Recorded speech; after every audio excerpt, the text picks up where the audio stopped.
Welcome to this story of passion, desire, and irresistible chemistry. Turn up the volume, sink into the moment, and let the emotions take over.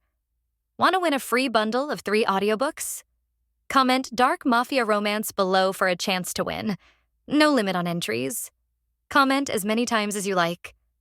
I will select 5 random comments. Don't forget to like, comment, and subscribe for new books every weekend. Burn Me Slowly, Dark Mafia Romance. Pretty When I Break, Volume 1. Anya, Sugar. Published by Anya Sugar, 2025. Alessia Bianchi. I've been trained to be silent. Polished like glass, obedient like a soldier. But even glass cracks when pressure is constant. And now, after a lifetime of being traded like currency, I'm being handed to him, Mikhail Novikov. The coldest, most brutal name in the underground world. I've seen what monsters look like. My father raised me with them. But Mikhail? He's something worse. A man carved from ice and violence, whose hands are always bloodstained and whose stare burns through lies. They say I belong to him now. But no one warned him. I may be shattered, but I still have sharp edges. Mikhail Novikov. I don't believe in innocence. Not in this world. Not when blood runs deeper than truth. Alessia Bianchi was meant to be leAlessiage, a pawn in a war that's already buried too many bodies. I expected tears. I expected obedience. What I got was fire wrapped in silk. She trembles, but not from fear. She looks at me like she wants to understand the devil before she dances with him. And I want to corrupt every fragile piece she's fought to protect. This isn't about love. This is possession. Obsession. And she'll either survive it or be consumed by it. This is the first book in the Pretty When I Break series. Reading order: Burn me slowly, break me softly. Bury me fully. Prologue. Alessia Bianchi. I was born into a prison with velvet walls. Gold-plated cages. Designer collars. Rules whispered in lipstick-stained mirrors. I smiled on command. Sat straight. Spoke when spoken to. I learned early that a woman's silence is currency. That softness is performance. That beauty, mine, was never mine to keep. They said I was lucky. They didn't see the bruises under the diamonds. I learned how to disappear without leaving a room. How to be seen but not known. How to smile while drowning. Men watched me like they were owed something. And eventually, they were. Because daughters don't get choices when they're born to men like my father. We're not girls. We're offerings. Decorations. leAlessiage. He taught me early, love is weakness and obedience is survival. And I was such a good girl. Perfect. Polished. Empty. Until him. Mikhail Novikov. I'd heard his name whispered in rooms thick with cigar smoke and rotting ambition. The devil of the East. A man with ice in his veins and corpses in his shadow. They said he couldn't feel anything. They were wrong. He felt rage. He felt hunger. He felt me. He didn't ask for permission. Didn't pretend I was anything more than property. He looked at me like he already knew what I tasted like. And I hated how badly I wanted him to be right. I should have screamed. Should have run. But I didn't. Because somewhere deep inside the broken girl I'd spent years performing, something darker was waiting. Something sharp. Something hollow. Something hungry. And when he took me, ripped me out of my silk prison and into his world of ash and steel, that part of me didn't break. It bloomed. I'm not the good girl anymore. I don't know if I ever was. Because now when I look in the mirror, I see his fingerprints where my innocence used to be. And I don't want them gone. So if this is damnation, if this is madness, if this is what it means to be ruined, then let it happen. Let him ruin me. Let me burn. Chapter 1. Alessia Bianchi. I sit at the dinner table, holding the fork in my hand as proper as possible to avoid any attention to be drawn to me, as I listen to my older sister, Vittoria, talking about her newest hobby. My parents are fully focused in her conversation, nodding and humming in a way of showing their interest. My stomach clenches when I watch my father's eyes snap to me, and only then do I realize the topic has shifted exactly where I dread every dinner. Alessia, how is your study going? My father asks, his voice lacking the interest he was just showing before I swallow my food. Oh God, why do they always have to bring this shit up? I am so tired of. Enough, Consi. When my eyes find my hands begin to tremble, I let go of my knife and fork before placing my hands in my lap anxiously. Great. I've been offered a position at one of the best hospitals in America. I tell him about my studies, before watching his face turn into one of distaste. The only thing of distaste here is that ugly ass need Vittoria is wearing. Don't be rude, Consi. I'm 25, but my school and studies are my entire life, not by choice. I finished high school once I was 14, and went to Columbia University for a bachelor's of medical science, but was forced into online when someone found out I was there through my second year, resulting in me being brought back home. I begged my parents to enroll me in the online programs, and after a weeks of begging they did. I finished my 4-year degree in 3 before moving on to medical school at University of British Columbia. In fear of being found again, I did my best to finish and not delay the process, and I finished my 4-year medical school degree by 22, and recently I just finished my residency hours all within 3 years, and this year I passed all my board exams and I've been offered many exceptional jobs. School is my distraction.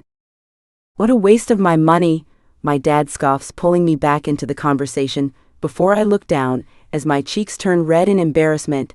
How could he ever be proud of me? I'm not Vittoria. And thank God for that, low-key. I go to tell him that it's a very well-paying job, enough so that I might be able to leave and start a life for myself, but I realize how delusional that sounds even in my own head.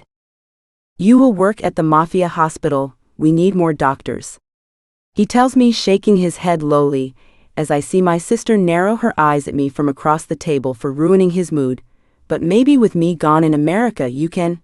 I speak up in pure stupidity before his head snaps up and he projects a hard glare towards me. I watch him drop his utensils on the plate before grabbing his glass of water. And let you be a bigger liability than you already are? He asks bitterly before I fist my hands in my lap, digging my nails into my palms to stop my face from reddening from embarrassment. I sit in my chair not knowing what to say to his comment before my sister sighs. Daddy, don't let her ruin your mood, Vittoria says, placing her hand on his shoulder and smiling at him before glaring at me. My eyes run from my father and sister before I see him calm down a bit. God, you ruin everything. My mom sighs in disappointment before she picks her napkin up from her lap and tosses it onto her empty plate. My sister and father do the same before getting up and leaving to go to Dad's office and talk about some new family affairs. My stomach drops as I hear all their footsteps retreating from the table before I look down to my hands in my lap. Slowly opening my fists to see the indents my nails left on my palm, as I push my dark hair away from my face, my vision blurring and threatening tears, and as much as I want to stop them from falling, stop myself from proving them all right, I feel my tear slip down my cheek as I sit in silence. Alone? Hey. You have me. Talking to the voice I definitely shouldn't have in my head probably calls me crazy in 10 different ways, but thank you, Consi.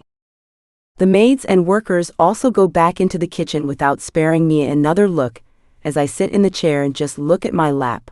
My father has instructed all the help to not to talk to me under any circumstances. I don't know why. I wipe my tear from my face before getting up and pushing my chair back before grabbing my plate and glass of water. I walk towards the kitchen with my head low, thinking about how life could have been. If I was normal, if I wasn't bound to live this life of power and pain.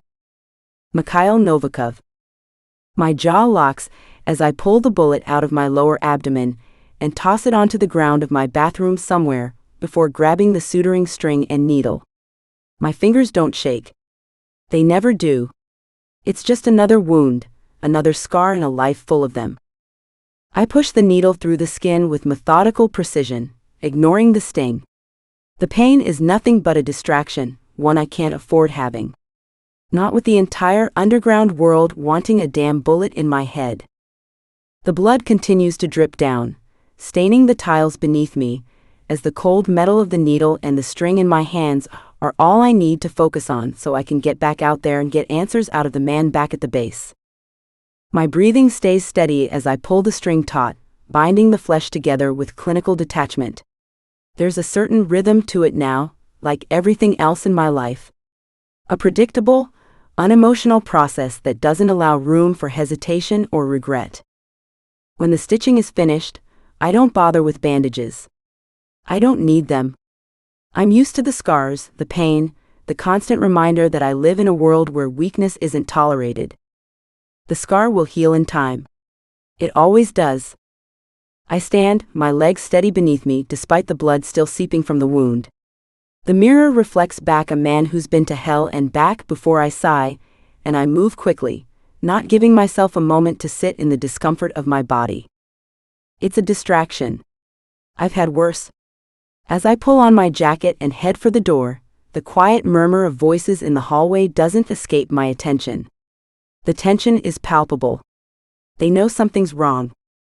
Before I can step out into the hall, the familiar sound of footsteps stops me. Heavy and almost deliberate, Alexander, my brother. "You're still bleeding," he says, his voice rough with concern as he begins walking beside me. I don't stop, but I feel the weight of his presence beside me. He's the only one who dares. The only one who hasn't learned to step back from me, and I know why. He's family. "Stay out of my way," I mutter, my voice a low warning. The last thing I need right now is someone fussing over me like I'm some kind of fragile thing. But Alexander doesn't back down. He never does. "I'm not going to let you go like this." His tone is firm, and there's a sharp edge to it that reminds me so much of myself when I was his age. But he's not me. And that's what makes him dangerous. He still cares. He still wants to fix things. "You don't get it, Alexander." I stop and turn to face him, eyes narrowing. "You think this matters? Another fucking wound? Another scar? This is nothing." I see the way his eyes flicker, the concern buried beneath that hard exterior of his. He's younger than me, just barely, but his mind's already sharp. He knows. But even knowing, he still chooses to fight for me in his own way. I can't stand it.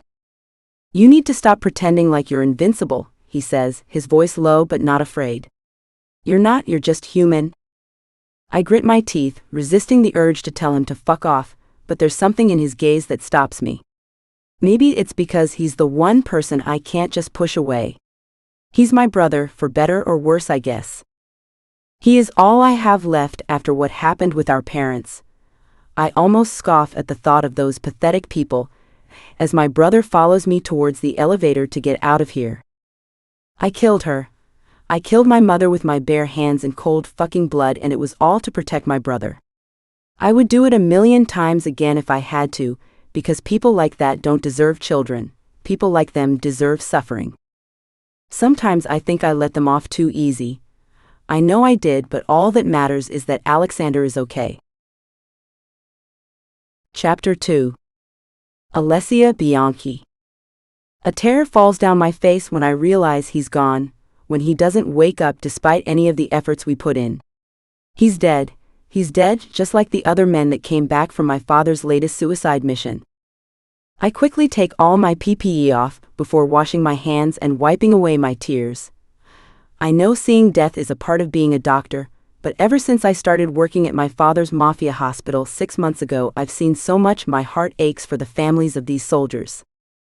I push out of the surgery room to see myself standing in front of the family of this man.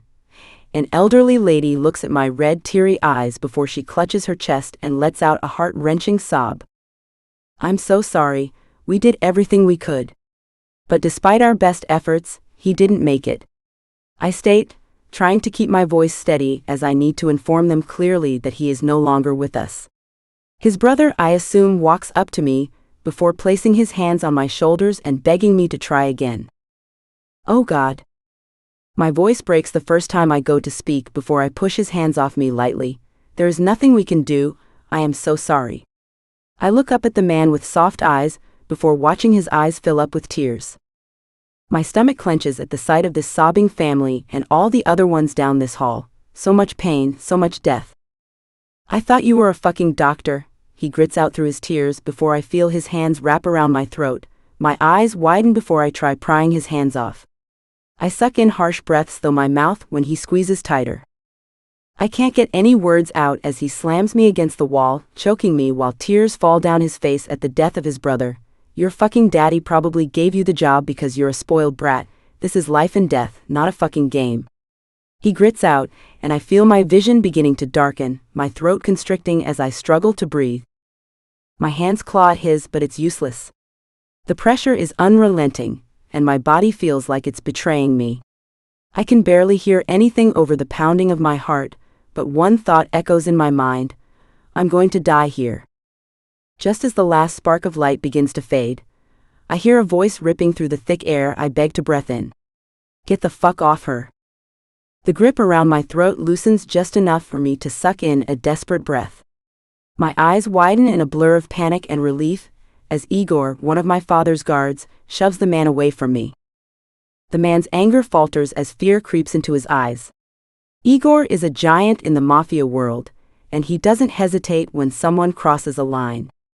The man sputters a few curses, but Igor just glares at him. Leave? Now? With a final look of hatred, the man stumbles back, tearing his gaze from me as he storms off, his footsteps echoing in the corridor. I can hear the sobs of the family behind me, the pain still hanging in the air, but I'm too shaken to process it. I lean heavily against the wall, still gasping for air, clutching my throat like it's a lifeline.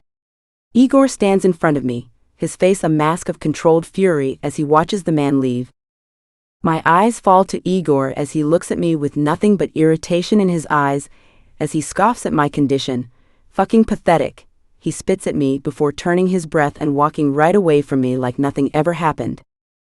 I move quickly, not stopping to look at the waiting families, not daring to take in the faces of those who are still suffering. I feel the weight of their grief pressing on my chest, but I can't focus on them. I can't handle their pain right now, not when mine feels like it's already too much to bear. The long hall stretches before me as I make my way to the elevator, my steps shaky, the remnants of fear still crawling under my skin. I get to the doors and hit the button without looking back. I don't care who sees me.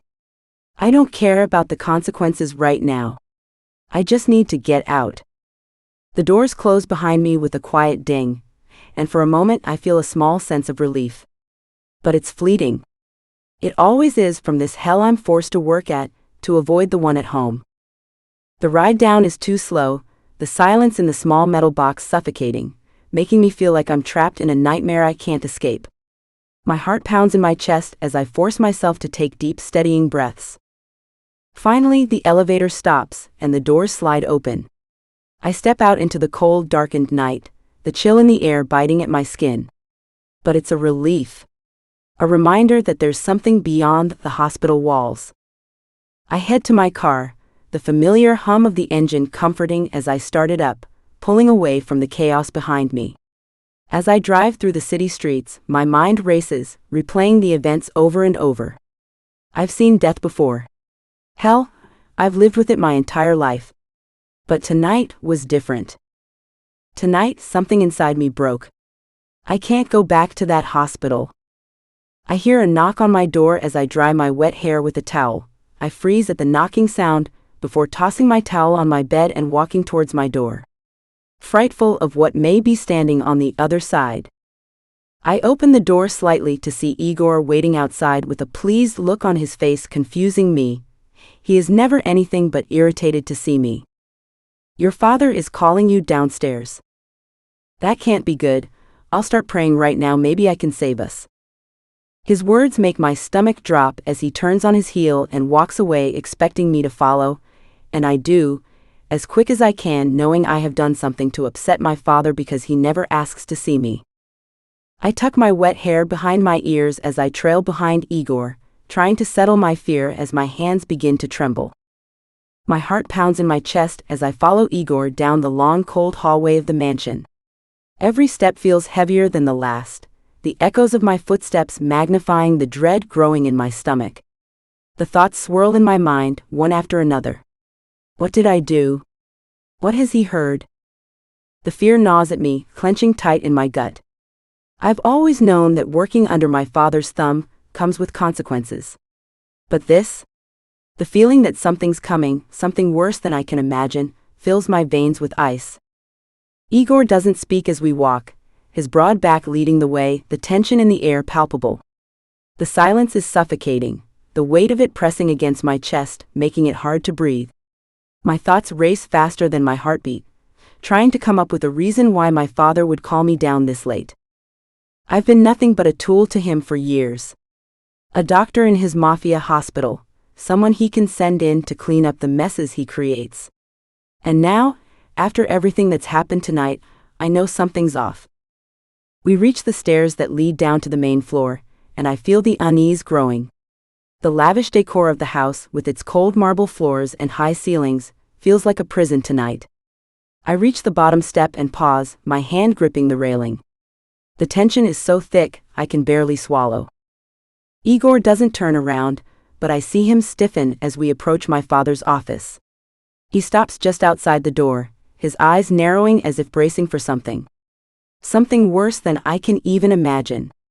He gives me one final glance before nodding curtly and stepping away. I take a slow, shaky breath before I push the door open. The heavy oak creaks in protest as it swings inward. The office is dimly lit, the only source of light coming from a single desk lamp. And there, sitting behind his desk, is my father, Carlo Bianchi. The man who built this empire with blood, sweat, and manipulation. The man who I fear more than anyone else in this world. He doesn't look up as I enter. His hands are folded on the desk, his expression unreadable, and only then do I notice my sister and mother sitting on the couch behind me. It's only when I step into the room that he finally raises his gaze, his cold, dark eyes locking with mine. "Alessia," he says, his voice low and calm, a stark contrast to the storm brewing inside me. "Sit." I swallow hard, my legs feeling weak beneath me as I move to sit across from him. His eyes never leave mine, and the silence stretches, suffocating in its intensity. "Do you know why you're here?" he asks, his tone casual, but the undercurrent of menace is unmistakable as I try to steady my breathing, my hands clenching in my lap as I meet his gaze. "No." His lips curl into something between a smirk and a sneer. "You've been disappointing lately, Alessia." His voice grows colder, more menacing. "I don't tolerate weakness in my family. You know that." He tells me what he has been telling me, as long as I remember. How can he say that to you when Vittoria doesn't do shit all day? Vittoria and I aren't the same, Kansi. I feel the blood drain from my face as his words hit me like a punch to the gut. Disappointing. I've spent my whole life doing exactly what he wants, and yet it's never enough. It's never going to be enough. But I never stop trying to be enough. I never stop trying to get him to see me. "Tonight you failed to save one of my soldiers," he continues, his eyes narrowing as I remember what happened at the hospital today. I was in that room because he was one of my father's most trusted men. My throat tightens, and I open my mouth to speak, but nothing comes out. I try to steady myself, to hold back the emotions threatening to overtake me, but I can't. The silence that follows my father's words presses down on me like a heavy weight, suffocating me from all sides. The air is thick with tension, each breath I take feeling shallow and strained. I sit there, my hands trembling in my lap, unable to speak. The disappointment in my father's voice echoes in my head, and I feel a wave of humiliation wash over me. He's always been like this, cold, distant, and unreachable. I've spent my entire life trying to earn his approval, but nothing ever seems to be enough. "You failed me, Alessia," my father repeats, his eyes narrowing as he watches me, waiting for a reaction, a response, or anything to give him a reason to raise his hand at me. I can feel my chest tighten, my heart racing as the words hit me like a punch. I want to defend myself, to explain that I did everything I could, but the words stick in my throat. What's the point? Every time I try to speak, every time I try to explain myself, it's always the same. His gaze shifts and I can see the disdain in his eyes. "You're weak," he mutters, his voice laced with contempt. "You let your emotions get in the way. I don't need a doctor who can't handle the pressure. You think this is a game? You think you're here because I love you?" He grits, irritated that he even has to clear this up. God forbid a girl makes the mistake thinking her father cares for her. I shake my head, feeling the sting of his words cut through me like a blade as my face warms up and red burns my cheeks. The truth is, I know he doesn't love me. He never has. I'm just a tool to him, a mere pawn in his empire. "You're nothing but a spoiled brat," my father sneers, his lips curling into a cruel smile as he watches my eyes fill up my eyes before I hear Vittoria groan from behind me. "What did you expect, Dad?" she asks, walking to stand beside our father before he shakes his head at me, and my sister glares at me. "I'm sorry. I promise I tried," I whisper as the memory of that man's mother crying at the death of his son invades my head. Vittoria rolls her eyes before speaking. "If you're not good at your job, what are you good at? Crying and wrecking our family," she snarls at me while my mother offers Dad water to calm him down. "If I was a real person, I'd kill that bitch." "What would that solve, Consi?" My sister's words make him look at me with that same hate in his eyes I've gotten used to before my eyes fall to Vittoria smiling at the sight. She's always been the perfect daughter in my father's eyes, the one who never questioned him, the one who always followed his orders. The one who doesn't have to fight for his approval. "Dad, I'm sorry," my words are cut off when I feel a stinging sensation against my cheek after my face swings to the side. I suck in a harsh breath when I realize what's happened. My mother slapped me. "You know he doesn't like you calling him that." She grits her words out before grabbing my arm roughly and pulling me out of the chair, looking at me with nothing but detest. There it is. I really thought I could walk out of this office untouched. What a fool I truly am. I saw my mother about to say something, but before she could, my father lets out a laugh, one with not a drop of humor in it. "How dare you cry?" he asks me, as I feel a shiver run through my body in pure fear at the way he looks at me. I open my mouth to speak, but nothing comes out. I just look at the ground before feeling another tear involuntarily run down my cheek, and the next thing I know, I feel my father's hand wrapping around my wrist as he begins dragging me out of the office. The last thing I see being my mother and sister watching him pull me out of here with a smile, knowing what is going to happen. The hall stretches endlessly, and the sound of my footsteps echo like a countdown. I try to keep up, but my legs feel like lead. My father's grip is unyielding, his hand like iron around my wrist as he drags me through the house. The closer we get to the basement, the heavier the air feels. I can almost taste the dread that fills the space, thick and suffocating. The grand mansion, with all its wealth and opulence, feels cold and oppressive tonight. I don't even bother crying, begging, screaming for him not to lock me down in the dark room, because that's what he does. When he needs an outlet of anger, he finds me. Even today, I can bet it wasn't about that solider. Something at work probably went wrong. He lost something, so now he has to make sure I do too. My heart is racing in my chest, a pounding rhythm that drowns out the sounds around me. The panic is crawling under my skin, quickening with each step. My father doesn't even glance at me as we pass the familiar hallways, like I'm just some inconvenience to be dealt with. We reach the basement door.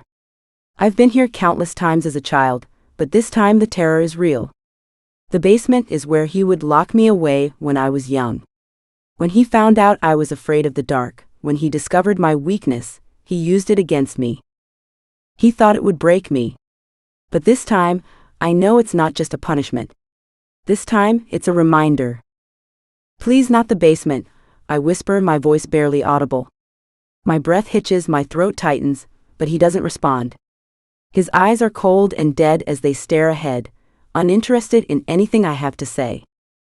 He stops in front of the door, and without a word, he opens it.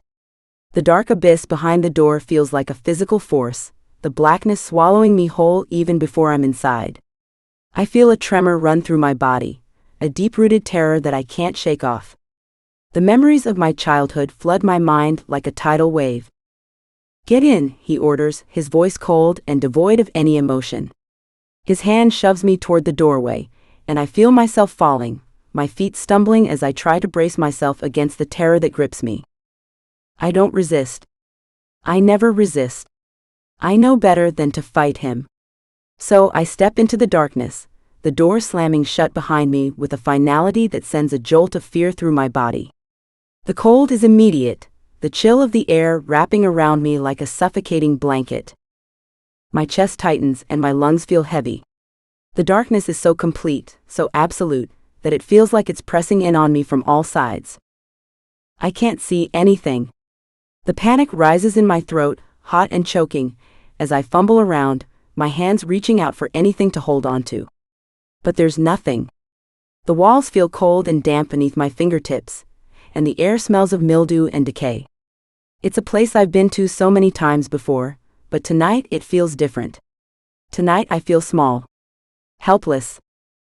Tears sting my eyes as the memories come flooding back, being a child locked in this dark room for hours at a time. I remember the sound of my father's footsteps fading as he walked away, leaving me alone in the pitch-black darkness, unable to see my hand in front of my face. The fear I felt then was suffocating, overwhelming. I would scream, cry for anyone to hear me, but no one ever came. No one cared. I sit down against the cold stone wall, my body trembling uncontrollably. My breathing becomes shallow, quick. I can't breathe. My chest feels like it's collapsing in on itself. My heart is racing in a frantic rhythm, and I feel my limbs go weak, like the fear is draining the life from me. The walls are closing in. The darkness is suffocating. I try to steady my breath, but it's impossible. My head is spinning, my thoughts swirling like a storm inside my mind. I can hear the distant sound of my father's voice in my head, mocking me, taunting me. "You're nothing but a failure. You'll never be enough. You're weak."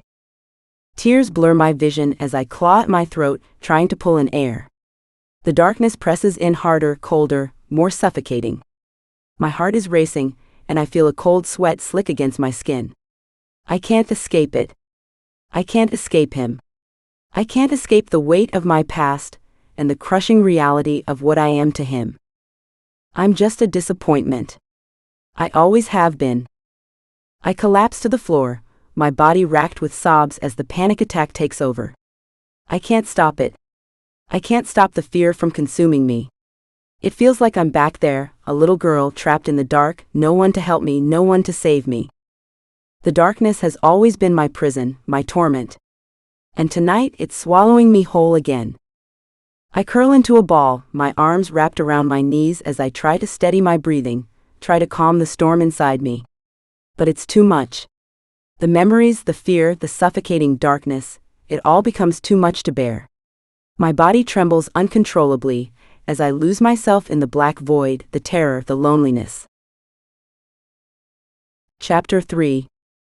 Alessia Bianchi. The suffocating darkness feels like it's closing in on me, pressing against my skin, my lungs, my chest. The air is thick, heavy with fear, and the memories of my father's cruel words linger, a bitter taste in my mouth. I try to steady myself, to calm my mind, but the panic is overwhelming. The silence of the room, the pitch-black cell where I've been left to rot, makes my heart race faster. The shadows seem to stretch and twist around me, a reflection of the chaos inside my mind, as I sit on the ground with my back pressed against the wall trying to feel something in the void of this room. My hands clutch my chest trying to force myself to breath, because I know I'm having a panic attack, and it'll only get worse if I don't try to breath. My mind wanders to the first time my father locked me down here, before I feel my tears begin to free fall down my cheeks. I was 4, and my sister and I had gotten into an argument on my birthday. She raised her voice at me and slapped me while Dad had guests downstairs, and the minute they left, Victoria burst out crying, saying I hit and yelled at her. Of course everyone believed her, except my older brother, but despite his efforts, he couldn't do anything to stop what was happening. He couldn't stop them from locking me down here for the evening. My brother Luka is all I have in this world. He is the only person who cares for me. But when our father realized his son prefers me over Vittoria, he was infuriated. My father likes me to feel alone, so I don't feel the need to talk to anyone or socialize, making things easier for him, I guess. After all the failed efforts to get Gio to stop caring for me, he decided the only thing he could do was start sending him on longer missions. Get him away from me so he couldn't help even if he wanted to. The last time I saw Gio was 6 months ago when I was helping him pack for the mission he is on right now. Every time he leaves, I want to beg him not to leave me here alone, but I don't want to burden him more than I already have. I could never do anything to get father upset at him. I'd never want him to face the consequences I have to face when I upset him. I flinch out of my thoughts when I hear a prisoner from the cells around me, screaming in agony, as I bring my legs up, pressing them against my chest, trying to ignore the sounds of his pain. My heart aches when I hear the distant sounds of him begging for his life. I try convincing myself he is a bad man, but knowing the dirty work my father does, he could be innocent. Mafia is dirty, but they have rules, Gio told me. But my father has never played along, hence the reason we have infinite enemies across the globe. I don't understand why people enjoy seeing pain in someone else. What does it give them? The darkness around me feels endless, swallowing me whole. I sit huddled in the corner of the cold, empty cell, trembling, my back pressed against the hard wall, as my hands clutch at my chest in a futile attempt to calm the racing in my heart. I try to steady my breath, but it's useless. The panic is already consuming me, building like a storm, and the more I try to control it, the more it spirals out of my grasp. My head is spinning, memories flooding my mind, terrible, awful things, of my father's cruelty, the way he locks me away in these dark places when I've disappointed him, when I've failed. I can't escape the fear, the suffocating reality that I am nothing more than a prisoner in my own home. The minutes crawl by, an eternity in the pitch-black room, and I'm left alone with my thoughts, with my terror. I try to block out the sounds from the other cells, the cries of men who've been broken by this life, by the people my father surrounds himself with. But it's hard, so hard to ignore it when it's all so close, when it feels like their pain is reaching out to grab me too. I press my knees to my chest, curling into myself as much as I can, trying to make myself as small as possible. The darkness is pressing against me from all sides, and it feels like I'm being crushed under its weight. Then suddenly, the door flies open, blinding light flooding the room. I flinch, squeezing my eyes shut against the sudden brightness, but I don't have to see to know who it is. The familiar weight of Luca's presence fills the space, his strong arms immediately wrapping around me, lifting me up as if I weigh nothing. "Alessia," he murmurs softly, his voice low and urgent, filled with an emotion I can't quite name. "I'm so sorry," he whispers before running his hand through my hair as I collapse into him, my sobs breaking free, and he holds me tighter, his hand steady and strong as he lifts me against his chest. "You're going to be okay," Luca says, his voice rough with emotion. "I won't let him do this to you again. I swear, Alessia. I'm not going to let him hurt you." He tells me the same thing he said last time, but I could never blame him for trying and not succeeding. I cling to him desperately, my arms shaking as I bury my face against his chest. But even in his embrace, the fear doesn't leave me completely. I can still hear my father's voice in my head, still feel the remnants of his cruelty in the air. As Luca moves, carrying me with ease, I hear footsteps echoing from behind us. The sharp, purposeful steps that make my blood run cold. I know who it is before I even see him. Our father. Luca freezes, his body going rigid as he turns around, but he doesn't let me go. He doesn't even hesitate. He places me gently back on my feet, his hands firm on my shoulders as he steps in front of me, almost blocking my weakness from him. Carlo Bianchi stands at the top of the stairs, his dark eyes narrowing with fury. His lips curl into a sneer as his gaze sweeps over Luca, and then lands on me in something I can only name as anger. "What the hell is this, Luca?" His voice is cold, a controlled anger that sends a shiver down my spine, but my brother doesn't flinch. She had one job, which she couldn't even do properly. My father seethes as my eyes drop to the ground while wishing I could just disappear. Luka stands tall, his jaw clenched tight as he faces our father, his eyes blazing with an anger I see every time my father begins to act like this towards me. As if I'm not his third-born child. She's not an animal, father, Luka spits out, his voice sharp and unyielding. She's my sister. You can't keep doing this to her.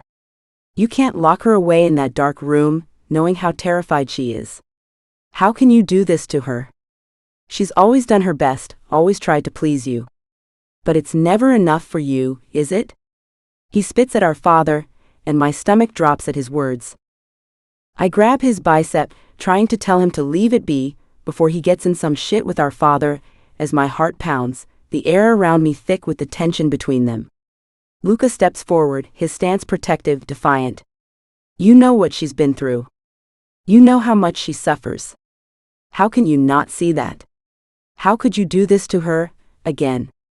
He argues, ignoring my attempt to get him to back down. Leave this be. My father's eyes narrow, and for a moment I think he might strike Luka.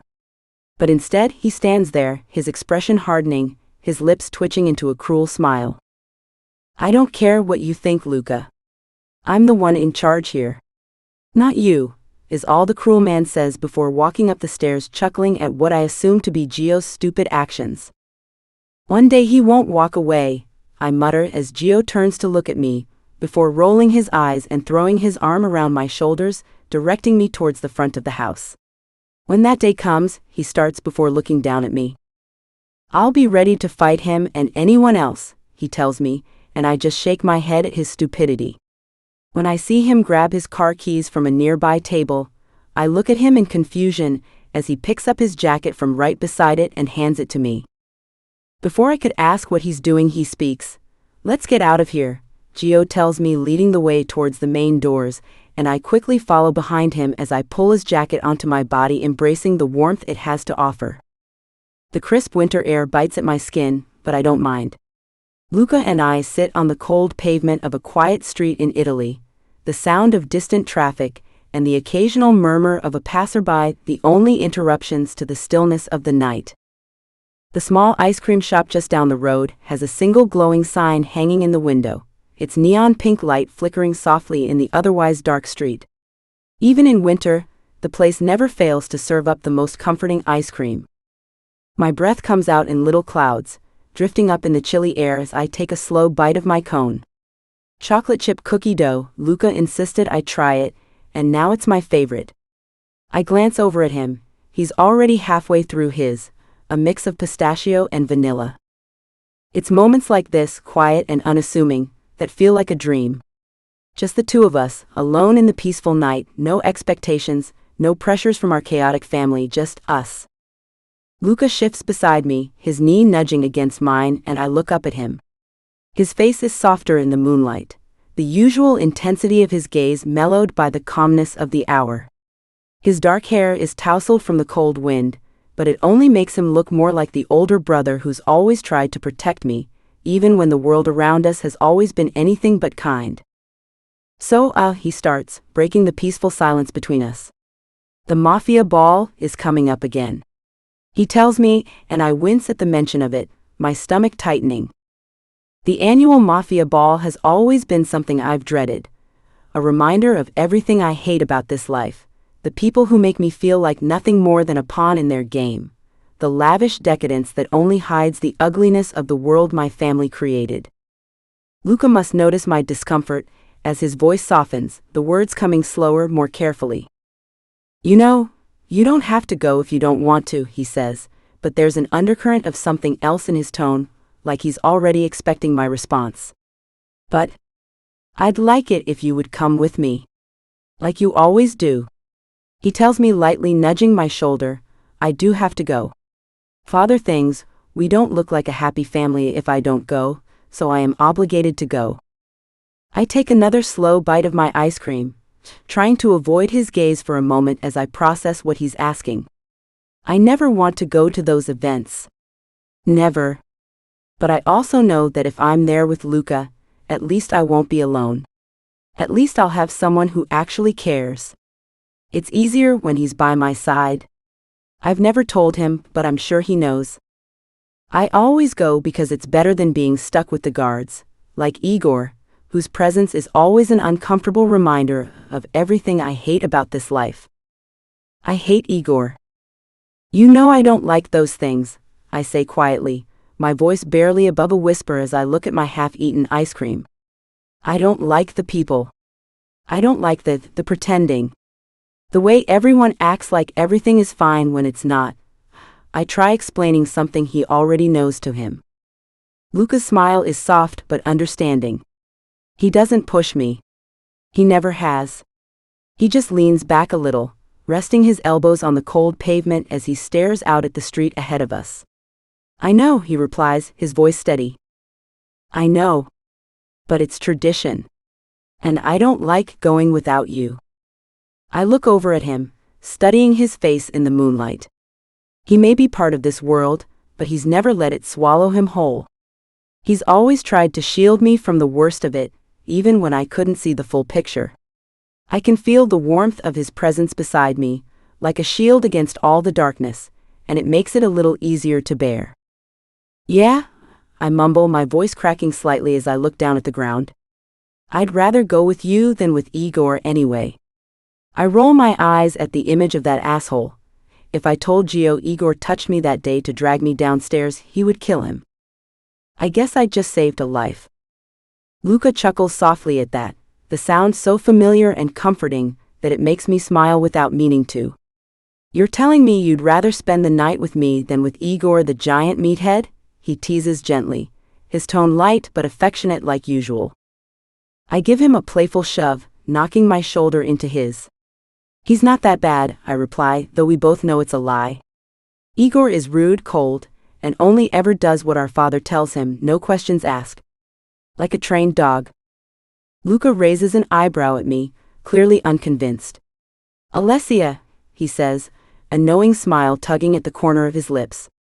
You'd rather chew on gravel than spend a second with Igor, he laughs lightly before I nod agreeing. I laugh, the sound feeling like it's been locked inside of me for far too long. Luca always knows how to make me laugh, even when I don't want to. He's the only one who can. You're right, I admit, smiling sheepishly. I can't stand him. Luca chuckles again, and for a moment there's nothing but the quiet sound of our breathing and the distant hum of the city around us. I feel his arm slide around my shoulders, pulling me closer in a half hug, and I lean into him, letting myself relax against his warmth. And in that moment, surrounded by the quiet of the Italian streets, with the cold air biting at our skin and the warmth of the ice cream slowly melting in our hands, I realize that no matter what the future holds, as long as I have Luca by my side, I'll be okay. Chapter 4. Mikhail Novikov.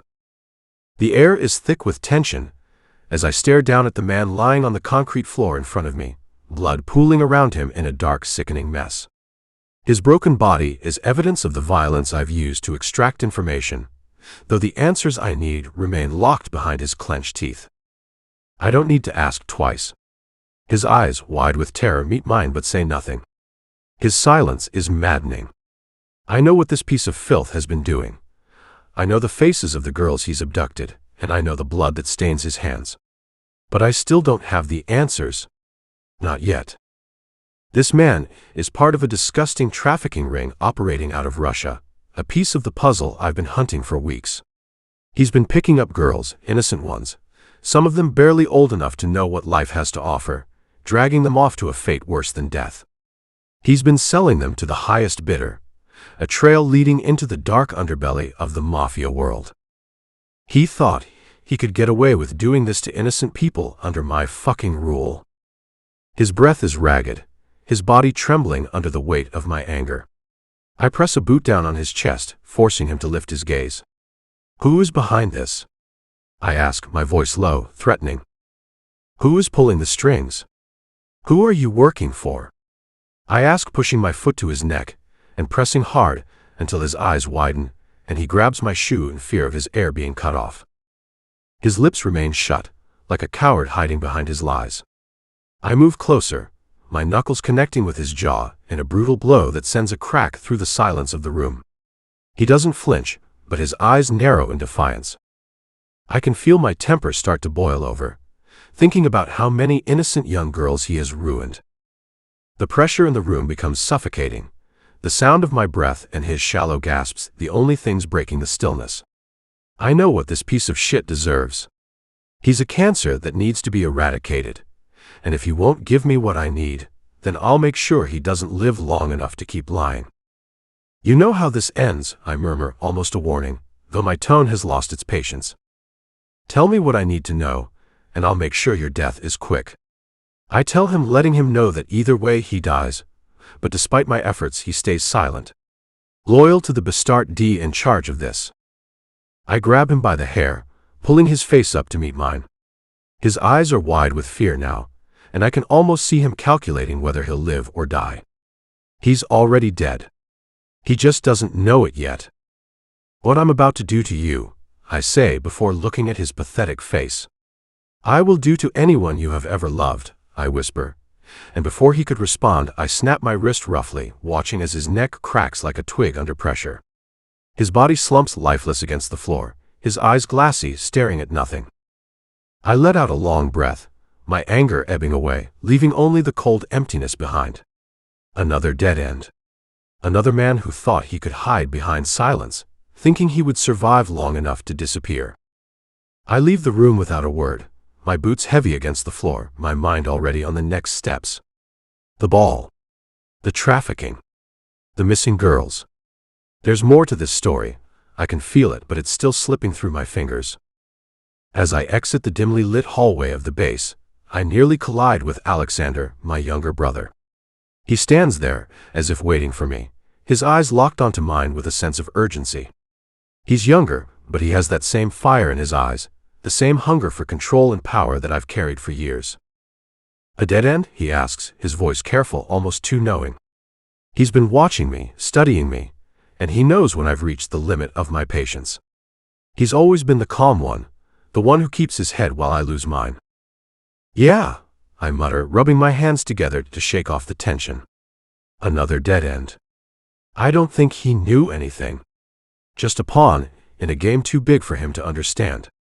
I try explaining everything I got out of his irritating silence. Maybe, Alexander agrees. But you're not going to stop until you find out who's behind it all, are you? He asks, as we begin making our way down the hall. Of course not, I reply, my voice clipped. He chuckles softly, but it's tinged with something else, something heavier. Just don't burn yourself out, Mikhail. You've been doing this for too long, chasing ghosts. Chasing anything to make yourself feel something.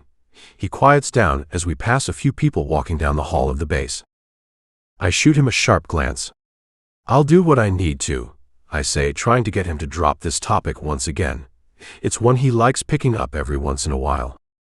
Alexander nods, seemingly satisfied with my answer, but there's an underlying concern in his gaze. He knows I'm pushing myself too hard. He's seen the toll it's taken. But he's not going to stop me. Not now, not ever. What else do I have to live for?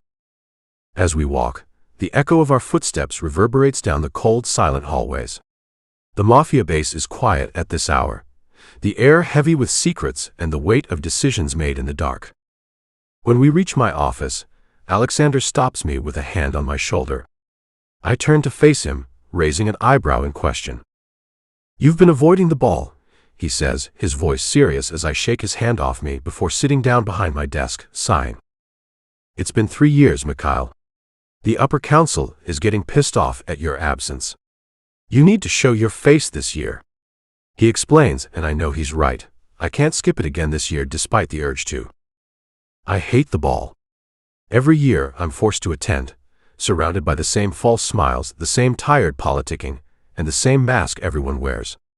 It's all a damn game to them, power, loyalty, and family. Those are just words used to control the weak. I know better. The upper council, they want me there because I'm a symbol of power, of control, but I'm not interested in any of it. My strength doesn't come from shaking hands or making deals in velvet rooms. It comes from action, from knowing what needs to be done and doing it. This ball? It's just a reminder that even I have to play by their rules, and I'm not sure how much longer I'm willing to do that. I narrow my eyes, the mere mention of the annual Mafia ball sending a wave of irritation through me. It's always been a political game, a display of power and influence. I've avoided it for years, preferring the shadows where I can work in peace. But Alexander is right. The council doesn't like to be ignored, especially when it comes to tradition. I lean back in my chair, fingers tapping against the wooden surface, the tension in my jaw becoming harder to ignore. I don't need to play their game. You know how I feel about it. Alexander doesn't flinch. His posture is the same, stiff, calculated, always the calm in the storm. I can feel his eyes on me, probing, knowing, waiting for me to give in. He's never been one to back down. I know. But you can't keep avoiding them forever. You're not untouchable, Mikhail. Even you have to answer to the council. I rub my temple, trying to push the tension from my skull. Another headache brewing. Another problem I don't have time for. The ball isn't about enjoyment. It's a fucking formality. A reminder that the council holds the strings, and they want to see me dance. It's all a farce. Power, loyalty, family. I've seen the true faces behind those masks. I've seen what people are really willing to do for all of it. And it sickens me. But as much as I want to walk away from it, I know I can't. Not now. Not yet. I've done my work. I don't owe them anything. I sigh, the frustration leaking through my words. They're not going to get any satisfaction from me. Alexander doesn't respond immediately. His gaze sharpens, but his tone stays even, almost too calm. Maybe not. But they'll get it from someone else. And you know what that means. He lets the words sink in, then adds, the ball isn't just about power. It's about politics. Who you align with, who you don't. It's a message to the families. You disappear for too long, and people start asking questions. I feel the words dig into me, each one a reminder of how much I hate this fucking world. Politics, appearances, the never-ending game of control. The council wants me there for one reason, to keep me in line. To remind me that no matter how much I think I've risen above this mess, I'm still bound to it. I hate it. I hate every single part of it. The lies. The smiles. The fake alliances. And I hate how much they think they have power over me. But Alexander is right. The longer I stay away, the more they'll question me, the more dangerous it becomes. They won't tolerate dissonance, especially not from someone like me. I stand up abruptly, the chair scraping against the floor with an almost deafening screech. The action is mechanical, like a reflex. My jaw clenches, my hands balled into fists at my sides. Fine, I mutter, the words sharp as they leave my lips. I'll go. But don't expect me to stay longer than the announcement. Alexander doesn't react to my outburst. He's the one person who's learned how to deal with me. His expression softens, but there's still that calculating look in his eyes. That's all I'm asking, Mikhail. Just show up.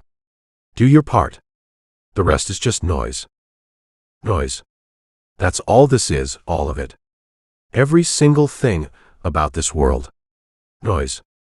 I don't care about their opinions, their games, their expectations. None of it means anything to me. But I know I'll do it. I'll show up, make my appearance, and disappear again. Because that's what they want. I've learned to play this game, even if I hate every second of it. I exhale slowly, my gaze drifting to the window, where the darkness beyond the glass feels more like home than anything inside this place. The shadows, the silence, they make sense. The ball. The council. It's all just noise. I hate it all. Alessia Bianchi. I walk up and down the aisles of this dress shop my mother and sister have brought me to, for a dress for the ball in a week, when I'd rather be in my room studying for my PhD. Luca talked to our father about me quitting at the hospital, and after a few days he agreed because it was Gio asking. Now Gio has enrolled me in the PhD I wanted to pursue, and it's been very time-consuming. Which is great, right? Yeah, it gives me a chance to stop thinking about all the bullshit happening in our house. What type of dress are you thinking about? Vittoria catches up from behind me, and I sigh, knowing if she's talking to me it's for something or some petty comment or something unkind. I just shrug, showing no interest in her conversation, before my eyes fall to a floor-length silky champagne-colored dress, very minimal with a deep dip in the middle until the belly button, I'd assume, with a drop-down open back. It's ugly. Vittoria follows my gaze before she stands in front of me, causing my eyebrows to furrow in confusion as she blocks my way towards the dress.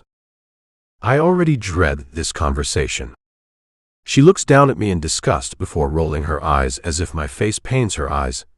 I know Daddy hasn't told you, but he has arranged a marriage between Boris Carter and I. She brings her hand up and waves the huge diamond on her finger. You that idiot.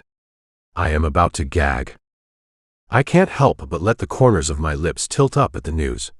Despite everything, she is my sister, and even though she doesn't like me, I still respect her. And I am happy for her. I'm happy for you. That's great news, Vittoria. I smile at her, but her face falls at my smile, catching me off guard. My smile slowly falls as I hear my mother walking up behind me, and my heart starts beating just a bit faster. Alessia, my mother's voice is sharp as she approaches. Do you really think that's how we behave in public? Looking like that, she bites at me, looking at my black leggings and black quarter-zip sweater, my dark hair pulled up into a bun, and the thing they hate most about me, my glasses resting on the bridge of my nose. My mother eyes me critically, her gaze sharp, taking in every imperfection like she always does. And don't think for a second that your actions won't embarrass the family.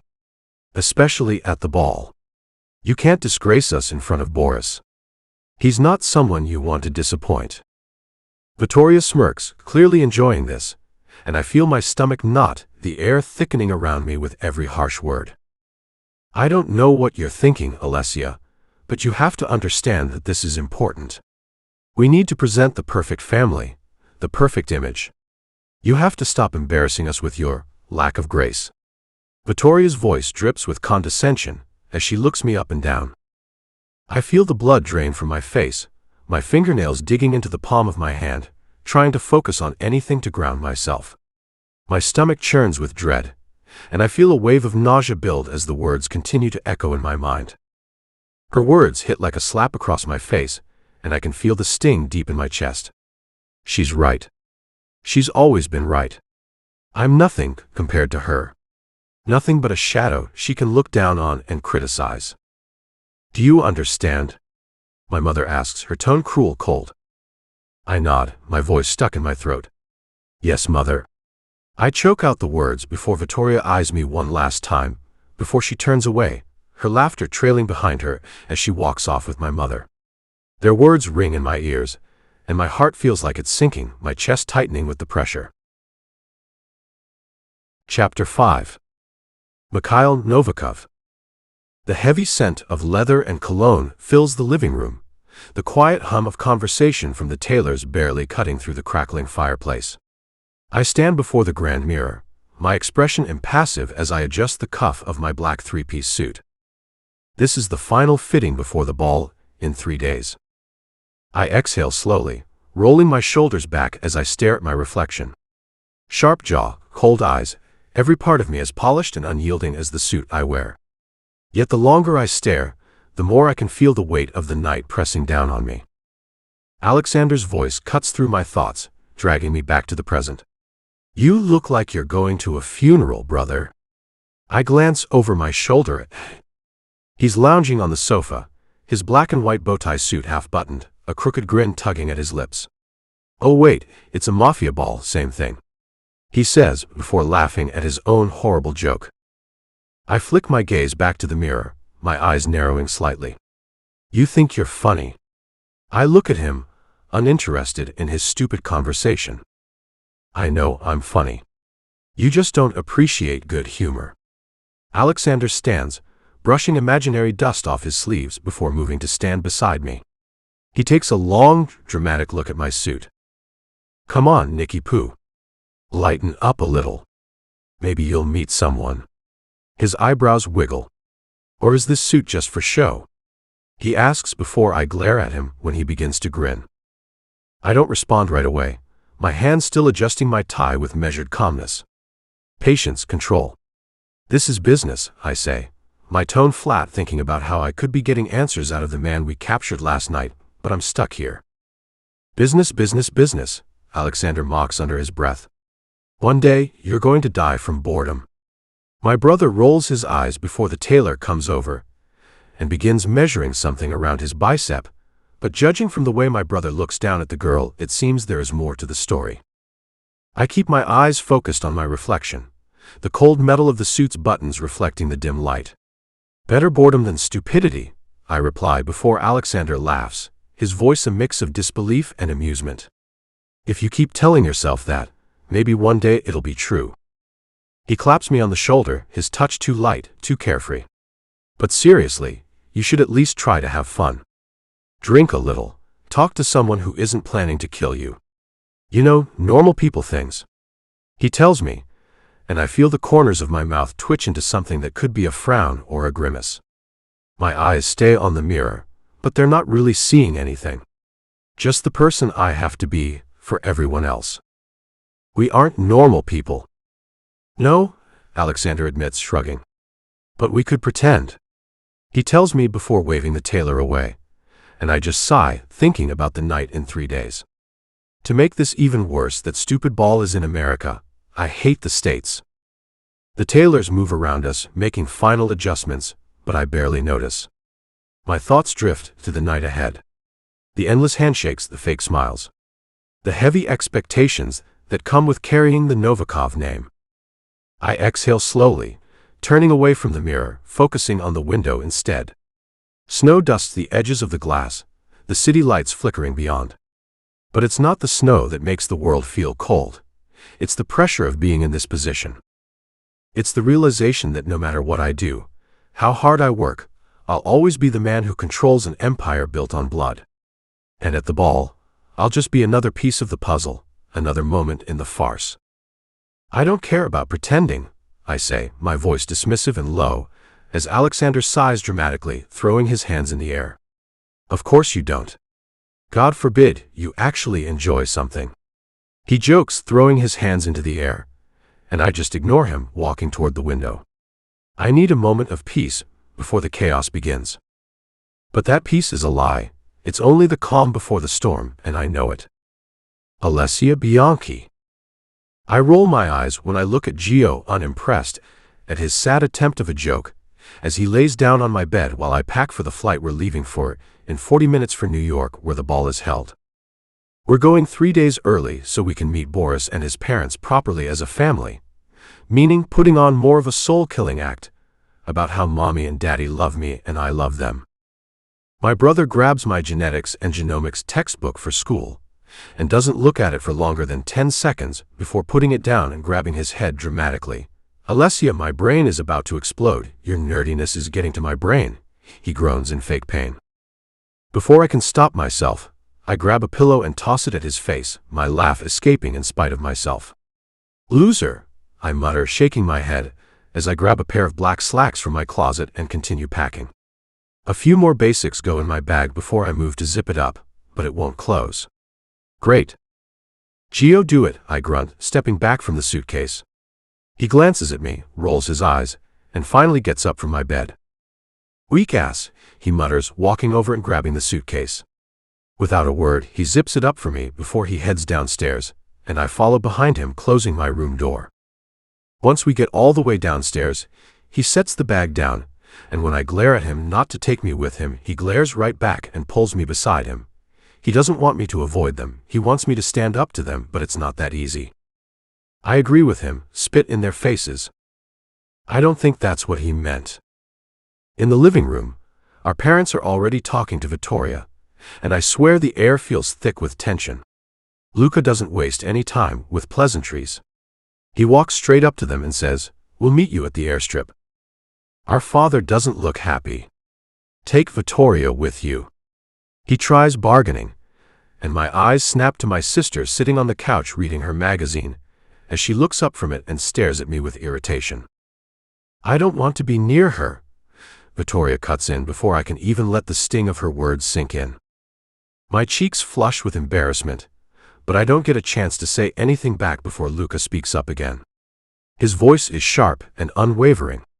She doesn't want you near her either, he says, his words a direct hit to her. That's what I thought. He turns to me, his expression unreadable. Let's go, he adds, casting a final glare at our sister, who simply rolls her eyes and looks back down to her magazine without a second thought. I blink, slightly taken aback by how easily he shut her down. The gratitude I feel rises quickly in my chest, but I swallow it down before it shows. Gio moves toward the door, and I follow without another word. Outside, he starts loading our suitcases into the trunk of the Audi, his movements quick and efficient. He tells me to sit inside while he finishes, and I slide into the passenger seat, the leather cool beneath me. As the car door shuts behind me, I feel the weight of everything settling around me. I lean back into the seat, watching as Gio finishes securing the bags. Thanks for speaking up, I say softly once he slides into the driver's seat and starts the engine. For a split second, his eyes flicker toward me, the briefest sign of something behind his hardened gaze. Then he looks back at the road without a word. The engine hums steadily as we drive, the rhythm of the car the only noise for a while. Gio's fingers tap the steering wheel, a repetitive sound that matches the steady pace of the car. The silence stretches between us, but I can't stand it for long. So, how's school going? He asks, trying to fill the space with something that doesn't feel as heavy as everything else. Same as always, I reply, my voice flat as his eyes fixed on the road ahead. We're both used to the silence between us, the unspoken understanding that we don't need to say much for the other to know what's on our minds. I tilt my head slightly, feeling the weight of the conversation in the car shifting slightly, and I give it a try. Have you found a girl yet, or are you still dodging everyone? I tease, half laughing. His response is swift, shutting the topic down completely. Not interested. I smile at his stiffness, leaning back into the seat. Not even a little bit.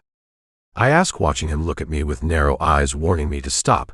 He may scare others, but I know he'd never even dream of hurting me, meaning no fear. Nope, he looks back to the road before I laugh. Come on, Gio. There has to be someone who can crack that exterior of yours.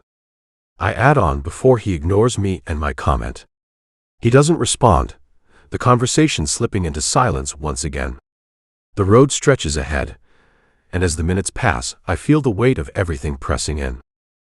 We near the airstrip, and Gio's voice breaks the quiet once again, more serious this time. I've heard everyone is coming this year, he says, his tone low and guarded.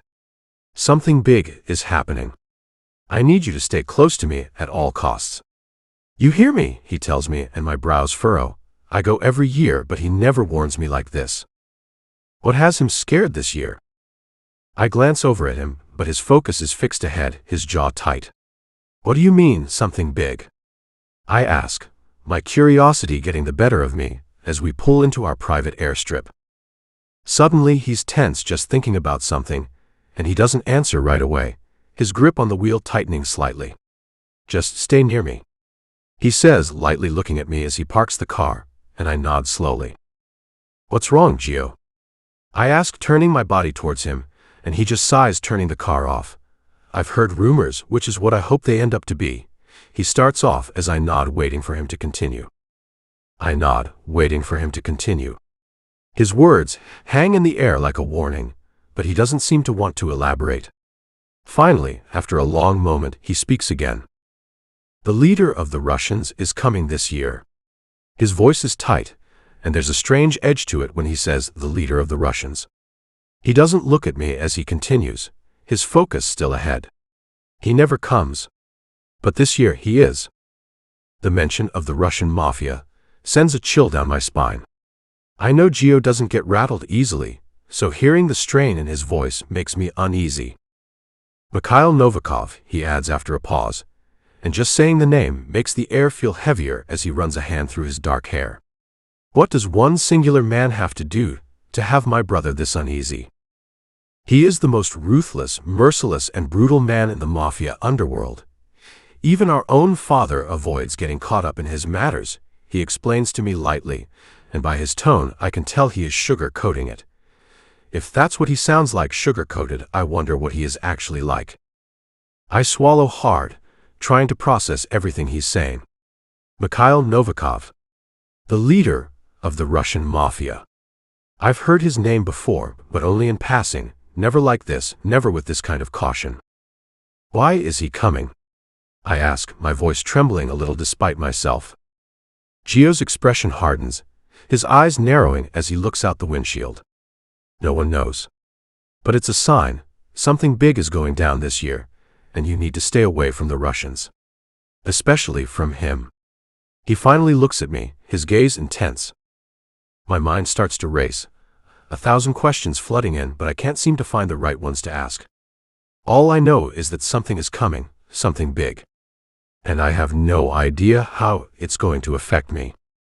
I turn to look at Gio, his expression stoic, and for a moment I'm struck by how much he's carrying. He's always been the strong one, the one who keeps everything together, but now I can see it's more than just a protective brother instinct. Chapter 6. Alessia Bianchi. The sleek black Audi hums quietly as Gio navigates through the busy streets of New York, the city alive with lights and movement. We're getting closer to the estate, and with each passing block, the weight of the evening settles deeper in my chest. Gio's silence only adds to the tension, the air thick between us. The usual back-and-forth banter is gone, replaced by the sharp click of his fingers against the steering wheel.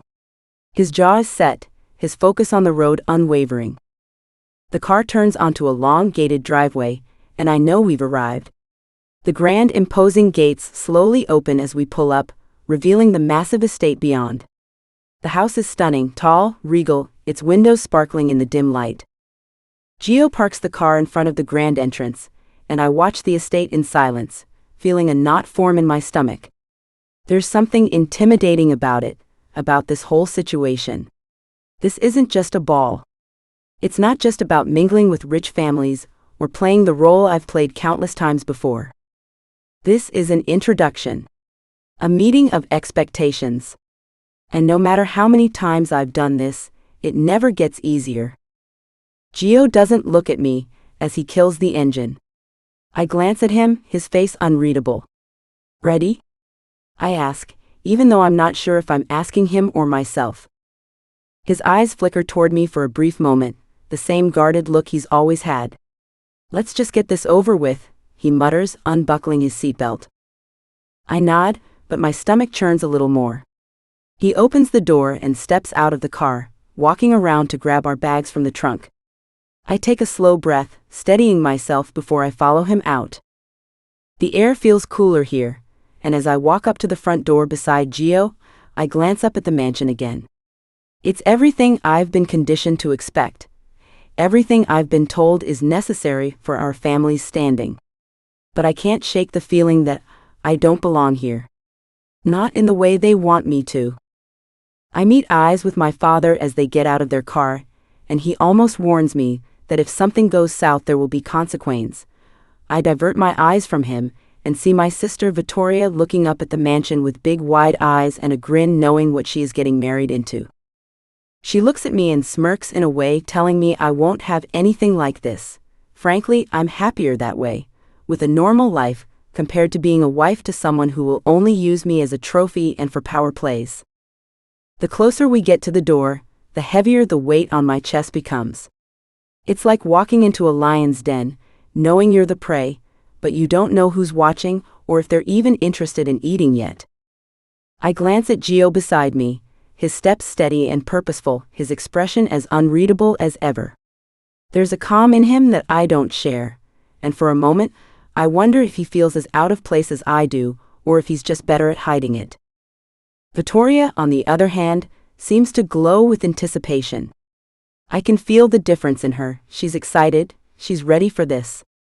The life she's about to step into, the power and status, it excites her. I can tell by the way her eyes shine as she glances up at the mansion, and the grin that tugs at her lips, a grin that says she already sees herself as part of this world. The world I'm supposed to fit into, whether I like it or not. My thoughts drift back to the family I'm about to meet. The Carters. Boris Carter.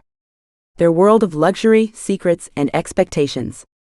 The one I'm supposed to fit into, but all I want is to escape. Escape from the pressure. Escape from the game.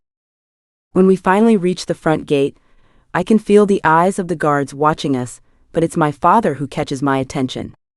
His expression is cold, calculating, as always. I meet his eyes for a split second, and a chill runs through me. The warning is clear without him saying a word. If anything goes wrong here, there will be consequences. He doesn't need to remind me of that. My gaze flickers to Victoria again, and I see the excitement in her eyes. Her future seems so perfectly planned, her role so easily defined. She's made for this life, made to be a trophy, made to be admired. But I can't help but feel sorry for her. She thinks this is what she wants, but I know the reality. The power plays, the manipulation, the isolation. I take a deep breath, pushing down the knot in my stomach. As we walk up to the front door, I can feel my heart beating harder in my chest. I don't know what to expect from the Carters or this whole new world I'm stepping into. I don't know if I'm ready for it. But it's too late now. I'm already here. The door opens before we can knock, revealing a woman in a sharp tailored dress. Her smile is warm, welcoming even, but I know it's a mask. She's the mother of Boris Carter, no doubt. And behind her stands Boris himself, looking every bit the part of the wealthy heir, his eyes scanning over us. "Welcome," she says, her voice smooth and practiced. "We're so glad you could join us." I force a smile, stepping inside, but I can't shake the feeling that I'm walking straight into the heart of a game I'll never understand. Gio steps forward first, greeting her with a nod, his usual composure intact. He doesn't seem fazed by any of this. But me? I'm already overwhelmed. The grandness of it all, the perfection of the house, the fake warmth in everyone's smiles, everything feels like a performance, and I'm just trying to figure out my lines. "Thank you for having us," Gio says, his voice polite, businesslike. I follow his lead, offering my own greeting, though it feels hollow. I don't belong here. Not with these people. Not in this world. But I don't have a choice, do I? Boris approaches, offering his hand first to Gio, then to me. His handshake is firm, his gaze steady but lacking warmth. I can't quite place the look in his eyes. It's like he's evaluating us, sizing us up, as if we're already part of a bigger plan. "Good to finally meet you both," he says, his voice smooth but there's something guarded beneath it. He's not here just for pleasantries. I offer him a smile, but it's tight, strained. I'm already counting the minutes until I can escape, but for now I'm stuck. And as the door closes behind us, I can't shake the feeling that the real game is just beginning. I lay awake in the middle of the night before the ball, staring at the ceiling, feeling restless. I don't like it here. Everything about this house feels suffocating, too clean, too perfect, too controlled. The weight of expectations presses on me, heavier than any dress I'll wear tomorrow, and it feels like I'm trapped inside a gilded cage. Boris and I haven't spoken since 2 days ago, when he introduced himself. His presence lingers, though, in the space between us. He hasn't said much, but I've caught him looking at me in ways I don't like, his gaze lingering a little too long, too predatory. Every time our eyes meet, I feel something shift in the air, an unspoken understanding that leaves me unsettled. It's the way his eyes trail over me, looking me up and down like I'm some object he's deciding whether or not he wants to claim. It's not just a glance, it's a weight, a heaviness that presses into me, making my skin crawl. I try to shake the thoughts from my head, but they keep coming back, haunting me in the quiet of the night. Every time he walks past me, I feel it, his hand brushing lightly against my arm, my back, as if it's accidental, but I know better. It's deliberate. It's as though he's marking his territory, letting me know that I'm not as innocent as I think I am in all of this. I try not to react, keeping my face neutral, but inside I'm burning with a mix of discomfort and frustration. I want to tell him to stop, to put him in his place, but something holds me back. The rules of this world, his world, don't let me act on that instinct. The silence in my room feels oppressive as I roll over onto my side, the covers tangled around me. I can hear the sounds of the house settling, the distant hum of the city outside. But nothing feels quiet enough to drown out the thoughts circling in my head. I sigh, pushing my pillow to the side, finally sitting up. The dim moonlight creeping through the window casts long shadows across the room, but I don't find any comfort in it. I get up and walk to the window, my bare feet barely making a sound on the cold hardwood floor. The city skyline is visible in the distance, the lights flickering like stars in a sky I don't quite belong to. I've never felt so alone in a room full of people. The quiet of the house contrasts with the turmoil inside me, the unease I feel about the ball tomorrow, about everything that's happening, everything I'm walking into. There's something off about all of this, the Carters, Boris, this whole game, and I can't put my finger on it, but I know I don't trust any of them. I push myself out of bed and wrap my arms around my body, before walking towards the door to get some water from the kitchen, hoping it'll help me sleep and get some rest before tomorrow. I open and lightly close the door of the room, after stepping out to be met with the lightly illuminated hallways of the Carter estate, before making my way down the silent hall with a guard standing around each corner. I quietly step down the hall, trying my best to make no noise as I walk, though the stillness of the house feels almost suffocating. Each step echoes softly in the emptiness, and I'm reminded again that this place feels too cold, too foreign. The walls are lined with artwork and priceless antiques, every corner more perfect than the last, yet none of it makes me feel at home. As I reach the stairs and start descending slowly, I'm hyper-aware of the silence around me, the hum of the city barely audible from the windows above. I just need something to calm the knot in my stomach, maybe water, or maybe just a moment of peace away from the suffocating expectations. My thoughts drift as I reach the bottom of the staircase, only to find myself suddenly face to chest with someone. I stagger back instinctively, blinking up to see none other than Boris standing there in the dim hallway. For a moment, the world around us seems to pause. His gaze locks with mine, and I feel the heat of his stare almost physically. His expression is unreadable, but there's something unsettling about the way he's looking at me tonight. There's a new edge to it, something dark and predatory. Alessia. His voice is low, calm, almost too calm. He doesn't take a step back, doesn't give me any space, just stands there, blocking my path as if it's the most natural thing in the world. Can't sleep either? I swallow hard, my pulse quickening as the air between us grows heavy with tension. I shake my head, trying to keep my voice steady. Just needed some water. I take a half step back, making an attempt to walk around him, but he doesn't move, his frame towering in the narrow hallway. Water? His lips curl into a subtle smile, one that doesn't reach his eyes as I smell the alcohol he's consumed reeking off him. At this hour? I try to mask my discomfort with a shrug, crossing my arms loosely over my chest. Yeah. Why not? I meet his gaze, though it feels like a battle to keep my voice even. I hate how he's looking at me, how he's so close, like he's daring me to say something, anything to break the silence. I open my mouth to say something to get away from, and his wandering eyes, but before I could get a word out, I felt his hand wrap around my wrist, before he pulls me into the room with the door slightly open. My eyes widen before I gasp, "What are you doing?" I ask, trying to pry my hand out of his grasp, his touch sending an unsettling feeling down my stomach. "You shouldn't be wandering around this late at night, gorgeous," he whispers, letting go of my hand as I quickly take a few steps back and away from him. But with every step I take back, he takes one towards me, and my stomach clenches in fear. I'm sorry?" I stutter on my words as my back hits the bookshelf behind me, and his filthy eyes run down my mostly covered body. Despite being covered, his eyes still find a way to make me feel dirty. I try to steady my breath, but the fear surges through me like a cold wave, and I'm unable to stop the tremor in my hands. I keep my back pressed against the bookshelf, my heart pounding in my chest as I struggle to maintain some semblance of control. My thoughts are jumbled, fighting against the sensation of being trapped in this room with him, with no escape.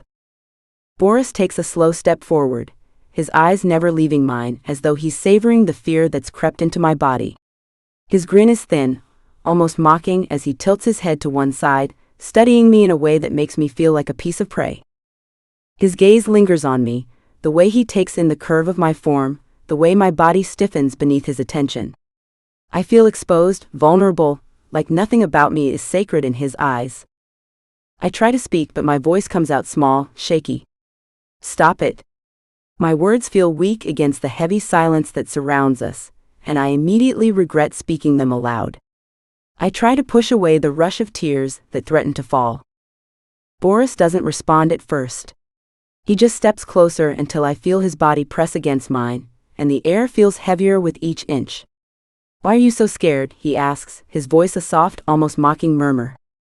"Oh hell, now back off. You're so beautiful when you're nervous. It's cute." He leans in, his presence suffocating, and I want to recoil, to scream, but something keeps me rooted in place, like I'm paralyzed by the disgusting feeling when his hands settle on the curve of my waist. I can't breathe. I can't think straight. I just want to get out. The tears start to prick at the corners of my eyes, and I quickly look away, blinking hard to keep them back. My chest feels tight, like I can't get enough air. I press my palms against the bookshelf behind me, as if the wood will anchor me, but it feels like nothing can hold me still enough to stop the overwhelming panic that's rising in me. He takes another step, his face now inches from mine as he presses himself against me. "You know," he whispers, his breath hot against my ear, "you're not nearly as innocent as you think you are. I can see right through you, Alessia." He accuses me as his head dips down, and I bring my hands up trying to shove him away. I shudder at the way he says my name, like it's a curse, like it's something he's about to own. His fingers graze my arm lightly, and I flinch, my body instinctively trying to pull away, and when he realizes that, he sighs and grabs my wrists with one hand, stopping me from shoving him, and pins them against my lower back as pain shoots up my arm from how he twists my wrists. "Please," I whisper again, my voice cracking. "Please let me go."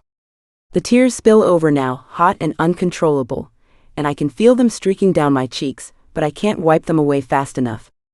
The humiliation floods my chest as I feel weak, as though I'm nothing more than an object for him to look at, to play with. He just laughs at my beg before his lips begin placing kisses on my neck, and I try kneeing him to get him away, but nothing works. "Don't piss me off," he grunts, grabbing my leg with his other hand and pushing it down. Maybe it was my fault for trying to knee him, but his hand trails up my thigh, and when his hand stops close to the spot between my legs, I bit the inside of my cheek, as tears roll down my eyes in pain or embarrassment as he lightly bites down on my skin. Finally, after what feels like an eternity, Boris pulls back slightly, his eyes gleaming with satisfaction as he takes in my tears. It's like a cruel game to him. "You'll get used to this," he says softly, like a threat wrapped in a whisper. "You'll get used to me." His voice is laced with something darker now, a promise of control that leaves me feeling cold to the bone.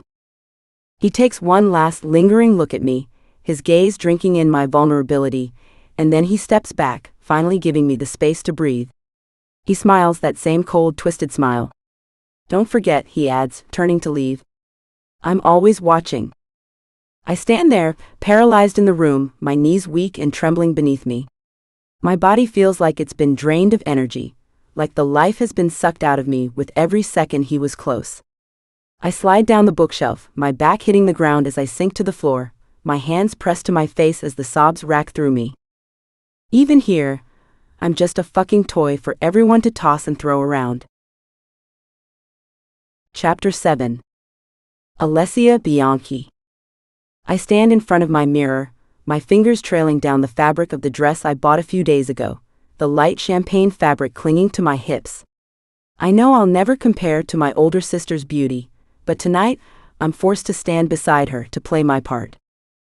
I try to shake the thought from my mind as I grab the small silver earrings from the table in front of me, putting them in carefully, each click of the post reminding me of how I'm expected to look perfect, even when I know I'll only ever be in her shadow.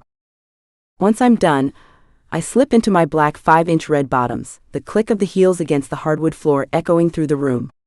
Finally, the bottom of the dress falls gracefully to the floor, no longer pooling at my feet, but brushing just the right amount of fabric against the ground. I catch a glance at my reflection, feeling the weight of my insecurities sink in. I can already hear the whispers at the party. No one ever notices me. They only have eyes for her. Victoria, always the star of the show.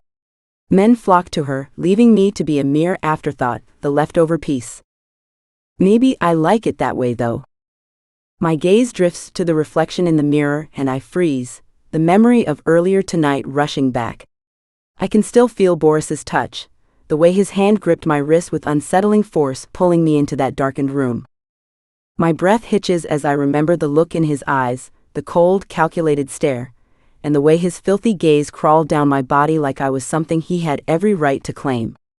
I shudder, feeling the echo of his touch on my skin, even though I've long since pulled away from him. I try to ignore it, to focus on my reflection, but it lingers, that disgusting feeling that I can't scrub off. His hand, his touch, the way he made me feel small and exposed. And I can't say anything about it. I can't tell anyone what happened.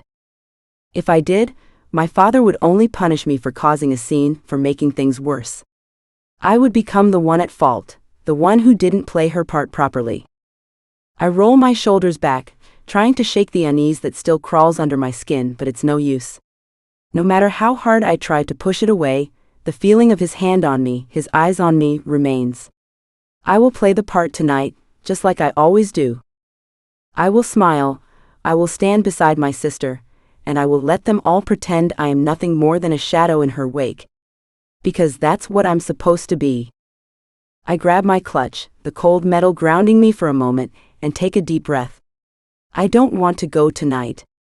I don't want to play the part of the obedient sister who stands in the background, smiling and pretending. But it's expected. It's what I do. What I've always done.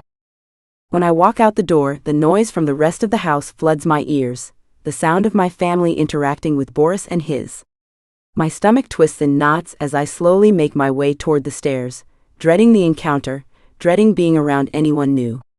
Boris, the head of the American Mafia. Boris, the man my sister is set to marry, a deal wrapped in a wedding bow, a transaction. Victoria holds herself with such grace, but beneath that poised exterior lies a sharpness in her words that makes it hard to breathe sometimes. I know she doesn't mean to be unkind, or at least I tell myself that, but it still stings. I am not like her. I never will be. I reach the bottom of the stairs, and the room bursts with conversation and laughter. Victoria is in the center, a queen commanding the attention of everyone in the room. And there he is, Boris. His presence fills the room, and my heart beats a little faster as his eyes catch mine. His dark hair is slicked back, his suit perfectly tailored, and when his light blue eyes meet mine, something cold settles deep in my chest. The room is filled with polite laughter and small talk, the air thick with the pretense of warmth that fills the Carter estate. Victoria holds court, her words effortless and her smile dazzling, making sure everyone feels like they belong while I stand quietly beside her, a mere backdrop to her shine. Boris stands nearby, his presence looming even when he's not directly engaged in conversation. I can feel his eyes on me from across the room, but I don't dare look at him. I can't, especially not after what happened earlier, after that moment in the study. His eyes still make my skin crawl. His touch is like a stain that I can't scrub away, even though it happened hours ago. The Carter's laughter mingles with the clinking of glasses, and I force myself to participate in the conversation, nodding along to whatever meaningless chatter is happening around me. I try to keep my gaze steady, to keep my body calm, but it's impossible. I can't shake the feeling of his eyes on me. It's like a weight pressing into my skin, suffocating, and I want nothing more than to disappear into the background, to shrink until I'm invisible. Alessia, my mother calls out, pulling me from my thoughts. You're not joining the conversation? I give a polite smile, my stomach nodding. Just listening. She gives me a glance, a slight frown forming on her face, before turning her attention back to Boris. His eyes flicker over to me then, and I feel something shift in the air, his gaze moving down my body in a way that makes my breath catch in my throat. His look is a little too slow, a little too deliberate. I force myself to hold his gaze, but it feels like he's peeling me apart, exposing something fragile underneath. Something I don't want him to see. "Alessia," Boris says finally, his voice low, the corners of his mouth lifting into a half-smile. "You look stunning tonight." His words are a thin veneer of politeness, but there's something in his eyes that makes me want to turn and run. I feel a lump in my throat, but I manage to force a smile, pretending his words don't make my skin crawl. "Thank you," I murmur, looking down at the floor, desperate to escape his gaze, but I can feel his presence lingering in the air around me. It doesn't help that my father is watching us, his eyes hard and cold. He doesn't say anything, but the weight of his stare is enough to remind me to behave, to not rock the boat. I feel his disapproval pressing down on me, even though he's never voiced it directly. But it's there, an expectation that I'll play my part, smile and stand still. Don't make waves. Don't cause trouble. And there's Vittoria, of course, glaring at me from across the room, her expression tight. She doesn't even need to say anything to communicate her irritation. I've never been able to be what she is. Never able to hold the attention the way she does, and I know that stings her just a little. But tonight it stings me more. I turn to Luca, my brother, hoping for some relief. He's standing close by, holding my coat. His face is neutral, but his eyes soften when they meet mine, as if he can see the discomfort I'm trying to hide. "You ready?" he asks, his voice low, almost as if he knows how much I'm dreading this night. I glance at our mother, who's still engaged in conversation with the Carters, and I see her looking at Luca with mild disapproval, clearly wanting us all to leave together as the perfect family. But Luca doesn't care. He'd rather escape this performance as much as I do. I nod quickly, relief flooding me. "Yeah, let's go," I whisper, not wanting to draw any more attention to myself than I already have. Luca passes me my black coat, and I pull it on quickly, grateful for the slight shield it provides, if only for the cold air outside. As we step toward the door, I can feel Boris's eyes on me again, his gaze heavy and invasive. I shiver, instinctively pulling my coat tighter around my shoulders as I try to ignore him. Luca places a reassuring hand on my back, his touch grounding me for a second, but even that can't calm the nerves swirling in my stomach. We step outside into the cool night air, the door shutting behind us, but I can still feel the weight of the house pressing on me. "You okay?" Luca asks quietly, as if sensing the tension that hasn't left me. I hesitate for a moment, my mind still back in that room, replaying Boris's stare. "I will be," I whisper, my voice barely audible. The engine hums to life as Luca drives us through the quiet streets, the city lights flickering by. But I hardly notice. My mind is still there, still back in that room, trapped in that moment. Luca breaks the silence, his voice calm but with a protective edge. "You know you don't have to put up with that, right?" I glance at him, confused. "With what?" "The way he looked at you," he says, his grip tightening on the steering wheel. "You don't have to let him treat you like that." I exhale, looking down at my hands. "Maybe I imagined it," I say, trying to convince myself more than anyone else. Luca's eyes flick to me, sharp and concerned. "You didn't." His voice is low, firm. "If he does it again, you tell me." I nod, the unease in my stomach still churning. I appreciate his support, but the feeling in my chest doesn't go away. I know this won't be the last time. I can feel it deep down. Chapter 8. Alessia Bianchi. My eyes drift around the grand banquet the ball is held at this year, as my family talks to others and each other. My brother was pulled away by someone to talk about his latest mission, leaving me standing here alone. My eyes drift around until they settle at the bar in the far corner of the hall. But before I could begin walking towards it, I see my father turn towards me as he stands in front of another man in a navy suit. "This is my youngest, she's a doctor," he introduces as I suck in a deep breath and stand beside my dad, offering the man looking at me like I am his damn dinner a small smile. "Alessia," I say, shaking the hand he put out for me.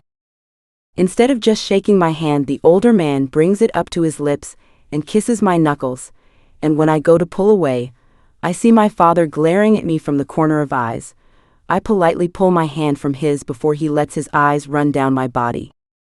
I just gagged, I swear. I clear my throat despite my father's glares warning me to stay.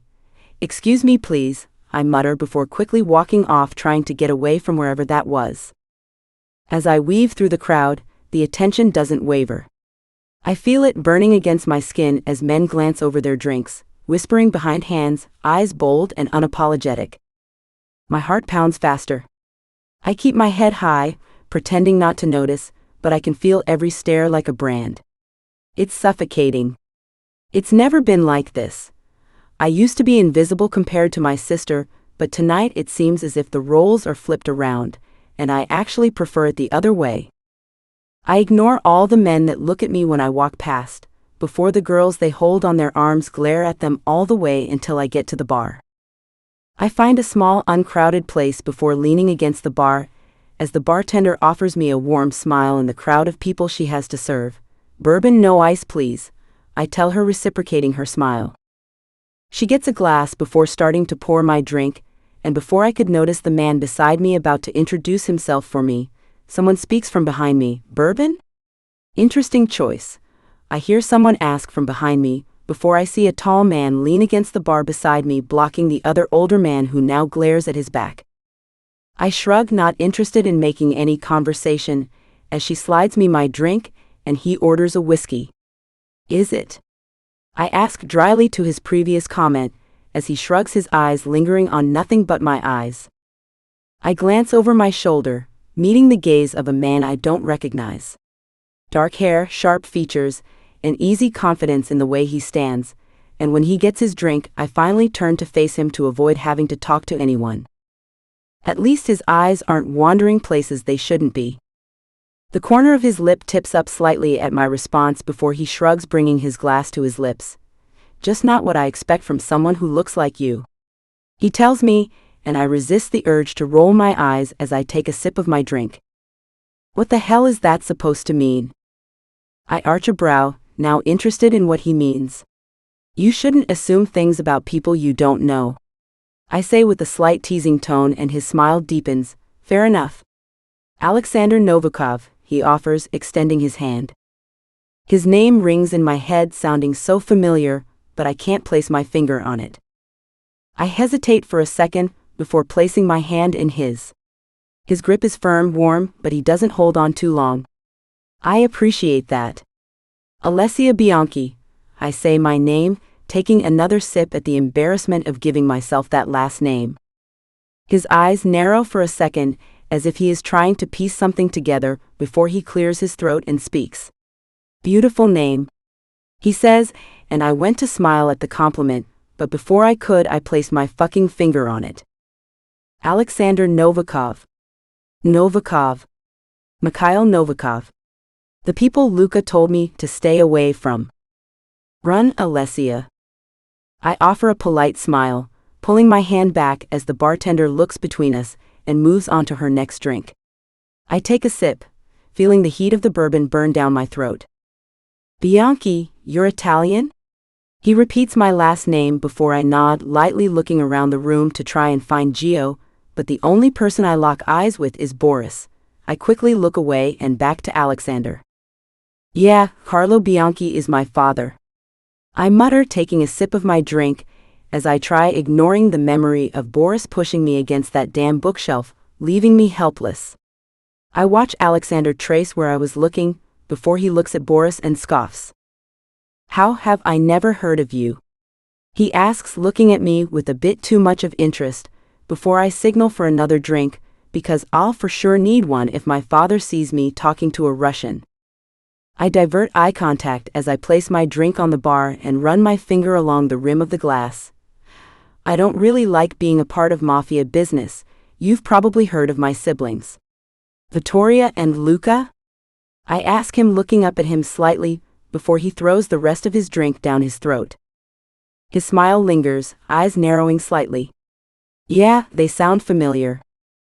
I feel my stomach bubbling, remember how my father would kill me for taking to him. "Don't make waves, don't make bubbles, stay hidden and away," is what he told me. "And Novikov? Are you?" Before I could even finish my words, he lets out a small chuckle, and places his glass down on the bar empty for the bartender to grab. "He's my brother," he answers my question without me even asking before turning around and walking away with one last smile when someone calls his name to chat. Well, he doesn't seem to murder why like Gio said. That's until I step out for air, and him and his evil brother strangle me or something. Better stay out of their way. Don't be dramatic now. I take my second drink and throw it down my throat, hissing at how it burns, before smiling at the bartender and walking away towards the table my family sits at, knowing the ballroom dance is coming soon, and I would like to avoid it. I walk across the hall, and again avoid everyone who looks at me, because I really don't want to draw any attention. I pull the chair between my brother and Vittoria before sitting down, letting my eyes fall to an irritated Vittoria. I would ask what's wrong, but I doubt she wants to talk to me out of everyone. I just mind my business as everyone at the table talks to each other. I bite down on my bottom lip when I hear Boris speak up, talking about how this marriage is amazing for both our families, about how he has gained 2 more siblings, and points to Gio and I as we look at each other and roll our eyes.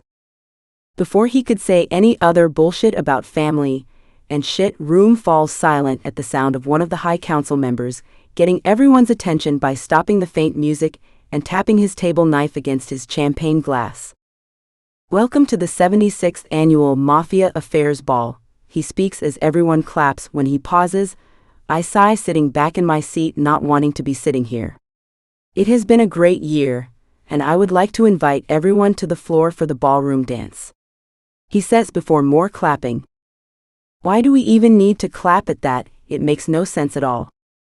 I want every young couple and person on this dance floor this year," he says before walking off, and I watch people begin to get up as my eyes lock with Father's, and he glares at me to get up and dance as well. I shake my head lightly, not knowing how to do the ballroom dance because I've never needed to do it before, but he just narrows his eyes at me, and my jaw locks, knowing hell lock me in that room again if I don't obey. I stand up and run my hands down my dress as I watch Boris and Vittoria walk towards the floor hand in hand. When my brother was about to lead me away, a girl comes up to us blushing, her cheeks blazing red. "Would you like to dance?" She freezes as she sees me beside him and immediately stops. My brother goes to say no to her, but before he could, I speak. "I'm his sister," I blurt out before she opens her mouth to say something, but nothing comes out as she looks between us before her eyes settle on him and he glares at me. She is beautiful, like drop-dead gorgeous, and she seems so kind. I glare at him before shoving him towards her and smile at her. "He would love to," I say, shoving him to her as he glares at me, but I just narrow my eyes and he gives in, asking for her hand as they walk to the dance floor. I've just screwed myself over. He needs a girl in his life though. Now I can't dance. It's basically a win-win. I look back to my father and he just glares at me, while my mom looks at me with disappointment. And before I could sit down, I hear a familiar voice from behind me. "May I have this dance?" I turn around and almost gag when I see the man with the navy suit from before. I thought he was my father's age. I think I may throw up. My jaw locks, and right when I closed my eyes and was about to put my hand in his to make my father and mother happy, someone spoke from beside me. "She promised me the first dance, sorry," I hear Alexander say. Before I could react, I felt a hand on my upper back leading me away from the situation as I let out a heavy breath I had no idea I was holding. "You officially owe me one." He lets out a small laugh, directing me to the floor, and I can't help but let out a small laugh. I do. I look over my shoulder to see my mother and father looking at me in shock, and only then do I realize what I am doing. I'm about to dance with Mikhail Novikov's brother, the biggest enemy to the Italian mafia. Fuck. My jaw locks as we take our place on the floor, the crowd settling into their seats as the council member starts talking. His voice drones on in the background, but I barely hear him. My eyes are on the man who has just stepped forward to stand beside him, commanding attention with every step.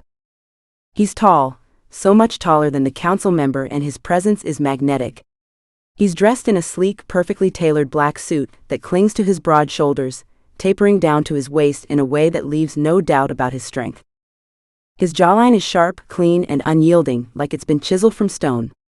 Dark eyes scan the room with an intense, almost predatory gaze, his lips a thin line that could either be a smirk or a warning. His hair is dark, effortlessly messy in that way that screams controlled chaos. I can't look away. Every part of him exudes power, raw, untouchable, and dangerous. It takes everything in me not to shift uncomfortably under his gaze. Alexander tenses beside me, his body language a little too stiff.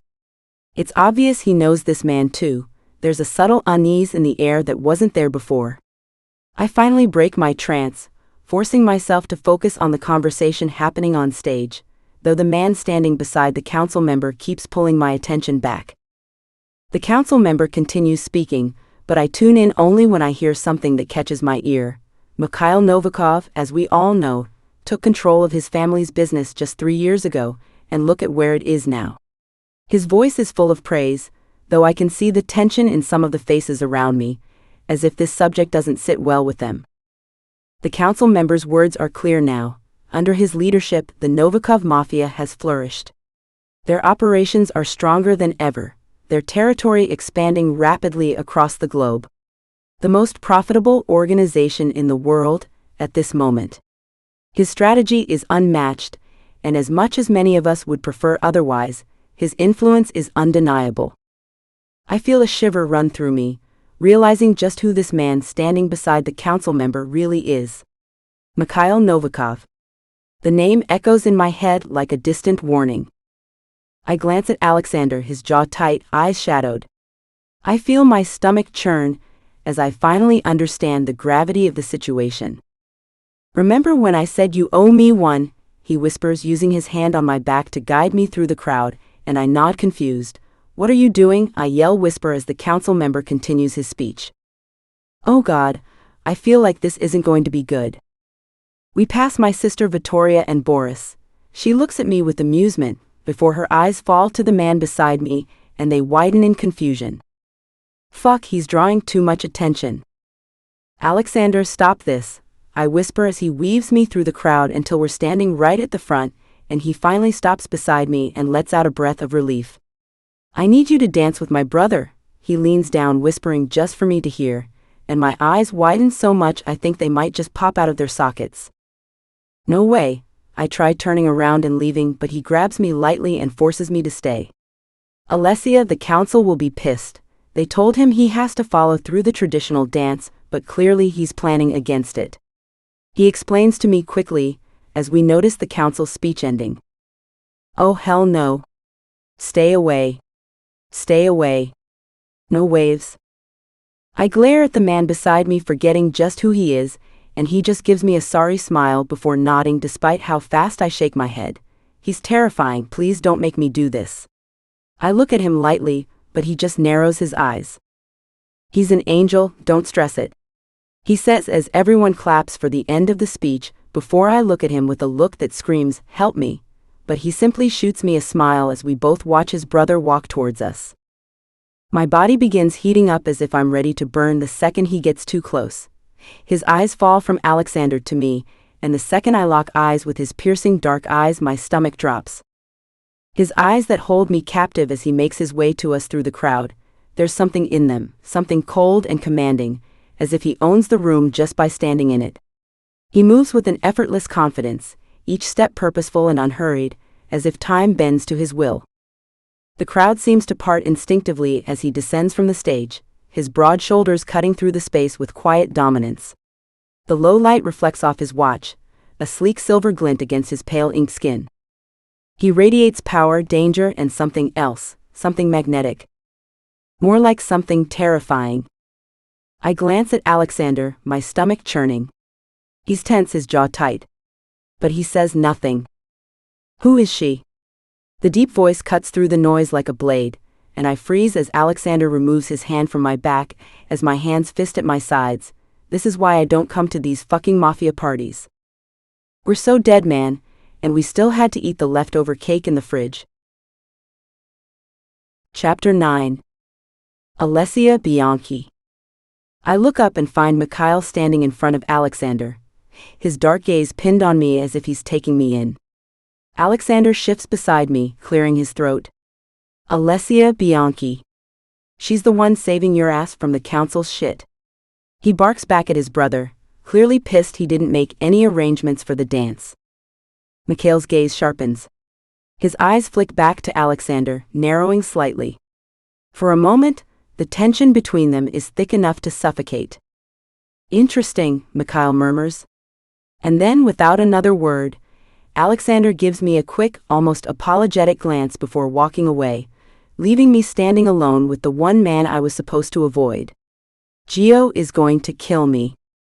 Shall we? Mikhail offers his hand, his voice smooth, deep, and commanding. I stare at his hand, my heart pounding in my chest. Every part of me is screaming to walk away. But I can feel the eyes of the council on us. Of my father. Of everyone. I force a breath, swallowing the lump in my throat, and place my hand in his. His grip is warm, firm, but not too tight. He leads me onto the dance floor, and the second his hand settles on my waist, I feel the heat of him sear through the fabric of my dress. It's getting hot in here. The room feels like it's holding its breath as Mikhail's hand settles on my waist. His touch is warm, burning through the delicate fabric of my dress, searing my skin like a brand. I exhale slowly, trying to steady myself, but it's impossible when his fingers shift slightly, trailing to the small of my back, where there is no fabric at all. My breath hitches at the contact, heat crawling up my spine. He holds me closer than I expected, his frame towering over mine, the space between us barely enough to fit a whisper. The scent of him, smoke, spice, and something darker wraps around me, making my pulse thunder in my ears. Our movements fall into rhythm, or at least his do. I stumble slightly, my steps awkward as I try to follow the fluid grace of the dance I never learned. His dark eyes flick down, noticing immediately, as I imagine myself drawing in a lake of pure embarrassment. You don't know the dance, he murmurs, voice low enough that no one else can hear. There's no judgment in it, only cold observation. I feel my cheeks burn as I tip my head up despite the height of my heels to look at him. No. I whisper lightly, before my eyes fall to how the corner of his lips tips up lightly. His grip shifts, firm but steady, as his hand slides from my waist to my back. My heart threatens to beat out of my chest when his hand presses against the bare skin of my backless dress, as he leads the way for the dance. Step on my shoes, he says lightly. And I do. He takes complete control, his movements so smooth and precise that I barely have to do anything at all. He guides me effortlessly across the floor, each step measured, powerful, as if commanding the very ground we walk on. I'm caught in the current, swept up by the strength in his arms and the quiet dominance in his gaze. Our eyes lock, and for a moment the entire room fades away. The tension between us is electric, crackling in the charged space we share. I'm hyper-aware of the way his thumb grazes the edge of my spine, tracing slow, idle circles. Out of the corner of my eye, I catch a glimpse of Vittoria and Boris standing near the edge of the floor. Vittoria's expression is unreadable, but Boris looks like he's just seen a ghost. His jaw is tight, his eyes dark with something that looks a lot like fury. I swallow hard, forcing myself to look away before the weight of their stares can pull me under. Mikhail seems to notice. Mikhail's grip tightens, guiding me effortlessly across the floor, the heat of his touch searing through the fabric of my dress. Every movement he makes is deliberate, powerful, a reminder that he commands everything around him. His presence is suffocating, and I'm trapped in it, unable to look away. How do you know my brother? He murmurs. He leans in slightly, his breath grazing my ear, sending shivers down my spine. His eyes linger on my features, studying me with an intensity that makes it impossible to breathe. I force myself to look up at him, my heart pounding in my chest. I don't know your brother. The words come out shaky, weak under the weight of his gaze as Mikhail's lips curl into a smile, but it's not warm, it's a slow, dangerous curl that makes my stomach tighten. Is that why he just handed you over to me? He asks about how Alexander told me to dance with this devil, but I just swallow hard, trying to keep my composure, but my heart is racing. I try to force my words past the knot in my throat, my heart racing in my chest as his intense gaze never wavers. I'm not some object to be handed over. I tell him, trying to give him a hard look, though the tremor in my voice betrays me. I can feel the lie slipping from my lips, but I have to say it, have to convince myself that I still have some control over this situation, that I'm not just another pawn in a game I don't even understand. I tilt my chin up, trying to hold his gaze, my eyes locking with his, even though every part of me wants to look away. I wouldn't be anywhere I don't want to be. My words are sharp, an attempt to sound more confident, to keep up the illusion of strength. His lips curl into that smile again, the kind that sends a shiver down my spine, and I can see the glimmer of amusement in his dark eyes. Is that so? He steps a little closer, his chest brushing against mine for just a moment, and my breath hitches. I can feel the heat radiating off of him, like it's suffocating me, and I have to fight to steady my breathing. So you want to be here, you want to dance with me? His voice is low, almost like a challenge hidden beneath the smoothness. His eyes flick down to my hand still held in his grip unyielding. I swallow hard, trying not to give him the satisfaction of knowing just how much his proximity is affecting me. It's not about that, I snap, attempting to gather some semblance of strength. He just hums and lets his eyes fall back to mine. I try my best to steady my breath, as Mikhail's eyes lock onto mine with an intensity that makes everything around us seem irrelevant. The music continues, but it's drowned out by the pounding of my heart and the strange heavy silence that clings between us. My fingers tremble against his as we move across the floor, and I feel the weight of every single gaze on us, the council, my family, the entire room. Their eyes are on us, and I can feel the tension in the air, thick and suffocating. It's like they know what's happening between us, even if I don't want to acknowledge it. Their stares feel invasive, like I'm on display, and yet I can't seem to break free from Mikhail's grasp. His presence is overwhelming, darker than the shadows of the room, more intoxicating than the smoke swirling in the air. He's close, so close that I can feel the heat radiating from his body, feel the subtle, possessive weight of his hand resting on the small of my back. His touch is both firm and light, a subtle reminder that he's in complete control. Every movement, every shift is calculated, precise. He moves like a predator, and I'm the prey he's decided to take interest in. I feel sick. I try to focus, but I can't. The room seems to blur around me, as his gaze never falters, never softens. He's too captivating. His voice is low, smooth, and laced with something dark. You're tense, he murmurs, his breath brushing against my ear, sending a chill down my spine. I try to ignore the way my body reacts, the way the heat in my chest rises again. I'm fine, I manage, but even to my own ears, my voice sounds strained, weak. Yeah. I can't think straight, my mind a jumble of heat, nerves, and an odd sense of being both trapped and pulled closer. His touch shifts just slightly, his fingers grazing the bare skin of my back, sending a jolt of heat through me that I can't control. The way he moves, each step commanding, each turn fluid and effortless, makes it hard to remember where I am, who I'm supposed to be, and why I'm even here. The room continues to watch, their eyes like fire burning me, but I can't look away from Mikhail. His eyes are dark, unreadable, and yet I know he's watching me closely, waiting for something. I can feel the heat rising in my cheeks, my body betraying me with every step. Every touch. The way his hand shifts, moving ever so slightly as he leads me. The way he guides me, controlling the space between us, with the ease of someone who is used to having all the power. I glance around the room, noticing how the murmurs have died down, how the air feels thick with the weight of the stairs, and I realize with a start that I'm being watched, not just by the council or my family, but by everyone. The weight of it is unbearable. Victoria is watching, her eyes wide with confusion, but there's something else there too, concern, maybe fear. I try to ignore it, try to focus on anything but Mikhail, but it's impossible. The heat between us is palpable, too strong to ignore. His grip tightens slightly, as though sensing my discomfort, and I can't decide if it's meant to reassure me or remind me of just how little control I have. Breath, Alessia, he whispers, his lips brushing against my ear once more, the words a low command, and only then do I realize I was on the tip of the cliff about to fall into a full-blown panic attack. I try to respond, but my voice betrays me, too weak to break the silence.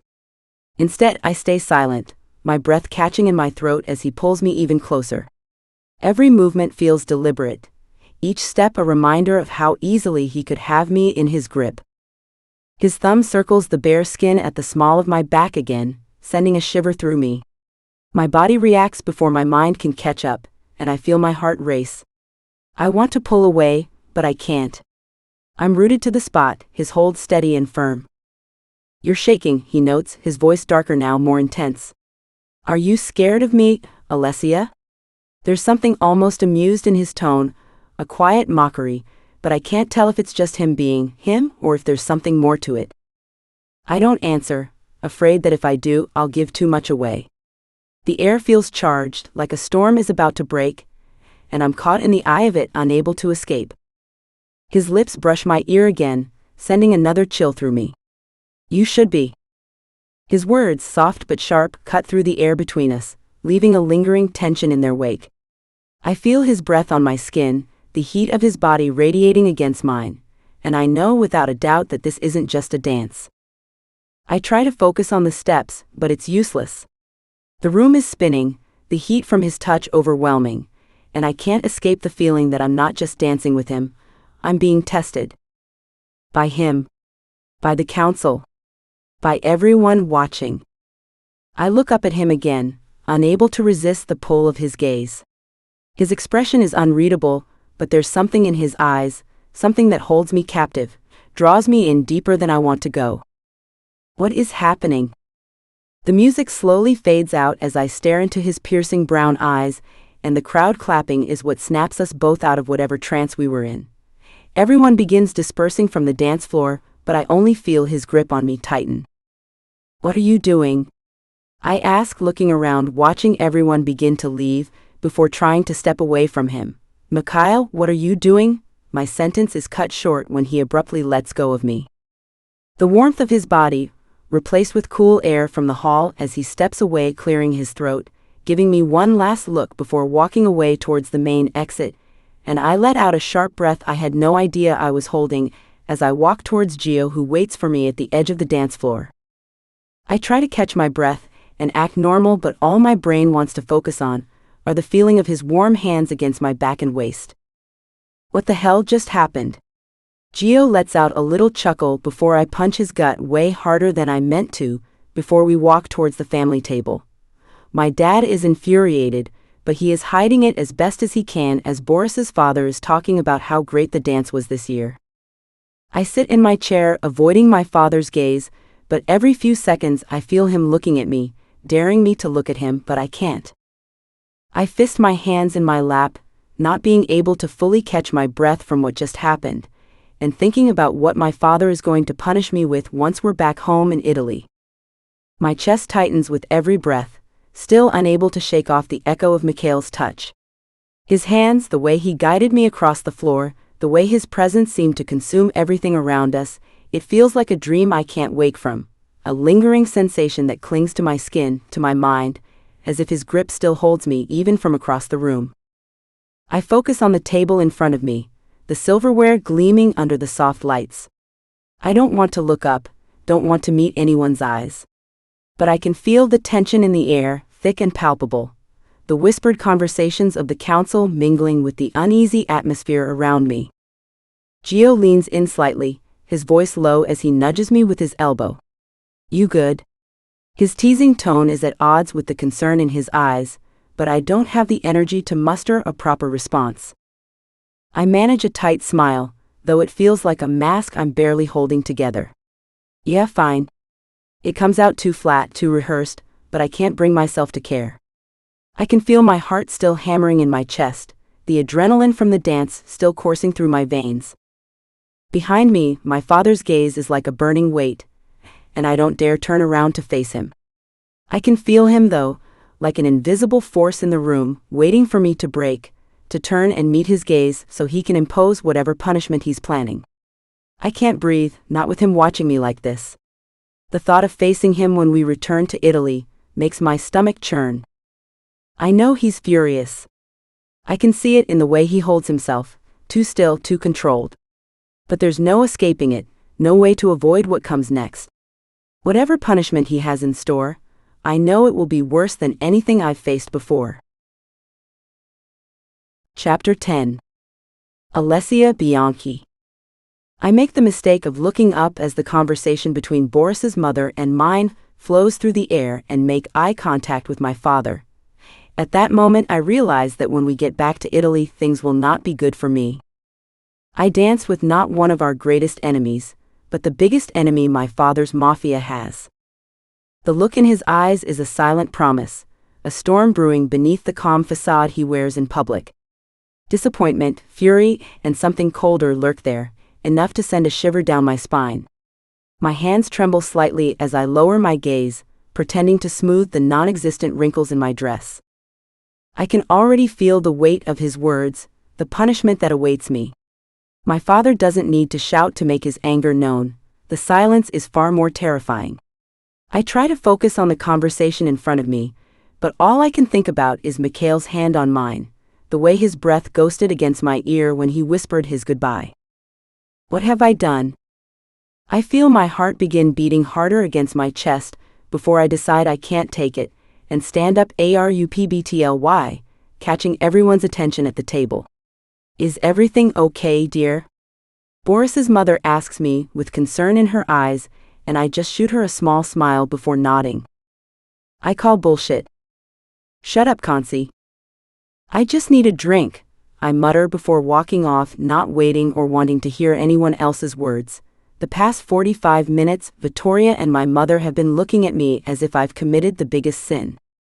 The disappointment is clear in everyone's eyes, but how am I at fault here? I was forced to dance in the first place, and then forced to dance with him. I make my way to the bar, my heels clicking softly against the marble floor, and order a bourbon. As I wait, I stare at the amber liquid being poured into the glass, my thoughts spiraling. My chest tightens with the weight of everything, my father's anger, my family's judgment, the way Mikhail's hands felt against mine. I press my lips together, exhaling through my nose. I shouldn't care. I should forget it ever happened. But the way he looked at me. I shake my head. I can't think about this now.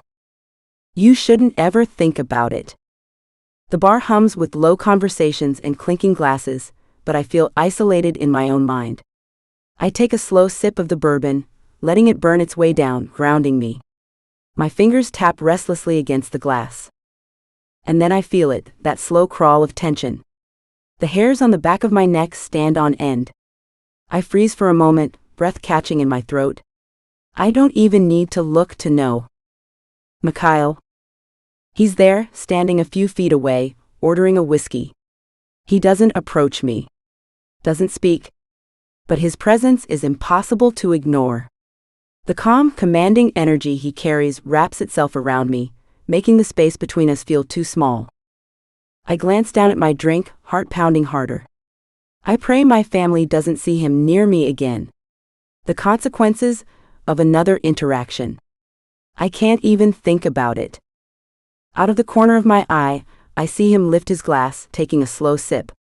His gaze drifts lazily in my direction, not quite meeting mine, but lingering just long enough to make my skin prickle. I force another sip of my bourbon, my fingers tightening slightly around the glass. The silence stretches, heavy and electric. I tell myself not to look at him. But I do, I can't help it for some reason. Our eyes meet. He holds my gaze for a beat too long, his expression unreadable. My breath stutters, and I look away quickly, heat rising to my cheeks. I take another slow sip, pretending to be unaffected. My heart drums in my ears as I watch him close the distance between us, until he is leaning against the bar right beside me, and he looks down at me. What do you do in your free time? He asks out of nowhere, catching me off guard. The question is so unexpected, so normal, that I blink. I turn to him, half convinced I misheard. His gaze is steady, calm, as if this is the most natural conversation in the world, as if he isn't the most ruthless, cold, and murderous man in the world. I let out a breathless laugh, shaking my head slightly. Really? That's what you're asking me right now? I ask quietly, not wanting anyone to think I'm talking to him, because I shouldn't be, and I know it. I should walk away right now. Why not? He asks, shrugging one shoulder as he brings his glass to his lips, a look I can't name shining in his dark brown eyes as he looks at me.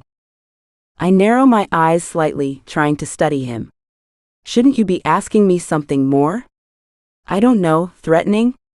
I say, looking away from his intoxicating eyes, my breath getting stuck in my throat when I feel him still looking at me. Maybe I will, he says smoothly.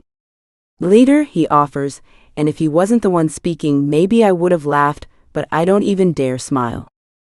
I exhale through my nose, trying to suppress the nerves crawling under my skin. None of your business, go bother someone else. I try telling him to keep myself safe from my father's punishments. I can't go in that dark room again, I can't. He tilts his head slightly, studying me as if he's trying to figure me out before speaking. Is that really what you want? He asks. I would like to say softly, but I don't think he knows how to be soft, so this is what I assume his attempt at it is. I hate how my chest tightens at his words. Why is he still talking to me? He's not a talker, Gio said. He keeps to himself and he is dangerous.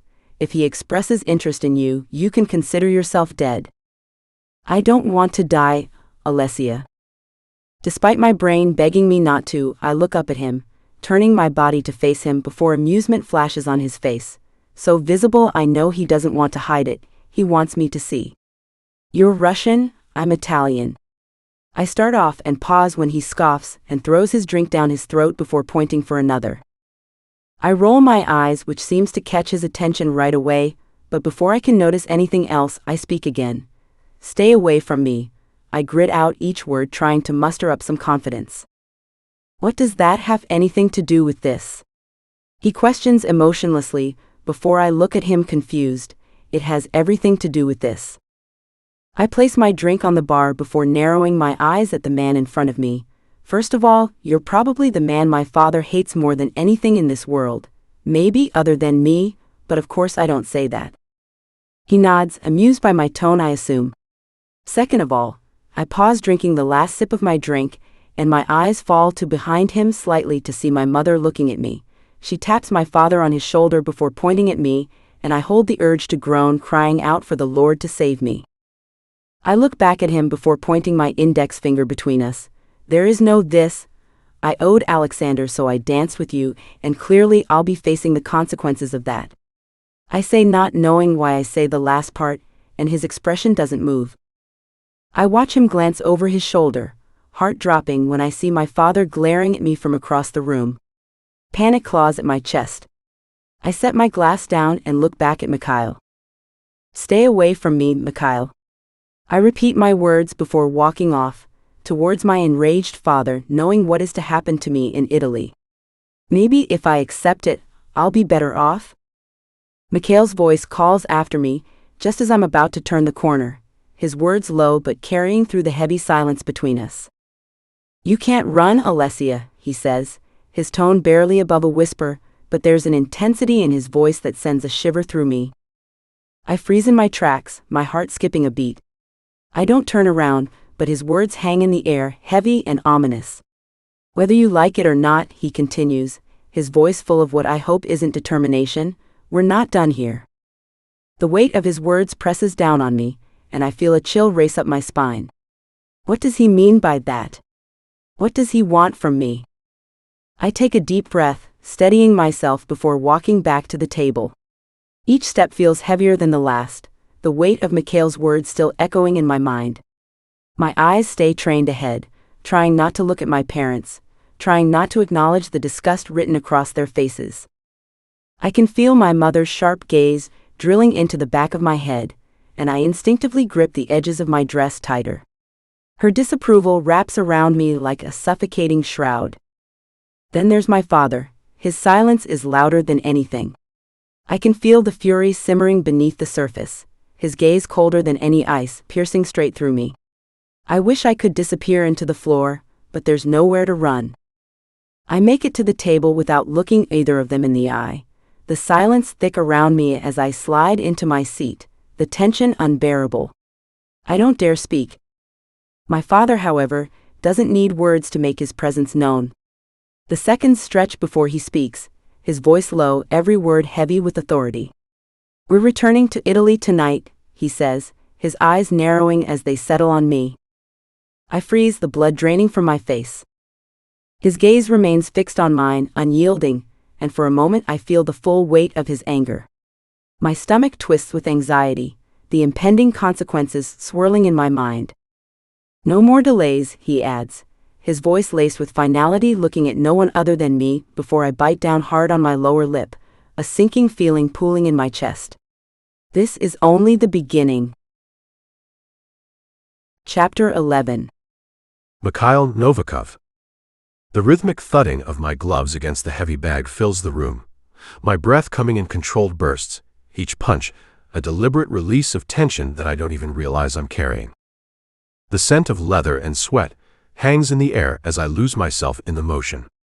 Left jab, right cross, left hook, over and over, the bag swaying, taking the punishment, while I channel everything I've been holding inside for the past week.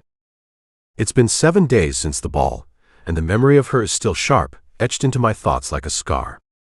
I've never cared about any woman this way before. Never wanted to. Never cared to after seeing how my mother was to my father.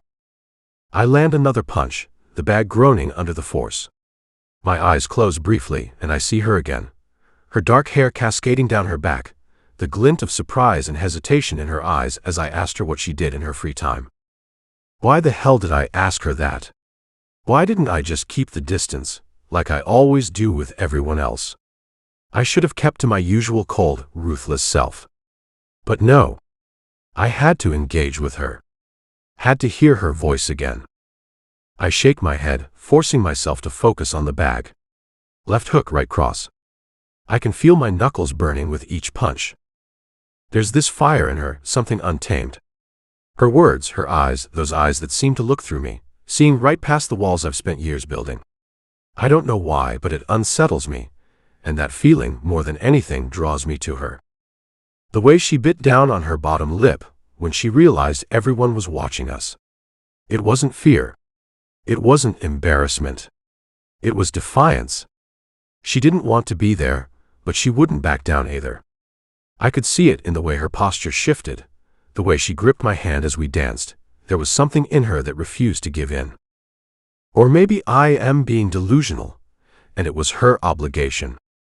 My focus shifts from the bag, the rhythm of my punches faltering, and my mind drifts back to that moment. When I held her, I could feel the warmth of her body pressed against mine, so close that every breath she took brushed against my skin. I wanted to pull her in tighter, but I didn't. I didn't, because it wasn't the right time. But that warmth. God, the warmth. I've been through hell and back, faced enemies who'd slice through me without a second thought, but none of it ever made me feel like I do now. The thought of her, of that brief moment when she wasn't pulling away from me, has been gnawing at me, refusing to let go. It's driving me crazy. And what makes it worse, when I imagine that warmth of hers being given to someone else, being forced by her father to give to someone else. I throw another punch, my knuckles cracking against the leather, and the sting is almost satisfying. But it doesn't erase the images in my head. Her eyes, those dark, enigmatic eyes. They weren't just filled with suspicion. There was something else there. Something that mirrored my own curiosity. Why is she so untouchable? Every time I try to break through her exterior, I only find more walls. What was it? Arrogance? Ego? Stubbornness? Fear? The bag swings back again, and I jab it harder, my chest tightening as I recall the way her breath hitched when I looked at her in the bar. The way she tried to hide the flicker of something I couldn't quite name, but it made my pulse race. I know she felt it too. Or maybe I'm being delusional again. Fuck. I don't chase women. I don't need to. But for her, I would make an exception. I don't know why. Maybe it's because she's the only one I've cared to look at. I don't know why I danced with her. Maybe it was the fear in her eyes, the way she looked at me like she was feeling too many things to name just one. But if it was anyone else, I would have looked at Alexander and walked away, not bothering to do anything. But I danced with her. She stepped on my shoes and I fucking carried her to dance with me. I need to get her out of my mind, otherwise God help her. I throw a final flurry of punches, left jab, right cross hook. The bag shudders and I step back, sweat dripping down my forehead, chest heaving. I wipe it away with the back of my hand, my gaze distant as I stare at the bag, lost in thought. The sweat still clings to my skin as I stand in the center of the room, my thoughts racing as the adrenaline slowly starts to ebb away. But even the exhaustion can't drown out the nagging pull at the back of my mind, the image of her, Alessia, still fresh in my mind. I shake my head, trying to shake off the growing frustration that's been building inside me ever since the ball. But I can't ignore the facts, no matter how badly I want to. The Italian Mafia. Her family. My family's sworn enemies. My father has fought Carlo, her father, for years. There's no way to ignore the hatred that runs deeper than any river of blood. It's not just business, this is personal. A long, bitter feud. Her father is the worst kind of leader. He's a puppet master who pulls strings and plays games with lives, no honor, no loyalty, only power and money. Carlo doesn't care who he hurts as long as the payoff is large enough. That's why he's dangerous. I flex my hands, the sting from my punches a welcome distraction, but the reality is still clear in my mind. I need a way in. There's no way I can get close to Alessia if I play by the rules. No way to win her trust, if I let my father's feud with her father stand in the way. But I can't just walk away. I need to find a way. Carlo will do anything for money. Anything. He'll sell his soul if the right price is offered. I've seen it happen before, witnessed him tear apart his own men for $1 more.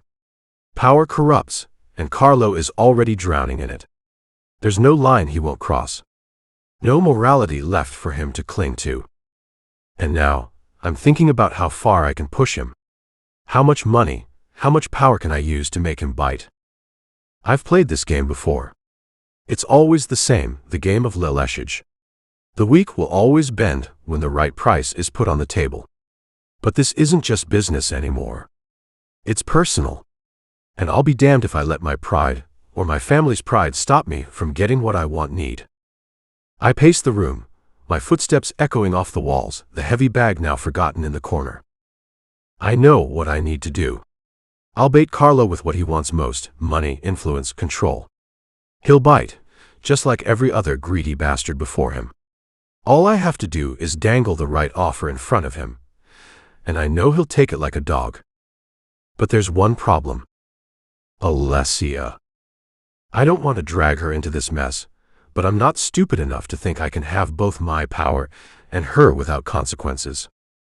Before, it was just about making the Italians burn in a fire I light, but after seeing her, after feeling her, there's no way I can let her burn in that fire. There's no way to keep her safe from this. And as much as I try to ignore it, her face haunts me, her expression that night, the defiance in her eyes, the way her lips trembled when I spoke to her. She's not someone I can just forget, and that's going to make everything I do even more dangerous. I throw another punch at the bag, the sound of leather meeting leather sharp in the otherwise silent room. I don't care that the bag sways wildly, that it threatens to fly off its chain. I need to get close to her. I need to show her that I'm not like the rest. I can make her see that. Right. I'll get to her. I'll use Carlo's own greed against him and get my foot in the door. Maybe then, once I've played the game, once I've cracked the wall of his arrogance, I can find a way to make Alessia see me for what I want to become for her. But right now, everything is a calculated risk. I can't be too forward. I can't move too quickly. This will take time. Patience. And when the time is right, I'll make my move. I'll find a way to make her mine, no matter what price I have to pay. The time I've spent as leader of the Russians, everything has been leading to take Carlo and the Italians down, but I can't have her if I run her family to the ground. She would never understand. Why do I want her to understand? The storm in my chest rages stronger now, my breath short and harsh as I stand before the bag, fists clenched, every muscle taut with the weight of what's to come. The world can burn for all I care. I'll make her mine, and I'll make her father regret ever crossing paths with me. My brother sits in front of me, his mouth wide open at the plan I've just proposed, eyes blinking in disbelief. My father simply sighs and shakes his head, not even bothering to argue anymore. I don't care. She won't forgive you, she'll never love you, Mikhail, my father says, his voice tinged with frustration, as though trying to bring me back to my senses. I don't even look at him. I never said anything about love, I reply, keeping my voice cool and emotionless. It's the only way to keep them from seeing what's beneath the surface, as Alexander glares at me, seeing right through my act. He opens his mouth to argue, but I'm already moving on, focusing on the strategy ahead. Her father is an obstacle. Nothing more, I say, keeping my eyes trained on the map in front of me, making sure they think it's all just a business deal. A means to an end. The reality is far from that, but he'll never know. If my father found out I was fond of Alessia, he'd do anything to keep me from having a distraction in my rule of the Bratva. Maybe he'd harm her. No, he can't know. My father lets out a long breath, the disappointment seeping through his features, but he doesn't press further. He doesn't need to know that this isn't about the game for me, not fully, at least. I tell them she's just a pawn, because that's what they expect to hear. That's what I want them to believe. But in my mind, it's different. Every time I think of her, I feel it, the shift, the pull. Her eyes, the way they flickered with that hint of vulnerability when we danced. How she bit her lip, caught between the weight of her father's anger and the chaos of the moment. That's when I first saw it, the fear, the defiance, all wrapped up in her. But it wasn't just that. It was the way she felt against me, the warmth of her skin, the way she made my pulse spike with just a look. Am I obsessed, just after a 7-minute dance and a 2-minute conversation? No, I'm not obsessed with her. I'm fucking being engulfed by the mere thought of that woman. It's more than just a game. And I know it. I want her. I want her to see me, to feel me, the way I feel her. I want to be the one who breaks down that wall around her, the one who gets to call her mine, not just a means to destroy her father. Let him, I tell my brother when he asks about Carlo, sounding as calm and indifferent as I can manage. If he wants to start a war over one woman, then so be it. I'll make sure it's a war he'll never win. But deep down, I'm already thinking ahead, imagining the ways I'll make her mine. I'll show her what it means to be with me, not just in the shadows of this damned game. I'll make sure she sees me, not as the ruthless head of the Russian Mafia, but as the man who can make her forget everything else. My father narrows his eyes, the caution in his expression betraying his thoughts. You're playing a dangerous game, Mikhail.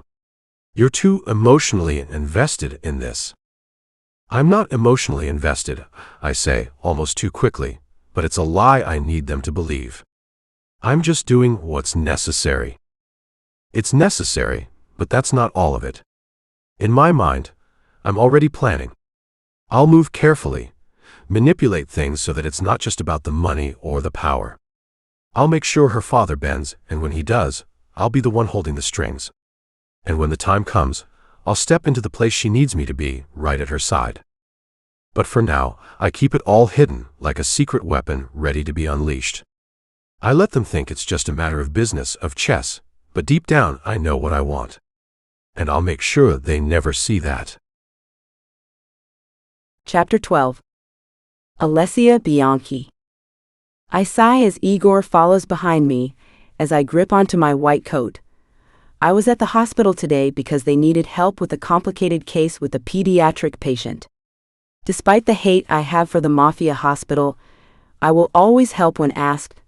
I took an oath, and I would never let a poor baby die without doing anything to save him.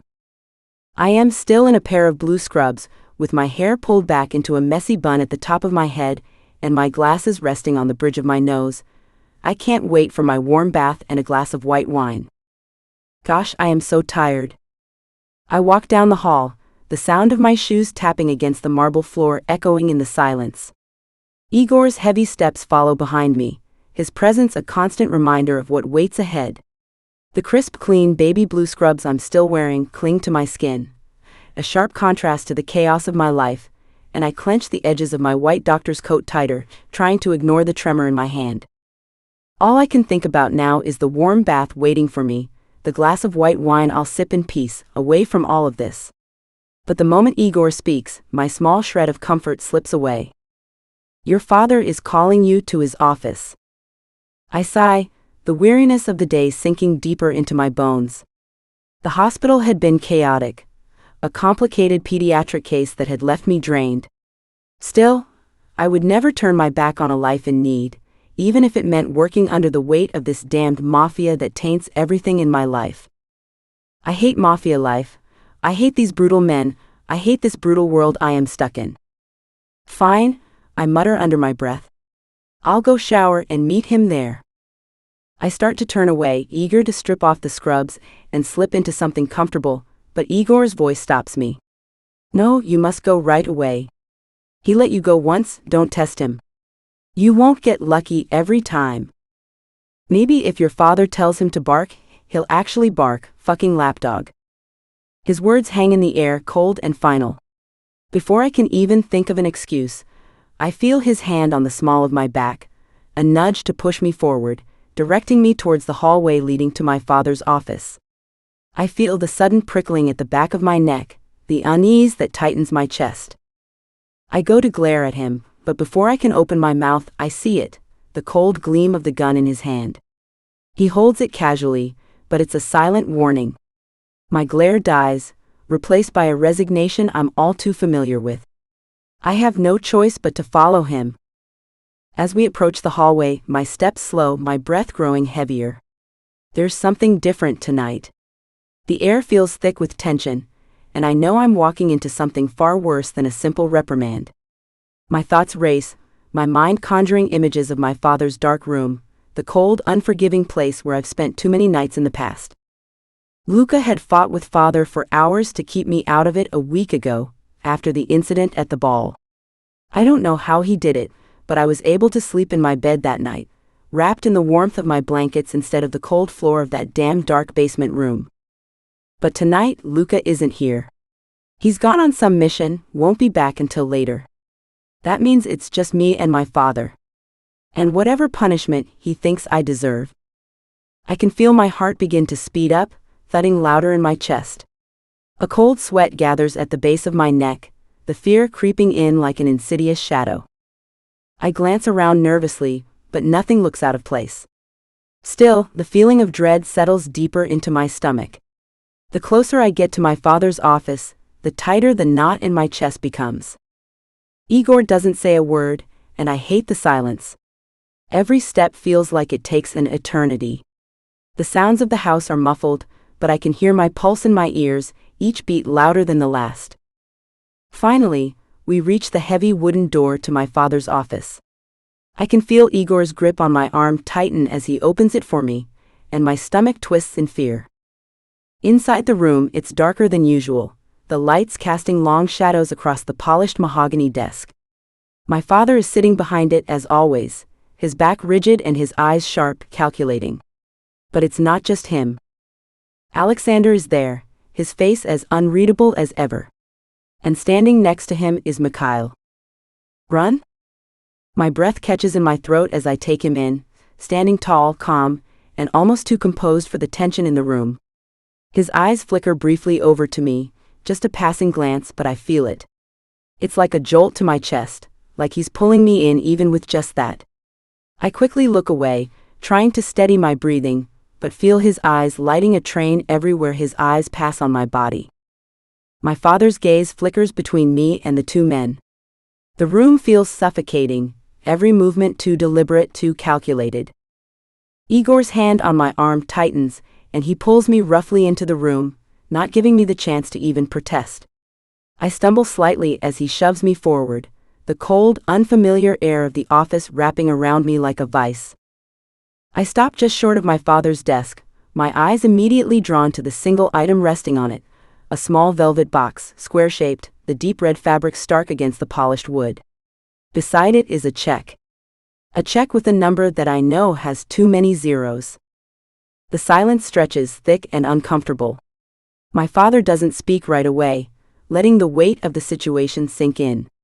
Mikhail and Alexander remain silent too, their presence overwhelming, oppressive, suffocating. I glance at the check, but it's the box that captures my attention. Something about it, the way it sits there so innocently, makes my heart beat a little faster. I try to swallow down the unease rising in my chest, but it's hard when I feel like all eyes are on me. I know I shouldn't ask, I shouldn't give in to the temptation to speak, but I can't help myself. What is this? I manage to whisper, my voice barely audible, strained with the tension. My father doesn't answer right away. He just watches me, his gaze cold, calculating. Mikhail remains as still as ever, his eyes dark, unreadable. Alexander seems slightly more relaxed, but even he doesn't speak.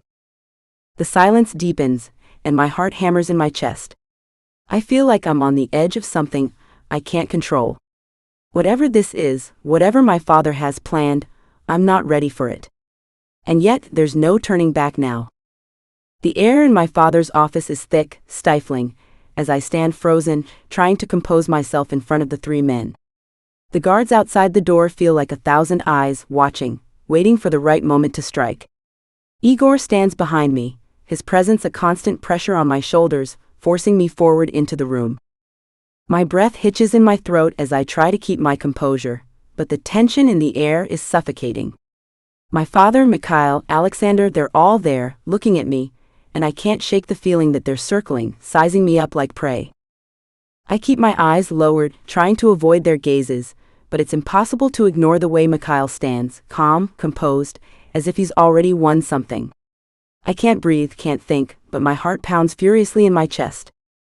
Igor's grip on my arm tightens, pulling me roughly toward the chair at my father's desk.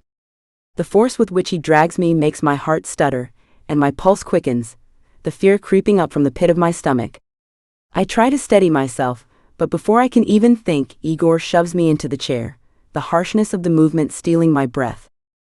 I stumble, barely catching myself as I fall into the chair, my hands gripping the edge of the seat for support. My pulse is racing, a chaotic rhythm in my chest, and I can't stop the tremor in my hands as I try to steady them.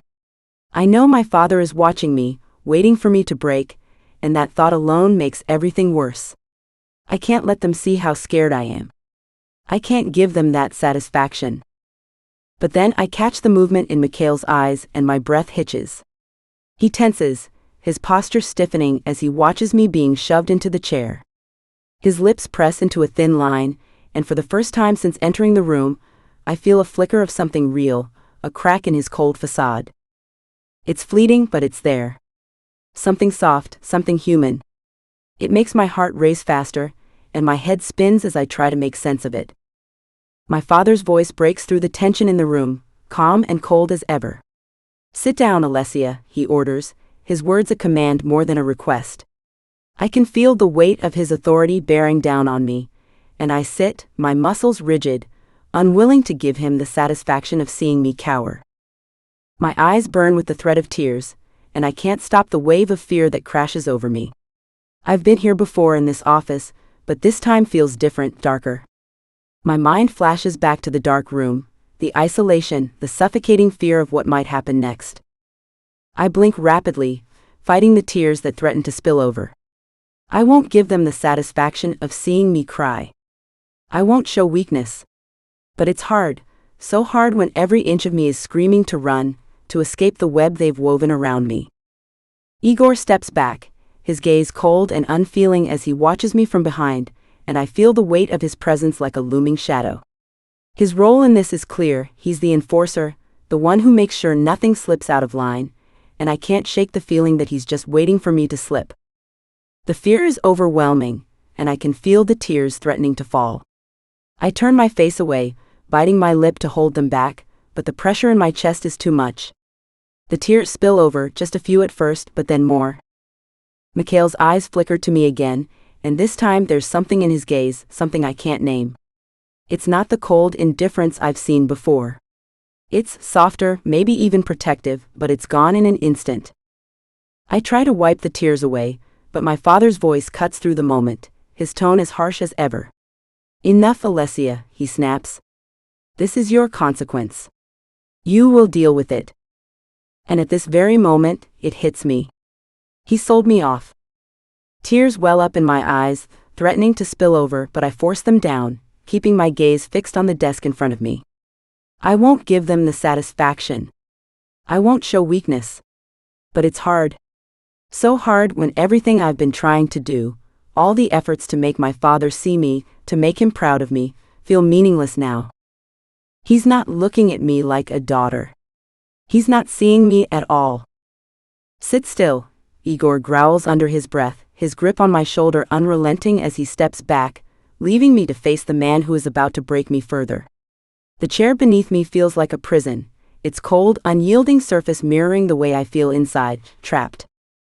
My father is still at his desk, his fingers tapping lazily on the armrest, as if this is some game to him. He doesn't look up when he speaks, his voice low, flat. Mikhail, I'm giving her to you.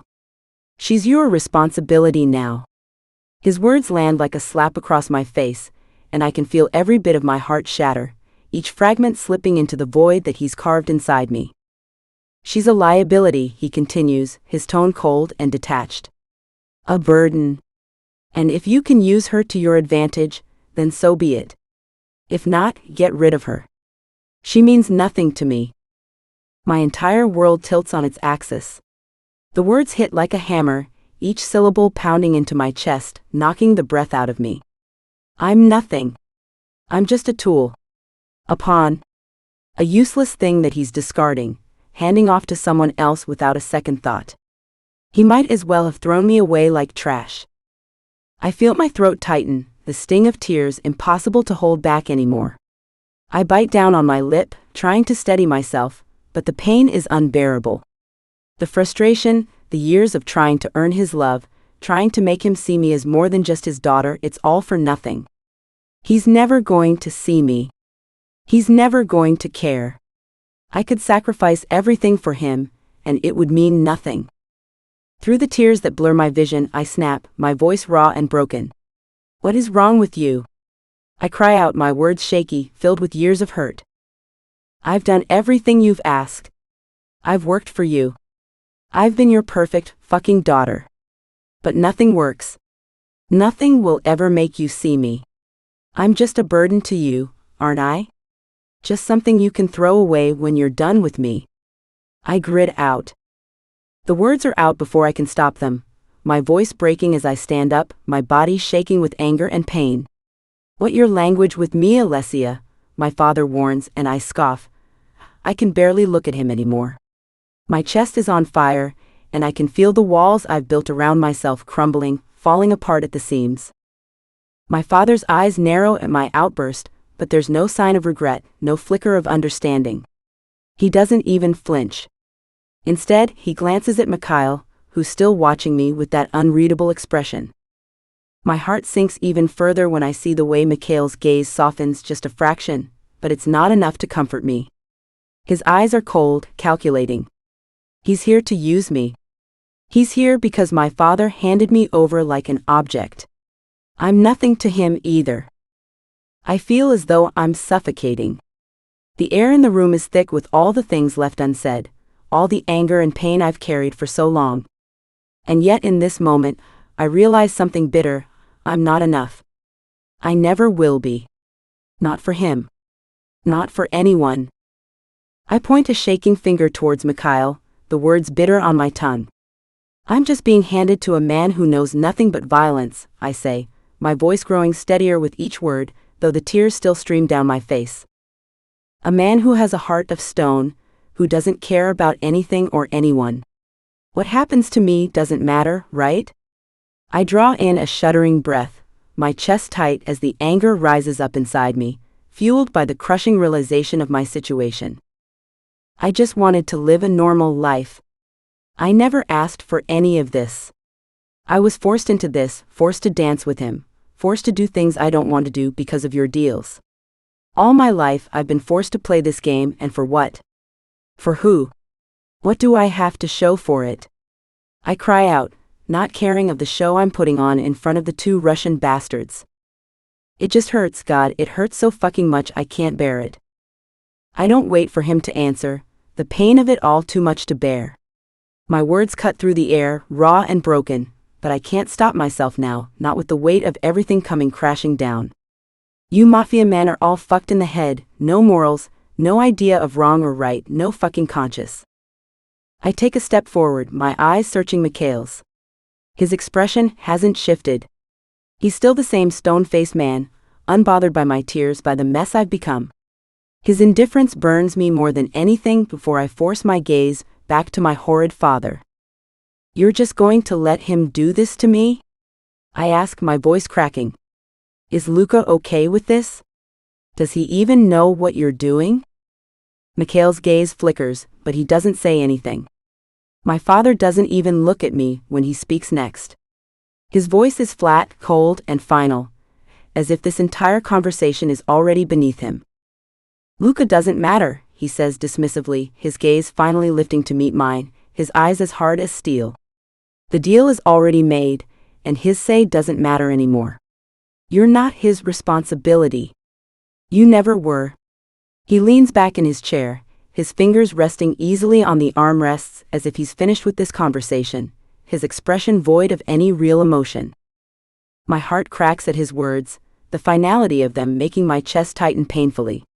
I've never been anything more than a pawn in his eyes, a bargaining chip to be discarded when he's done using me. Mikhail is nothing more than a tool to carry out whatever twisted plan my father has in mind. I feel a sob rising in my chest, but I refuse to let it escape. I won't give them the satisfaction. Instead, I turn away from them, my gaze on the floor as my body trembles, tears still streaming down my face, though I'm too numb to feel the sting anymore. I want to scream. I want to lash out, but there's nothing left in me. Nothing but this hollow, aching emptiness where I thought love and understanding once lived. Mikhail's presence is suffocating, but there's no escape. This is my life now, my fate sealed by the cold, heartless men in this room. And no matter how much I fight, no matter how much I scream, I will never be anything but a tool in their game. A tool in the game of power and fucking blood. Well, drain me fucking dry because I'm done. God, I swear I tried being kind, being forgiving, but I can't forgive my father for this. I can't fucking forgive my family for doing this to me. I'm done. Chapter 13. Alessia Bianchi. I feel my blood begin to boil as I stand in my room, staring at my reflection in this stupid dress that my mother and sister have forced on me. Tonight my family is meeting his father for dinner. Don't embarrass us tonight, my sister's voice pierces the silence. She stands in the doorway of my room, her eyes scanning me up and down like I'm some sort of problem she needs to fix. Her short red dress clings to her body, her chest practically spilling out, and I can't help but resent her at that moment. I overheard her arguing with father earlier, questioning why she couldn't be the one handed over to Mikhail. Apparently, she prefers his looks. She'd probably be thrilled to be his pawn, to dance in his world of wealth and violence. I wish she was the damn deal. Instead, here I stand like a clown dressed for a man who doesn't know how to care. I wish it were her. She'd fit in perfectly. She'd play the part with grace and ease, and maybe, just maybe, Mikhail would look at her with something other than indifference.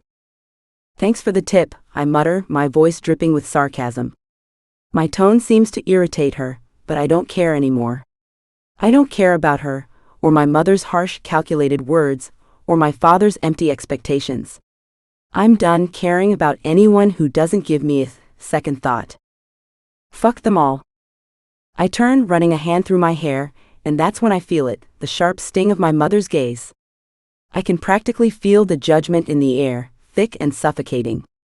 Her eyes narrow as she crosses the room to stand near me, her heels clicking on the floor as she approaches.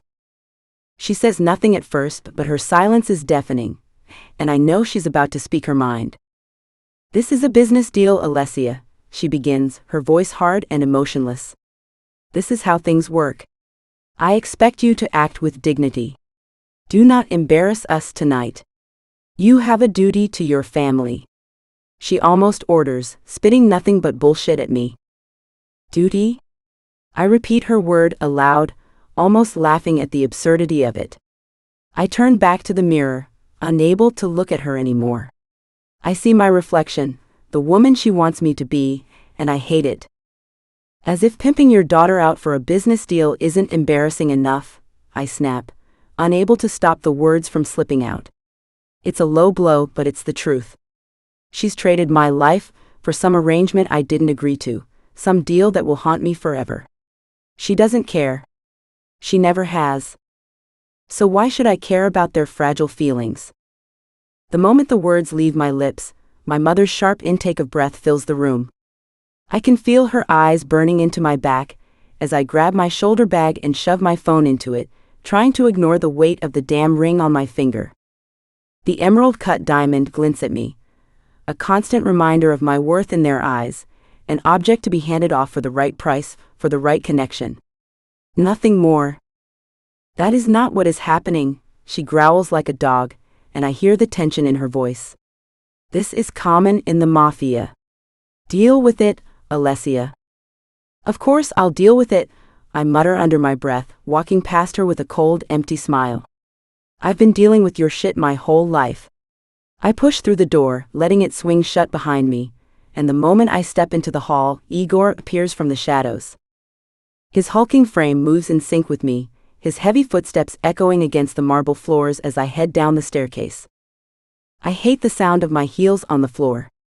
Each click feels like a countdown, each step taking me closer to a dinner I don't want to attend, to a man I'd rather avoid. And still I walk. My body moves mechanically, but my mind is elsewhere, consumed by the thought of Luca. My brother, he's the only person who has ever cared, who has ever stood between me and the life my father has chosen for me. Luca is meeting us at the restaurant. He's been away on some mission for the past few days, and I can't wait to see him.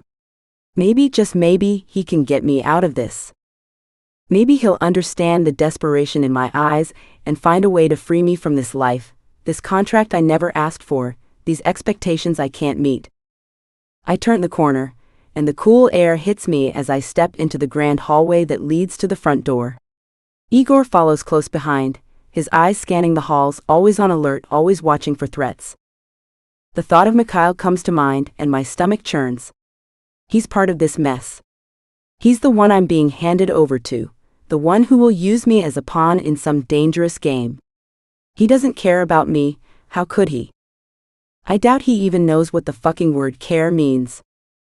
I can feel the pit in my stomach grow deeper with each step I take down the grand staircase, the cool air from the open windows hitting me like a gust of cold reality.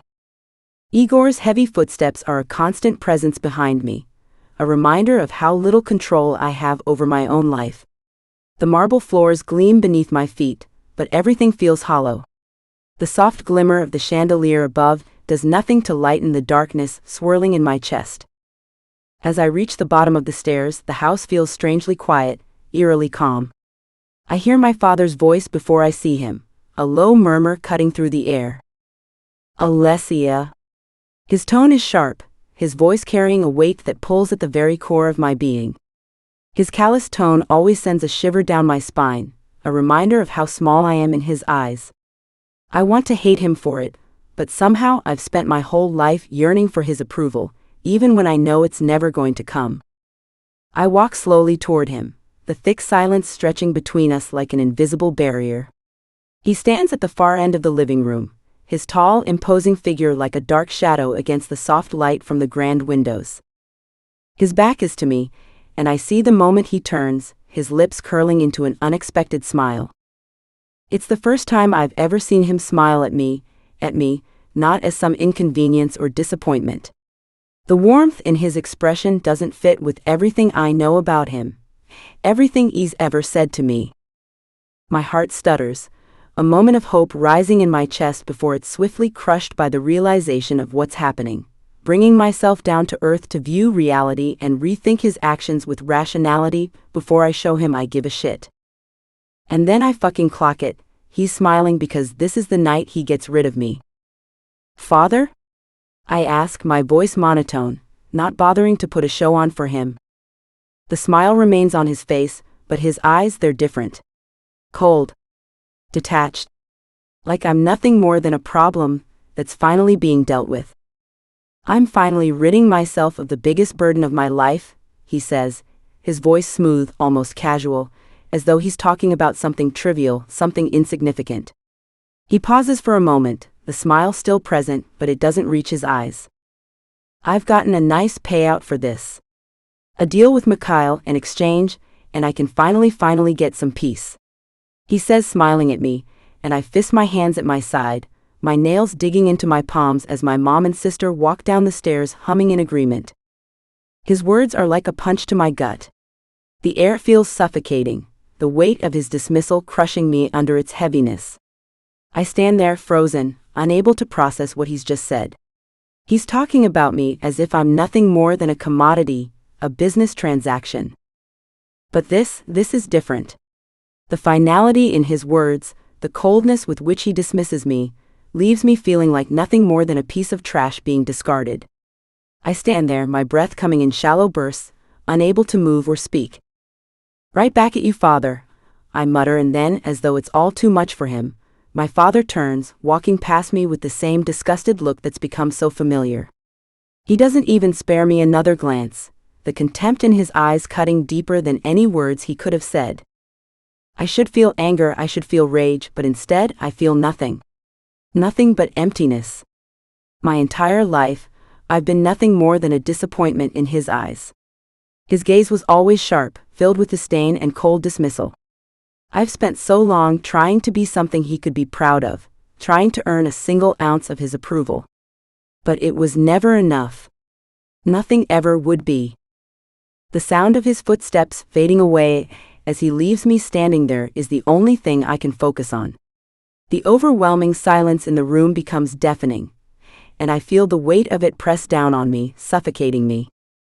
And now here I am, standing in front of him, stripped of everything I thought I had. Stripped of my worth, my dignity, my very humanity. I'm nothing more than an object to be handed off to another man. A man who doesn't care about me. A man who is known for being a ruthless murderer. I swallow hard, but it feels like there's a lump in my throat that won't go away. Tears prickle at the corners of my eyes, but I refuse to let them fall.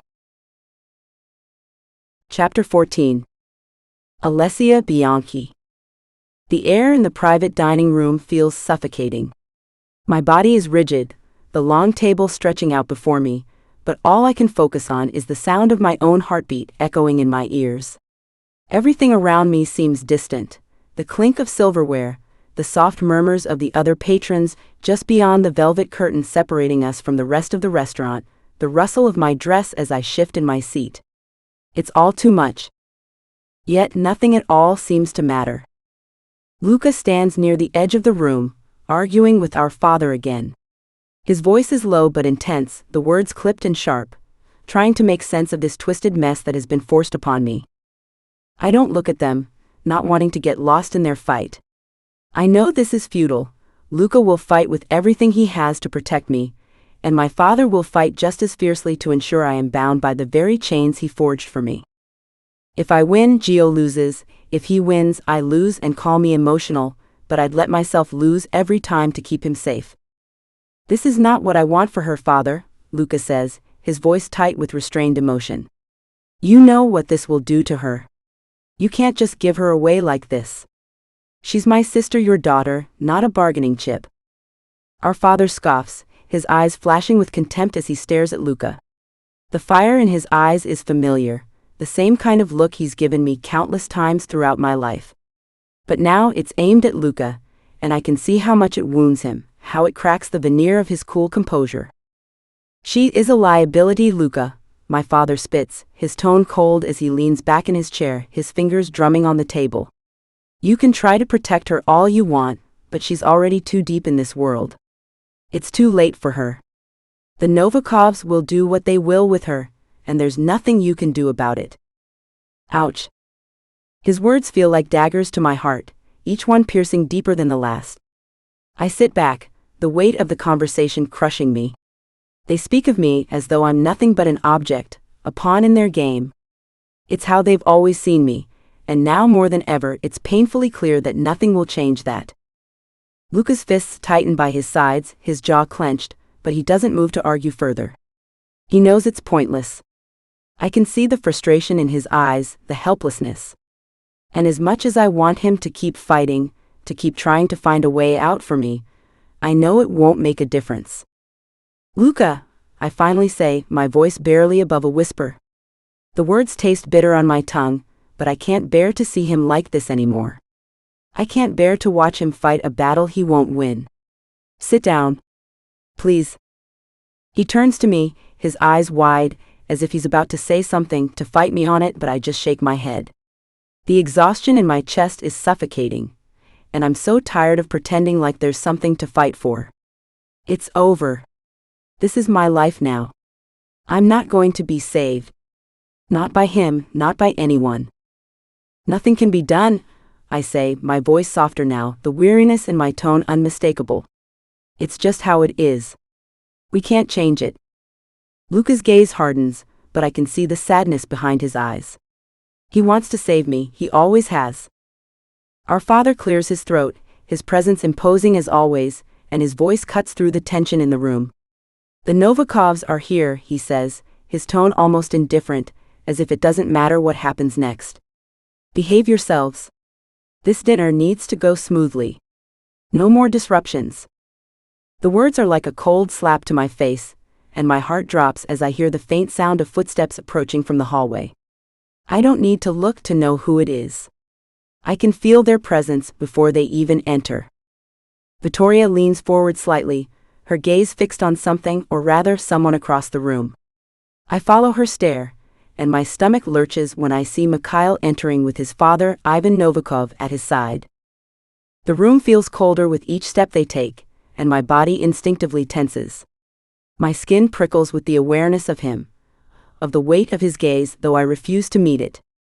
I won't let myself look at him. Vittoria's eyes linger on Mikhail for too long, and I can't help the anger that bubbles up inside me. She wants him, I know it. She would have gladly traded places with me, just to be the one he looks at with that cold, detached expression. I wish I could stand up, walk out of this nightmare, and leave her to play her part. But I can't. I'm trapped here like a bird in a gilded cage, my wings clipped and my fate sealed. The Novikovs sit across from us, their presence so overpowering it fills the room. Mikhail's eyes, I can feel them on me even if I refuse to meet them. He sits beside me, his movements calculated, smooth. His leg brushes mine for just a second, and I feel it like a shock to my system. My pulse spikes, but I keep my gaze trained on the table in front of me, unwilling to acknowledge him. Finally, Ivan says, his voice gruff as he reaches for the glass of wine in front of him. We can finally put an end to this war. The alliance between our families will bring prosperity and stability. It's time to end this feud once and for all. As the conversation continues, my mind is elsewhere. I can't focus on the words, the meaningless pleasantries exchanged between our families. The only thing that matters now is Mikhail sitting beside me, his presence a constant reminder of the cage I'm in. Vittoria leans in, her voice low as she speaks to Mikhail, her attempts at flirting painfully obvious. So, Mr. Novikov, she says, her voice syrupy sweet, what do you think of this arrangement? I must say, I've heard so much about you. Mikhail's response is dry, almost mocking, and I can see the slight amusement in his eyes, though his expression remains unreadable. I don't care for small talk, he says, his tone flat. This is business. Nothing more. The awkward silence that follows is palpable, and I can see the flush creeping up Vittoria's neck as she fumbles for something else to say. I almost feel sorry for her, almost. Luka, ever the diplomat, tries to change the subject, shifting his attention to Alexander, Mikhail's younger brother. So, Alexander, Luka says, his voice steady and warm, trying to keep things civil. I heard you've been expanding the family business. Must be exciting, getting into new markets. Alexander leans back slightly in his chair, his smile easy and genuine. It's a sharp contrast to the tension in the room. Yeah, it's been a good year for us, he replies, his voice light and unaffected. Expanding into Eastern Europe. It's definitely a new challenge, but I'm used to them by now. Luka chuckles a forced laugh, to try and make some conversation to ease the tense air as we all eat. I can imagine. It's no small feat, especially with the current climate. His voice softens just a bit, though his gaze flicks briefly toward our father, who sits opposite him, his expression unreadable. I barely hear the next few exchanges, as my attention begins to drift. I can feel Mikhail's presence beside me like a weight. His silence presses down on me, heavy and thick, and I'm fighting not to react. I can't. Not here, not now. But it's impossible not to feel him. Every time I glance out of the corner of my eye, I can feel his gaze landing on me, the heat of it almost unbearable. My chest rises and falls faster than normal, my breath coming in shallow bursts. My hands twitch against my lap, and the clinking of silverware, the hum of conversation, the low laughter from across the table, all of it becomes distant. It's like I'm underwater, every sound muffled, every movement slow. I can feel the sweat beginning to bead on my forehead, my pulse starting to race. My head is spinning. Why is he looking at me like that? Like I'm something he can control, something he can break. My body reacts before I can stop it. My pulse quickens, my skin tingling with awareness I don't want. But I can't help it. He's close, too close, and my body betrays me. My breath starts to catch in my throat. I try to steady myself, to calm my racing heart, but it's no use. The panic creeps up, slow and insidious, clawing at my chest, threatening to swallow me whole.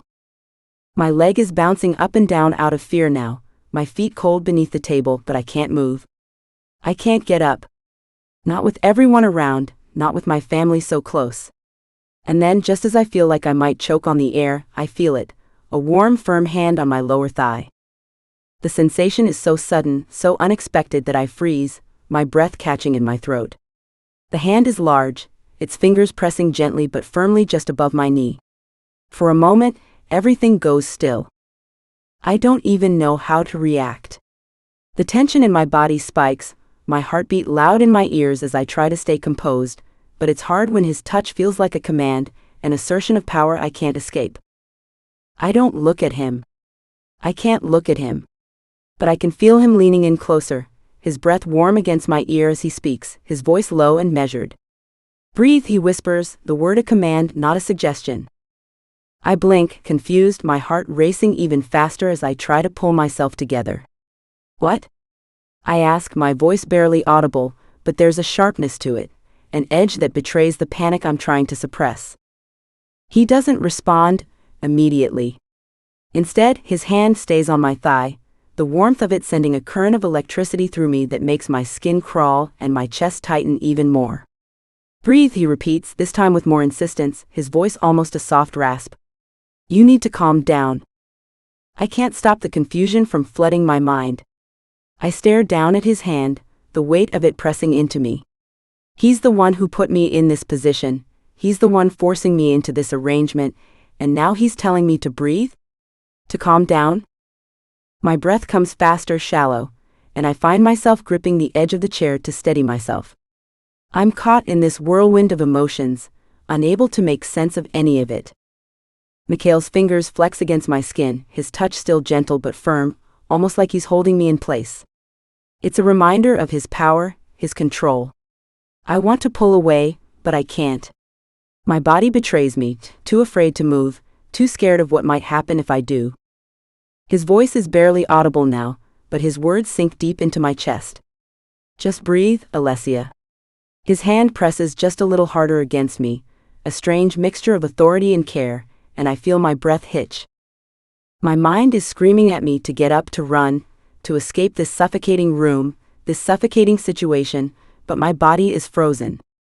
It's like his voice has a hold on me, his proximity making everything sharper, clearer, more unbearable. I blink rapidly, trying to clear the fog from my mind, but it doesn't work. His hand stays, and my chest feels like it's tightening around me, every breath coming faster, shorter.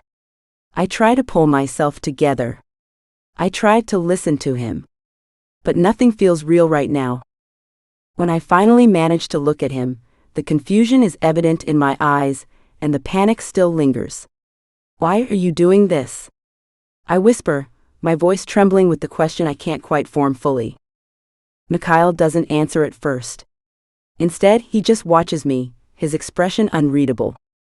I can't tell if he's amused, annoyed, or something else entirely. But then his lips twitch just the slightest bit, a barely there smirk that almost makes my heart stop. "I don't want you to break in front of them," he says quietly, his tone cold but not without a hint of something else I can't quite place, something I don't care enough about to actually try and place. A shiver runs down my spine, and I can't decide if it's from the words themselves or from the fact that I'm still trembling under his hand. This all makes no sense, and yet it's happening. I can feel his hand on my thigh, the warmth of it grounding me, even as my entire world feels like it's spinning out of control. Fuck. Chapter 15. Alessia Bianchi. "I heard you're a doctor?" Ivan's voice pulls me back from my thoughts, and I blink, unsure whether I imagine the calmness in his tone or if I'm finally slipping. I grab my water, lifting it to my lips before nodding slowly. The cool liquid hits my throat, offering a momentary sense of relief from the suffocating tension that surrounds me. "Specialized in pediatrics and neurology," I answer carefully, trying to keep my voice steady, even though my heart feels like it's racing in my chest. Why is he talking to me? Ivan's reaction is immediate. His eyebrows shoot up, eyes widening with a genuine look of surprise. His gaze shifts to my father for a moment, before it lands back on me. A slow, approving smile spreads across his face. It catches me off guard, completely disarming me. "That may be one of the most impressive things I've heard," he says, his voice smooth, almost approving. "Good job, Alessia." I freeze for a moment, unsure of how to respond. My parents, particularly my father, have always told me I was underperforming. That nothing I ever did was good enough, that my achievements meant nothing in the grand scheme of their plans. Now Ivan, a man who has nothing to do with my life, gives me praise. Real praise, not the hollow, condescending comments I've grown accustomed to hearing. "Thank you," I give Ivan a tight-lipped smile, nodding just slightly in acknowledgement, but my mind is elsewhere. I can still feel the weight of my father's gaze, burning through the back of my head like a laser.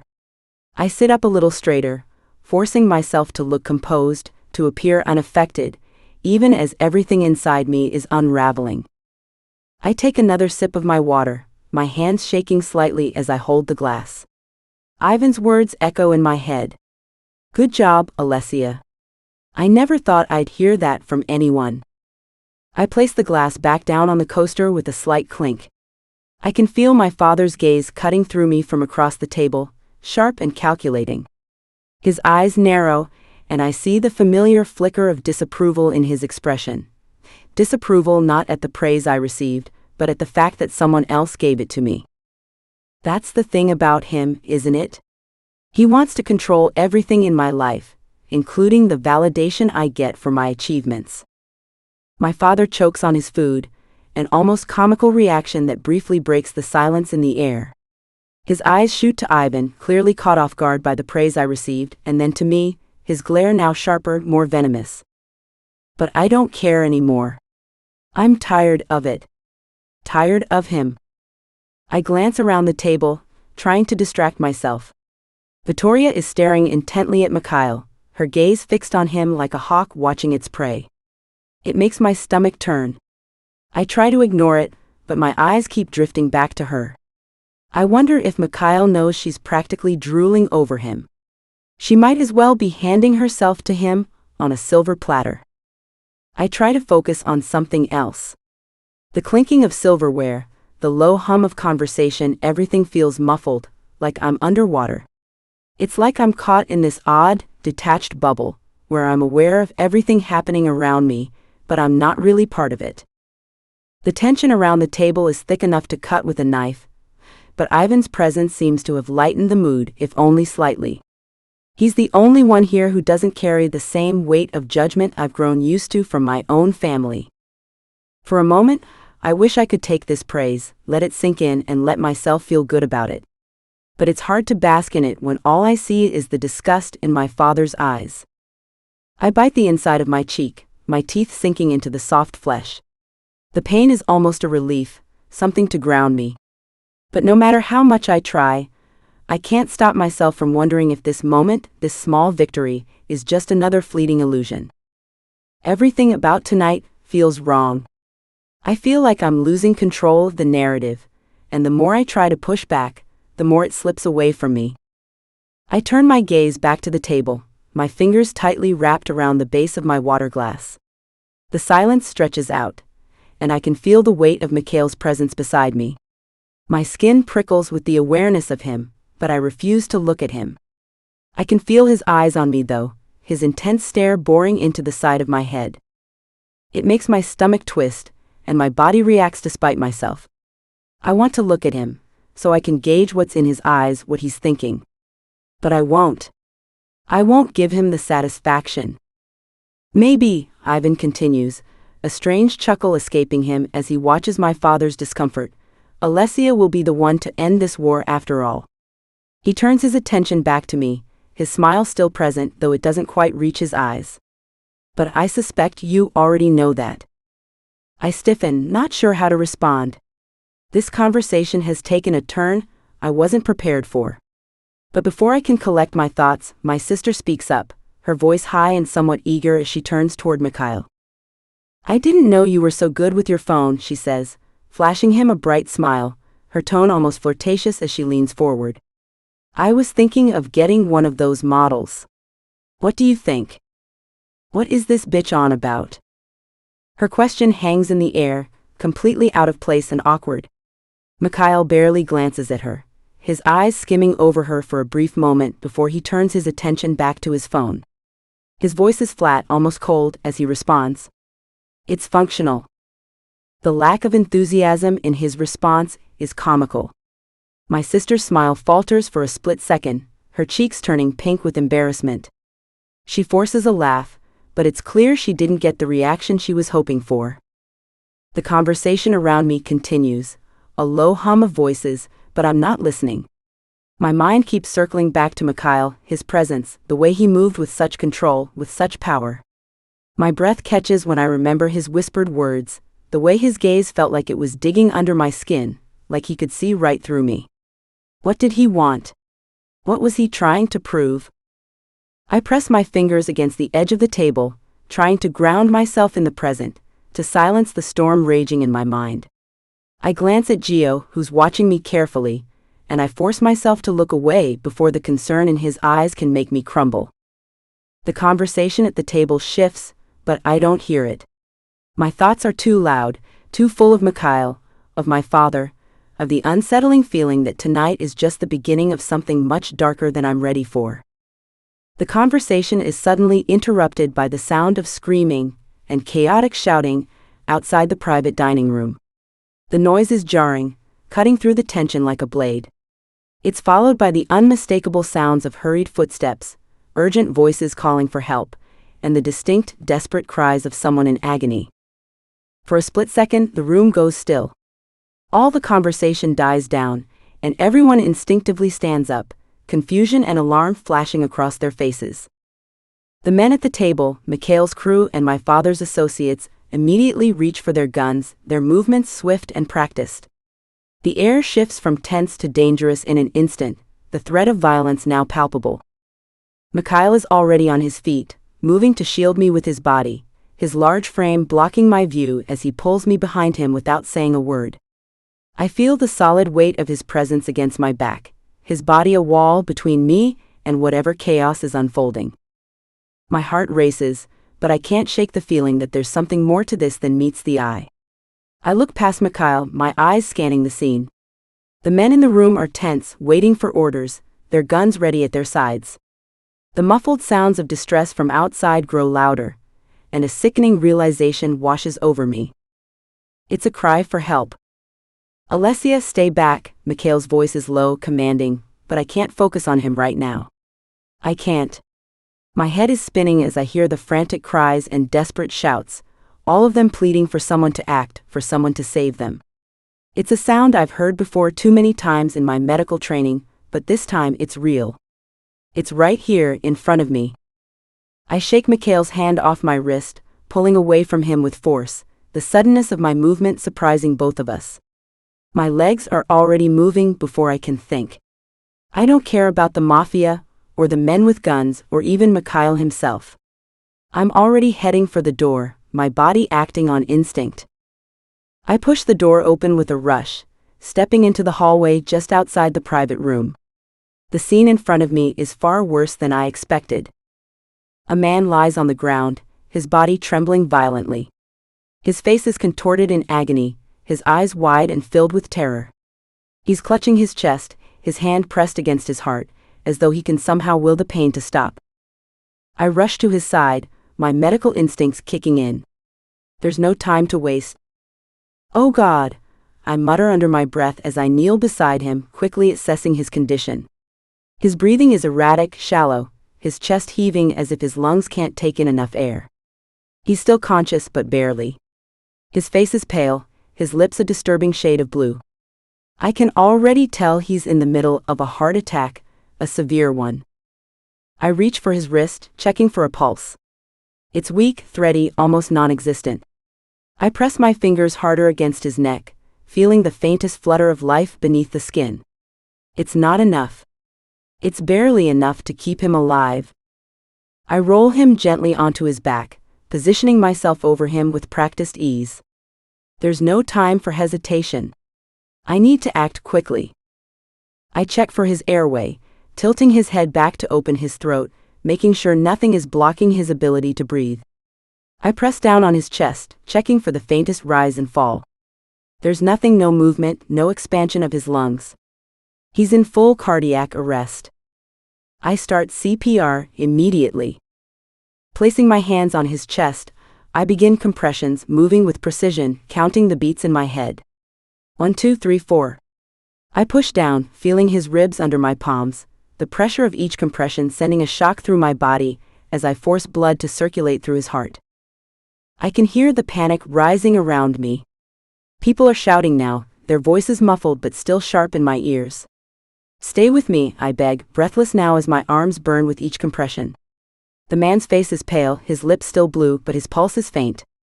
I press harder, harder still, until my body begins to ache with the amount of pressure I put on to get through his ribcage, until his heart starts to fight its way back. His chest jerks, his body spasms as his heartbeat becomes more rhythmic. It's not enough yet, but it's something. Finally, the sound of sirens echoes down the hallway, growing closer, and I feel a small flicker of relief. The paramedics burst into the room, their steps hurried and purposeful. They don't waste a moment, immediately taking over from me as they begin assessing the man's vitals. "Are you an MD?" one of them asks, glancing at me with urgency as the rest of the team begins to push everyone away from the scene while they prepare for post-CPR protocol. "Yes," I reply breathlessly, my hands shaking as I keep pumping his chest on time, as a paramedic gets beside me, blowing 2 breaths whenever needed as I continue trying to keep him breathing. "Good. Keep going," the paramedic orders, and I don't hesitate, ready to continue working with them. I've saved lives before. This isn't my first time doing this, but the panic in my chest still lingers as I watch the man's condition and the woman on the ground crying so hard she can barely breathe as we try to help whoever he is to her. The paramedics work in sync with me, confirming the weak pulse and shallow breathing, hooking him up to an oxygen mask, pushing fluids into his veins. One of them looks up at me, eyes wide in disbelief. "You did this? You stabilized him?" I nod, still out of breath but focused. "He's not out of the woods yet, but I've done what I can," I say, moving back slightly, as the paramedics exchange a look. I stay by the man's side, my hands steady now, as they load him onto the stretcher and wheel him away. I'm not done yet. Not until he's safe. But as they disappear into the hallway, I can't help but feel the weight of everything I've just done.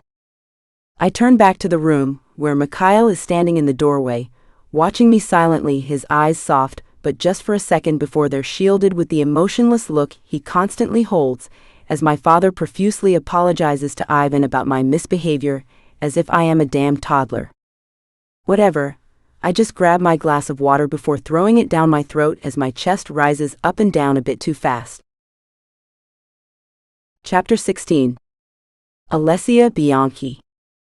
We stand in the cold night air outside the restaurant, the sharp sounds of footsteps and distant conversations fading into the background as we wait for the valet to bring the cars up. It's a brief moment of relief, a small pocket of silence after the chaos that had unfolded inside. I can feel the weight of the evening pressing against me, my heart still racing from the events of the night, the adrenaline still coursing through my veins. But just as I begin to think this horrid night might finally be over, the silence is shattered by the low rumble of an engine. A sleek, glistening black Maserati MC20 pulls smoothly to the front, the valet maneuvering it with practiced ease. The car is stunning, an absolute work of art. The polished curves of the body catch the faint light from the street lamps, reflecting the surrounding scenery in a mesmerizing dance of shadow and light. I've developed an unexpected fascination with cars over the last few years. Something about their power, their precision, the way they can embody both beauty and danger has drawn me in. But this car, it's a thing of pure elegance and raw power, a machine that seems to defy everything around it. The MC20 is a symbol of everything that's unreachable, the epitome of wealth and status. But as I stand there, lost in my admiration for the car, a voice breaks through the haze of my thoughts, pulling me back to reality. I'll bring Alessia home. God, please let the girl breathe. The words come from beside me, low and steady, and for a moment I don't even register them. I blink, turning toward the voice, my mind slow to catch up with the reality of the situation. Mikhail. I look up at him, my eyes wide with confusion. He stands beside me, calm and collected, his face as unreadable as ever. There's no sign of the tension that had lingered between us inside the restaurant, no sign of the chaos or the violence that had defined the evening. He's just there, his presence somehow looming despite his relaxed posture. The weight of his words sinks in slowly. He'll bring me home? I stare at him, my thoughts a jumbled mess. Why would he offer that? Why would he even want to? He's already done enough, more than enough by involving himself in everything tonight. I want to say something, to argue, but the words refuse to come. Instead, I just look at the Maserati, then back at him, still processing. The idea of sitting in the car with him, riding through the night, feels both suffocating and surreal. It's the last thing I want to do. But it's also the only option I have. I swallow, trying to shake off the unease creeping up on me. I don't need you to bring me home, I manage to say, my voice sounding more irritated than I intend. I can go with my family. Mikhail tilts his head slightly, the faintest smirk tugging at the corner of his lips. His gaze doesn't waver from mine, steady and unwavering, like he's watching me carefully, like he's waiting for me to say something else. There's a strange tension in the air now, something I can't quite place but feel in every fiber of my being. His presence is like a force, subtle yet undeniable, and I know he's not the type to take no for an answer. I think you'll find that you're going with me, he says softly, his voice low but firm, his words more like a suggestion than an order. There's a coolness to his tone, but beneath it I can hear something else, a subtle warning, a challenge even. It's clear that he's not giving me a choice, not really. I take a step back, my mind racing as I weigh my options. I could refuse, I could walk away, but something in the pit of my stomach tells me it would only make things worse. Mikhail isn't someone who accepts defiance easily, and with everything that's happened tonight, I don't know if I have the energy to fight him. I let out a slow breath, trying to steady myself. My fingers twitch slightly, the desire to escape, to have some control over the situation burning inside me. But as I glance back at the car, at the gleaming black exterior, I know I'm not going to win this one. I can't. Fine, I say finally, my voice barely above a whisper, the word hanging in the cool night air. Mikhail doesn't respond immediately. He simply steps aside, gesturing toward the car. The valet, standing a few paces away, watches the exchange with a polite neutrality, clearly used to this sort of thing. I take a hesitant step forward, my heart racing again. My gaze flickers toward Mikhail, who's watching me closely, his eyes sharp, but there's something almost gentle about the way he's looking at me now. It's the strangest thing, the way he can turn his attention on me with such intensity yet still hold back, as though he's measuring every move, every breath I take. I slide into the passenger seat of the Maserati, the leather interior cool against my skin as I settle in. Mikhail follows, the door closing softly behind him as he takes the driver's seat. I'm acutely aware of the proximity between us, the tension that's practically crackling in the air. The engine roars to life with a smooth, powerful hum, and the car eases forward, pulling away from the curb. I don't say anything at first. I can't. The silence feels oppressive, suffocating.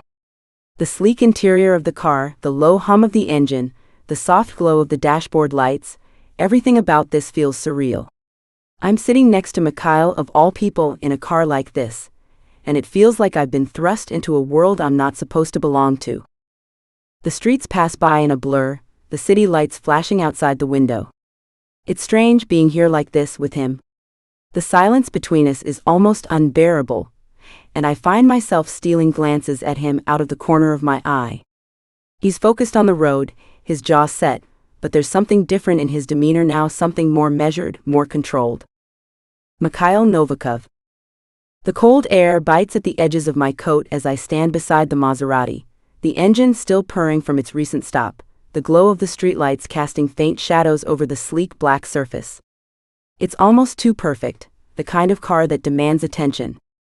I can feel her presence before I hear her, Alessia's hesitation, the way she lingers just behind me as if she's unsure of her next move.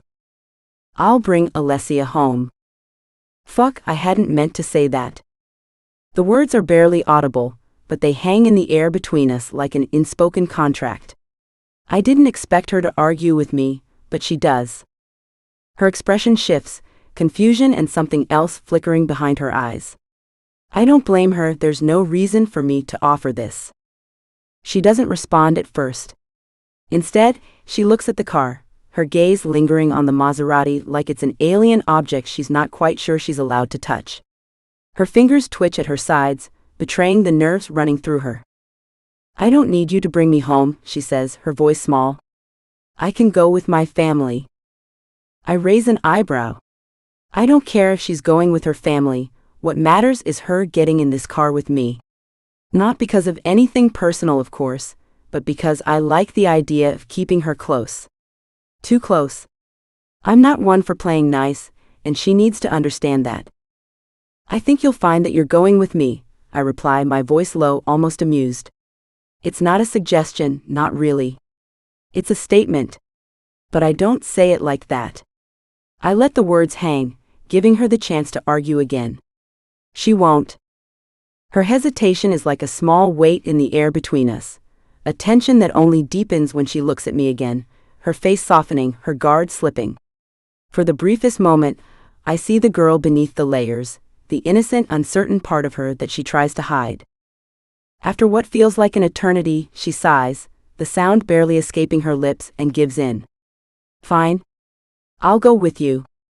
I don't give her a chance to second-guess herself, simply stepping aside and gesturing toward the car. She's slow at first, hesitant, but eventually she steps forward. I notice the way she lingers at the door, her hand hovering near the handle before she slides into the passenger seat.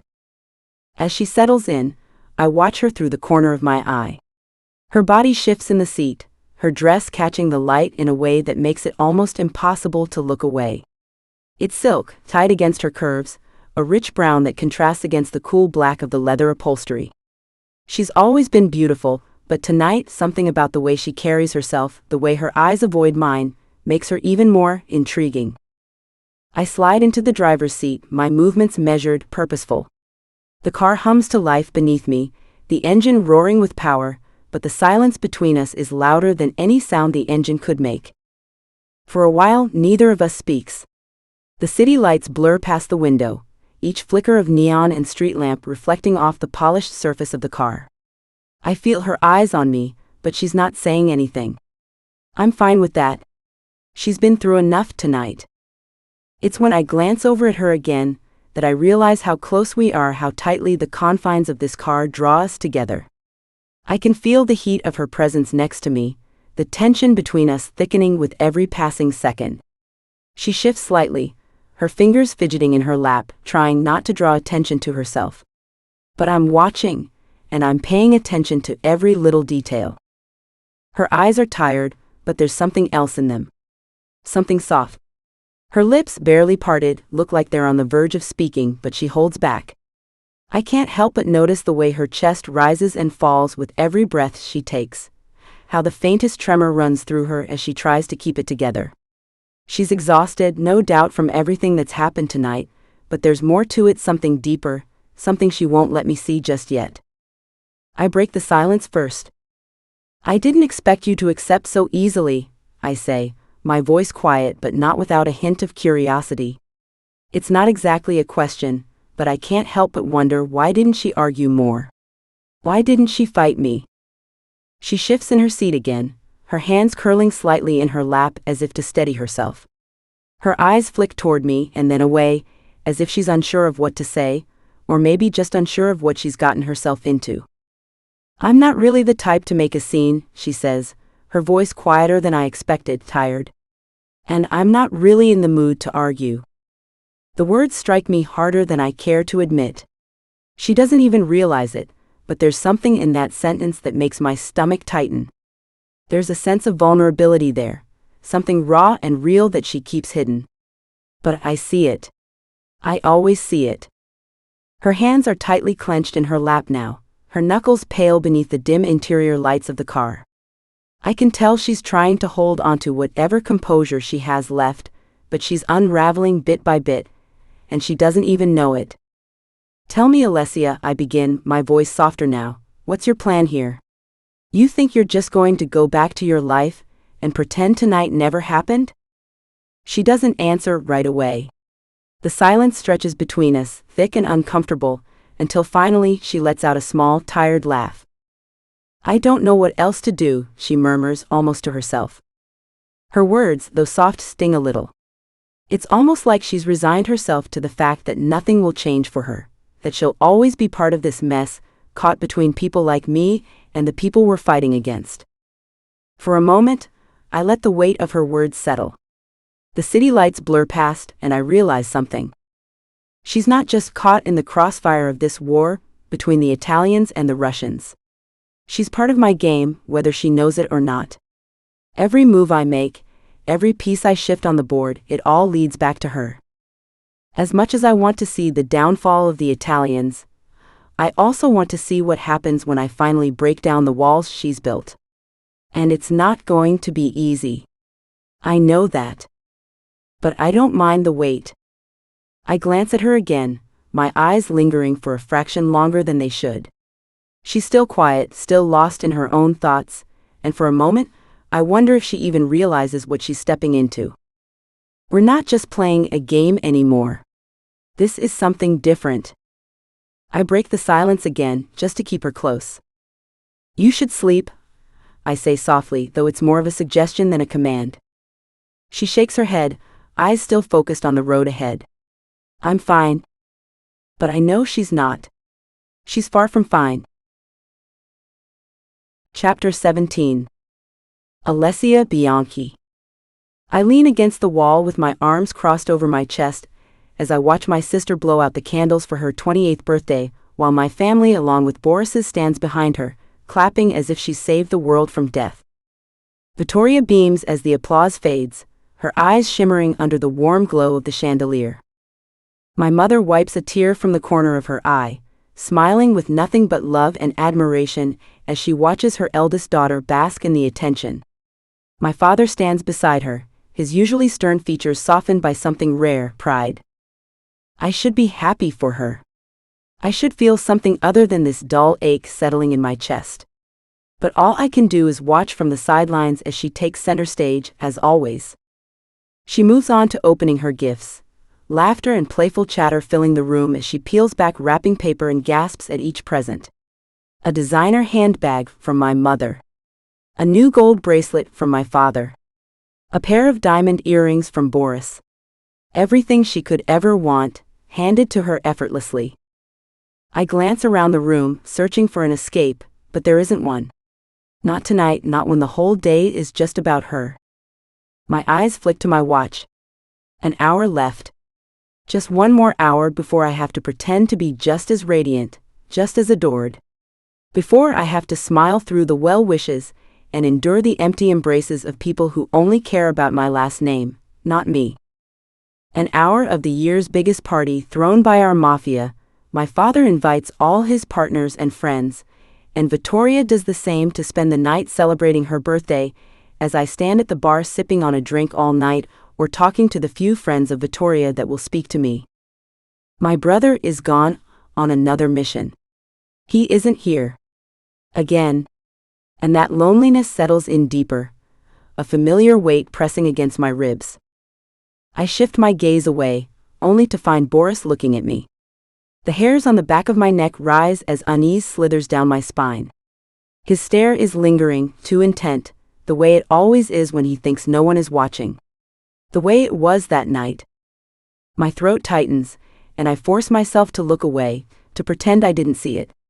To pretend the moment never happened. But I feel it.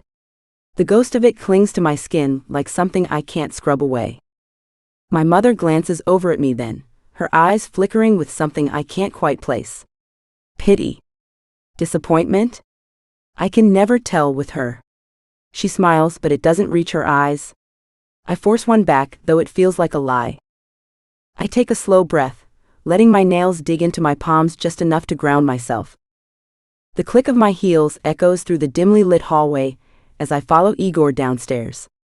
The distant hum of laughter and music from the party fades with each step. My father requesting my presence was unexpected. He rarely pulls himself away from events like this, his daughter's birthday no less. So whatever he has to say must be important, or at the very least, something he doesn't trust anyone else to handle. When we reach the heavy oak doors of his office, Igor knocks twice before pushing them open. My father is seated behind his massive desk, the golden glow from the chandelier casting deep shadows across his face. He doesn't look up immediately, finishing whatever he's writing before finally lifting his gaze. Boris is here too. Leaning against the wall near the liquor cabinet, glass in hand, eyes already on me. I force my shoulders back, refusing to shrink under his stare. Sit, my father says, gesturing to the chair across from him. I do as he says, keeping my face neutral, my expression unreadable. You will behave tonight, he begins, his voice smooth but firm. No stunts. No cold shoulders. Mikhail and his brother will be here later, and I expect you to conduct yourself accordingly. He orders as if I'm a dog in need of taming. I blink silent. Why do they always act as if I'm some unpredictable animal in need of a leash? I don't respond, keeping my expression blank, though inside my thoughts are sharp, cutting.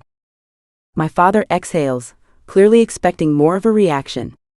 When I give him nothing, he leans back in his chair. Alessia, you understand the importance of this, don't you? He asks me, running a hand through his hair as I watch Igor sit himself on the couch, leaving me standing in the middle of the room. I guess I have to, I mutter, looking at the ground as Boris chuckles lowly from his corner of the room. She's so obedient when she wants to be. I hear his slow words, quickly looking up expecting my father to respond to his comment telling him to shut up. My father smirks at his comment, an amused glint flashing in his eyes. Yes, she can be. When she knows her place, my father says in agreement before I simply look away, what else can I do? My stomach tightens, but I keep my face impassive. I've long since learned that reacting only gives them more to enjoy. Boris steps closer, the scent of his cologne thick in the air, cloying. I hope you'll be just as cooperative tonight, he muses, swirling the amber liquid in his glass. It would be such a shame if you weren't. He teases in a way. My father doesn't reprimand him. He doesn't even acknowledge the underlying implication in Boris's tone. Instead, he leans back in his chair, watching. I meet Boris's gaze then, unwavering. I refuse to let him see any sign of weakness. I know what's expected of me. I grit out slowly, stepping where he is far from, before Boris smiles, slow and knowing. Good girl. My hands curl into fists beneath the desk to keep myself from doing something that will end in punishment. My father watches the exchange with an air of detached amusement before finally nodding.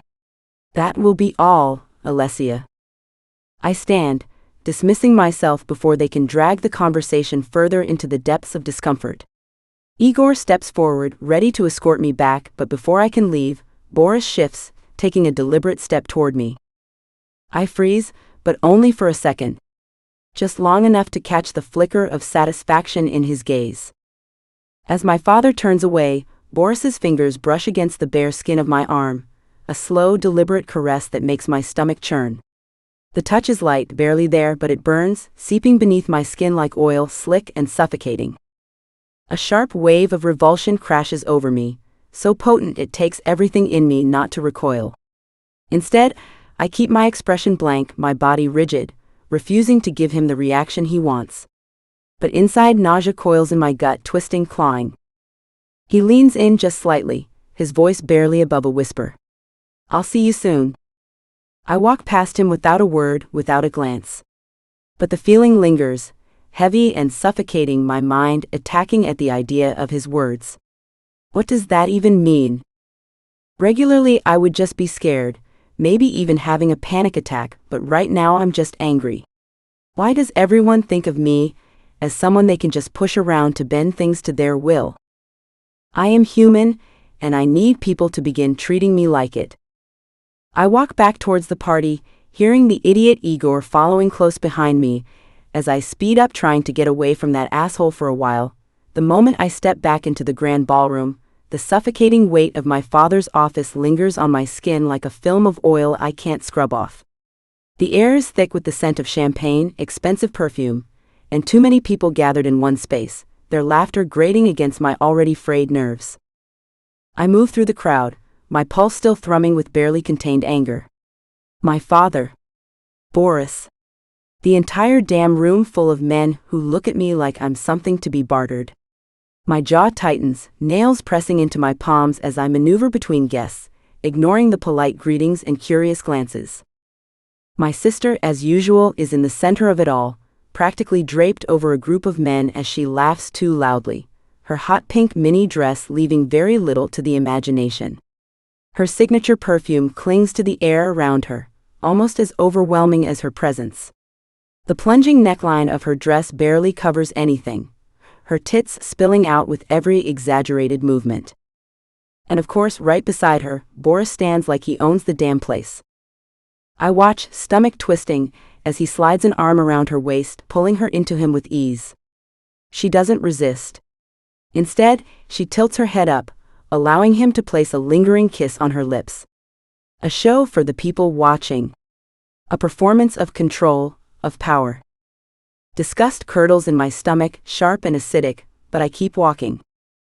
I need a drink. The bar is tucked into the corner of the ballroom. A sleek, polished counter with rows of expensive liquor displayed like trophies. I slide onto one of the bar stools, exhaling slowly as I turn toward the bartender.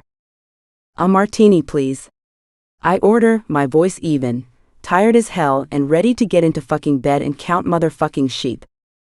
The bartender, a young man with dark hair and an easy smile, wipes his hands on a cloth before leaning in slightly. "That's a strong choice," he says, eyes flicking over me with clear interest. "You sure you don't want something a little sweeter?" God, everyone is testing me today. A martini, that's all I wanted, that's fucking all, and I can't even have that in peace. Leave me alone. When I don't answer right away, he chuckles, shaking his head as he starts preparing my drink. "No offense, just doesn't seem like your type of drink," he muses, glancing at me as he pours. I don't respond. I barely register the words. My mind is too tangled, too raw from the conversation I just left behind. The ice in the glass clinks as he hands it to me, and I take a sip, the cool bitterness grounding me. I lean back against the bar, letting the alcohol burn its way down, the warmth spreading through my chest. The bartender moves on, serving other guests, and for a moment, I allow myself the briefest illusion of solitude. A shift in the air, thick and oppressive, pressing against my skin like the weight of a storm about to break. I don't need to look to know who it is. His scent alone, something sharp, woody, laced with arrogance, gives him away. Boris. I keep my gaze forward, my fingers tightening slightly around my glass. Maybe if I ignore him, he'll go away. Maybe just this once, he'll get bored of whatever game he's playing and find some other poor soul to taunt. But I already know better than to hope for that. When do I ever get anything I want? The bartender places a fresh glass of whiskey on the counter, and Boris picks it up lazily, swirling the amber liquid in slow circles before taking a sip. Out of the corner of my eye, I can feel his gaze trailing over me, unhurried, a silent exploration of skin and silk. My dress suddenly feels too thin, the open back a mistake, the length far too short, exposing under the scrutiny of his stare. You look good tonight, Alessia. I'm going to kill him. His voice is smooth, low enough that only I can hear, but laced with something that makes my skin prickle. I don't respond as my grip on the glass tightens, as I try looking for anyone to help, but no one acknowledges me. He chuckles softly, shifting his weight against the bar. I can feel him watching me, feel the heat of his gaze as it drags down the curve of my neck over my collarbone, lower, lingering on my exposed skin. You always were the quieter one, he muses, his tone dipping into something almost amused. Your sister, though. She's always had a certain enthusiasm, hasn't she? He speaks again, taking a sip of his drink, before I force myself to take a sip of my drink, letting the bitterness coat my tongue. I don't care who you're marrying, he continues as I stay silent, tilting his glass against his lips, taking a slow sip. His eyes flick to my mouth as I swallow, tracking the movement, before dropping lower again. Mikhail doesn't scare me, he tells me, but I know that he is lying, or at least I hope so. This time my fingers tighten so hard around the stem of my glass, that I'm afraid it might snap. His voice is casual, almost lazy, but there's an edge beneath it. A challenge, daring me to talk back to him to see what happens when no one is around. I finally turn my head, meeting his gaze. Then you're more foolish than I thought. I grit out my words, trying to get him to leave me alone, along with some effort of planting fear for my soon-to-be husband.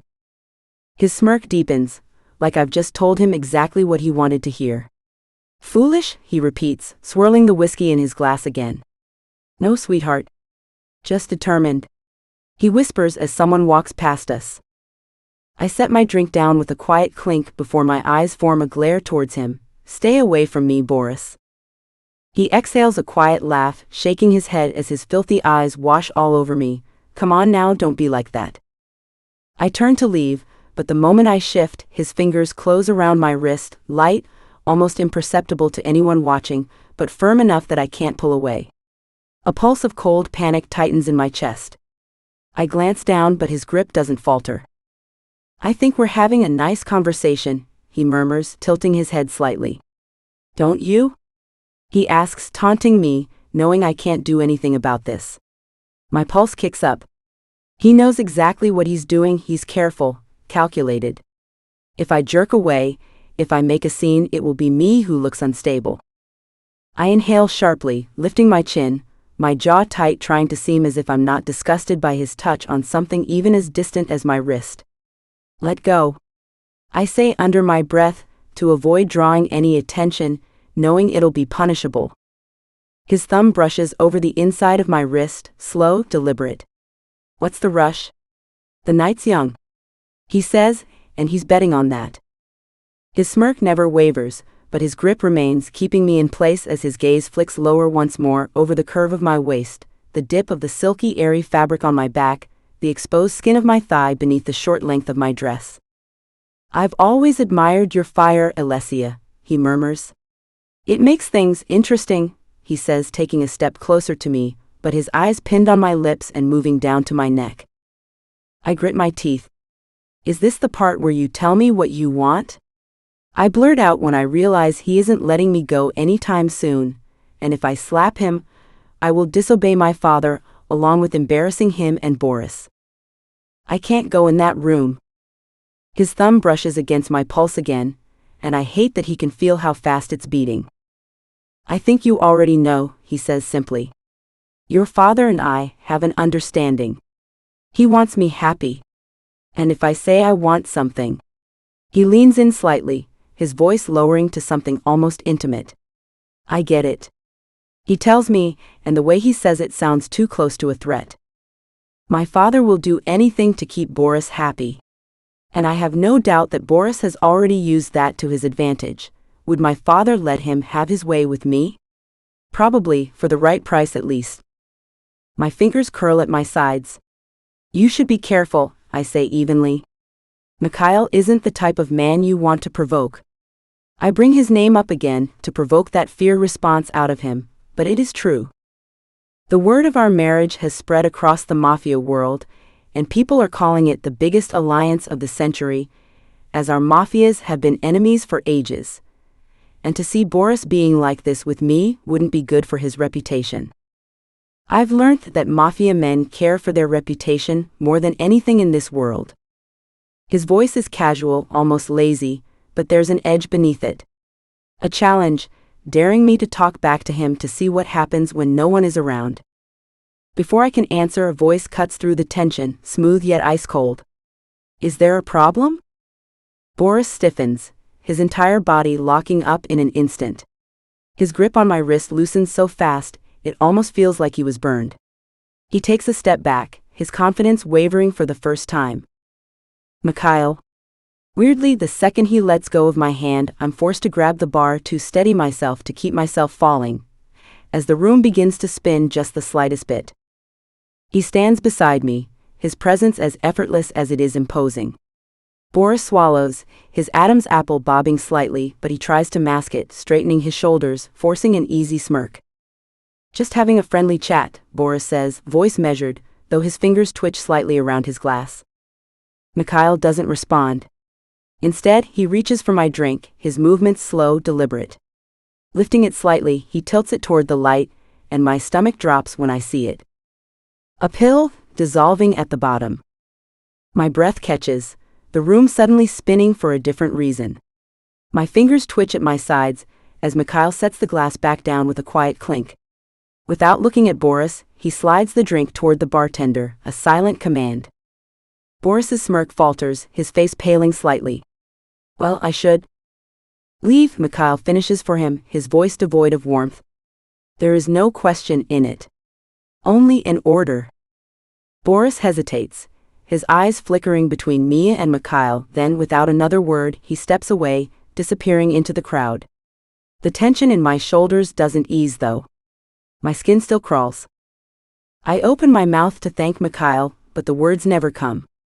A strange wave of dizziness crashes over me, sudden and disorienting. My vision blurs at the edges, the lights around me growing too bright, the sounds too sharp. My knees buckle slightly, and before I can stop myself, I sway. Before I could collapse onto the ground, I felt an arm snaking around my waist, and myself being pulled into a body. You're feeling it, aren't you? Mikhail's voice comes through as fuzzy in a way. I force a swallow, my throat dry. When I can't finish my words and clear my throat, grabbing the bar tighter, he just sighs. I'm going to kill him, he mutters as if it's nothing. My eyes snap to him in confusion before I begin to shake my head slowly. You can't kill Boris? I mutter, managing to get my words out before he looks at me with confusion and pulls me to face him, and away from the person who walks to the bar on my other side, hiding my heavy eyes and dragging words. You know him? Is all he asks, as I place a hand on his chest to balance myself, as someone I recognize as two of Vittoria's friends, pointing at me and whispering between the two of them. My brows furrow as I move myself a bit to use his body to hide me from them, as he basically holds me up as my knees buckle. I'm so dizzy, I feel my hand fisting his neat blazer as I lock my jaw to try and regain control of myself. Boris drugged me. My room? The words leave my lips before I can stop them, sharp and urgent as I point down the ballroom towards the exit, just thinking about the consequences of fainting or collapsing at Vittoria's party. My mind is fogged from the drug, but the alcohol seems to have its own effect, urging me to get out of the public eye, away from the prying gazes of the crowd. I need space. I need to breathe. Mikhail doesn't hesitate. His hand tightens slightly around my waist, guiding me away from the noisy throng of partygoers. I try to keep my head straight, my feet dragging as the world continues to tilt dangerously. He's moving too quickly for me to keep up, and I don't have the strength to argue. The staircase looms ahead, and I feel a wave of panic rush through me, my legs weak beneath me. My knees buckle and I sway dangerously, but before I can completely lose my balance, Mikhail's arm snakes around my waist, holding me steady. He doesn't say a word, just moves me forward, the solid strength of his body pressed against mine. His grip is firm, unrelenting. I have no choice but to rely on him as we climb the stairs. Each step feels like an eternity, and I can't shake the dizzying sensation creeping through me. My pulse throbs in my throat, and my chest feels tight, the weight of my body feeling like it belongs to someone else. By the time we reach the top, my vision is blurry, and my mind is far too slow to process anything clearly. I just want to collapse. Mikhail guides me to my door with the same measured, effortless strength. I'm barely aware of the room around me as he pushes the door open and steps inside with me, pulling me further into the room. My body goes to give out, and all I can do is let out a small laugh as I let him sit me on the edge of my bed, of the irony of the scariest man probably alive helping me as he continues holding me up, right sitting beside me, letting me fall into him as he leans over grabbing a bottle of water and twisting the cap open for me. No, I go to protest, but before I could, I saw his dark eyes glaring at me as his other hand was grabbing my face, his fingers and thumb digging into my cheeks, forcing my mouth open for the water. I slowly drink it as my eyes fall to him, his eyes now soft and his breathing sped up as he watches me drink the water. He slowly pulls the bottle from my lips, and I bring my hand up to wipe my lips, getting rid of the water that dripped down my chin. But before I could, I felt his warm hand carefully holding my face, his thumb brushing against my lips as our eyes meet, and my eyes widen slowly as it truly registers. Why are you helping me? Chapter 18. Mikhail Novikov.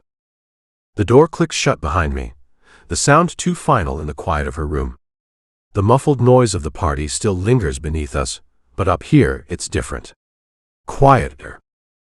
Alessia sways slightly where she sits, her eyes half-lidded and hazy, lips parted like she's trying to form a thought but can't quite grasp it. I can see the way she's fighting against the pull of intoxication, trying to stay upright, trying to piece things together. She's not just drunk.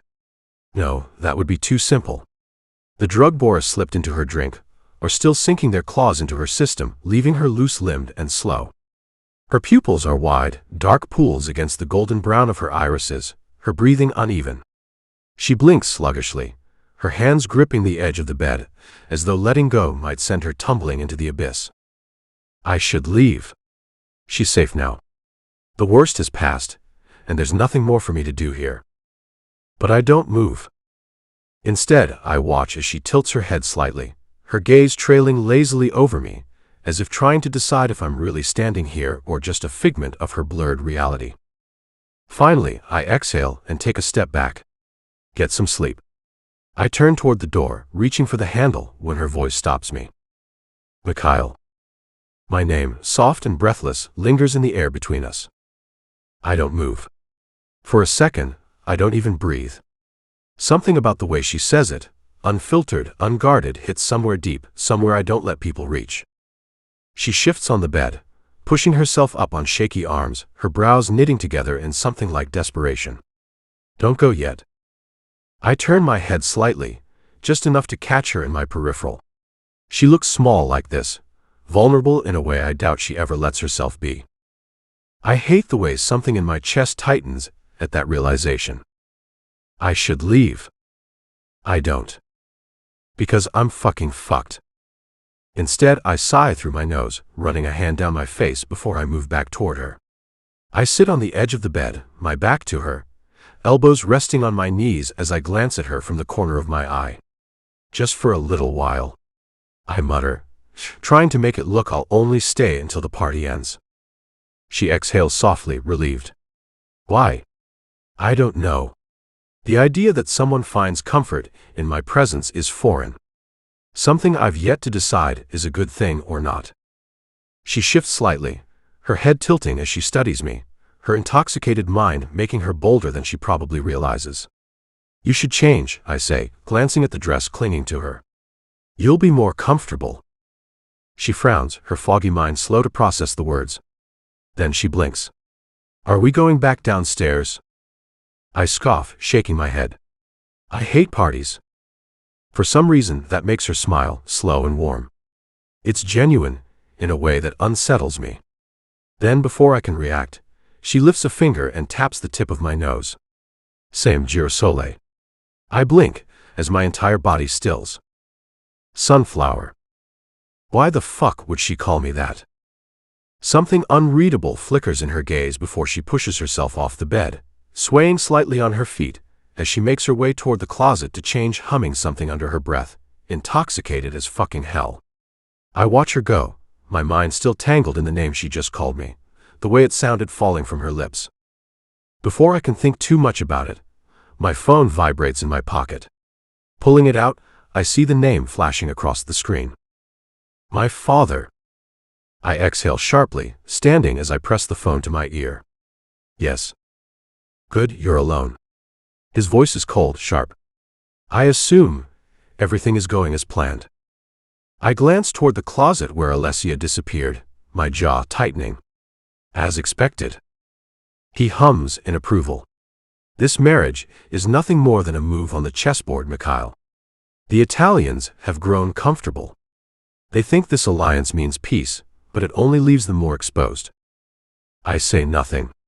I let him talk. You understand what is expected of you, don't you? I know what he wants to hear. That this is a play. That Alessia is a means to an end, nothing more. But the problem is, I'm not sure that's the truth. My silence stretches too long. My father clicks his tongue, irritated. You're getting distracted. I close my eyes briefly, before opening them again. No. My voice is flat, emotionless. I understand. There's a pause, as if he's weighing the truth in my words. Then finally, he speaks. Good. Don't forget, son, she is not your priority. The empire is. The line goes dead. I lower the phone slowly, staring at the screen before shoving it back into my pocket. The empire. The goal. The plan. And yet, as Alessia steps back into the room, her bare feet silent against the floor, her hair slightly messy, her face still flushed from drug, I feel something shift inside me. And I fucking hate it. Who was that? She asks, fanning her face as she looks around her room, and I watch her pace back and forth, as if she's having trouble breathing, before her eyes settle on her bay window decorated with a bunch of white pillows. I get up, grabbing the throw blanket from her bed without thinking, and walk toward her. Instinctively, my hand moves to the bottom hem of her shorts, pulling them down to cover her as she remains on her knees, completely unaware of the way she's affecting me. When she turns her head to look at me, her brows furrow in suspicion. Did you just look at my butt? She blurts out, her cheeks reddening as she grabs the blanket from my hands. She quickly brings her legs up, crossing them as she throws the blanket over them, her eyes narrowing in accusation. No, I respond flatly, though the way she squints at me makes it clear she doesn't believe me. She rolls her eyes dramatically before leaning her head against the window ledge, her breath evening out slightly from the cool night air. I force my lips to remain neutral, but I can feel the slight pull at the corners. So what's up? She asks, leaning over and tugging part of her light pink blanket onto my legs before reclining back against the ledge. My fingers drum against my knee as I glance at her. The alcohol still lingers in her system, her movements slightly sluggish, her words a little too casual. She's getting more comfortable, but I don't know if I like it or if it should concern me. Why did you call me that? I ask about before, tilting my head slightly, watching for her reaction. Alessia hums, her lips curling into a lazy, amused smile, before she snorts at a realization as she peers up at me through half-lidded eyes. Because you pretend you're all dark and cold, but I think you secretly crave the light. Like a sunflower. I stare at her, my expression unreadable, but something about her words makes something tighten in my chest. You seem to know everything about me, I tell her sarcastically as I look out of her window, my eyes falling to the stars in the night sky before she scoffs. Alessia pulls the blanket off both of us, and her movements are slow and coordinated, the alcohol still making its way through her system.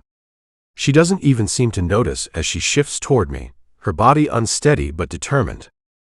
Her eyes meet mine, and for a moment we just look at each other. Then, with no warning, she crawls over to where I sit, her hands landing on my knees before she slides in between my legs, facing me.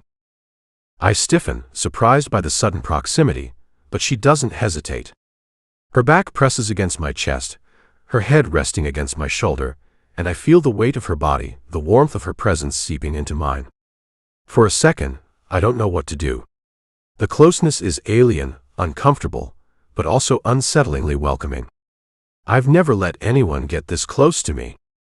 She pulls the blanket over the both of us again, settling against me as though this was normal. As though I was just some other person in her life she could trust. I don't know if I hate it or if I like it. I don't know how to feel. Her breath is warm against my neck, soft and unhurried, and then she speaks, her words muffled against the fabric of my shirt. "You're so scary," she murmurs, her voice surprisingly gentle, her tone almost sleepy, though there's still a layer of sincerity there. I can feel her fingers tighten around the blanket, as if grounding herself to something stable. "I was terrified of you when my father told me I had to marry you. I thought." She pauses, a small tremor in her words before she continues, her voice a little unsteady. "I thought you'd be some heartless monster." I exhale sharply, the words hitting me harder than I expected. A heartless monster. I've heard it all before, from everyone who fears me, who knows who I am and what I do. But hearing it from her of all people, makes it land differently. Maybe it's the way she doesn't shy away, the way her voice cracks with that strange vulnerability. It feels like an accusation, but also an understanding. A part of me wants to be angry, wants to fight it, but I can't. I swallow, the words rising in my throat, and I lean my head back slightly, letting out a slow breath. I say quietly. It's not a confession, not really. It's just a fact, something I've accepted as part of who I am. The man I am. I am a monster, Alessia. The words hang in the air, and for a moment I'm lost in the silence between us, wondering if maybe she'll push me away, tell me I'm wrong, that I'm not what I claim to be. But she doesn't. Instead, I feel her shoulders shift slightly, her body relaxing against mine even more. She doesn't recoil. She doesn't pull away. Instead, she sighs softly, almost like she's accepting the truth in my voice, the weight of the darkness that's been following me my entire life. She shrugs, though it's a lazy motion, as if she doesn't care about the monstrous label I've worn for so long. "Right now, you're just a beautiful sunflower. Not a murderer." Her words strike me dumb. A sunflower. The name she's given me. The one I don't understand. The one that's been following me around like a shadow, something I can't shake. It makes my jaw tighten and my chest tighten, and I can feel a strange, unfamiliar feeling tug at me. I try to dismiss it. To act unaffected. I will never not be a murderer, Alessia. I say it as if it's a fact, as if it's something I've come to terms with, but the way she doesn't pull away, the way her body leans into mine, makes me want to reconsider. I've lived in this skin, this darkness for so long, that I don't know how to react when she doesn't flinch, when she doesn't look at me with fear. She just sighs again, and her breath brushes against my neck, soft and calm, almost like she's not even paying attention to the words I just said. "Maybe. But right now you're just here. Helping me. That's all that matters." And that's the problem. I don't know why it matters to me, but it does. The fact that she feels safe with me, that she's allowing herself to relax against me like this. It's not supposed to matter. I'm not supposed to care if she's comfortable, if she feels safe in my presence. I've killed men without a second thought. I've built an empire on blood, on death. I've destroyed countless lives. But here, in this moment, with her pressed against me, her warmth seeping through my skin, everything I've ever known feels out of place. I don't respond at first. I don't know how to. Instead, my arms, almost against my will, lower around her, wrapping around her body, holding her close. It's not a possessive grip, not a move to control her, it's just instinct. A part of me I've never really acknowledged before, never allowed myself to feel. And yet, I don't pull away. She's soft in my arms, relaxed, the steady rise and fall of her chest beneath my hands grounding me, as if she's become the only thing I can focus on. For a moment, I just want to stay here, to let the night pass by with her in my arms, to forget who I am, who she thinks I am, and just be. But I can't. I won't. I focus my eyes on the window in front of us, the night stretching before us like a black canvas. The lights of the city twinkle below, distant, indifferent. We're both trapped in this moment, caught between two worlds. One where I'm a monster, a killer, and one where I'm just some guy holding a girl who's drunk and tired. For once, there are no expectations, no obligations. Just the two of us, sitting in the dim glow of the night, existing in a moment neither of us expected. And for the first time in a long time, I wonder if I remember what it's like to just exist without being feared. Sometime in the night, I drift off. I don't know when or how, but when I wake, it's to the sharp vibration of my phone in my pocket. My brows furrow as my eyes crack open, the room still dark. I glance at the clock on her nightstand. 4 a.m. I ignore the call. Whoever it is can wait. Instead, I let my gaze shift down to her, still asleep in my arms, her breath slow and steady, her face relaxed. She looks peaceful. As if I am someone who could offer her that. As if I am something safe. The thought unsettles me. I shouldn't be here. I shouldn't have stayed. This is weakness. And weakness has no place in my world. Yet, for a moment longer, I let myself watch her. I take in the way her hair falls messily over her cheek, the slight part of her lips as she breathes. The way she fits against me so effortlessly, as if she belongs there. As if she trusts me to keep her safe. It's a cruel illusion. My eyes fall to the way her hand holds the fabric of my shirt in such a tight fist, as if she is trying to prevent me from leaving, as she lays asleep in my arms. Fuck. What am I doing? Maybe I'm not cut out for this. I need to get away from this woman, and stay away. Carefully, I shift, making sure not to wake her as I slide my arms from around her. She stirs slightly but doesn't wake as I lift her in my arms, carrying her the short distance to her bed. I lower her gently, the warmth of her lingering against me as I pull the covers over her. For a moment, I hesitate, my fingers ghosting over her cheek before I tuck a loose strand of hair behind her ear. She shifts in her sleep, pressing her face into the pillow, murmuring something I can't quite catch. Then I pull away. I turn, leaving the room before she can wake, before she can see me like this. Before she can make me feel human again. Chapter 19. Alessia Bianchi.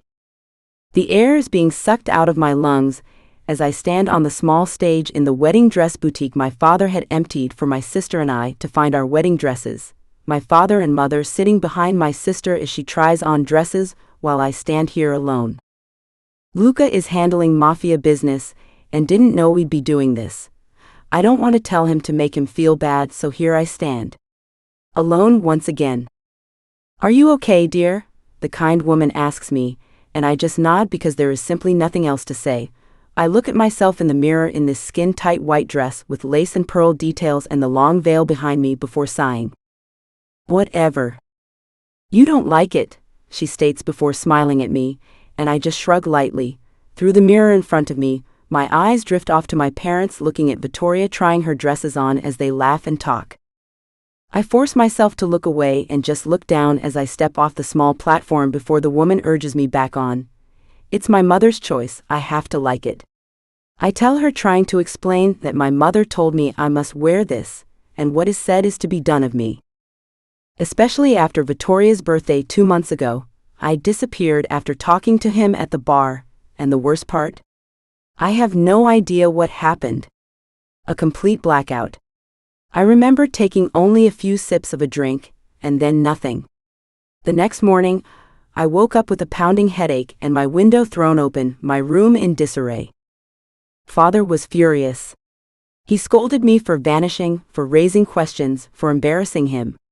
But Luca controlled the situation, saved me, once again, but I haven't heard from Mikhail in those 2 months. It's a good thing.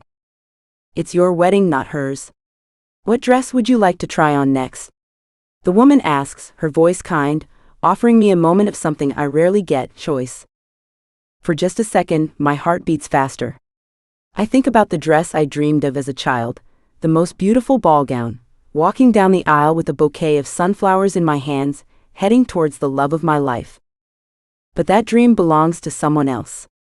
Not to me. Before I can answer, my mother's voice cuts through the moment. This is fine for her. We don't want her overdoing Vittoria. The woman assisting me starts to protest, but I shake my head slightly, stopping her. There is no point in arguing. There never is. Then my mother's gaze flickers over me with sharp scrutiny, and her next words hit like a slap. Have you gained weight, Alessia? My breath catches for a moment before I glance down at myself. Slowly, I shake my head, used to the comments and embarrassment, but this time I don't feel anything. Not a ping to my heart, not an ache in my chest. It looks like it, she continues, dismissive and cold. Fix it. Don't embarrass us more than you already have. Her words settle deep into my bones, lodging themselves in the place where love should be. I nod because what else can I do? What else have I ever done but obey? I step down from the platform, my movements mechanical, my breath feeling tight in my chest. I barely register the murmurs of approval and excitement from my family as Vittoria twirls in her gown. Their laughter is distant, hollow, something I cannot reach no matter how much I wish I could. Without another word, I slip into the changing room and close the door behind me. The quiet is suffocating, the air thick with the scent of expensive fabric and perfume.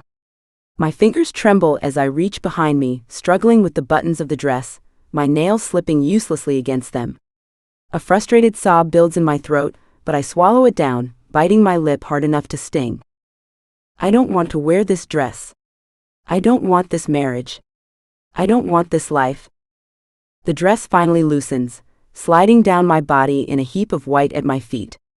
I stand there for a moment, arms wrapped around myself, staring at my reflection in the mirror. My hair is perfectly styled, my makeup flawless, but my eyes, they belong to a stranger. Empty, distant, lost. A ghost of the girl I wish to be. I reach for my clothes and slip them on slowly, my hands still unsteady. The soft hum of conversation and laughter outside the door feels like another world, one I am no longer a part of. It doesn't matter how many times I tell myself that this is my family, that they love me. The truth is, I am alone. I always have been. The moment my sweater falls over my frame, the tears come. Silent, shaking sobs that rack through my chest as I press my forehead against the cool wood of the door.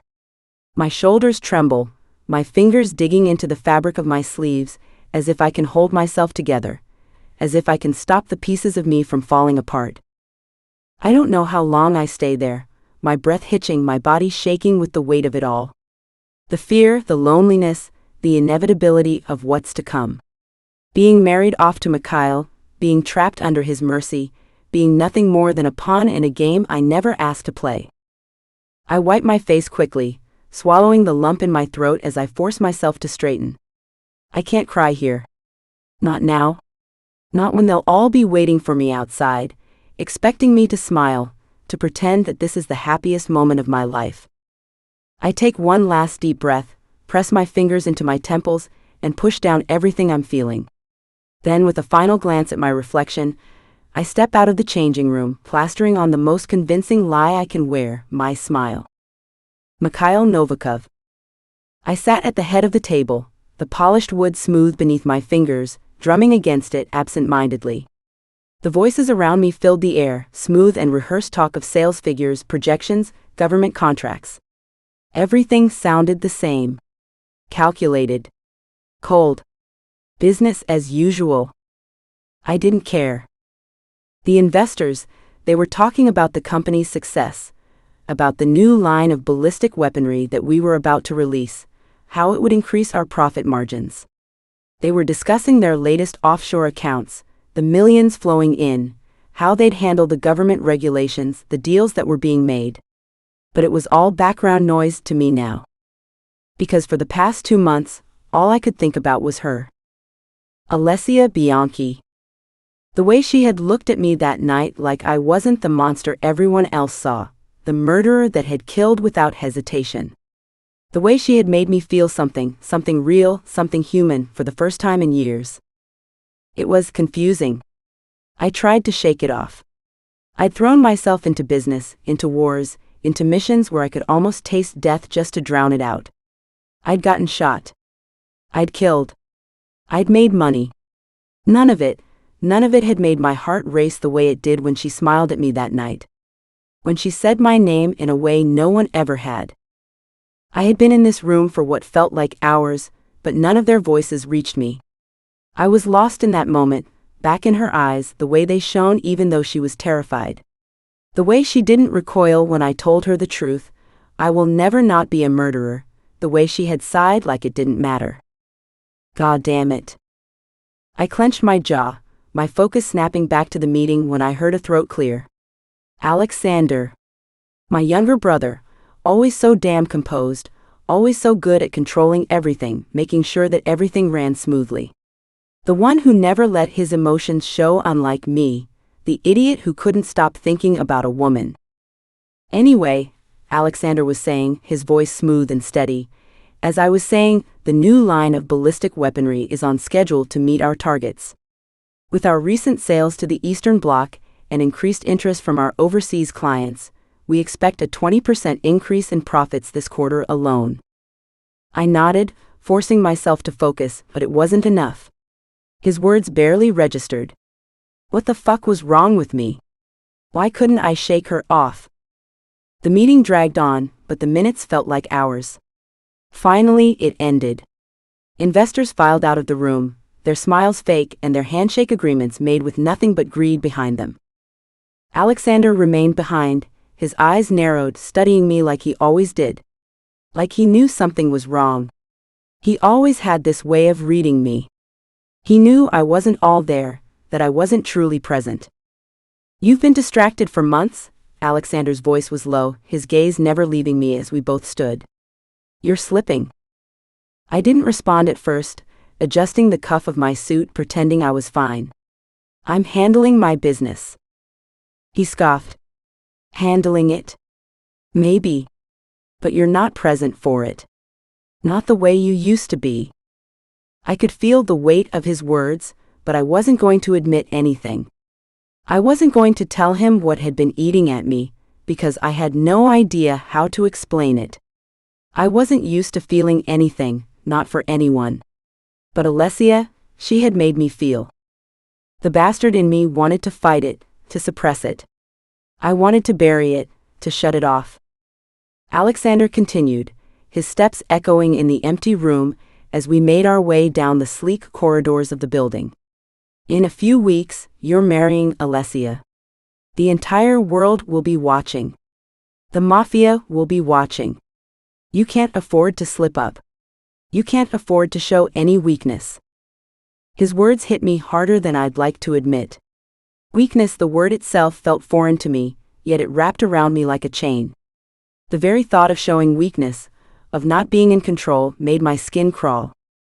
I exhaled, stepping into my office and away from Alexander's scrutinizing gaze. He followed me inside, but I didn't turn to face him immediately. I just stared out the window at the sprawling city of Los Angeles below, my empire, my kingdom. A place built on blood, violence, and power. But the city didn't matter. The empire didn't matter. Alessia did. Alexander wasn't done, though. He stood in the doorway, his arms crossed. I'm serious, Mikhail. Whatever's going on in your head, you need to fix it. You can't let it distract you now, not with everything on the line. I didn't respond right away.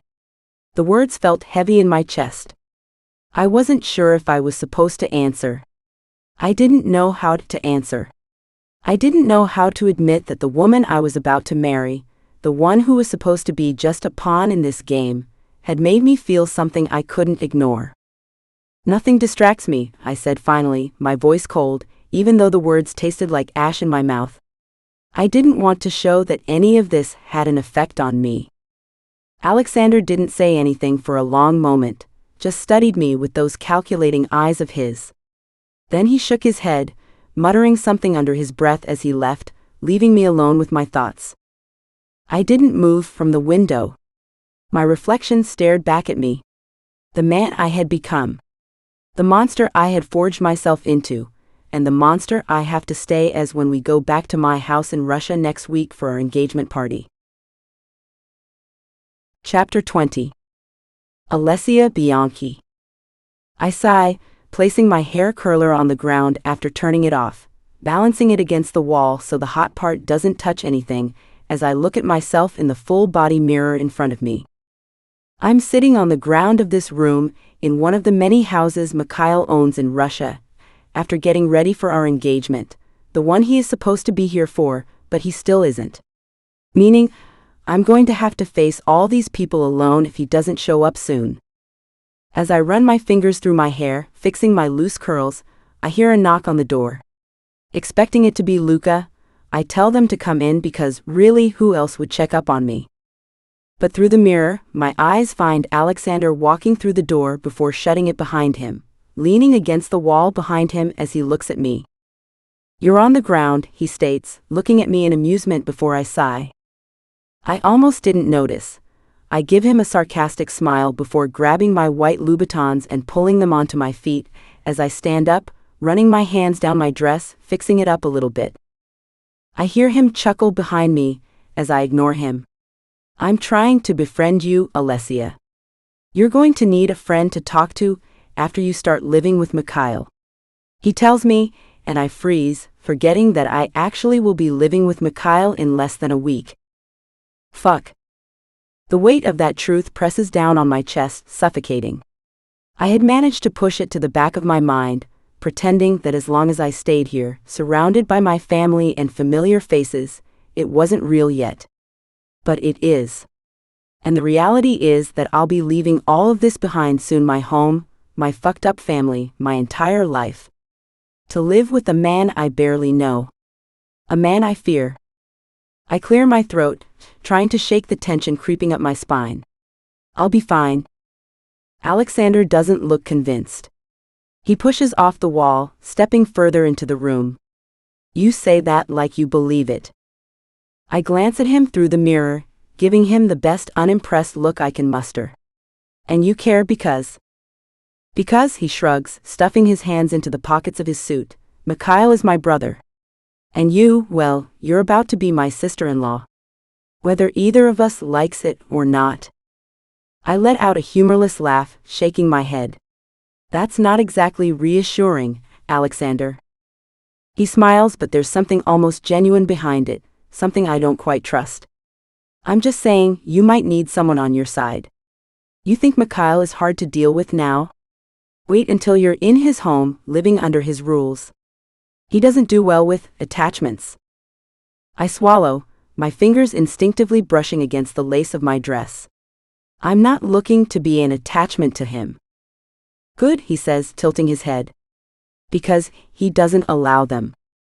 The way he says it makes something sink deep in my stomach. I knew what kind of man Mikhail was: cold, ruthless, someone who operated in violence and control. But hearing it from his own brother, someone who knew him better than anyone else, makes it feel so much worse. Makes it feel real. I look away from Alexander, my chest tightening. "Why are you really here?" He sighs as if deciding whether he wants to be honest or not. "Because I know my brother, Alessia. And I know he isn't the kind of man who lets people in. And yet he's distracted." My brows pull together. "Distracted?" He nods, studying me. "More than I've ever seen him. I don't know what you did to him, but whatever it was, it's in his head. And if you're smart, you'll figure out how to use that to your advantage." I stare at him, unsure if I'm supposed to take that as advice or a warning. Probably both. "I don't want an advantage over him," I say quietly.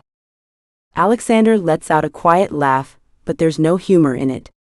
"Then you're either very naive or very stupid, Alessia. Because you're walking into a life where power is the only thing that keeps you safe. And my brother?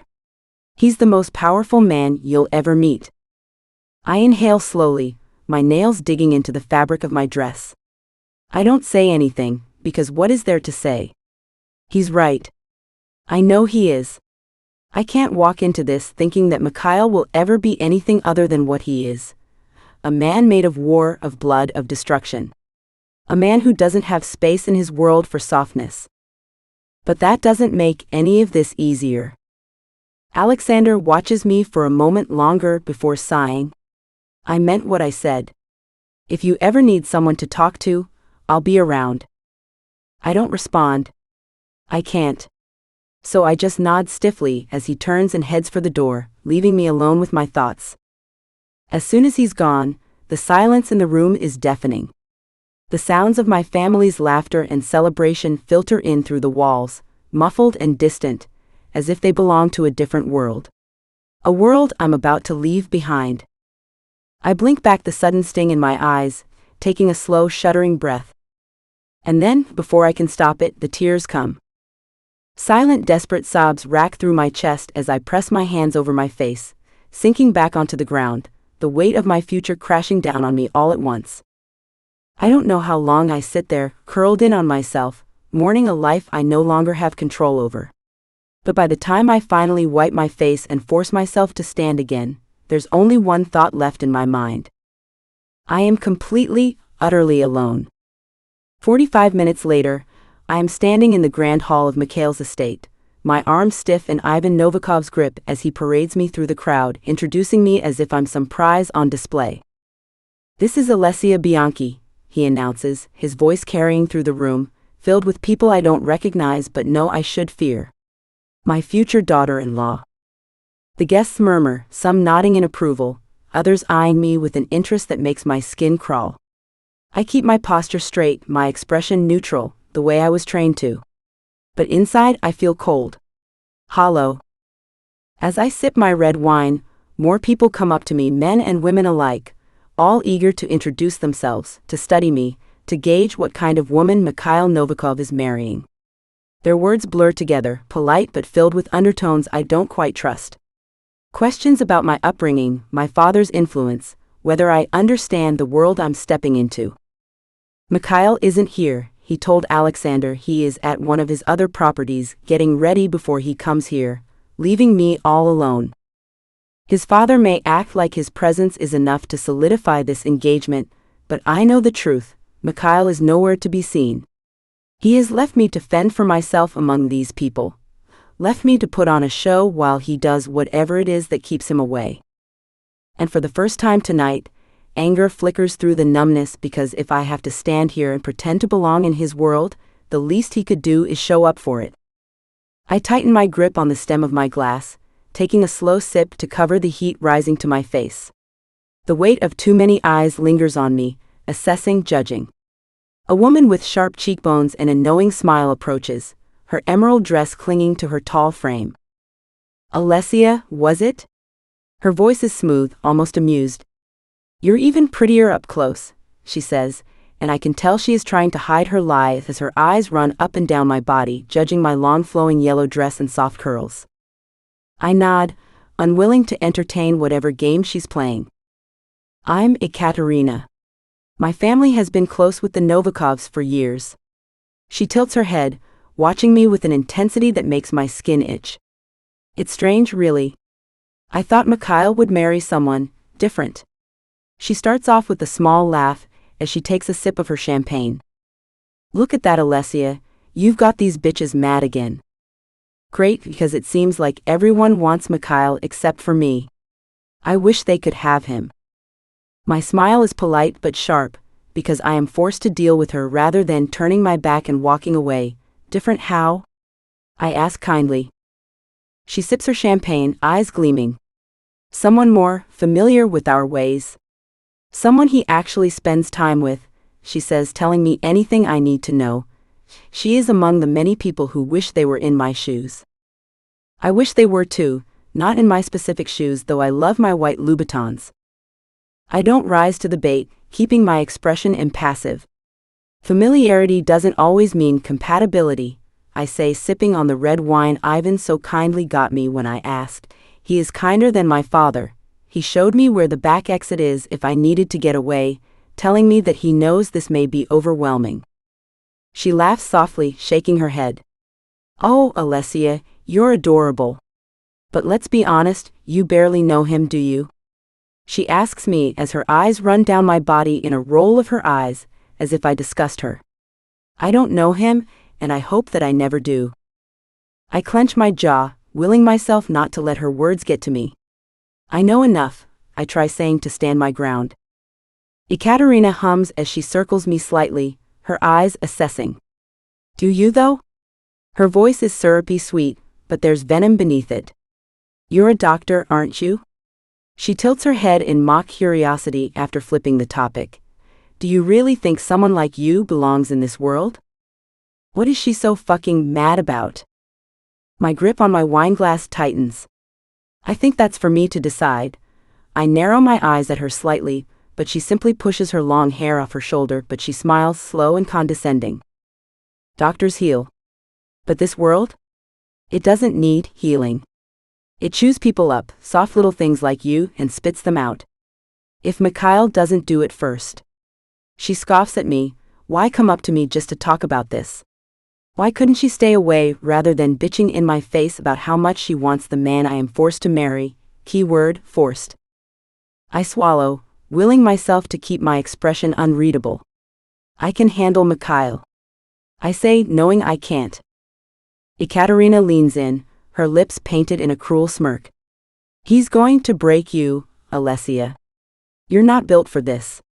You're not built for him, Ekaterina taunts before I force a smile, though my stomach twists. Then it's a good thing I don't need your approval.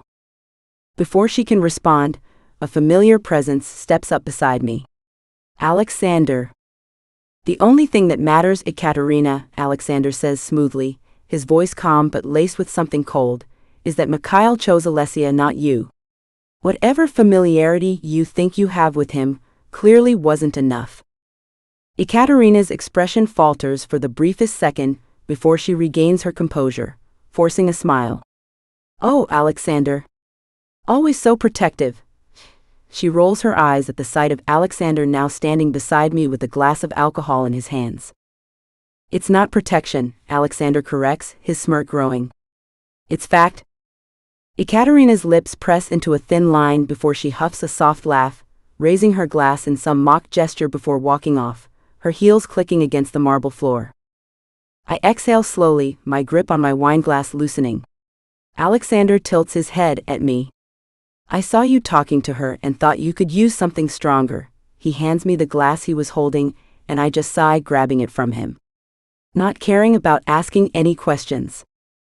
My jaw locks as I take a small sip, seeing the glass is filled with my favorite bourbon, before sending him a small smile. Thanks for saving me, I say dramatically as he begins leading me through the crowd.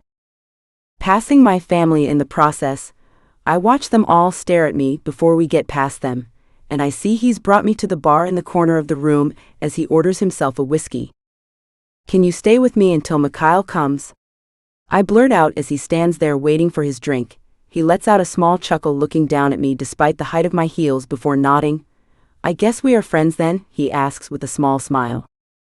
I look at him for a long moment before exhaling, my shoulders finally relaxing slightly for the first time tonight. Yeah, I guess we are. Alexander's smirk deepens as he takes a slow sip of his whiskey, his sharp eyes scanning the room. Lucky me, he muses. I let out a soft laugh, shaking my head as I take another sip of my bourbon, letting the warmth chase away the lingering chill Ekaterina left behind. The bar is tucked away in the corner of the hall, far enough from the suffocating sea of people that I can breathe, but not far enough to go unnoticed. I can still feel their stares, their whispers buzzing in the air like flies circling a corpse. I hate it. Hate the way I'm being watched, evaluated. As if I'm some kind of specimen under a microscope. Alexander leans against the bar, watching me over the rim of his glass. She got under your skin, didn't she? I scoff, setting my glass down with more force than necessary. She tried. His brow lifts slightly, amused. She did more than try. I roll my eyes. It doesn't matter. Alexander tilts his head, studying me intently. Doesn't it?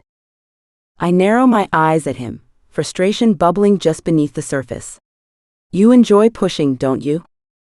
Alexander grins, the edges of his smile colder than before. Oh, immensely. I shake my head, unwilling to entertain his games, but his amusement doesn't waver. He continues to study me, his gaze calculating. You should get used to it. They're all going to test you, Alessia. They'll want to see how much you can take before you break. I bristle at his words, my stomach tightening. And you? Are you one of them? His smile softens just a little, but it's still there, lingering. If I were, I wouldn't have stepped in just now. I don't know what to make of that, so I take another sip of my drink instead, trying to shake off the tension creeping up my spine. Alexander shifts his stance, glancing at his watch before scanning the room again. Mikhail should be here soon. The mention of his name makes my stomach churn, a bitter taste settling on my tongue. Mikhail should have been here already. His absence once again stings. Alexander notices my reaction, and his expression darkens slightly. You don't like him much, do you? I huff a quiet laugh. Should I? He considers that for a moment, before shrugging. Most women do. I arch a brow, meeting his gaze head-on. Most women aren't being forced to marry him. He doesn't argue, the edge of his smile fading a little. He watches me carefully for a moment, and I can almost feel him trying to figure me out. You're different from what I expected, he admits, his tone softer now. I frown, unable to hide the surprise. How so? Alexander takes another sip of his drink, his eyes never leaving mine. Most people in this world pretend. You don't. I scoff, crossing my arms as I lean against the bar. You've known me for 5 minutes. And yet, I can already tell. His smirk returns, but it's tinged with something more knowing now, something almost understanding. You're not like the rest of them. You don't belong here. His words hit harder than I expect. A sharp pang twists in my chest because he's right. I don't belong here. Not in this dress, not in this estate, not in Mikhail Novikov's world. But I don't have a choice. I swallow hard, trying to push the emotion back down, forcing a smirk of my own. Then it's a good thing belonging isn't a requirement, isn't it? Alexander chuckles, tipping his glass toward me before taking another sip. We'll see about that. Chapter 21. Alessia Bianchi. The atmosphere around us is relaxed for the moment, the sounds of music and laughter coming from the crowd drifting into the background. At the bar, it's just the three of us now, me, Alexander, and Alejandro. Alejandro Cruz is Alexander and Mikhail's good friend, and he runs the Spanish Mafia. Which was why the Spanish always hated us Italians, because their connection with the Bratva was always too strong. Alejandro stands with confidence, leaning slightly against the bar with his arm casually resting on the counter, his tan skin glowing in the dim light, tattoos of intricate designs snaking up his forearms. Alexander stands next to me, looking at Alejandro with a casual but knowing smile. It's clear that they've known each other for years. There's a familiarity between them that's almost palpable. I take a slow sip from my glass as they begin discussing business matters, their voices low but steady, the topic so easily slipping into something familiar for them. Alexander leans against the bar, his eyes shifting between me and Alejandro. So, how's the deal going? He asks, a hint of curiosity in his voice. Alejandro takes a slow sip from his glass before answering, his demeanor relaxed but confident. It's going well. We've opened new fronts down south, and the money's flowing steady. I'm tapping into markets we haven't touched before. Gotta keep the competition on edge. Alexander nods, clearly impressed.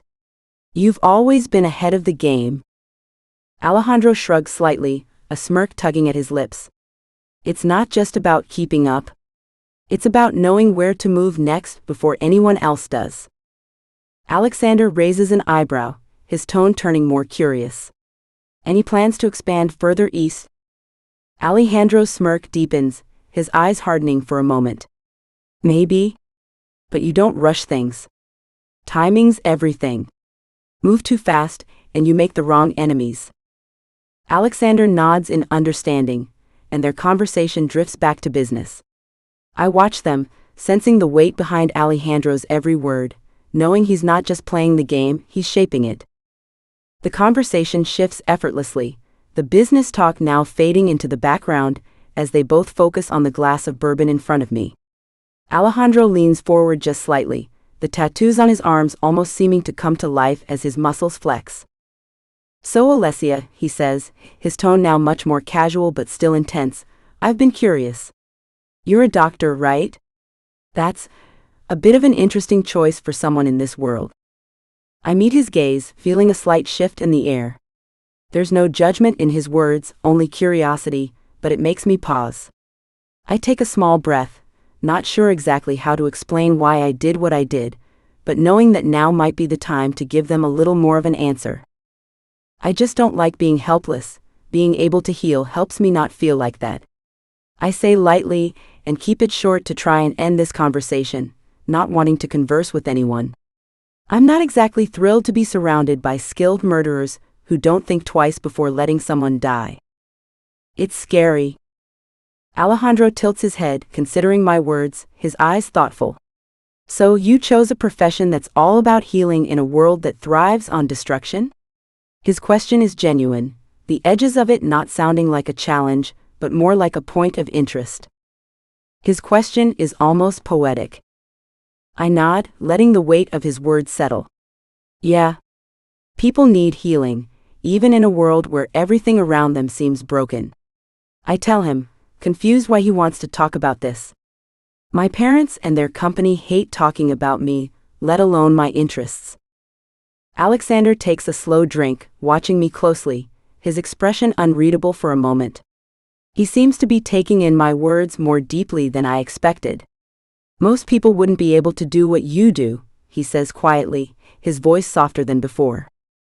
Alejandro's dark eyes meet mine again, and for the first time, his gaze feels a little less like the intimidating glare of a mafia boss and more like a person trying to understand.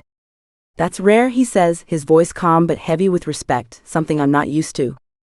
I feel the weight of his words settle on me, a mix of pride and unease twisting in my chest. There's something in the way he looks at me, almost like he's seeing me in a way I hadn't expected, like he respects my decision, but also wonders what it will cost me. Before I can say anything more, Alejandro shifts, leaning back slightly, his tone shifting to something lighter as he continues. "It's a hell of a balance, though, yeah?" I laugh softly, the tension from the conversation lifting a little. "You could say that," I say, taking a sip of my drink as Alejandro's grin widens, a flicker of amusement in his eyes. "That's the thing about this world, it doesn't care who you are, only what you bring to the table. But you seem to have found your place," he says, "but no matter how hard I try, I'll never fit into their world." I take a deep breath, the weight of his words lingering. "I guess we all have to find our place in the chaos." Alexander gives a soft chuckle, his eyes glinting with something that's part admiration and part something else. That's one way to put it. There's a moment of silence between us, the easy conversation now taking a different turn, as we all consider our roles in this strange, dangerous world. It's Alexander who breaks it first, his voice laced with curiosity. "So where the hell is Mikhail anyway?" he asks, glancing around the room like he expects Mikhail to materialize at any moment. "I thought he was supposed to be here by now," Alejandro asks lightly. The question hangs in the air, and I feel my stomach twist at the thought of Mikhail's absence, a bitter taste creeping up in my chest. But I push the feeling aside, trying to maintain composure. As the conversation continues, I find myself nursing my bourbon in silence, occasionally glancing around the room. It's hard not to notice the opulence, the crystal chandeliers overhead, the polished marble floors, the hushed voices of the guests mingling in the background. The air feels heavy with tension, but not the kind I'm used to. This is different. The kind of pressure that weighs on you in subtle, unexplainable ways. At first, I think it's just me, maybe the nerves starting to get to me. A slight dizziness. The weight of too many stairs. But then, I notice it. The faintest scent, something acrid, sharp. At first, I think it's just the air in the room, the scent of fresh flowers mixed with the faint, lingering perfume from all the guests. But no. There it is again, something almost metallic, like the scent of gas. I blink, momentarily thrown off, but I try to shake it off. Maybe I'm just imagining things. It's been a long night after all. The pressure, the stares, everything. It's probably just me getting overwhelmed. I take another sip of my drink, pushing the thought away, focusing on the conversation in front of me.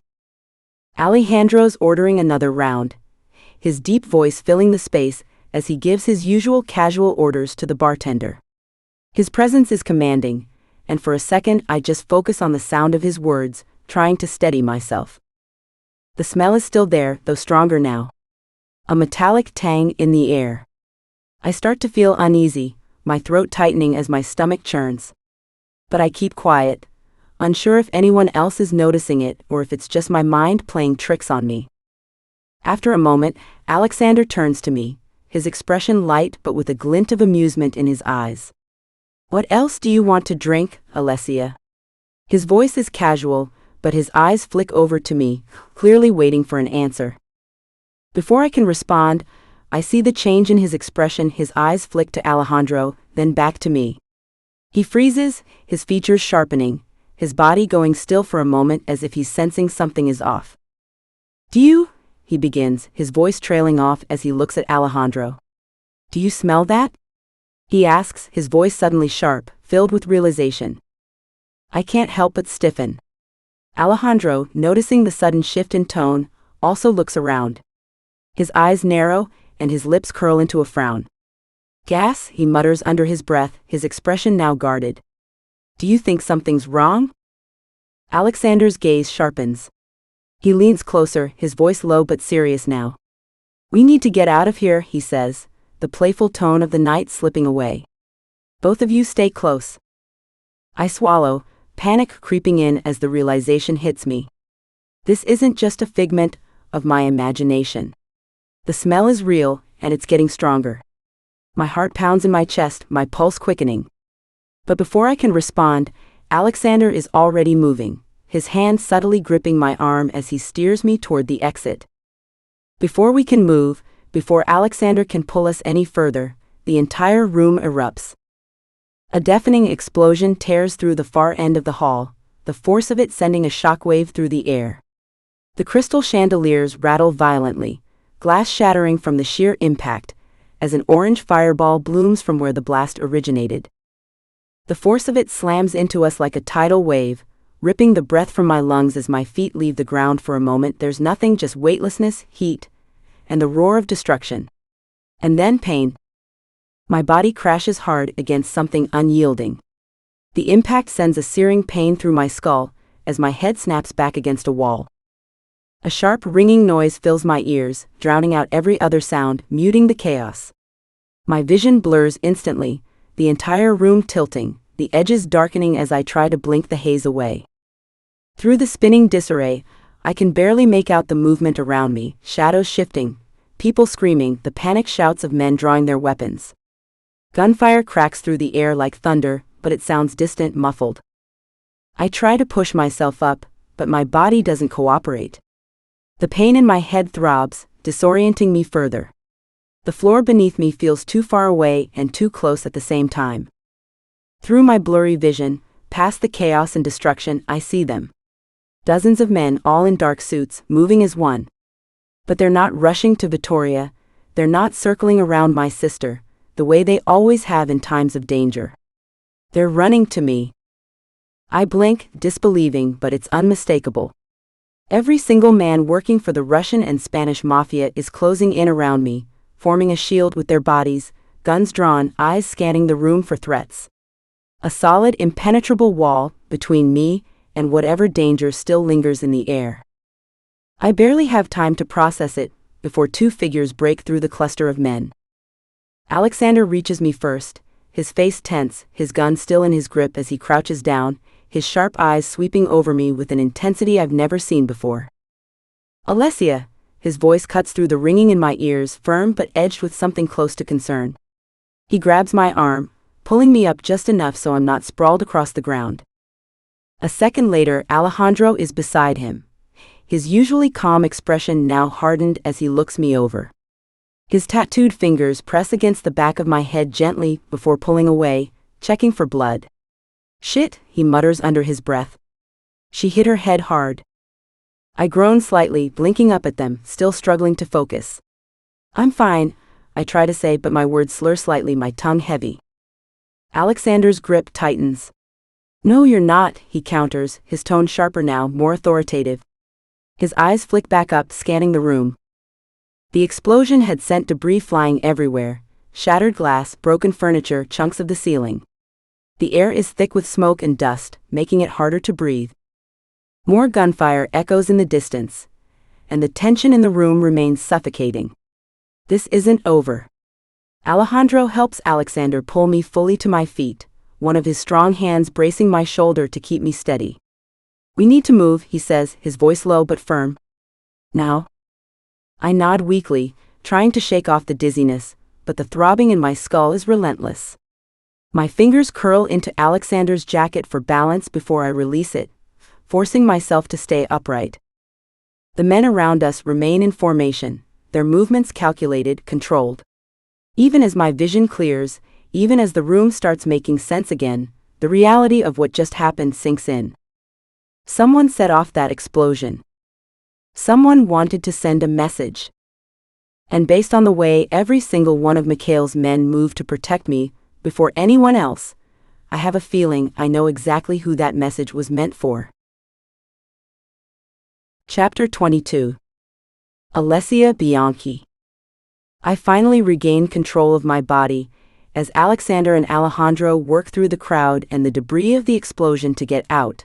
My mind goes to my family, but the moment I try to say something about it, Alexander grabs me and pulls me to the wall, slamming his hand over my mouth. My eyes widen when I hear the footsteps of hundreds of soldiers marching into the building, one of them barking orders to capture someone, before I hear something that instills nothing but pure fear inside me. "I want Alessia Bianchi, alive." Alexander keeps his hand over my mouth, as he looks over to Alejandro, whose jaw locks, as he reloads his gun and gets ready for whatever they're about to do. Alexander nods for us to follow him, as he leads us down a dark hall with nothing but a flickering light. The two guys put me in the middle of them as we make our way down the hall. "Who was that?" Alexander's grip on my arm is unyielding as he pulls me along, his movements swift but controlled. Alejandro moves just as quickly, his gun in hand, his sharp gaze flicking behind us every few seconds. The air is thick with smoke and the acrid scent of burning fabric, but none of it compares to the suffocating weight of those words still ringing in my ears. "Who the hell are they? And why are they after me? I didn't even do anything, for fuck's sake, I am a damn doctor." The flickering overhead light casts erratic shadows against the narrow walls as we move, each step careful, precise. Alexander leads us through the dark hallway, taking turns with certainty, like he already knows where he's going. I struggle to keep up, my head still throbbing from the impact earlier, but I push past it, my breath shallow as I try to steady myself. My heels click against the floor, but I barely register the sound over the echo of heavy boots storming into the estate. "Keep moving," Alejandro murmurs lowly behind me, his voice firm but quiet. "We don't know how many of them there are yet." I clench my fists, forcing down the growing panic. I've been in dangerous situations before. I grew up in a world that constantly thrived on blood and power, but this? Being hunted? It's different. Alexander abruptly stops at the end of the hall, pressing his back against the wall as he glances around the next corner. He lifts a hand, silently signaling for us to wait. My pulse pounds in my ears as I listen. There's movement up ahead. Multiple people. I catch the brief glint of metal in Alexander's grip as he tightens his hold on his gun, his jaw set in concentration. Alejandro moves closer, his own weapon raised, his expression eerily calm despite the chaos closing in. Alexander turns his head slightly, whispering just low enough for us to hear. "We can't go back, and we can't stay here," he says as I watch him get his gun ready, as Alejandro walks in front of me. Alejandro exhales through his nose, eyes narrowed. Then we move fast. In a blur of movement, Alexander swings around the corner first, gun raised. The first shot rings out, and then chaos erupts. "Stay here." Alejandro gives me a serious look before also turning the corner with his gun up. Gunfire explodes in the hallway, the sharp crack of bullets ricocheting against the walls. Alejandro moves with deadly precision, taking down one of the men with a clean shot before he can even react. Alexander and Alejandro move like trained killers, their movements sharp and efficient as they cut through the men in the hallway.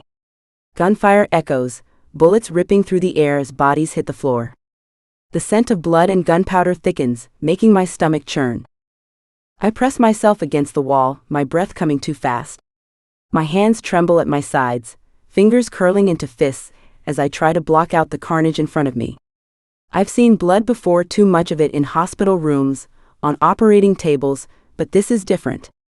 This isn't saving a life. It's taking one. I flinch as another man falls at Alexander's feet, his body crumpling with a sickening thud. My throat tightens, nausea creeping in. I can't do this. I don't want to do this. A sudden movement makes my breath hitch, a man stepping around the corner, gun raised. But before he can even aim, a shot rings out and he collapses. I don't even realize I've shut my eyes until I feel a hand on my arm. "Alessia." Alexander's voice is sharp, cutting through the ringing in my ears. I force my eyes open, my gaze locking onto his. His usual teasing arrogance is gone, replaced with something colder. More serious. "Keep moving," he whispers, his grip firm but not rough. I nod stiffly, swallowing against the lump in my throat as he pulls me forward. Alejandro is already ahead, checking the hallway before signaling for us to follow. But just as we take another step, a sound stops us. Footsteps. Not running, walking. A shadow stretches across the floor before the figure even comes into view. My pulse stutters as a man steps forward dressed in all black, his gun hanging loosely at his side. Unlike the others, he doesn't look panicked or rushed. He looks calm. And his eyes land on me. A slow smile curves his lips, like he's just found exactly what he was looking for. Alexander stiffens beside me. Alejandro's jaw locks. I barely hear the words when they leave his mouth, but they send a chill straight through me.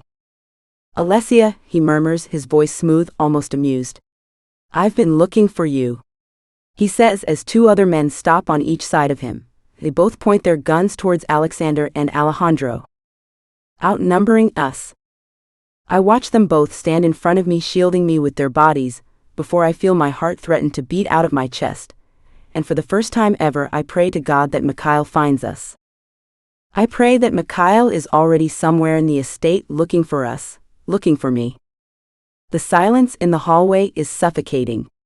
My breath is shallow, my pulse thrumming against my ribs like a war drum.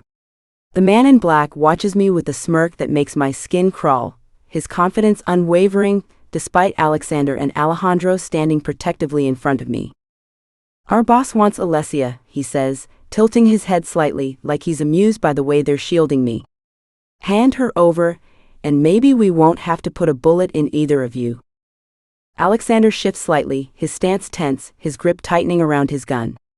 Alejandro doesn't move, but I see the way his jaw ticks, his finger resting lightly against the trigger. They don't answer, don't give him the satisfaction of a response. The man chuckles under his breath. "You think I'm scared of the Novikov name?" His eyes flickered to Alexander first, then Alejandro, his smirk widening. "Or any of your allies? You're making a mistake if you think that name alone is enough to keep her safe." The weight of his words sits heavy in the air, and for the first time, I truly understand I'm not just some bargaining chip in a mafia war. I'm a target. I watch Alexander open his mouth to speak, but before he can even form a thought, the sharp crack of a gunshot splits the air. And then another. Then another. Blood splatters against the wall. The two men flanking him don't even have time to react before bullets rip straight through their skulls, their bodies crumpling to the floor with sickening thuds. The man in black barely has time to turn before a fourth shot fires, this one aimed lower. A pain scream tears through the hallway as he drops to his knees, clutching his shattered legs. My breath catches. My ears ring as Alexander and Alejandro whip around, guns raised, but they don't fire because standing at the other end of the hallway, lowering his smoking gun, is Mikhail Novikov. His expression is unreadable, his cold, pale eyes locked onto the man writhing on the ground. Without a word, I watch his eyes lock onto mine before his jaw locks, and he begins making his way down the hallway. The hallway feels even smaller now, suffocating in his presence. Mikhail moves with slow, measured steps, his polished shoes clicking softly against the blood-slicked floor. The way he carries himself is unnerving, unhurried, composed, as if the chaos around us doesn't even register. The man on the ground lets out another strangled groan, trying to drag himself backward, but his shattered knees betray him. He isn't going anywhere. Alexander and Alejandro step aside just slightly, their weapons still raised, but they don't interfere as Mikhail stops in front of the man, tilting his head slightly, his gaze impassive as he watches him struggle. He crouches down, resting an elbow on his knee, and finally speaks. "I should kill you," he muses as if stating a simple fact. "But that would be too easy, wouldn't it?" He taunts the man, pointing the gun at his face. The man clenches his jaw, sweat dripping down his temple. He's in agony, but he's trying not to show it. It doesn't matter. Mikhail isn't fooled by bravado. "You're going to deliver a message," Mikhail continues, his tone sharpening ever so slightly. "You're going to crawl back to your boss, crawl, and tell him that Alessia Novikov is under my protection," he grits, kicking the man, and my stomach flips inside out at what he calls me before another wave of intense nausea hits me. The man's breath stutters. He still doesn't look at me, but I can feel the shift in the air, the unspoken weight behind Mikhail's words. Mikhail leans in just a fraction closer, his voice a quiet promise of violence. "If he so much as breathes her name again, I'll kill every single one of you, even if it takes me months," Mikhail grits his words out, and for the first time I see someone getting a rise out of him, getting more than a cold shoulder or a simple death. The man lets out a shaky breath, his bravado crumbling. He knows this isn't just a threat. It's a guarantee. Mikhail straightens, his gaze flicking to Alexander and Alejandro. "Take him," he orders. "Get him out of here." Alexander doesn't hesitate, grabbing the man by the collar and yanking him to his feet, or what's left of them. The man lets out a sharp grunt of pain as Alejandro grips his arm, forcing him to move. The man's breathing turns ragged, his face twisted in pain, but he doesn't dare respond. His hands tremble where they press against the floor, blood pooling beneath his ruined knees. He tries to hold Mikhail's gaze, but it's a losing battle. Mikhail watches him like a predator deciding whether its prey is even worth the kill. There's no mercy in his expression, no hesitation in his stance. Just calculated cruelty. His next words are slow, deliberate. "Do you understand me?" The man swallows hard, nodding jerkily, his lips parting as if to speak, but no sound comes out. Mikhail's eyes narrow, and he leans in just enough to be suffocating. "Say it." The man's breath hitches. I understand," he chokes out, voice hoarse with pain. "Good." Mikhail stands to his full height with effortless grace, brushing non-existent dust off his sleeve. His gaze flicks to Alexander and Alejandro, giving them a subtle nod. Without hesitation, Alexander hauls the man up by the back of his collar, ignoring the strangled cry that rips from his throat as his destroyed legs buckle beneath him. Alejandro cocks his gun, pressing it lightly against the man's temple. "You better start crawling before I decide to speed up the process," he murmurs, his voice devoid of emotion. The man whimpers, and for the first time I see genuine fear in his eyes. Alexander shoves him forward, and the man collapses onto his elbows, his body shaking as he struggles to move. The wet sound of him dragging himself across the blood-stained floor sends a fresh wave of nausea rolling through me as I watch the two guys pushing him out of the house, leaving me alone with Mikhail. I force myself to look away from the two dead bodies on the ground, their eyes open as their blood continues to pool around their heads. Mikhail steps toward me, closing the space between us in an instant, and before I could even try to step back, the scent of gunpowder and something darker clings to him, but underneath it there's something faintly familiar. His gaze is unreadable, but something shifts in his expression just for a second. A flicker of something I can't quite name. Possessive. Protective. I open my mouth but nothing comes out. I'm caught off guard when instead of walking past me, his hand carefully comes up to my face and ever so lightly cradles my cheek, as if he is scared if he is going to hurt me with a mere touch. "Are you hurt?" he asks, his voice quieter now but still firm. His eyes scanning my face, and his eyes falling to the cut on the top of my forehead that I feel the blood dripping down the side of my face from before his thumb caresses my skin so light, I'm not sure if he even means to. I shake my head automatically, even though my body feels like it's been put through hell. My head is pounding, my hands won't stop shaking, and my stomach is in knots. But compared to everything else happening around me, it feels insignificant.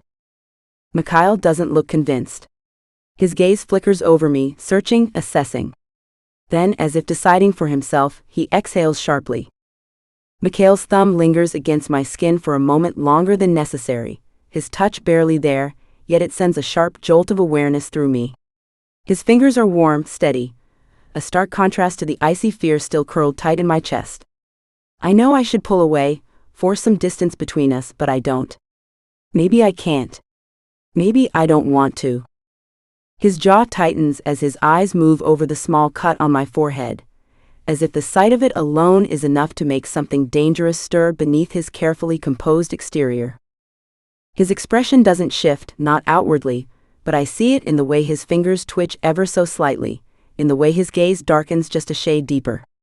It's the kind of darkness that isn't just anger, it's rage, restrained only by the sheer force of his will. I swallow hard, my throat dry, my pulse still too fast. I want to tell him that I'm fine, that it's nothing, that I've been through worse, but the words won't come. Because the truth is, I don't know if I'm fine. My hands are still shaking at my sides, my knees feel unsteady beneath me, and the smell of blood, thick, metallic, suffocating, clings to the air like a ghost that refuses to leave. I feel sick. Not just because of the bodies on the floor, or the way blood has painted the once pristine walls in violent streaks of red, but because of what this moment means. This wasn't some random act of violence. This wasn't just a warning. Someone sent these men after me. Someone wants me taken, wants me gone, and they were willing to kill Alexander and Alejandro to make it happen. The weight of it settles heavily in my chest, pressing down until I can barely breathe. Mikhail shifts slightly, his hand moving from my cheek to the side of my jaw, his touch still unbearably gentle, as if he's afraid I'll shatter beneath his fingers. His thumb brushes along the edge of my jaw, and when he speaks again, his voice is quieter but no less commanding. "Tell me the truth." I exhale shakily, forcing my body to still, forcing my hands to stop trembling. "I'm not hurt," I whisper, though my voice betrays me. It doesn't sound steady. It doesn't sound like I believe it.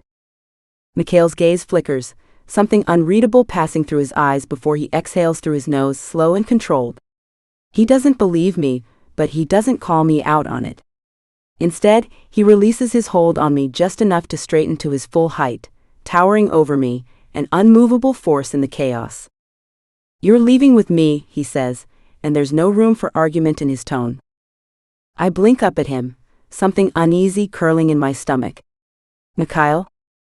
"You are leaving with me," he repeats, sharper this time, his voice cutting through the thick silence. "Now?" His tone isn't cruel, isn't harsh, but there's something final about it. Something absolute. He isn't asking. He isn't giving me the chance to refuse. And the worst part? I don't want to refuse. Because no matter how much I try to convince myself otherwise, no matter how much I want to believe I'm strong enough to handle this on my own, the truth is, I don't feel safe unless he's here. I don't feel safe unless I know he's watching over me, protecting me the way he just did without hesitation. I nod once, and that's all he needs. Without another word, he turns on his heel, his movements smooth, effortless, as if this bloodshed, this violence is just another day for him. And maybe it is. Maybe for Mikhail Novikov, death is just another consequence of living. Alexander and Alejandro are already waiting at the end of the hallway, the man they dragged away long gone now. Their gazes flick toward me, then back to Mikhail. "The car's ready," Alexander says, his voice even, but there's something tense in his posture, something restrained in the way he stands. Mikhail doesn't acknowledge him with words. He simply nods before reaching for my hand. The motion is so unexpected, so unlike him, that I don't react at first. His fingers wrap around mine, not tight, not forceful, but firm. He doesn't need to look at me to know I'll follow. And I do. Without hesitation, without question, I do. Because the only thing more terrifying than being taken by the men who came for me tonight is being left behind by Mikhail. Chapter 23. Alessia Bianchi. The hum of the car engine is steady, rhythmic, a dull vibration that does nothing to ease the pounding in my skull. The night outside is a blur of darkness, streaked with occasional flashes of headlights from passing cars. But I don't really see any of it. My body is here, curled up in the passenger seat, but my mind is still back at the estate, still in that hallway, still hearing the sharp crack of gunfire, still smelling blood in the air. I squeeze my arms tighter around myself, pressing my fingers into my skin as if the pressure alone will keep me grounded, will keep me from slipping too far into the chaos still unraveling in my head. But it doesn't help. Nothing does. Mikhail had barely said a word after we left, just handed me his coat when he noticed I was cold, before disappearing into the store across the street. He didn't ask if I wanted anything. He didn't need to. He just knew somehow. I would say, hey, at least you're not stuck with your family right now, but I don't know if you'd appreciate that, so I won't say anything. Shut up, Kansi, as if he is any better than my family. My fingers curl into the thick fabric of his coat, pulling it tighter around me.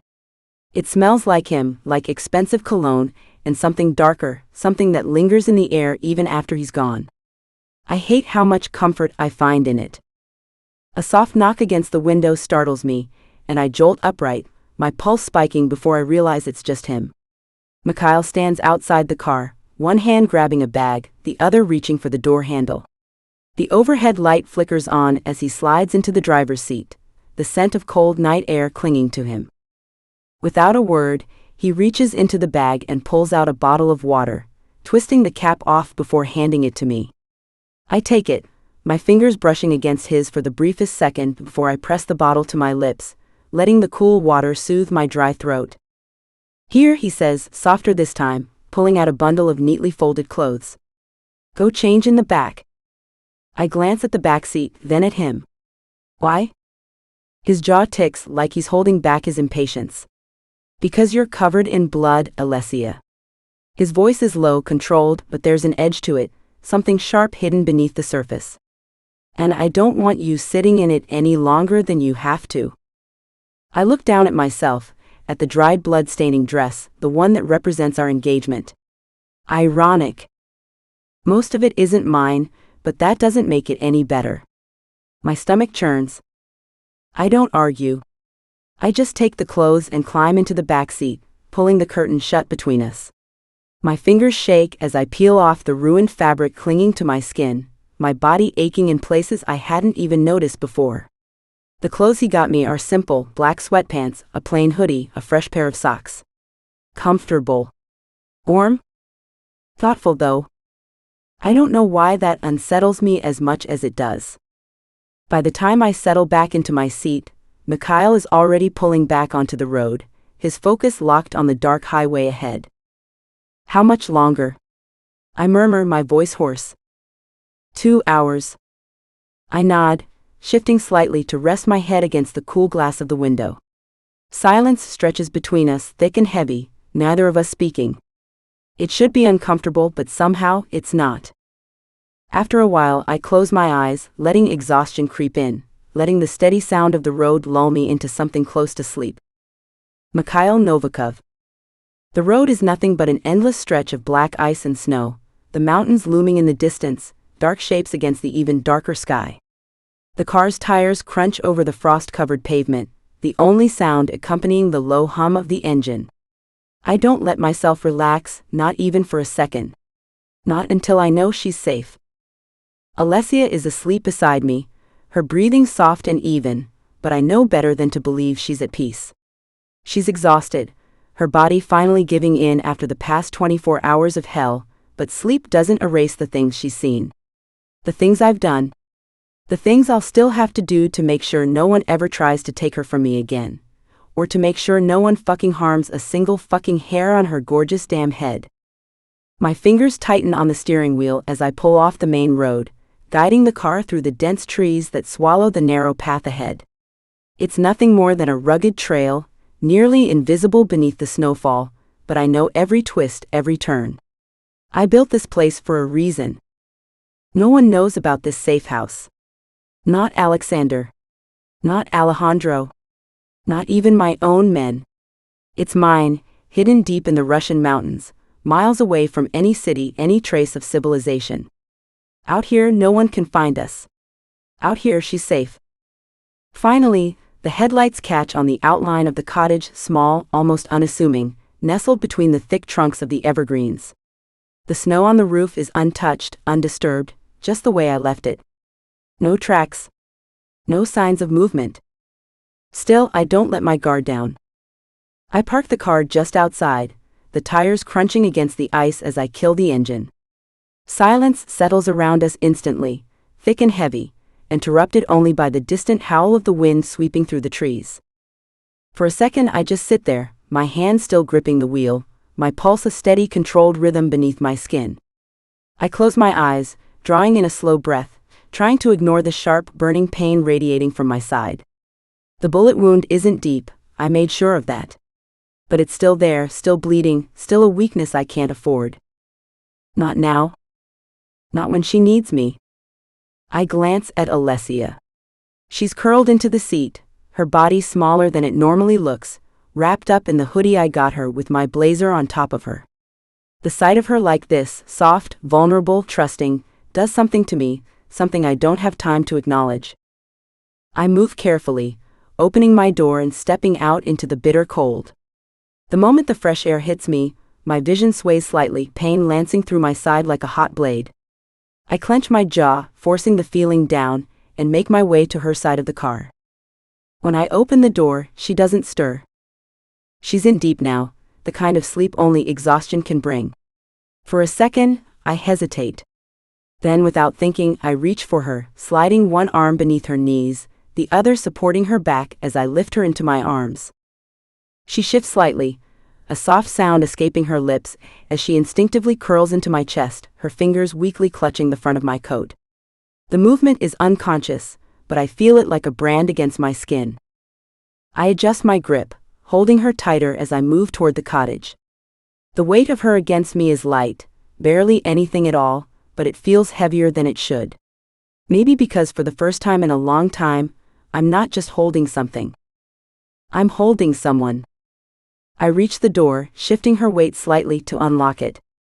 The old hinges creak as I push it open, the warmth of the interior instantly hitting my frozen skin. The firewood I left stacked by the fireplace is still there, untouched. The cottage smells like pine, wood, and something faintly familiar, something that reminds me of the past, of a life that doesn't belong to me anymore. I ignore it. Stepping inside, I close the door behind me with my foot, locking it before moving to the couch. Alessia stirs again as I lower her onto the cushions, her brows furrowing slightly, a quiet noise catching in her throat. But she doesn't wake. Good. She needs the rest. I pull the blanket off the back of the couch, draping it over her before stepping away. The warmth of her lingers against my skin, but I shove the feeling down, forcing my focus elsewhere. The pain in my side has worsened. I can feel the slow, steady trickle of blood beneath my shirt, seeping through the bandages I hastily wrapped around it earlier. I knew I couldn't stop back at the estate, couldn't let anyone notice the injury, not Alexander, not Alejandro, and especially not Alessia. She already looks at me differently than she did before. I won't give her another reason to see me as anything less than untouchable. I can feel the slow, warm trickle of blood beneath my shirt, seeping through the makeshift bandages I tied around my abdomen back at the estate. Every movement sends a sharp, burning sensation through my side, but I grit my teeth and push through it. The pain is secondary. Irrelevant. I've survived worse. I couldn't stop back there, not even for a second. If Alexander or Alejandro had noticed, they would have forced me to handle it, wasted time I didn't have. And Alessia, I couldn't let her see. She already looks at me differently than she did before, and I won't give her another reason to question what I am. I step into the kitchen, my fingers tight around the edge of the counter as I brace myself. The overhead light casts a dim glow over the room, making everything feel smaller, more suffocating. My pulse is steady, controlled, but the second I remove my coat and lift the hem of my shirt, I see the deep crimson stains spreading across my skin, and the sharp metallic scent of blood fills my nose. I exhale slowly, stripping off the ruined fabric and tossing it onto the counter. The cold air bites at my skin, but it does little to dull the pain radiating from my side. I glance down at the wound. The bullet grazed me, carving through flesh but missing anything vital. It could have been worse. It should have been worse. Still, it needs stitches. I reach for the first aid kit, pulling it down from the cabinet. The lid snaps open with a sharp click, and I quickly grab the disinfectant, needle, and thread. The process is routine. My hands are steady as I twist the cap off the antiseptic, soaking a cloth before pressing it to the wound. The sting is immediate, a sharp, unforgiving burn that claws through my nerves, but I don't react. I thread the needle, guiding the thin metal through the loop of black suturing thread. The world narrows to this single moment, to the act of sealing my own flesh back together. But then a soft noise disrupts the quiet.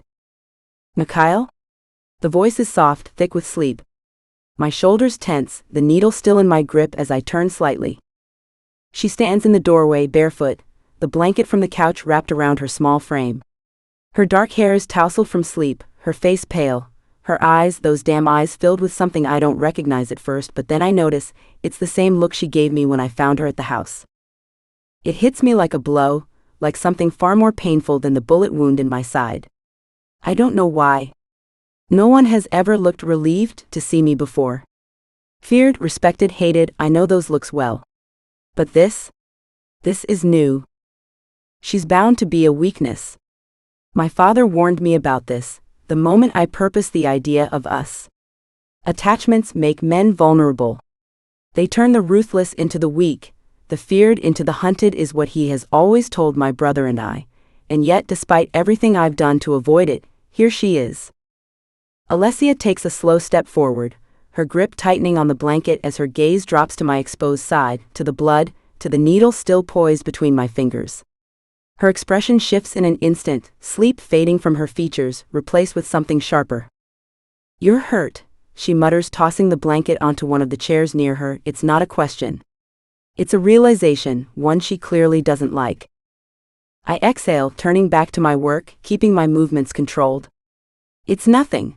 I try turning away from her, but I've never been fucking captivated by something, let alone someone like this. Before I can stop her, she crosses the kitchen, moving closer than I want her to. I catch the faint scent of her, something warm, something soft, something that doesn't belong in a place like this. She stops just beside me, reaching out as if to touch my side, but hesitates, her fingers hovering in the space between us. "Let me do it," she says, her voice quieter now, more certain, leaving no room for debate, but my father's warning rings in my head before I shake my head. "I don't need," I start, but before I can finish she is cutting me off. "You can't stitch yourself up properly." Her eyes flick to the wound again, frustration flashing through them. "Sit down." "Just let me help," Alessia says. I watch her bite down on her bottom lip slightly as she looks at the wound, then back to me. The rational part of me knows I should refuse. I should shut this down before she gets too close, before this thing between us becomes something I can't control. But I'm tired. Not just from blood loss, not just from the past 24 hours, but from everything. And for some reason, I find myself lowering onto one of the kitchen chairs, just so I can feel that damn warmth of hers again. Alessia wastes no time. She stands beside me, taking the needle from my hand with careful fingers before shifting to inspect the wound.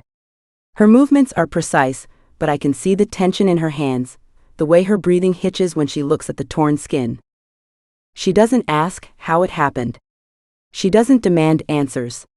She just focuses. I watch her as she works, the way her brows furrow in concentration, the way she bites her lip in thought. Her fingers brush against my skin when she presses a fresh cloth to the wound, and I almost flinch. Not from pain. From something else. "You're quiet," she murmurs, not looking at me. I arch a brow. "Would you rather I scream?" She huffs, shaking her head, but I catch the ghost of a smile at the corner of her lips. It disappears just as quickly as it came, and suddenly I am thinking of things I can say to see it again. I should tell her to go back to sleep. I should remind her that I don't need help, that I've been doing this alone for years. But as she stands in front of me, her fingers brushing against my skin as she carefully inspects the wound, I let myself do something I haven't done in a long time.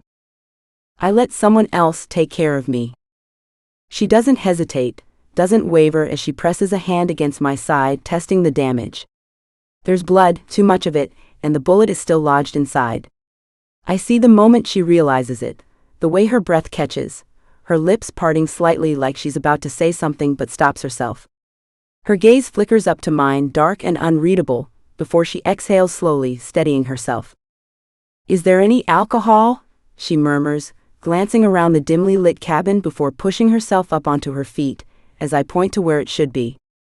I watch her move, watch the way she scans the shelves with sharp, calculated focus, searching. She's quick, methodical, but I can see the tension in her shoulders, the way she keeps glancing back at me like she's making sure I haven't passed out in the few seconds she's been up. She reaches for the upper cabinet, her fingers just barely grazing the handle. It's out of her reach, but that doesn't stop her. She stretches, rising onto her toes, trying again. I should tell her to move. I should just grab the damn bottle myself.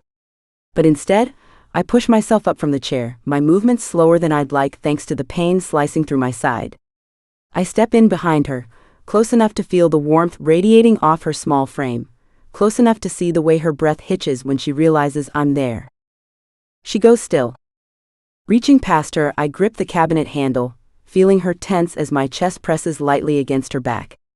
I don't miss the way her fingers curl slightly at her sides, or the way her breathing subtly changes, a fraction faster, like she's suddenly too aware of how close I am. The cabinet door swings open with a quiet creak, and I grab the whiskey, my free hand brushing against her hip as I pull away. She exhales sharply, stepping aside almost too quickly, as if she needs to put space between us. I don't comment on it. Instead, I hand her the bottle, watching as she hesitates before wrapping her fingers around the glass. Her grip is firm, but there's something about the way she holds it, something off. Her knuckles are slightly paler than before, her nails digging into her palm like she's holding onto it too tightly. I step back, lowering myself into the chair again, suppressing a wince as the movement pulls at the torn flesh of my side. She doesn't waste time, twisting the cap off and pouring a bit of the amber liquid onto a clean cloth. "This isn't the best option," she mutters, half to herself, half to me. "Whiskey doesn't kill all bacteria, and it can damage tissue. A proper antiseptic would be much more effective, but of course you wouldn't have that. And if this was a hospital, they'd use something with a lower cytotoxicity rate, not to mention." She stops, catching herself, her brows furrowing like she's annoyed that she just started lecturing me in the middle of all this. I smirk, tilting my head slightly, looking at her as she forms a glare towards me. "Big words," I murmur. "You always talk this much when you're about to dig a bullet out of someone?"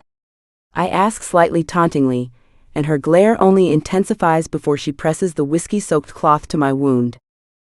I inhale sharply, my muscles going rigid as the alcohol sears through torn flesh, pain licking up my ribs like fire. She doesn't apologize, doesn't flinch, just presses harder, focused and steady. She's not too scared of me anymore. I hope. "You're an idiot," she mutters, shaking her head. "You should have let someone take care of this earlier." She shakes her head at me as she continues cleaning the blood around my wound. I huff a quiet laugh, even as the pain sharpens at the fact that she just called me an idiot. Her lips pressing into a tight line. I see the way her fingers tremble slightly as she grabs a pair of tweezers from the first aid kit, her hands quick but careful as she prepares to dig the bullet out. Before she starts, she glances at the bottle still sitting beside me, then back at me. Without a word, she picks it up and hands it to me. "Here," she says quietly. "Might as well drink some to make the pain bearable, since we're already making bad medical decisions." She says, almost regretting her words as soon as they come out of her mouth, but the feeling of both the intensifying pain and her warm hands on my cold skin begin to drive me crazy, so I take it. I take it, watching her for a second before sighing and twisting the cap off. The scent of liquor is sharp, strong, but I barely register it as I bring the bottle to my lips and take a slow sip. The burn slides down my throat, warm and familiar, dulling the edges of the pain but not nearly enough. She doesn't hesitate. Not when she digs the tweezers in, not when she angles them just right, not even when I curse under my breath, my grip tightening around the bottle in my hand. She's steady, focused, determined in a way I don't expect, in a way that makes something tighten in my chest. Her fingers brush against my skin, warm against the cold sweat dampening my torso, and I force myself to stay still. It's not the pain that unsettles me. I've been shot before, stitched myself up with shaking hands and gritted teeth more times than I can count. It's her. The way she doesn't flinch at the blood. The way she doesn't look away. The bullet clinks softly as she drops it onto the counter beside her, her breathing just slightly uneven now. It should be relief I feel one less piece of metal buried inside me, but it isn't. Because the second the bullet is gone, she goes silent. Too silent. She wipes the wound clean, douses another cloth in whiskey, and presses it against my skin again. I barely react, watching her, feeling the tension shift into something heavier. I don't like it. She threads the needle, and I feel the first prick of it against my flesh, sharp and deliberate. Her hands don't shake, but there's something different in the way she works now, something in the set of her jaw, the distance in her gaze. And for some reason it makes me restless. I shift slightly, not from pain, not from discomfort, just something I can't name. I force my grip to relax around the bottle, staring at her as she leans in, her lashes lowering in concentration, the soft curve of her lips parting slightly as she pulls the first stitch tight. Still, she says nothing. It fucking gets to me. "What's wrong?" she sighs, barely pausing, her voice quieter now, softer. She doesn't look at me, just keeps stitching, like she doesn't expect an answer. "Nothing," I mutter. It's a lie, but I don't know how to explain the weight pressing down on my chest, the itch under my skin that has nothing to do with the wound. The thread pulls tight. She exhales slowly. And then out of nowhere I ask, "What's your favorite flower?" Her hands still for just a fraction of a second, so fast most wouldn't notice, but I do. Her eyes flicker up to mine, confusion flashing across her face before she smooths it away. "What?" "You heard me," I say, my voice quieter now, watching her reaction. She blinks once, then exhales through her nose like she's trying to decide if this is some kind of trick. "Sunflowers," she finally says. Something in my chest twists. She doesn't remember. She doesn't remember the way she whispered the Italian word for it, girasole, like it meant something, like I meant something. She doesn't remember the way she clung to me that night, her breath warm against my skin, her fingers gripping my shirt like I was the only thing keeping her tethered to this world. She doesn't remember the way I held her in the dark, the way I traced slow circles against her back, the way I clenched my jaw so fucking hard I thought it would shatter because I couldn't kill the bastard responsible for whatever they did to her fast enough. I should be glad she doesn't remember. I should be relieved. I'm not. "Sunflowers," I repeat, letting the words settle on my tongue. She nods once, finishing the last stitch, cutting the thread with careful precision before reaching for the bandage. "Yeah. They remind me of the sun." I don't say anything. I just watch her as she presses the bandage over my wound, smoothing it into place with a touch that is far too gentle for someone who just had her hands all over me, pulling out a bullet.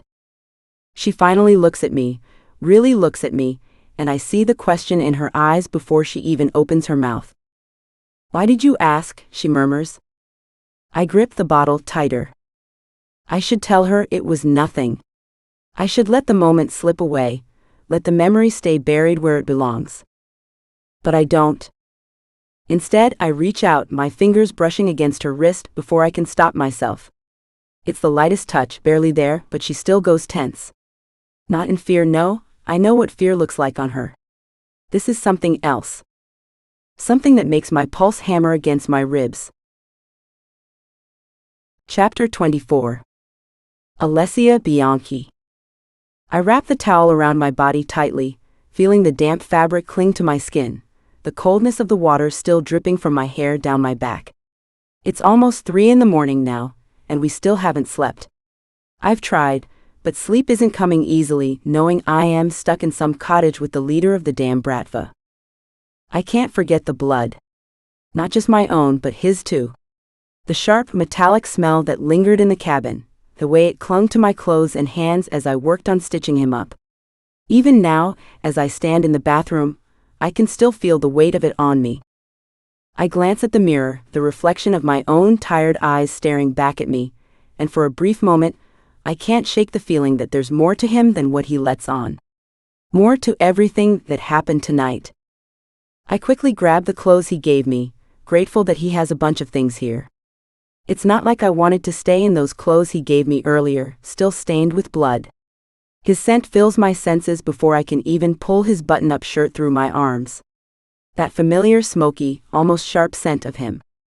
It feels suffocating, overwhelming in a way I didn't expect. As I button it up, I can't help but remember the way he was earlier, the way he acted as I patched him up.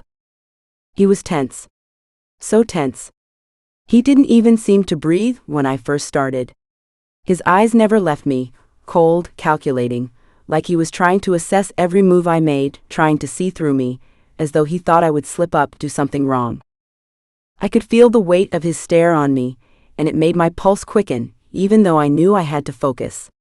He wasn't making it easy. His body was so rigid, every muscle tight, as if he was fighting the entire process. His hands were never still, gripping the edge of the chair like he wanted to break it, like he wanted to break something, anything. I remember how he flinched when I pressed the whiskey-soaked cloth to his wound, his eyes narrowing, his jaw tightening as though he was fighting against it, fighting against something more than just the pain. It wasn't just that he was hurt. It was something deeper, something darker. His eyes were cold, almost lifeless, and yet, when I touched him, when I pressed my fingers against his skin, there was something in the way his body reacted. He was tense, like he was holding everything inside, like he was afraid of letting go of control. But then there was the moment when I stood too close, when he reached past me for the whiskey. The heat of his body pressing against mine, and how every part of me reacted to the sudden proximity. His chest, solid and warm against my back, the way his breath hitched for a moment. It shouldn't have been comforting. It should have felt wrong, dangerous, but it didn't. It was almost like I couldn't breathe without him so close. His body felt too much, too close, but still, I didn't want to move away. I didn't want to push him back, or step away. For the first time in what felt like forever, I felt safe. And that terrified me. How could I feel safe with someone like him? But I can't deny it, despite who he is, I do feel safe with him. When he is anywhere near me, I know instantly, I am basically untouchable. No one but an idiot would dare touch me, and if they tried, he'd hurt them like he did back at his estate. A cool shiver runs down my spine while I dry my hair thinking about how he forced that man to crawl back to his leader, and tell him that he would die if he even tried coming anywhere near me again, how he forged his last name beside mine. It made this real. It made it finally hit that I'm marrying the scariest, most ruthless man in the world, yet he doesn't feel like it. My fingers tighten around the edges of the shirt as I step towards the door, hesitating for a moment before pulling it open. The cabin is quiet. I expect to see him sitting on the edge of the bed, but the room is empty. The covers on the bed are untouched, the space where he should be completely void of his presence. I step further into the room, my bare feet silent against the wooden floor as I glance toward the hallway. There's a faint glow coming from beyond the doorway, a soft flickering light that spills into the dark. My heartbeat quickens slightly as I follow it, my movements slow, careful. When I reach the edge of the hall, I peek around the corner, my breath catching slightly at the sight before me. He's there, sitting on the couch, his body relaxed in a way that almost seems unnatural for him. The television is on, the low murmur of the news playing in the background, but he isn't really watching it. His gaze is fixed on the flames in the fireplace beneath the TV, the golden light casting shadows over his sharp features. The warmth of the fire fills the room, making the space feel smaller, more intimate, and yet, there's still a distance between us that I can't quite bridge. I should go back. I should crawl into bed and get some sleep, let him have his space, let myself have mine. But my feet don't move. My body doesn't listen. Instead, I stand there, lingering in the doorway, debating whether or not I should step forward. There's no reason for me to, no logical explanation for the way my chest tightens at the sight of him, or the way my fingers twitch at my sides like they're searching for something to hold on to. I tell myself it's because of his injury. That if he moves too suddenly, if he does something to tear the stitches, someone should be close enough to help. That's the reason I'm hesitating. That's why I'm still here, standing on the edge of the dimly lit room, unable to turn away. At least that's what I tell myself as I slowly step forward. He doesn't acknowledge me at first, doesn't shift or turn his head as I make my way toward the couch. His gaze stays fixed on the fire, his expression unreadable, but I can feel the way he's aware of me, the way his body registers my presence even if he doesn't show it. I hesitate for only a moment, before finally sinking down onto the other end of the couch, pulling my legs up against my chest, my arms wrapped loosely around them. I tell myself it's just because I'm cold, because the warmth of the fire feels better like this. But the truth is, I just wanted to be near him. The silence stretches between us, heavy but not uncomfortable. I should say something, should break whatever this is, but words feel useless right now. So instead, I watch him out of the corner of my eye, taking in the sharp angles of his jaw, the way the firelight casts a glow against his skin, softening something that isn't meant to be soft. For a man as ruthless as he is, as feared as he doesn't look like a monster right now. He just looks tired. I exhale softly, resting my chin against my knees, my gaze flickering back to the flames. I don't know what we're doing, what any of this means, but for the first time tonight, I don't feel the weight of everything pressing down on me as much. Can't sleep? His voice is quieter than I expect, yet it carries through the room, settling into the spaces between us. He still doesn't look at me, his gaze fixed on the fire, the warm glow reflecting in his dark eyes. There's something about the way he's sitting, his body too still, too measured, like he's forcing himself into stillness rather than simply relaxing. I hesitate for a second before answering, my fingers curling around the fabric of his shirt where it drapes over my knees. Neither can you, I simply throw his question back at him. He hums a low sound deep in his chest, acknowledging my words but not really responding. His fingers move, slow and deliberate, as he rubs a thumb along the edge of a small scar on his knuckle. He looks lost in thought, but I can feel it, the way he's aware of me, the way his body registers my presence even as he doesn't face me directly. I shift slightly, pulling my legs in closer, not because I'm cold, but because there's something about this space between us that feels too vast, too distant, when I know how close we've already been tonight. The heat of the fire flickers against my skin, but it's nothing compared to the heat I remember from when he was pressed against me earlier. His breath fanning against my neck, his body radiating warmth even as he tried to remain unaffected. You're different right now. The words leave my mouth before I have the chance to reconsider, and the second they do, I feel his attention sharpen as I fist my hands at my side. Why am I talking to him? His fingers stop moving. He doesn't turn his head right away, but I know he's heard me. The air between us tightens, shifts in a way that makes my stomach clench. Then slowly, he looks at me. It's deliberate, that movement, like he wants me to feel the weight of his gaze settling on me, like he wants me to notice. And I do. The firelight casts shadows along his sharp cheekbones, makes his dark eyes appear deeper, more intense, more dangerous. Different how? His voice is smooth, and his dark eyes filled with amusement, as I open my mouth to say something, but this time I actually reconsider. I should look away. I should lower my gaze, let the moment pass, but I don't. Instead, I hold his stare, something inside me unwilling to back down even though I know I probably should. I don't know, I say honestly, my fingers tightening where they rest against my knees. You're just not how you usually are. Something flickers in his expression, quick, fleeting, gone before I can fully grasp it. His lips curve slightly, a ghost of a smirk that doesn't quite reach his eyes. And how do you think I usually am? He asks. Cold. Ruthless. A man people fear, a man who kills without hesitation, a man I should want to be nowhere near. But that's not what I say. I don't know why, but I can't seem to bring myself to say it. Maybe because, right now, he doesn't feel like any of those things. You tell me, I challenge instead, tilting my head slightly. His gaze flickers over my face, slow, searching. He's studying me, the way he always does, like he's trying to pull apart my words, trying to see what I'm not saying. Then, just as slowly, he leans forward, resting his elbows on his knees. It brings him closer, close enough that I can see the faint bruising along his jaw from earlier, the tension in his shoulders that he tries so hard to hide.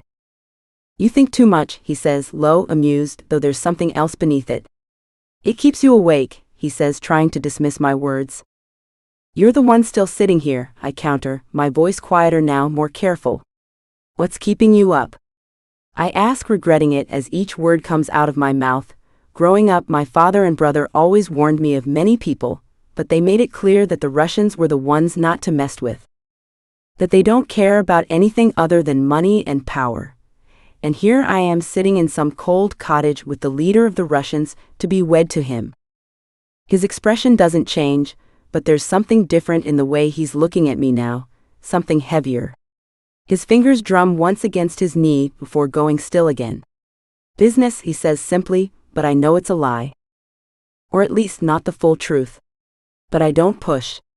Because a part of me wonders if I even want the real answer. The silence stretches, but it's not empty. It's thick with something unspoken, something that lingers between us, something neither of us seems willing to address. I should leave. I should go back to bed. But instead, I shift slightly, just enough that my knee barely brushes his. It's not an accident. And I don't think he believes it is, either.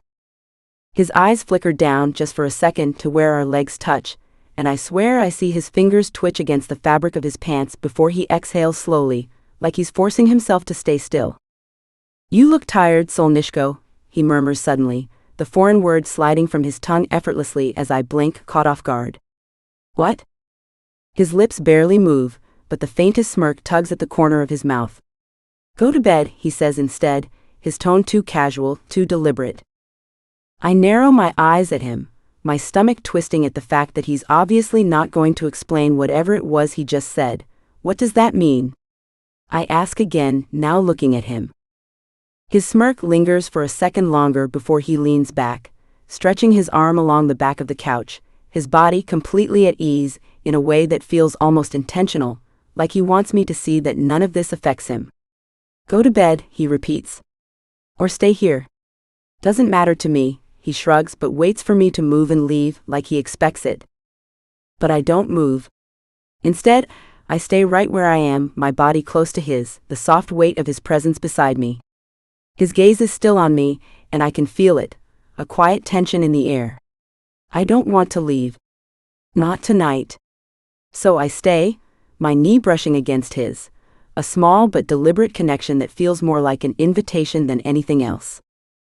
I can feel the weight of his presence beside me, his gaze still fixed on me, but there's something else too. A quiet pressure, like a storm that's about to break. His body is close, but there's a distance between us that feels impossible to bridge, even though we're sitting mere inches apart. His energy is all sharp edges, and I can feel it pulling at me, making the air thicker, more charged. I should move. I should do something to make this feel less intense. But I don't know what. His leg is still casually brushing against mine, and I can't stop the way my pulse picks up every time it happens. It's not like he's doing it on purpose, at least, I don't think he is. But something about the way he's leaning back, stretching his arm along the back of the couch, makes it feel like a test. A challenge. And I'm not sure if I'm supposed to take it, or ignore it. I shift, feeling the silence stretch between us. My throat feels tight, and my head is full of things I should say or do, but nothing feels right. I don't know what's happening here. I don't know what any of this is supposed to be. I glance toward the TV, the remote sitting innocently on the coffee table. I reach for it quickly, not thinking too much about it, just wanting something, anything to fill the silence. My fingers wrap around it, the cold plastic offering an easy distraction. Without looking at him, I press the power button, flicking through the channels with purpose, the noise of the TV filling the space between us. I find a random show, the muted voices from the TV blending into the background, but it doesn't help. The tension between us is still there, thick and heavy, pressing in from all sides. The fire crackles softly, but the heat doesn't reach me anymore. Not with him sitting so close. I try not to look at him, but I can feel his eyes on me, and I wonder if he's still watching, still waiting for me to crack. To give him the reaction he expects. But I'm not going to give him that. Not yet. I keep my eyes on the screen, pretending that the hum of the TV can drown out everything else, pretending I'm not acutely aware of how close he is, of how this is all changing. But in the back of my mind, a nagging thought lingers. It's almost as if he's waiting for me to make the next move, to break the silence, to bridge that distance between us. But I can't. Not yet.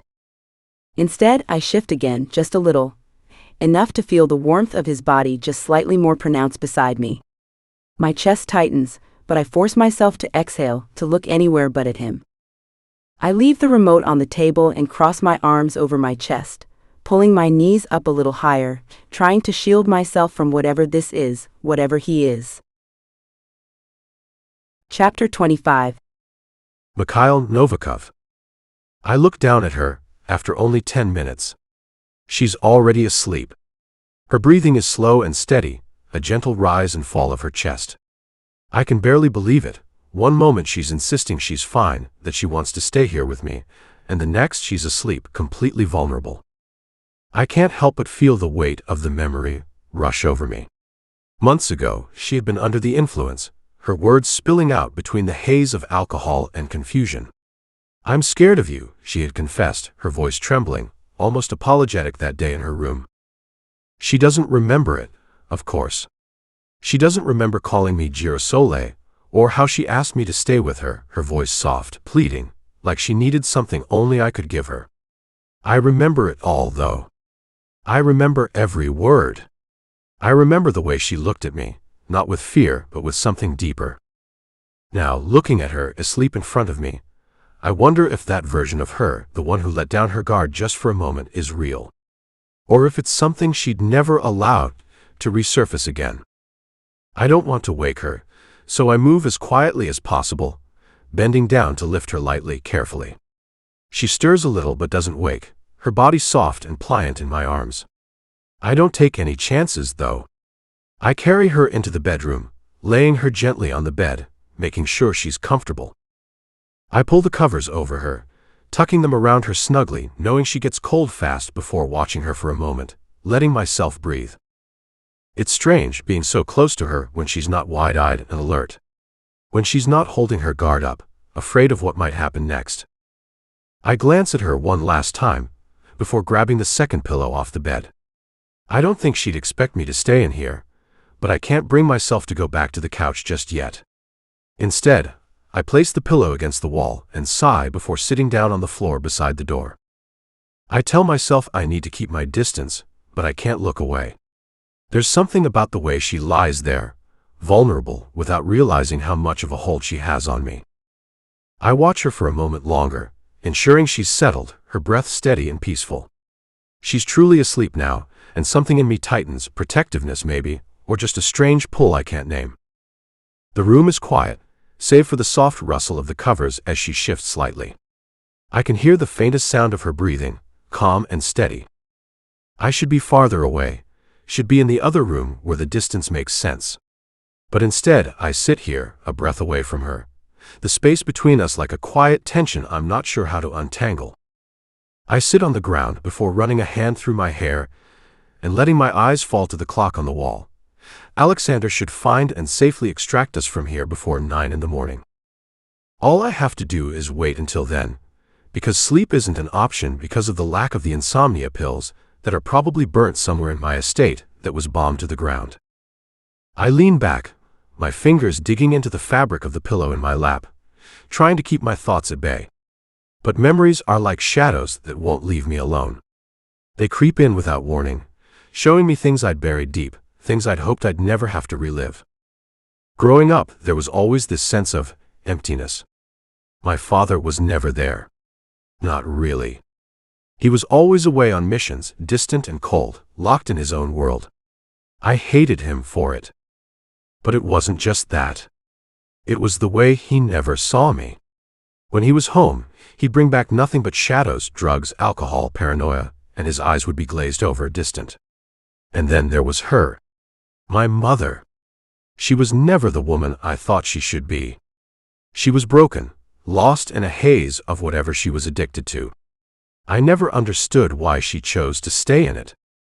She wasn't the woman I needed her to be. She was cold, distant in her own way, numb to everything except the drugs. I learned quickly that I was the one who had to hold things together, even when I was only a boy. I had to watch my mother, high out of her mind, letting her friends touch me, speak to me in ways that a boy should never hear. They'd smile at me, but their eyes always told me they saw something else, something they wanted from me that I couldn't give. And I hated them for it. I hated her for letting it happen, for never being the mother I needed. But more than that, I hated the way my father never saw it. Ivan Novikov, my father. He would come back from his trips, and I would tell him everything. How they'd touch me when I was just 17, how they'd force themselves into my space, how his wife, my mother, would stand by and let it happen. But he wouldn't believe me. He couldn't. He never could. Because his love for her was unshakable, even when the truth was staring him in the face. He couldn't see through the fog of his own addictions, and he couldn't see through the mask she wore when he was around. He never saw the hell she put us through. And my brother, Alexander. I remember holding him close when she would go off on one of her rages, when she'd hit me, or when she'd drag him into the mess she created. I had to protect him. I had to teach him how to survive.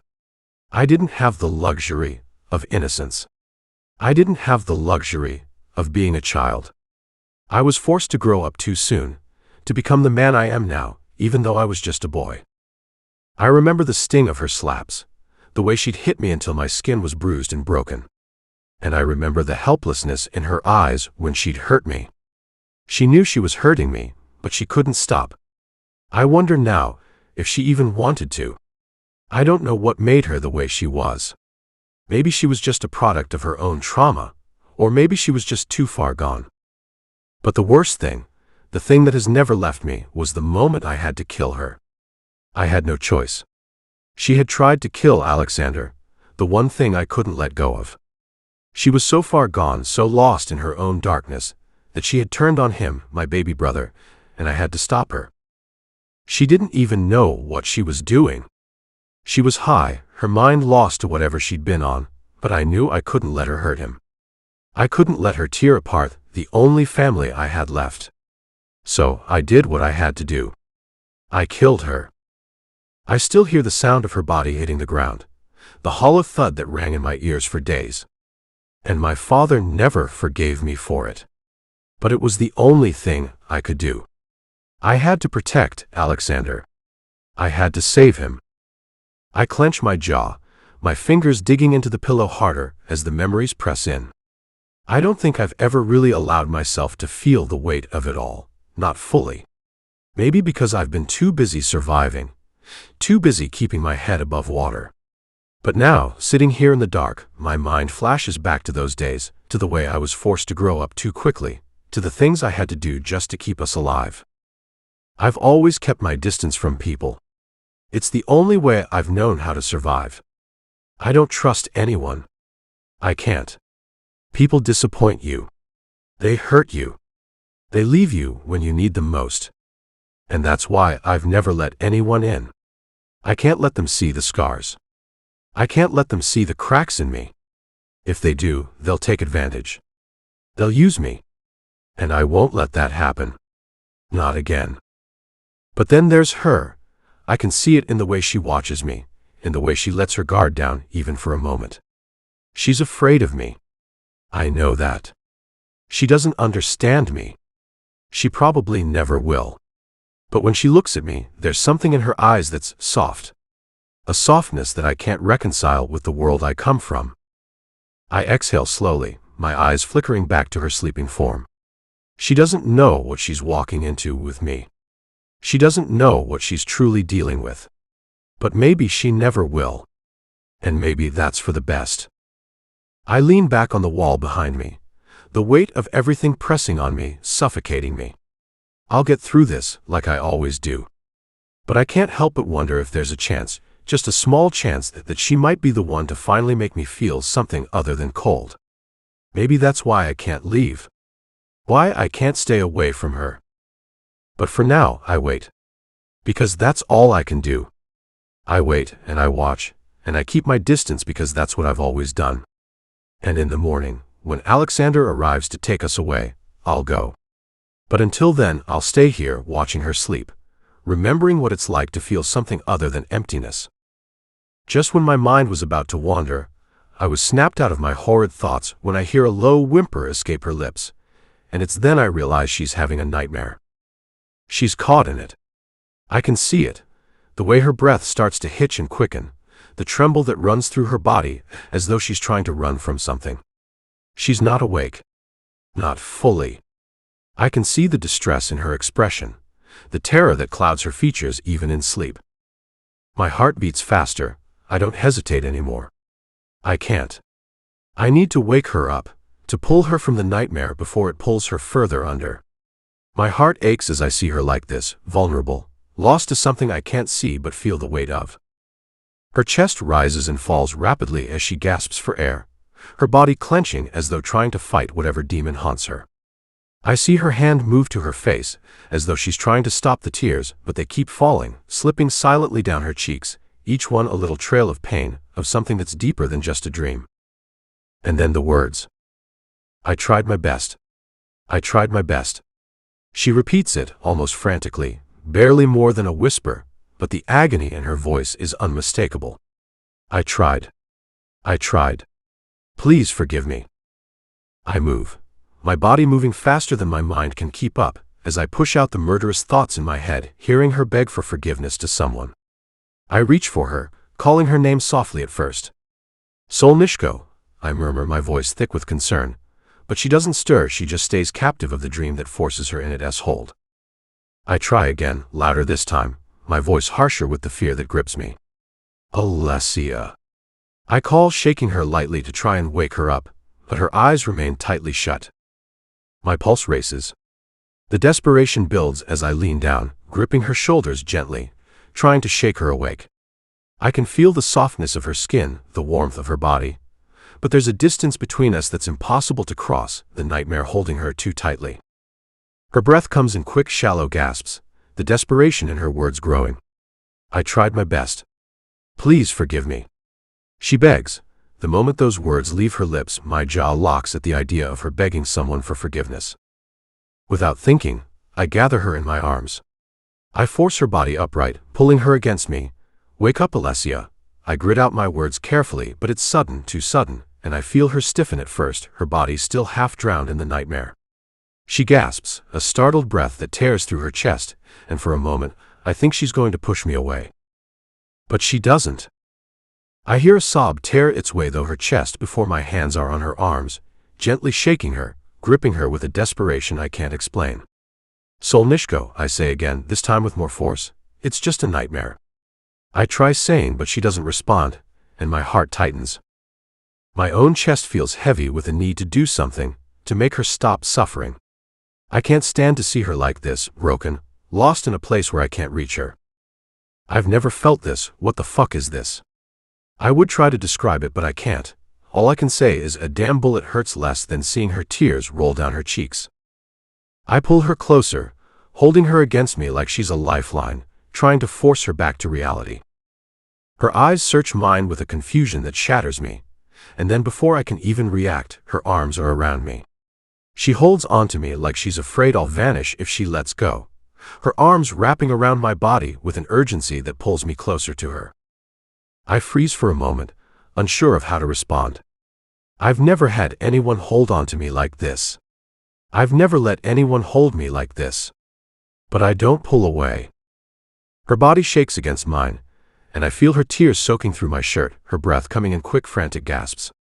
I want to say something, anything to calm her, but the words are stuck in my throat. I gently cup the back of her head, pulling her closer, letting her bury her face against my chest. My hands slide to her back, stroking her in slow, soothing motions, trying to ground her, trying to make her feel safe again. "I've got you, Alessia," I whisper lightly while my hands wrap around her body, but she doesn't answer. She doesn't speak at all.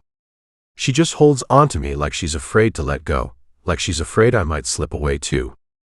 My heart beats in time with her breath, and I realize I can't move. Not until she calms down. Not until she's back, fully here in the present. She still won't speak. Still won't open up to me. But as I hold her, as I keep my arms around her, I feel the tension in her body start to loosen. Her breathing begins to slow, becoming more even, less frantic.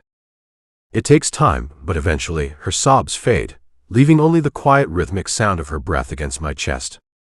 She's still clinging to me though, her arms wrapped around my neck, her fingers dug into the fabric of my shirt.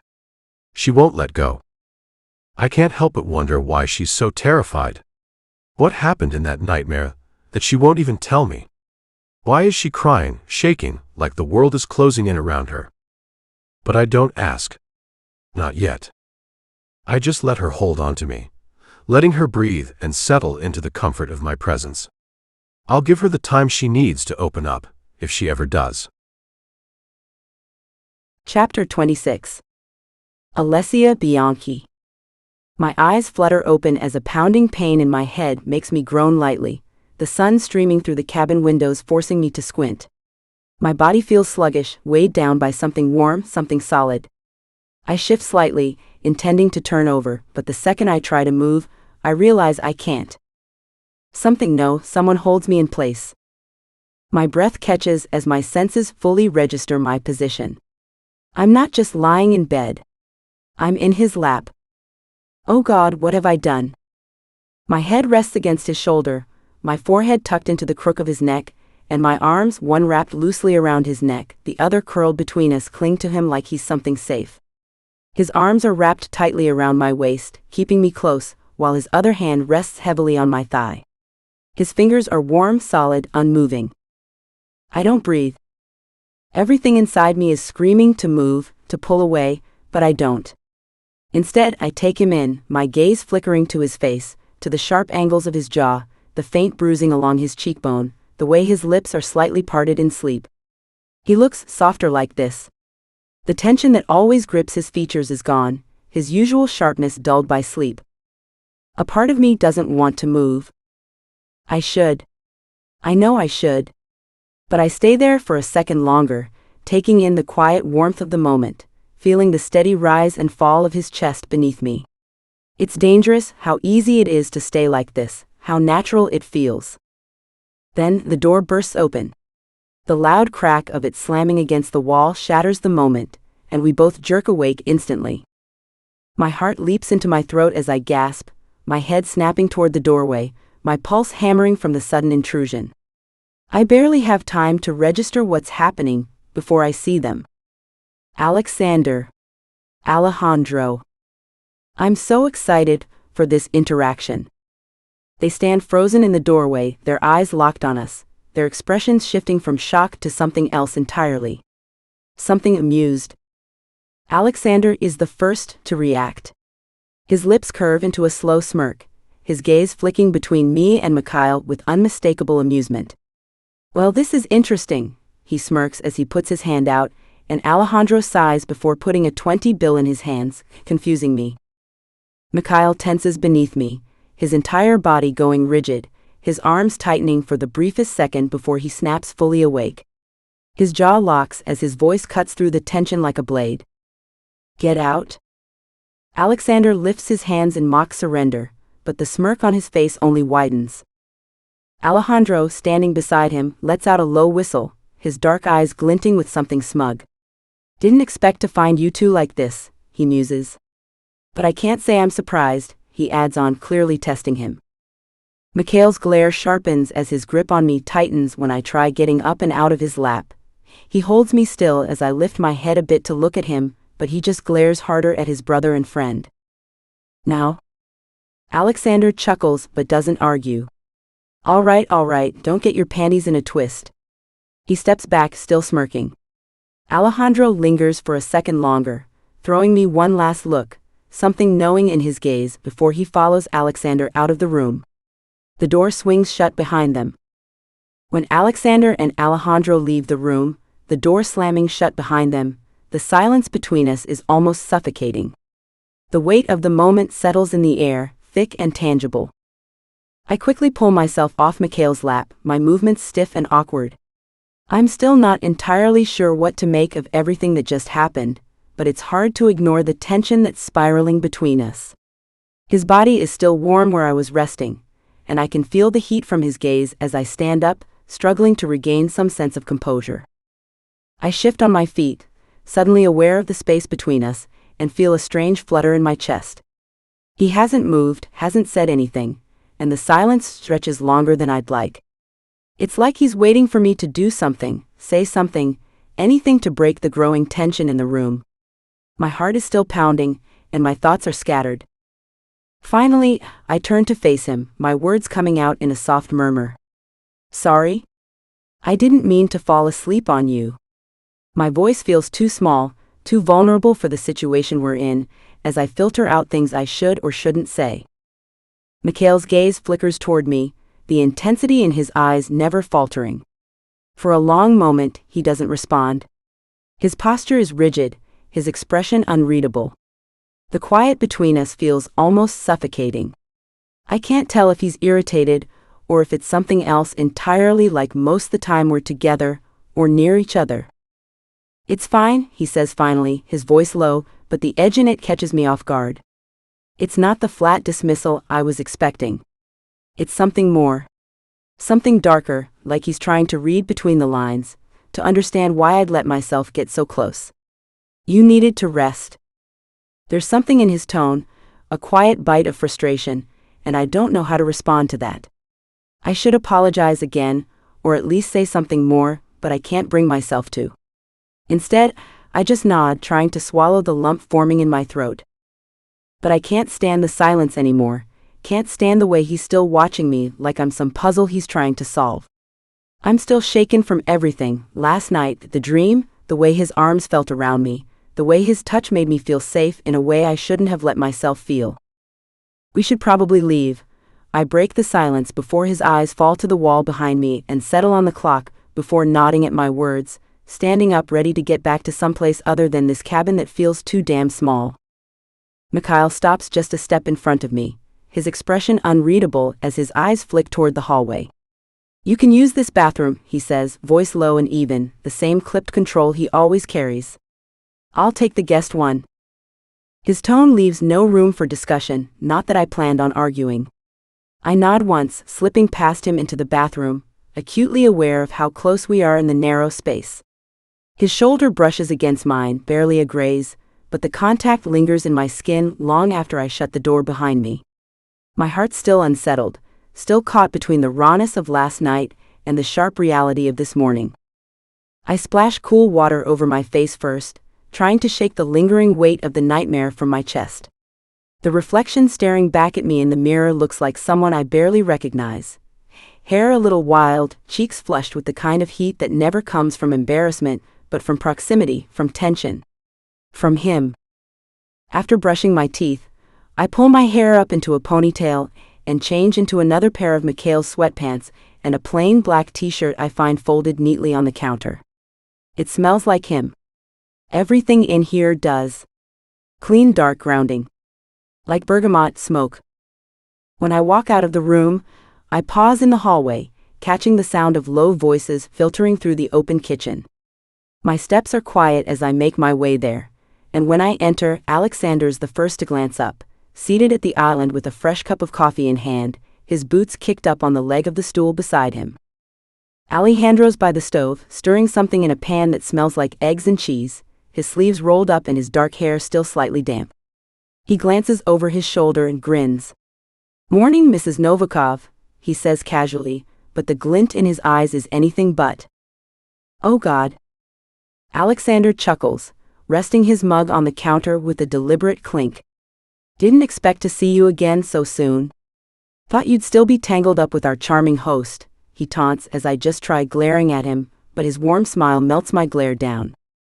I cross the room and lean against the opposite counter, arms crossed lightly, matching their energy with a calm I don't entirely feel. It's a small cabin. Hard to avoid each other, I mutter under my breath, as Alejandro hands me a cup of black coffee. "You, black coffee?" Whatever, it's something to snap me out of this weird moment I've had since I woke up. Alejandro tilts his head. "Didn't look like you were trying to avoid anything when we walked in."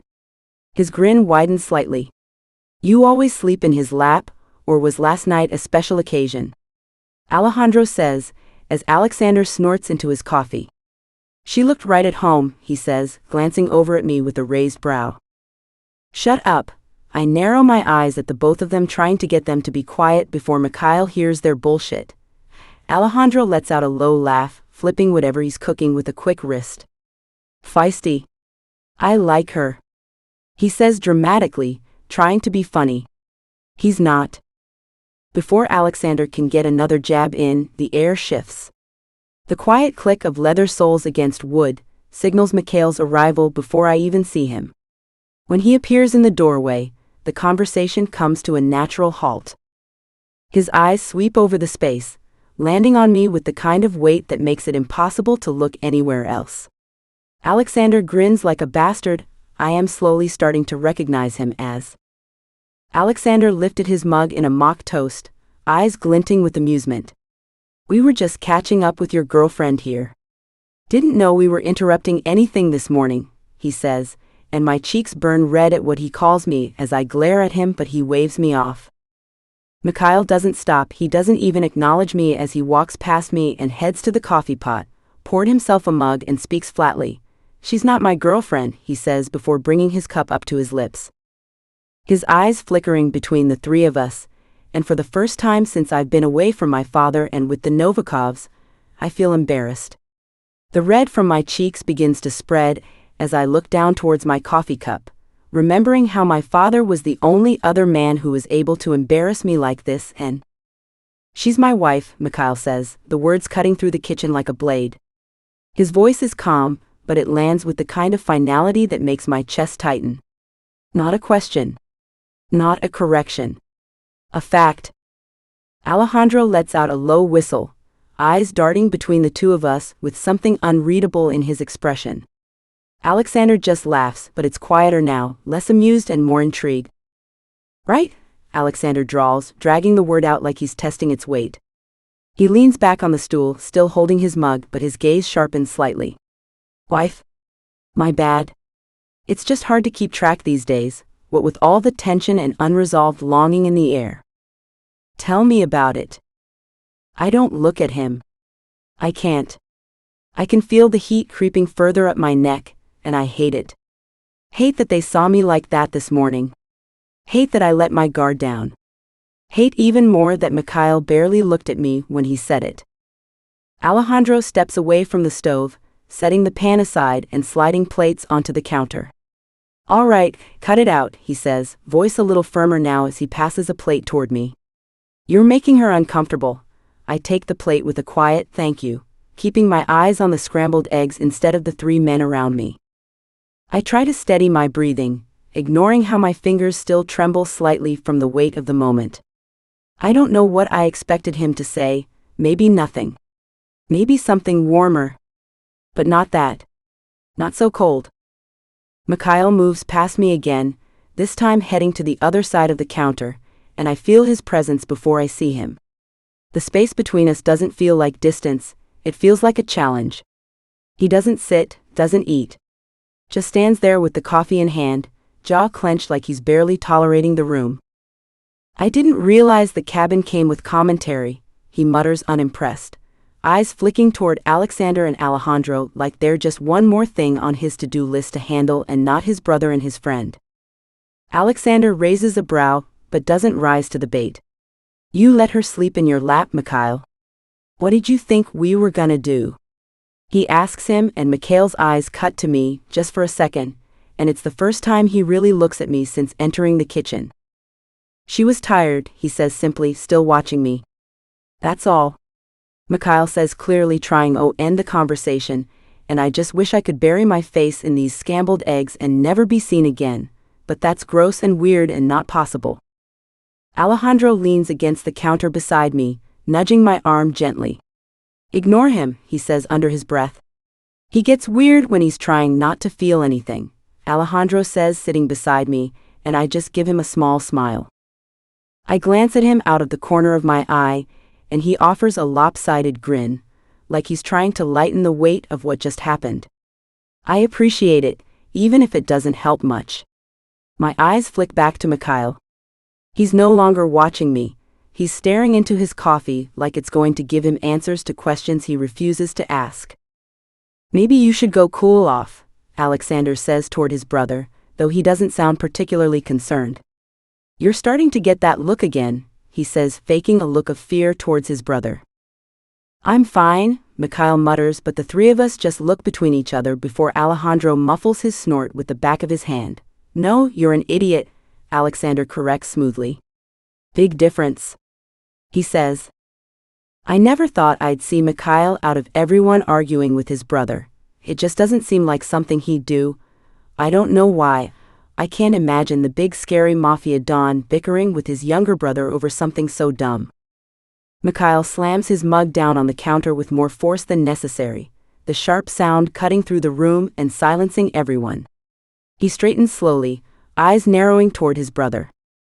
I flinch, not at the sound, but at the tension snapping through the room like a live wire. Alejandro places a calming hand on my arm like he feels it too. Alexander, for once, holds his tongue, lifting his mug again and taking a slow sip like he's already bored of the drama. Mikhail's gaze lingers on me for a moment longer, unreadable and heavy. Then, without a word, he turns and walks out of the kitchen. The silence that follows feels louder than anything anyone could say. I keep my eyes down, the fork still poised uselessly over my barely touched food. Alejandro clears his throat, breaking the tension with a quiet mutter. Someone should tell him coffee doesn't fix being emotionally constipated, Alejandro mutters before squeezing ketchup all over his eggs, and Alexander's and I's face squirm in disgust. That's disgusting, bro, Alexander says, taking the bottle of ketchup away from him as I let out a small laugh. I like these too. Chapter 27. Alessia Bianchi. The screen glows beside me, muted, the professor's mouth still moving as she rambles on about the JAK-STAT pathway, something about phosphorylation, transcription factors, and cytokine signaling. I've already read ahead, already answered the quiz, already submitted the discussion board post. It's not like the topic isn't interesting. It is, in a way. I like knowing how the body works, how something so microscopic can ripple into a full-blown disease. How we can intercept it, prevent it, heal people from it. But none of it feels real right now. Not when there's a ring glinting on my finger, catching the light like it's proud of the cage it represents. I shift slightly, laying flat on my bed and staring at the ceiling of my room. Home. Or what used to be home. It doesn't feel like it anymore. This morning Mikhail sent me back here to Italy to wait. That's what they all do.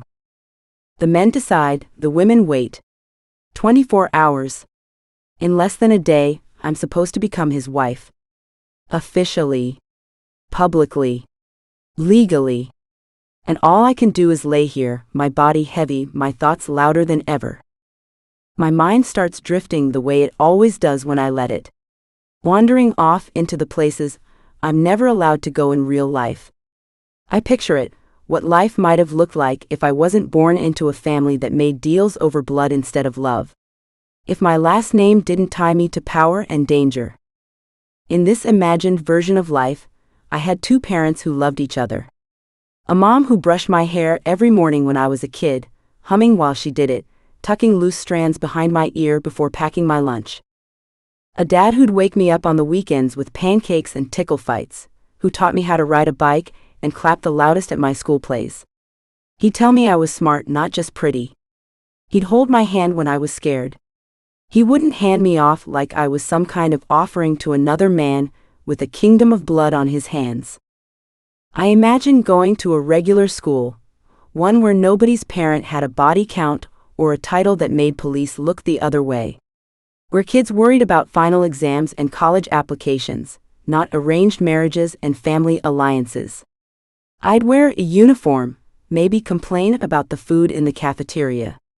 I'd walk to class with my friends, stop at the cafe after school. I always wanted to be a pediatric doctor. It's stupid, maybe, in my world. But I've always loved kids. Their honesty. Their laughter. The way they bounce back from pain so quickly, like the world hasn't hardened them yet. I used to imagine myself in scrubs, my name on a little white coat, Dr. Alessia M., something normal. Something safe. I'd help little kids feel better. Make them laugh when they were scared. I'd be good at that. I know I would. My throat tightens and I blink rapidly. The tears sting anyway. I swipe at one, annoyed at myself. I hate crying. I hate how helpless it makes me feel. But the grief for the life I'll never have wraps itself around my chest, squeezing tighter the longer I let myself think. And then there's the love I'll never know. Not the kind they forced on me. Not the cold, strategic kind. But the real kind. I imagine meeting a boy at school, maybe we sit next to each other in chemistry. Maybe he helps me with a project. Maybe I laugh too hard at a joke that isn't funny, just because he's smiling. I picture late-night study sessions, falling asleep on the phone, holding hands under the table. Years later, he'd take me away for the weekend, some small town no one's ever heard of. Just the two of us, driving down winding roads with the windows down, music playing low. He'd lay out a blanket in some quiet, sun-dappled field. Strawberries. Chocolate. The way he'd look at me when I wasn't watching. And then, without a word, he'd pull out a little box, kneel in the grass, and ask me to spend the rest of my life with him. Not because he had to, not because of family politics, but because he loved me. We'd start a family. I've always wanted kids. I'd wake up to little feet running down the hallway. Saturday cartoons. Finger paint on the fridge. My heart would be full in ways I've never felt before. There'd be laughter in the house. Music. Family dinners. Holidays filled with warmth instead of strategy. I picture my dad, a real one, the one I never had. Standing at the end of an aisle in some small, ivy-covered church. He's crying, trying not to, wiping his cheek with the back of his hand before he kisses my forehead and gives me away, but only because he trusts the man waiting at the altar. Only because he knows I'll be safe. Loved. My chest aches as I suck in a breath, hot tears slipping down my temples now, and I don't bother to wipe them away. I let them fall, pooling in my ears, sliding down my skin. I know it's not real. I know none of it ever will be. Because in 24 hours, I'll be standing next to Mikhail Novikov. I'll wear a dress I didn't choose. Say vows I didn't write. And no one will cry because they're proud or happy. They'll clap because a deal has been sealed. Because an empire has been secured. Because blood has bought me, and I have no say in the matter. I close my eyes and let myself drown in the fantasy for just a little longer. Because when I open them again, there will be no more room for dreams. I know my dreams are unrealistic, but how can I make them realistic when I've never had anything to base them off? I don't know what it feels like to be loved by my parents, so how can I properly imagine how parents love? I don't know what it feels like to fall in love. I don't know what it feels like to be accomplished. I don't know what it feels like to feel pure joy. I don't know what it feels like to have a family backing you up. And the worst part? I have no time to figure it out, not after tomorrow. I imagine myself walking down the aisle, my arm wrapped around the father who could care less about my happiness, the one who I know enjoys the idea of me being wed to a man known as nothing less than a monster, knowing I'll never feel the happiness I dreamt about. I imagine myself standing in front of Mikhail while half the Mafia world watches us, their expressions blank, calculating, like this is just another piece of business being finalized. Maybe it is. For them. For him. But for me, it's everything. The death of something I never even got the chance to live. The quiet funeral of a girl who used to dream of more. There are no vows, no promises of love or laughter or loyalty that come from the heart. Just scripted words, cold and clipped, echoing through the ornate cathedral like a sentence being handed down. What would I even say about him? That he's powerful? Ruthless? That he doesn't flinch when blood spills? That he touches me like I'm porcelain one moment and speaks to me like I'm nothing the next? Would I thank him for choosing me like he chooses a suit or a weapon, something elegant but effective, meant to be worn, meant to be used? I imagine the weight of the dress, the stiffness of the corset pressing into my ribs, the aching of my feet in heels I didn't pick. I picture my face painted with the illusion of joy, of beauty, while inside I am drowning. I see the priest speaking, his voice distant and dull, asking us to join hands. And I do. Because I have to. Because saying no isn't a choice. Because my silence is the only rebellion I'm still allowed. I picture Mikhail looking at me, his face unreadable, his hand steady as it takes mine, but his eyes. I don't even know what I want to find in them. Pity. Understanding? A hint of softness? But I know there won't be any. There never is. Not in his world. Not in mine. I imagine the kiss. The moment where others would feel butterflies, where their heart might flutter with excitement, where families would cheer and cry and clap with love. But for me, it'll be suffocating. A brand. A reminder that I belong to someone now. Not in the romantic fairy tale sense. In the literal, legal binding sense. A contract signed with my body, my future, my silence. My entire existence. Afterward, I'll be paraded through the reception like a prized possession. Smiles will be forced. Champagne will be poured. And everyone will pretend that this isn't the coronation of a queen who never wanted her crown. That beneath the diamonds and silk, I'm not just a 21-year-old girl mourning the life she'll never get to touch. They'll toast to power, not love. To legacy, not partnership. To survival, not happiness. And that's the thing. I've gotten so good at surviving, I've forgotten what it feels like to live. I lie there now, the tears drying on my cheeks, my heart a storm of silence. I wonder what kind of bride I'll be tomorrow. Will I walk like a ghost? Will I smile like it means something? Will anyone even notice if I don't? I wonder what it would be like to wake up tomorrow and run. Just run. No plan, no destination. Just me and the wind in my hair, and the hope that somewhere out there there's a world untouched by blood and duty and fear. But I know better. There is no running from this. There is no freedom for girls like me. Only cages lined in velvet and diamonds. I think about all the stories I've read, all the fairy tales I used to whisper to myself at night. The brave princesses, the kind-hearted girls who got their happily ever after. I used to think maybe, just maybe, I could be one of them. That if I kept dreaming, if I held on long enough, the universe would give me a break. Would reward me for enduring. But real life doesn't work that way. In real life, the princess doesn't get saved. In real life, she gets sold. Dressed up. And married off to a man who doesn't know how to love her. I press my hand over my heart, as if that'll quiet it, as if it'll soothe the ache buried there. But nothing helps. Not the silence. Not the pretend world I built in my head. Not even the thought of how strong I've had to be. Because strength means nothing when it's forced. When it's born out of necessity, not choice. So I let the ceiling blur above me as the tears come again, quiet, steady, honest. They're not dramatic. They're not loud. But they are mine.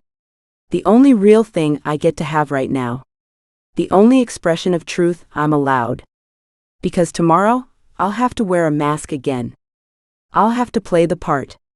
I'll have to be the perfect bride, the silent wife, the obedient daughter. But tonight I can grieve. Tonight, I can imagine. Tonight, for just a little longer, I can mourn the girl I could have been. The one who wanted to save children. The one who wanted to be loved. The one who believed she had a choice. Chapter 28. Alessia Bianchi. The dress clings to me like a second skin, suffocating and stiff, its fabric heavy and unrelenting. Its mermaid style, cinched tight around my waist, corseted so hard I can barely breathe, though I can't tell if it's the bodice or the sheer weight of what's about to happen that's making my lungs feel like they're collapsing. The satin is cold against my skin. Ivory white, flawless, blinding. A cruel joke, really. Nothing about this day feels pure or sacred. I didn't choose this dress. My mother did. She stood behind me in the boutique like a statue, nodding once when the tailor pulled it tight enough to bruise. It wasn't about comfort or style. It was about presentation. Prestige. Power. I turn toward the mirror, and I don't even recognize the girl staring back at me. My face looks calm, painted, polished into perfection, but my eyes, they betray everything. They shimmer not with joy or excitement, but with tears that refuse to fall. I blink rapidly, clenching my jaw, refusing to let them drop. Not now, not yet. My hands tremble slightly at my sides, fingers curling against the coolness of my ring. That stupid gleaming ring. I hate it. I hate what it means. I hate what it's taking from me. I turn away from the mirror, from the version of myself I can't stand to look at anymore, and slowly lower myself onto the velvet couch tucked into the corner of the room. The silence wraps around me like a blanket, but it offers no warmth. I don't want to marry him. I don't. God, I don't. My stomach twists at the thought of standing next to him again, of pretending I'm okay with this, with him, with the future they've forced down my throat like poison. I'm scared. I'm so fucking scared. Not just of Mikhail, but of the life that comes with him. The coldness. The silence. The power games. The way he watches me like he's already dissecting everything I am, deciding which pieces to keep and which to crush. I've seen what he's capable of. The violence in his hands. The ice in his voice. The way rooms fall into silence when he walks in, not out of respect but out of fear. And I'm supposed to be his wife. His wife. I'll have to sleep next to him, wake up beside him, pretend I'm not drowning every second of every day. I'll have to smile when I'm introduced at events, nod when they talk about alliances, offer my arm to a man who doesn't know how to hold it without control. A sob crawls its way up my throat, thick and burning, and I press the back of my hand to my lips to stop it. But I can feel it. The collapse. The heartbreak. The surrender. It's so close. One wrong breath and I'll fall apart. The door creaks open, soft and slow, and I freeze, my shoulders tensing, praying it isn't him. Not yet. Please, not yet. Luca steps into the room, his expression tense at first, his jaw set like it always is when he's in the house. But then his eyes find mine. And something shifts. His entire body softens. Alessia, he says gently, like he's afraid I'll shatter if he speaks too loudly. I can't even answer. I look away, blinking hard, trying to suck in a breath that doesn't feel like glass. He crosses the room in a few steps, kneels in front of me, and reaches for my hands. His touch is warm. Familiar. Safe. I finally look at him, and the tears spill before I can stop them. I don't want to do this, I whisper, my voice barely audible. Gio, I'm so scared. He squeezes my hands and rests his forehead lightly against mine. I know, he breathes. I know you are. More tears fall, faster now, and my whole body begins to tremble. Why can't anyone else see it? Why doesn't anyone care? I'm not ready. I'm not okay. I don't want this. I don't want him. He pulls me into his arms, his hold tight and strong, like he's trying to shield me from a world he knows he can't protect me from. I bury my face in his shoulder, finally letting myself cry, the kind of cry I've been holding back for weeks. No one else gets to see this version of me. No one else would care. But Luka does. He always has. I would do anything to stop this, he murmurs into my hair. If I could take you away, if I could fix this, I would, he explains, but I just let out a sob, knowing that if Mikhail came to my father's office willingly asking for my hand in marriage, it was going to happen one way or another. But you can't, I choke out. No one can. He doesn't lie. He doesn't give me false hope. He just holds me tighter. You're not alone, Sorelina, he says softly. Even when it feels like you are. You have me. Always. He whispers, rubbing my back before I softly pull back and let out another sob when I see my makeup rubbed against his white shirt. I ruined your shirt, I sob into my hands. As dumb as it sounds, why can't I stop crying? Gio just laughs before he gets up and grabs my makeup bag for me and places it beside me. Stop crying, Sorelina, my blazer will cover it anyway. He mutters, leaning back on the couch before clearing his throat as I look up at him, and I try to breathe through the mess of everything: my tears, my dress, my thoughts, this entire nightmare of a day. My hands still shake as I reach for the makeup bag, fingers fumbling with the zipper. Luka doesn't rush me. He just sits there quietly, watching me like he always does when I fall apart. He's never been good with words, but his presence is all that matters. I pull out a compact mirror and stare at the damage. My mascara has smudged, black streaks drag down my cheeks, my foundation rubbed patchy from how hard I've cried. I dab at my face, trying to fix it, but it's useless. My hands won't stop trembling. The room feels like it's spinning, closing in. Hey, Gio murmurs, sliding a tissue into my hand. You don't have to be perfect today. No one expects that from you, he says, trying to make me feel better. I almost laugh, almost. Because isn't that the whole point? That perfection is the only thing that is expected from me? That I'm supposed to walk out of this room in a few minutes and pretend to be okay, pretend to be strong, pretend to be something I've never been and may never become? I sniff and start dabbing at my under eyes again. I hate this dress, I whisper as I fix my face and the mess I made by ugly sobbing about not wanting to do this like a little girl. Gio just laughs lightly before shrugging. It's not bad, he says, looking at it, and I just roll my eyes, sniffling while reapplying my concealer and blending it out lightly. It's not ugly, it's just, I pause, eyes blurring again. It's not me. Nothing about this is me, I whisper, my voice breaking with each word, but I continue to do my makeup because I have to.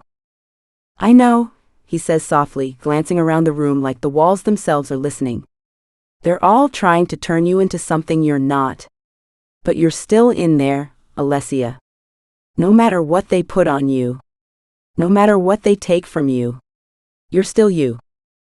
I press the compact shut, the soft click echoing in the quiet room as I finish lightly dusting setting powder over my face.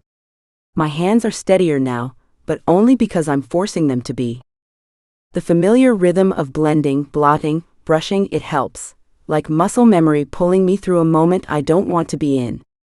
Luka watches me closely, his elbows resting on his knees, his expression unreadable for once. I avoid his eyes in the mirror, not because I don't want to see him, but because if I look too long I'll start crying again. And I can't afford that. Not when I've only just fixed the damage.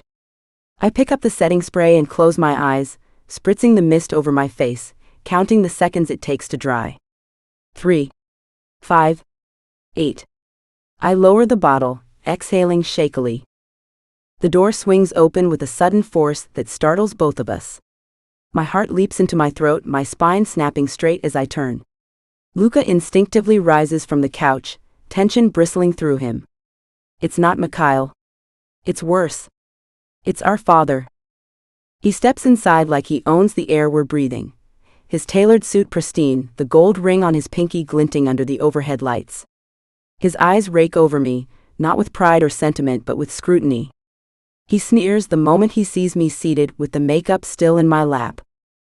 So this is what you're doing? Sitting here, putting on powder while your husband waits at the altar? His voice is sharp, coated in venom, every word a slap. You're late, Alessia. He bites at me, looking at the watch on his wrist, as my hands fist at my sides. I'm not late, I say, barely above a whisper, closing the makeup bag with trembling fingers. I was just finishing, I mutter, not wanting to be shouted at for raising my voice again. Finishing, he scoffs, stepping further into the room, the scent of his cologne choking the air. You should be downstairs, standing beside him by now. You should be thanking me, not stalling. Do you have any idea what it means to marry into Novikov's family? What this alliance means for us? He spits out at me, but before he could continue, my brother cut him off. Us? Luka snaps, stepping between us. You mean for you? It's always been about you, Gio grits out, moving a step in front of me, as I bite the inside of my tongue, not wanting him to fight my father, knowing that it won't be good for him. He'll probably get sent on some death mission for my father to show who's really in charge. Father's gaze narrows. Watch your tone. No, Gio says firmly. You don't get to come in here and talk to her like that. She's terrified and you're just making this worse. She's not late. She's ready. She just needed a minute to breathe, something none of you seem to think she's allowed to do. My brother fights on behalf of me, but I just dig my nails deeper into the skin of my palms, not caring to speak up anymore. I'm leaving anyways, what good will it do? I won't argue with you in front of her, Father says, voice low and dangerous. But let me remind you, you're not in charge here. Our father says before his eyes lock with mine, but before he could talk again, Luka fully covers me with his body. I'm walking her down the aisle, Luka declares, squaring his shoulders and crossing his arms over his chest. My eyes widen at his words, knowing my father won't let it happen. Father lets out a sharp laugh, cruel and hollow. You? No. This is a formal union, not a family reunion. She'll be escorted properly. Father says, not caring that this is him handing me over for life to a man who doesn't know anything other than pain and suffering. But then again, why would he care? She's my sister, Gio bites, his jaw clenched. She deserves to walk with someone who actually gives a damn about her. And that's exactly why it can't be you, Father retorts. This is business, not sentiment. Go wait with the rest of the family. Now, he says, and Luka looks at me, his hands curled into fists at his sides. It's okay, I sigh, my voice brittle. Go. Please, I whisper. He's clearly irritated that I'm letting this slide, but what choice do I have? There is no way in hell Father would let that happen, and I'd rather not have my brother and father argue and have Gio stuck in some shit later. His jaw ticks, and I feel the weight of his reluctance in the way his fingers tighten around mine before he lets go. I'll be sitting right at the front, he says, looking at our father like he wants to tear him apart before stepping out.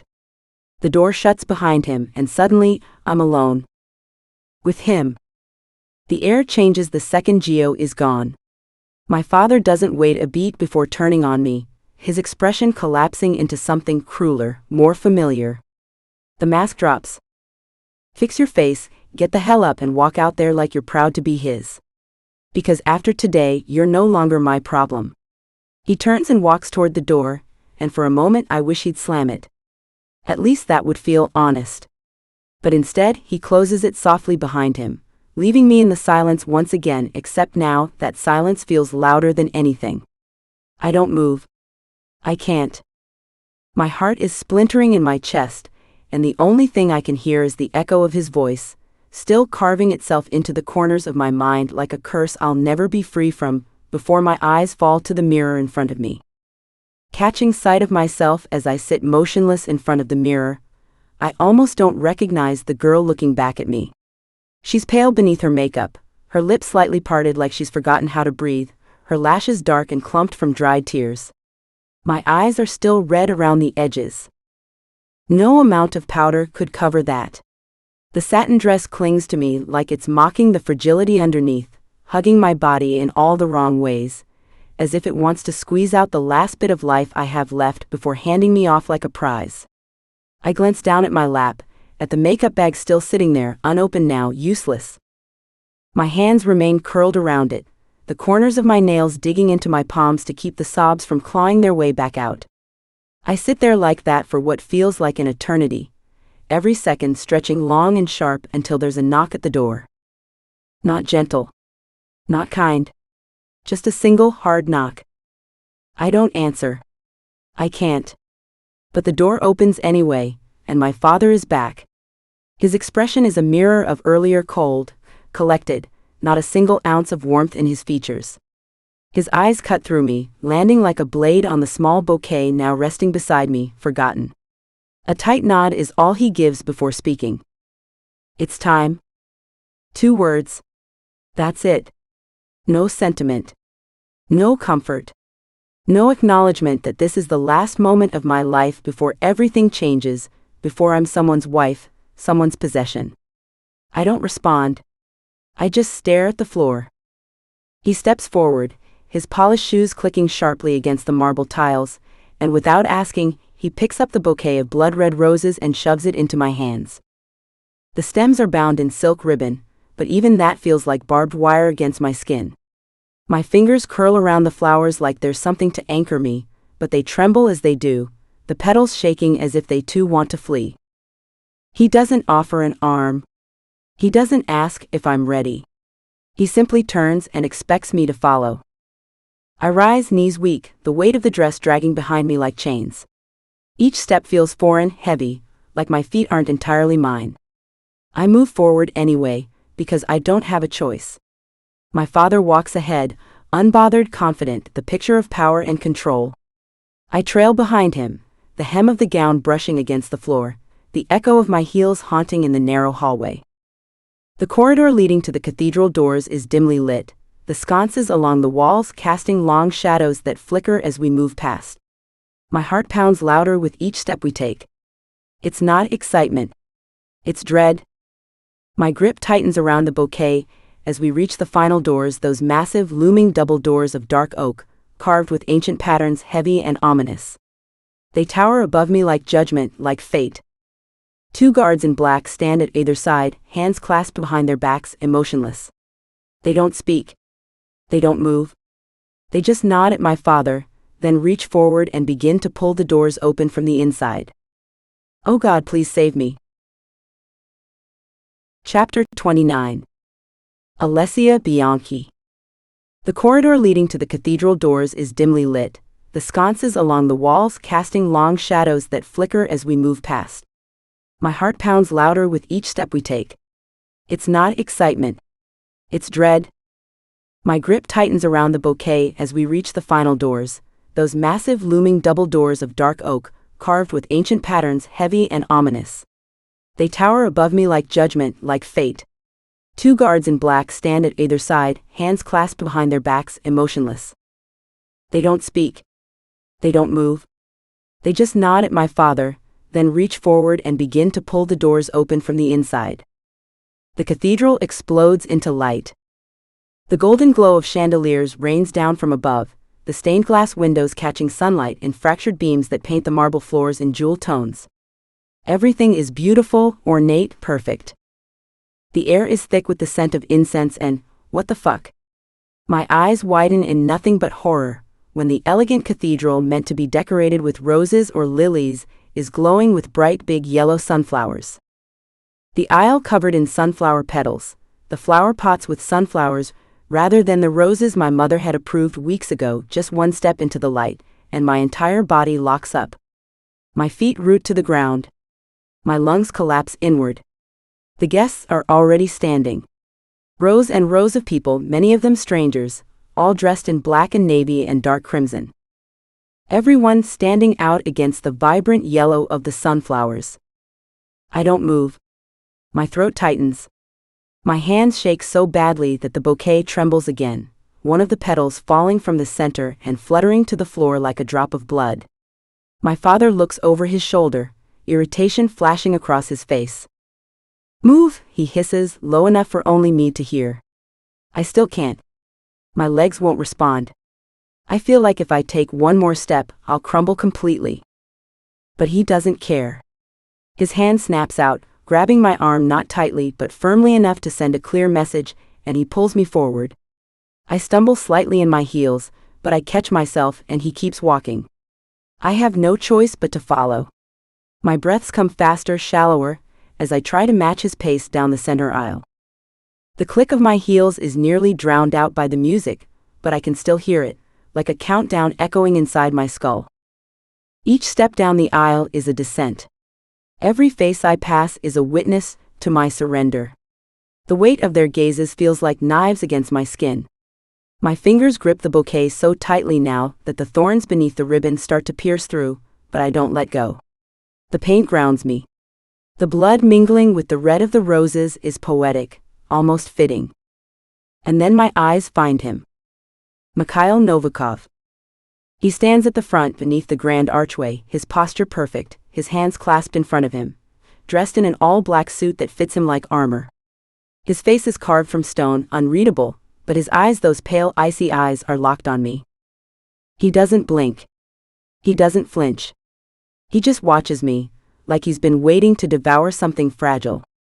Like I'm a gift he's already unwrapped in his mind 100 times. The moment our eyes meet, my chest tightens until I can't breathe. My heartbeat spikes, loud and wild, my lungs screaming for air as my stomach coils tighter with every step. He doesn't look at my dress, or the sunflowers, or the shaking of my hands.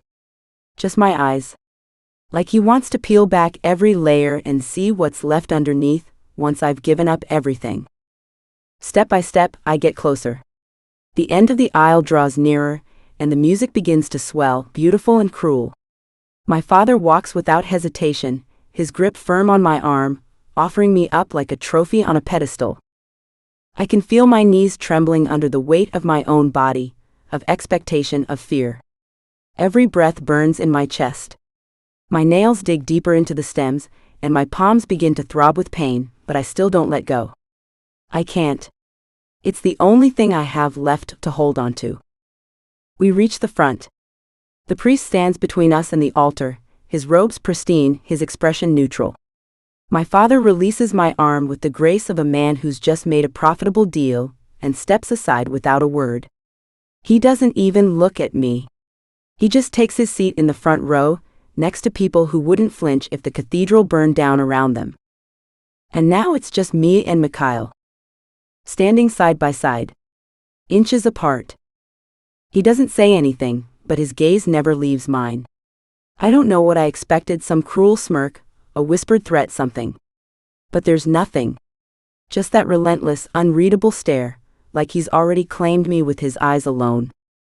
My breathing stutters, uneven, but I force my shoulders to stay square.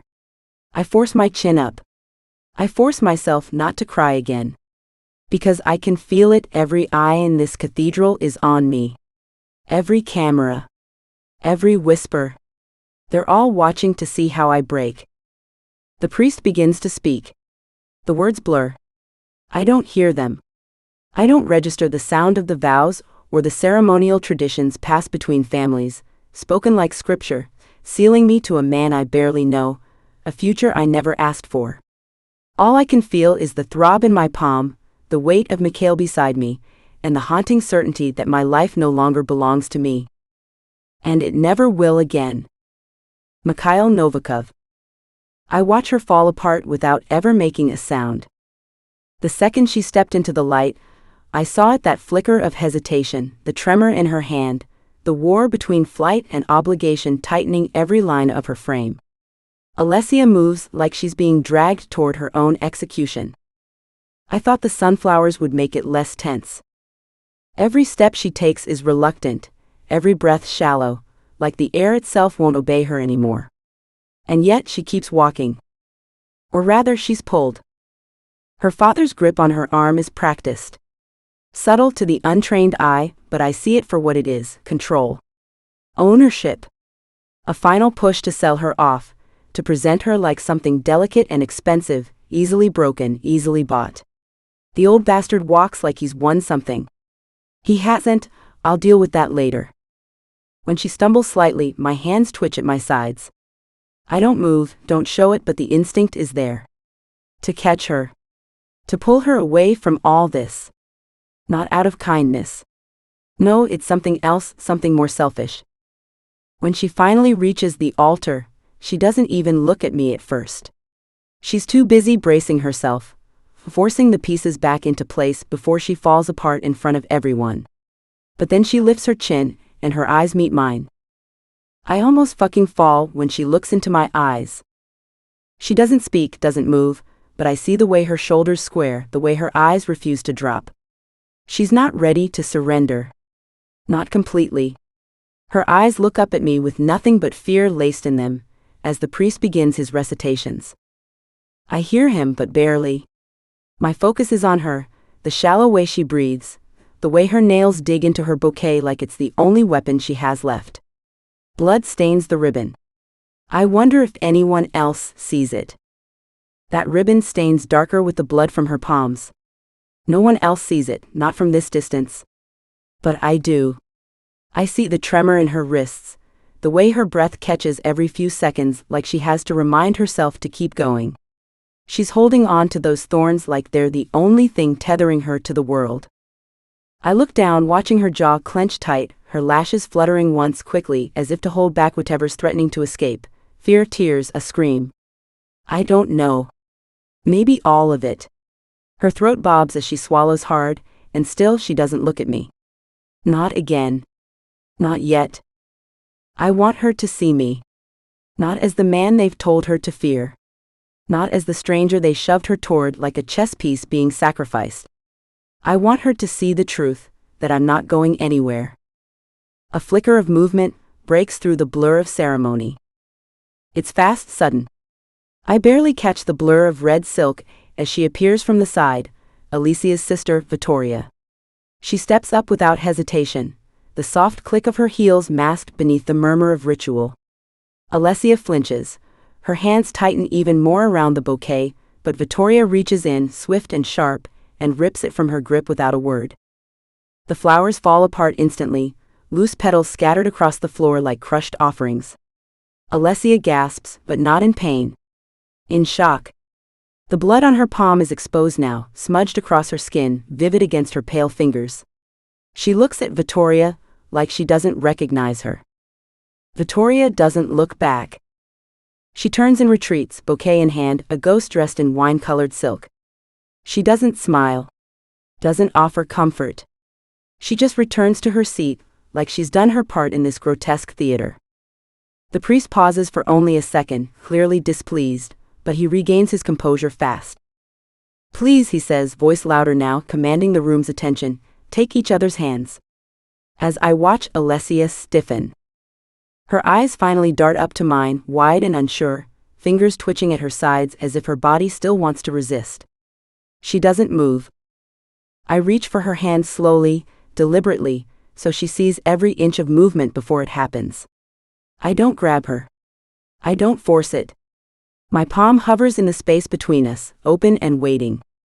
For a long moment she doesn't move, but then, like she's walking barefoot across broken glass, she lifts her hand and places it in mine. Her skin is warm, damp with nerves. I can feel the sting of the cuts along her palm where the thorns pierced her, and the way her fingers tense beneath mine like she's waiting to be hurt again. I could crush her bones right now if I wanted, Bekwase. I have done it before to grown fucking men, so I hold her as lightly as I can possibly manage to make sure she's not hurting any more than the thorns have already caused her to hurt.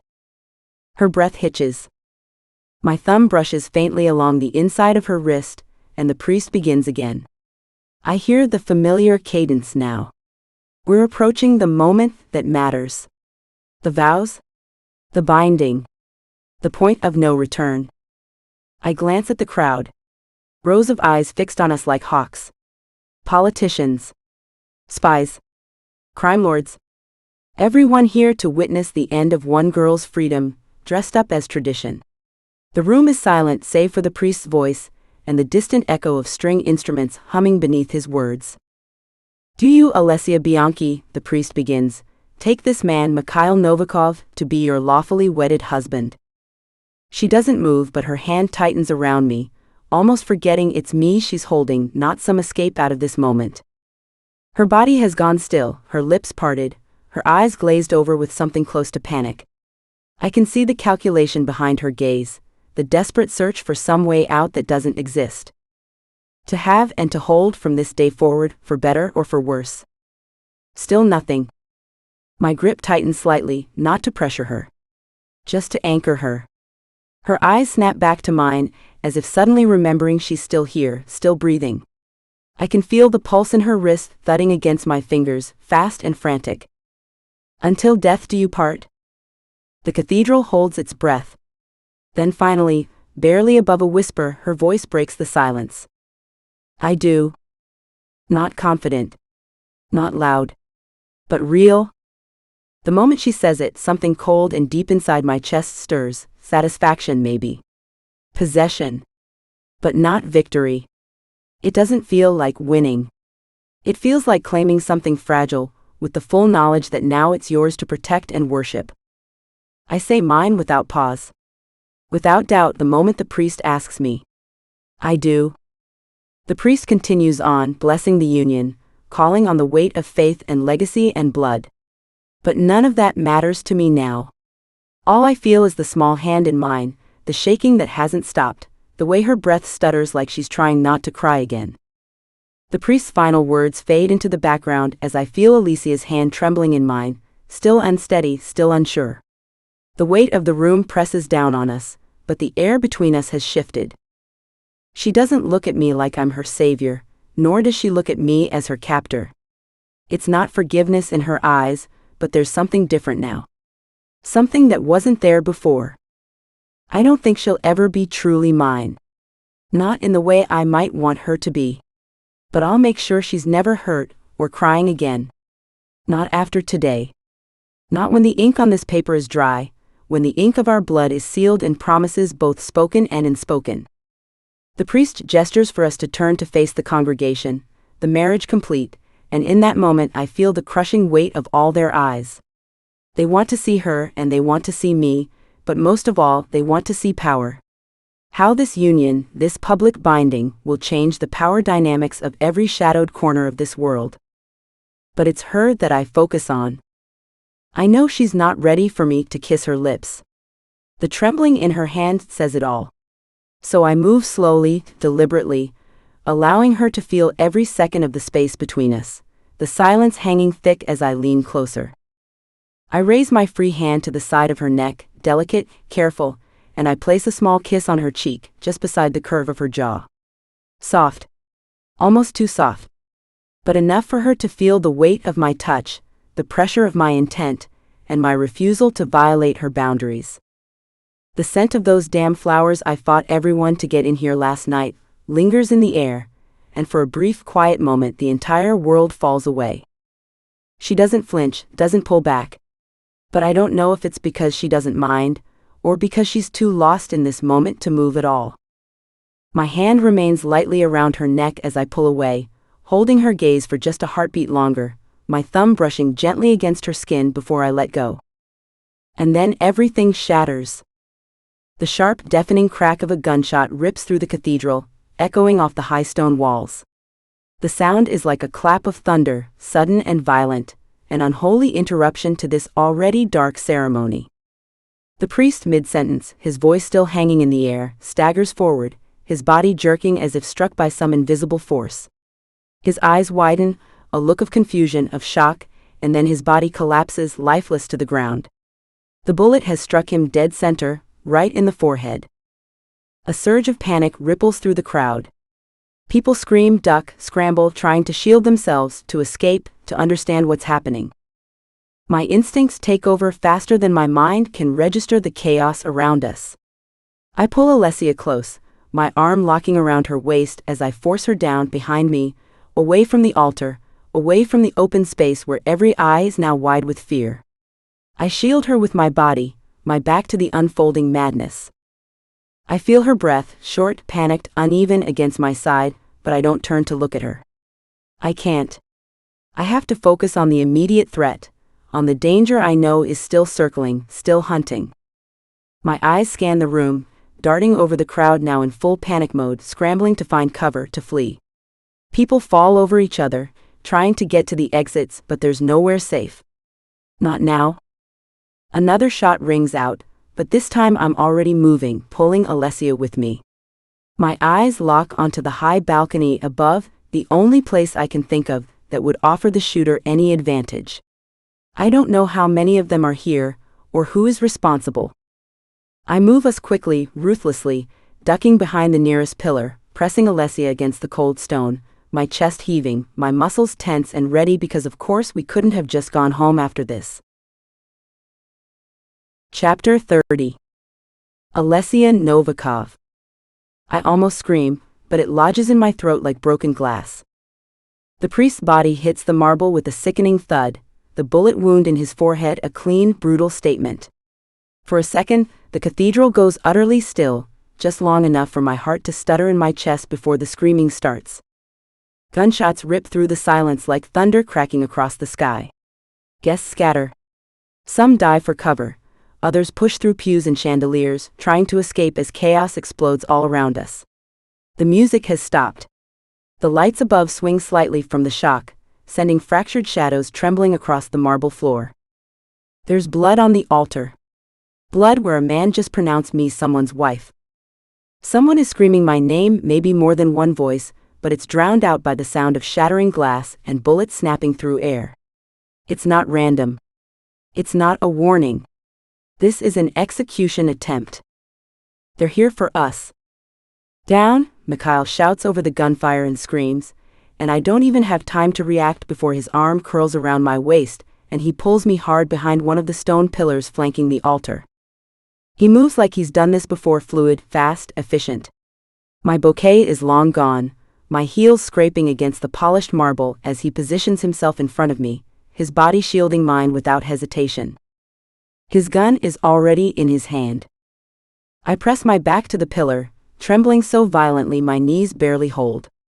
I can't breathe, I can't think. The screaming, the gunfire, the smell of blood and smoke, it all rushes in at once. A sob claws up my throat, and I bite it down, biting my lip until I taste copper. Mikhail crouches beside me just long enough to press his hand to my cheek, his eyes sweeping over me like he's checking for blood.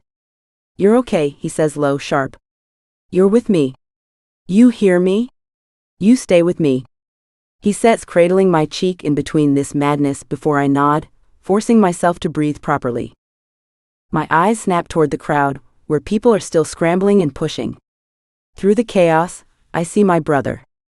His arm is around our mother, shielding her as he moves toward the nearest exit with practiced precision, his other hand gripping his gun. His expression is wild, panicked, but focused. He glances once toward me, our eyes meet, and then he shouts something I can't hear over the roaring madness before turning back to help the rest of our family. More shots ring out, this time closer. I flinch violently, clutching at Mikhail's jacket, nearly pulling him down with me. "They're aiming for us," he mutters under his breath, scanning the cathedral. "They're not here to scare anyone. They want us dead," he tells me, trying to explain the intensity of the situation. I gasp and flinch, and someone shoots the pillar we're behind, missing Mikhail's arm by an inch before I use my grip on his blazer to pull him away. "Stop looking over, they're going to shoot you," I manage to get out and warn him before looking at him like he's fucking crazy. This isn't just about power or rebellion, this is about eliminating threats. Tearing down alliances before they can solidify. Suddenly, the chaos parts just enough for movement at the side of the cathedral, two men flanking the aisle, firing controlled bursts toward the attackers. Not guests. Not civilians. Russian. I recognize the insignia on one of their jackets. They're his. Seconds later, a deeper voice cuts through the madness. "Alejandro," Mikhail calls, dragging me tighter against the pillar, as another bullet shatters one of the windows high above us. Where the hell is he? "I'm here." I hear him call before Alejandro appears beside the choir loft, flanked by two men from his own ranks, moving like a storm. His suit jacket is open, revealing the twin holsters strapped beneath. One pistol is already in his hand. The other he tosses smoothly to Mikhail, who catches it without looking. "I've got two convoys and a private jet less than 20 minutes out," Alejandro says, breathless but calm. "We get to the airstrip, we're out of the country before they even regroup." he says as Alexander works to cover us and make sure no one can get a shot in. Mikhail doesn't hesitate. Done. Alexander turns, firing another shot over the pews as he begins to push forward. Spanish and Russian forces have already moved to secure the exits. We're cutting through the northeast corridor. Mikhail glances down at me. You stay with me. No matter what happens, he warns me again, as his free arm wraps around my waist and I just nod, barely able to get the words out. I will? I can't let go of him. I physically can't. My fingers are tangled in the fabric of his jacket, white-knuckled, and I don't care how it looks anymore. I cling to him like he's the only solid thing left in the world, and right now he is. We start to move. Mikhail holds me close to his side, gun in one hand, arm around my back. Every few steps, he fires a clean, controlled shot toward the far end of the cathedral where the attackers are trying to flank. The Spanish and Russian Mafia members are already moving through the aisles in a perfect wall of black. I see one of the Spanish guards fall, and another step into his place without even blinking. I see a Russian soldier carry a wounded man out without breaking rank. They're all working together like a machine. I never thought I'd feel grateful to men who make their living with blood and bullets. But right now, they're keeping us alive. The sharp echoing boom of a final gunshot bounces off the cathedral walls, then for a moment, silence. Just screaming and the sound of heavy breathing and crying, and boots pounding toward the exits. We move now, Alejandro calls. Vehicles are already waiting. Mikhail doesn't answer, he just tightens his grip on me, and we move with the group, weaving through fallen pews, shattered glass, and overturned floral arrangements. I don't look back. I can't. The altar is in ruins. The place where I said I do is soaked in blood. Maybe that's fitting. We break through the side entrance, guards fanned out in front and behind us. Mikhail helps me into the armored vehicle first, never once letting go. He slides in after me, and keeps me tucked against him as Alejandro jumps into the other car, shouting orders in Spanish that I can't even process. The armored SUV door slams shut behind us, muffling the chaos outside, but the silence inside feels louder. The windows are tinted, thick, bulletproof, but I can still hear the muffled pop of gunfire behind us as more vehicles peel away from the cathedral. Mikhail pulls me into the back seat first, barely giving me time to get my balance before he slides in right after me, reaching across to slam the lock down. The second vehicle doors shut, and the engine snarls, tires screeching as Alexander throws the car into gear, and Alejandro starts barking commands into his phone. No one speaks for a moment. Not because there's nothing to say, but because the weight of what just happened is sinking in like wet concrete. My hands are still shaking. I can't stop the tremor in my chest, or the tightness in my throat. All I can feel is the way my side is pressed against Mikhail's, his body still tense, still alert, one hand resting near the weapon in his jacket. I sit there, frozen, adrenaline still screaming through my blood. I try to breathe, but the air feels too thin, like I'm suffocating on everything I didn't have time to feel back in that church. Mikhail doesn't speak. He doesn't look at me at first, just stares ahead, jaw tight, as Alexander swerves through the streets, trying to lose anyone still tailing us. We've got 2 black sedans on us, Alejandro says from the passenger seat, voice clipped and steady. I've got backup rerouting from the west side. We need 10 minutes to get to the stretch before the airstrip. Alexander's hands are tight on the wheel. We'll make it in 8.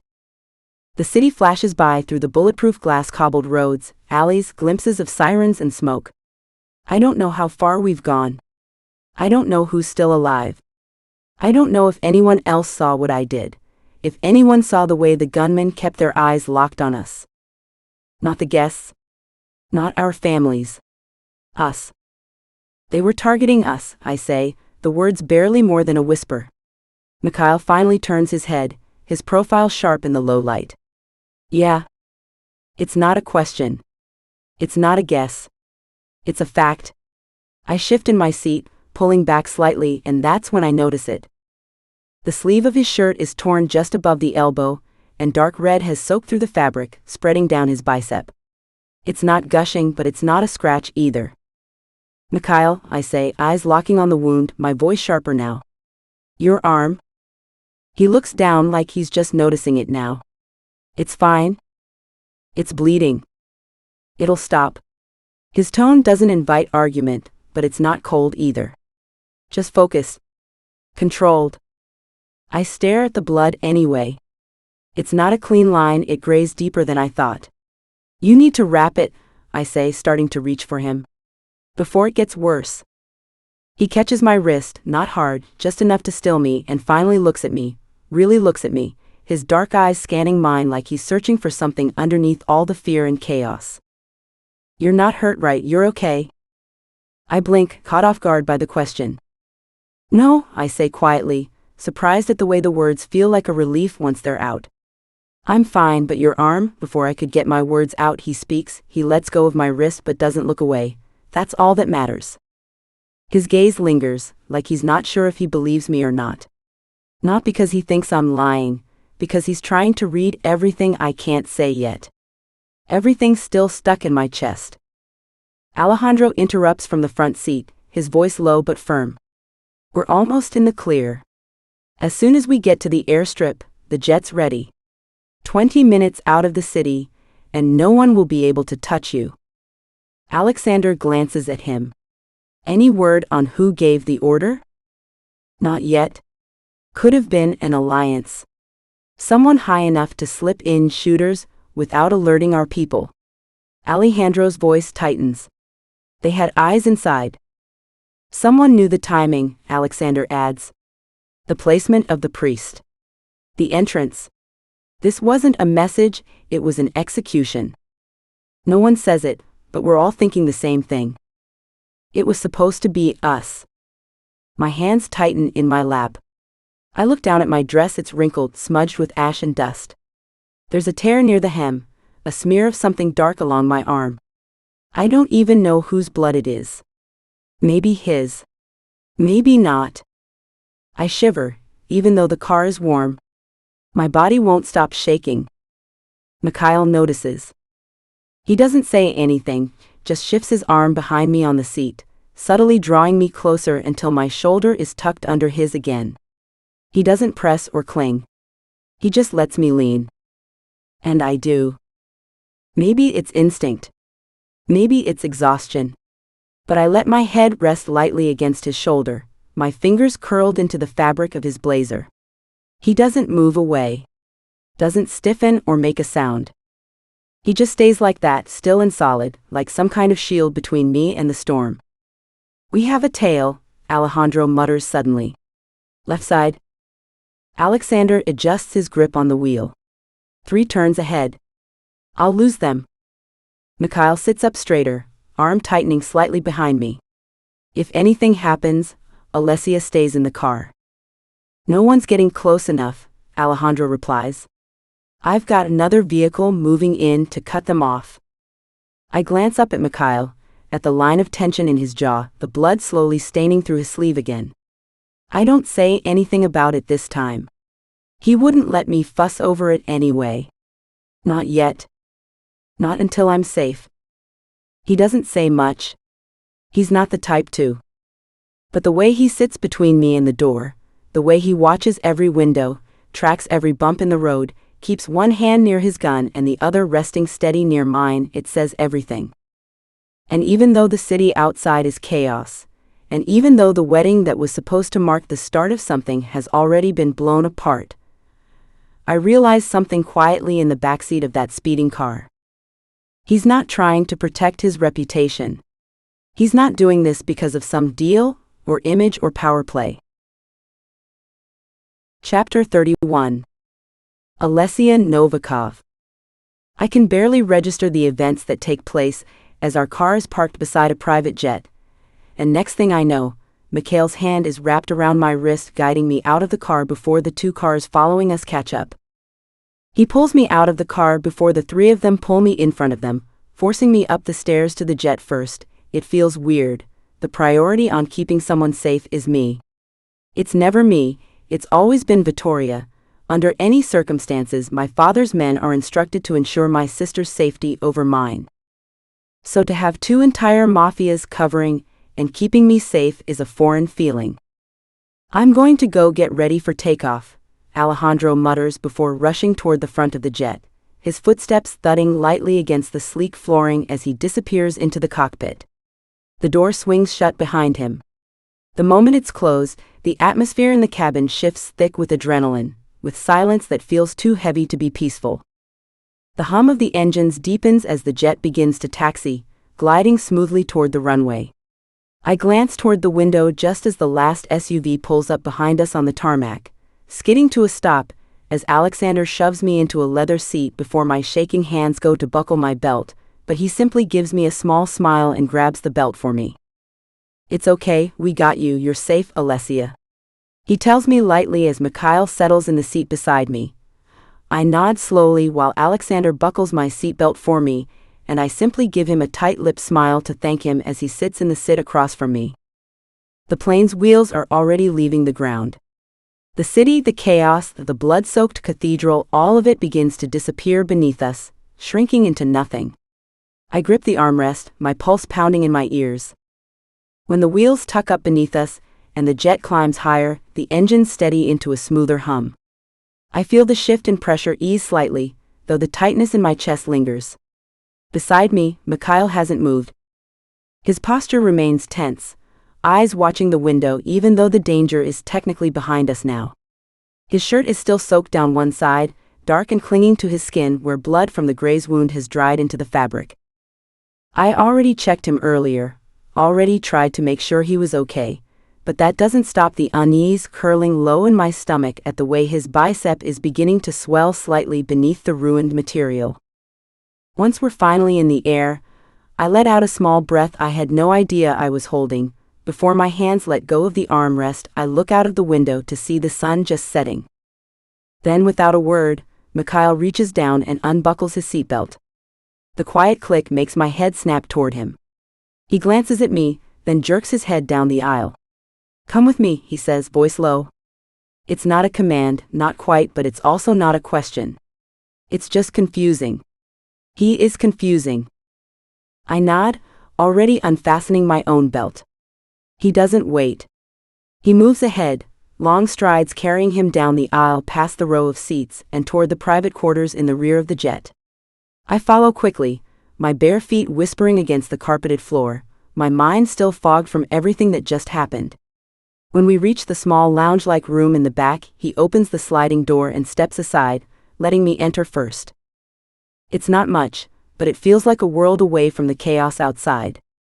There's a curved leather sofa lining one wall, a glossy bar cabinet beside it, and a low shelf with a few duffel bags and folded blankets tucked into its side. The hum of the engines is quieter here, buffered by the walls, though I can still feel it beneath my feet. Mikhail crosses to one of the duffels without saying anything, unzipping it in one swift motion. He kneels slightly, digging through its contents, then pulls out a folded pile of clothes. A soft, oversized black shirt and some sweatpants. Without looking up, he sets them gently on the sofa, glancing at me only once he's done. "These should fit you fine. Yours are ruined," he says emotionlessly, as I glance down at myself. The wedding dress is stained and ripped, the hem torn and streaked with soot and blood. It feels too tight now, too heavy. I nod and step forward, taking the clothes from the cushion, my fingers brushing his briefly. "Thank you," I murmur, quiet but sincere, thankful I can get out of this dress that looks even more horrid than it did before the chaos. He simply nods, as he's already pulling out more clothes for himself. His fingers pause at the hem of his current one, then he pulls it off in one motion, revealing the full extent of the damage beneath. The graze on his bicep is worse than I expected. The wound is angry and raw, dried blood crusted around it, the edges of his skin raised slightly with irritation from where the fabric stuck. I pause for a second, then slip into the small bathroom connected to the room. The door shuts behind me with a soft click. Inside, I exhale for the first time in what feels like hours. The overhead lights are soft, the mirror fogged slightly at the edges. I peel the dress off carefully, trying not to look at the stains, the rips, the ruined lace. I fold it and set it aside on the counter like it's something fragile, then pull on the new clothes. The shirt is soft and smells faintly of clean linen. I fold the waistband of the sweatpants a few times to keep them in place and sigh, closing my eyes. When I open my eyes slowly, I catch a glimpse of myself in the mirror. I almost don't recognize the girl staring back. My jaw locks as I stare at myself, looking like a complete mess.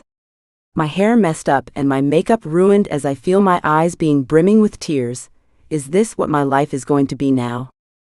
I roughly push the tear that had fell down my face away, before grabbing a bunch of paper towel and wetting it under the water in the sink as I begin roughly rubbing at my face, trying to get my makeup off.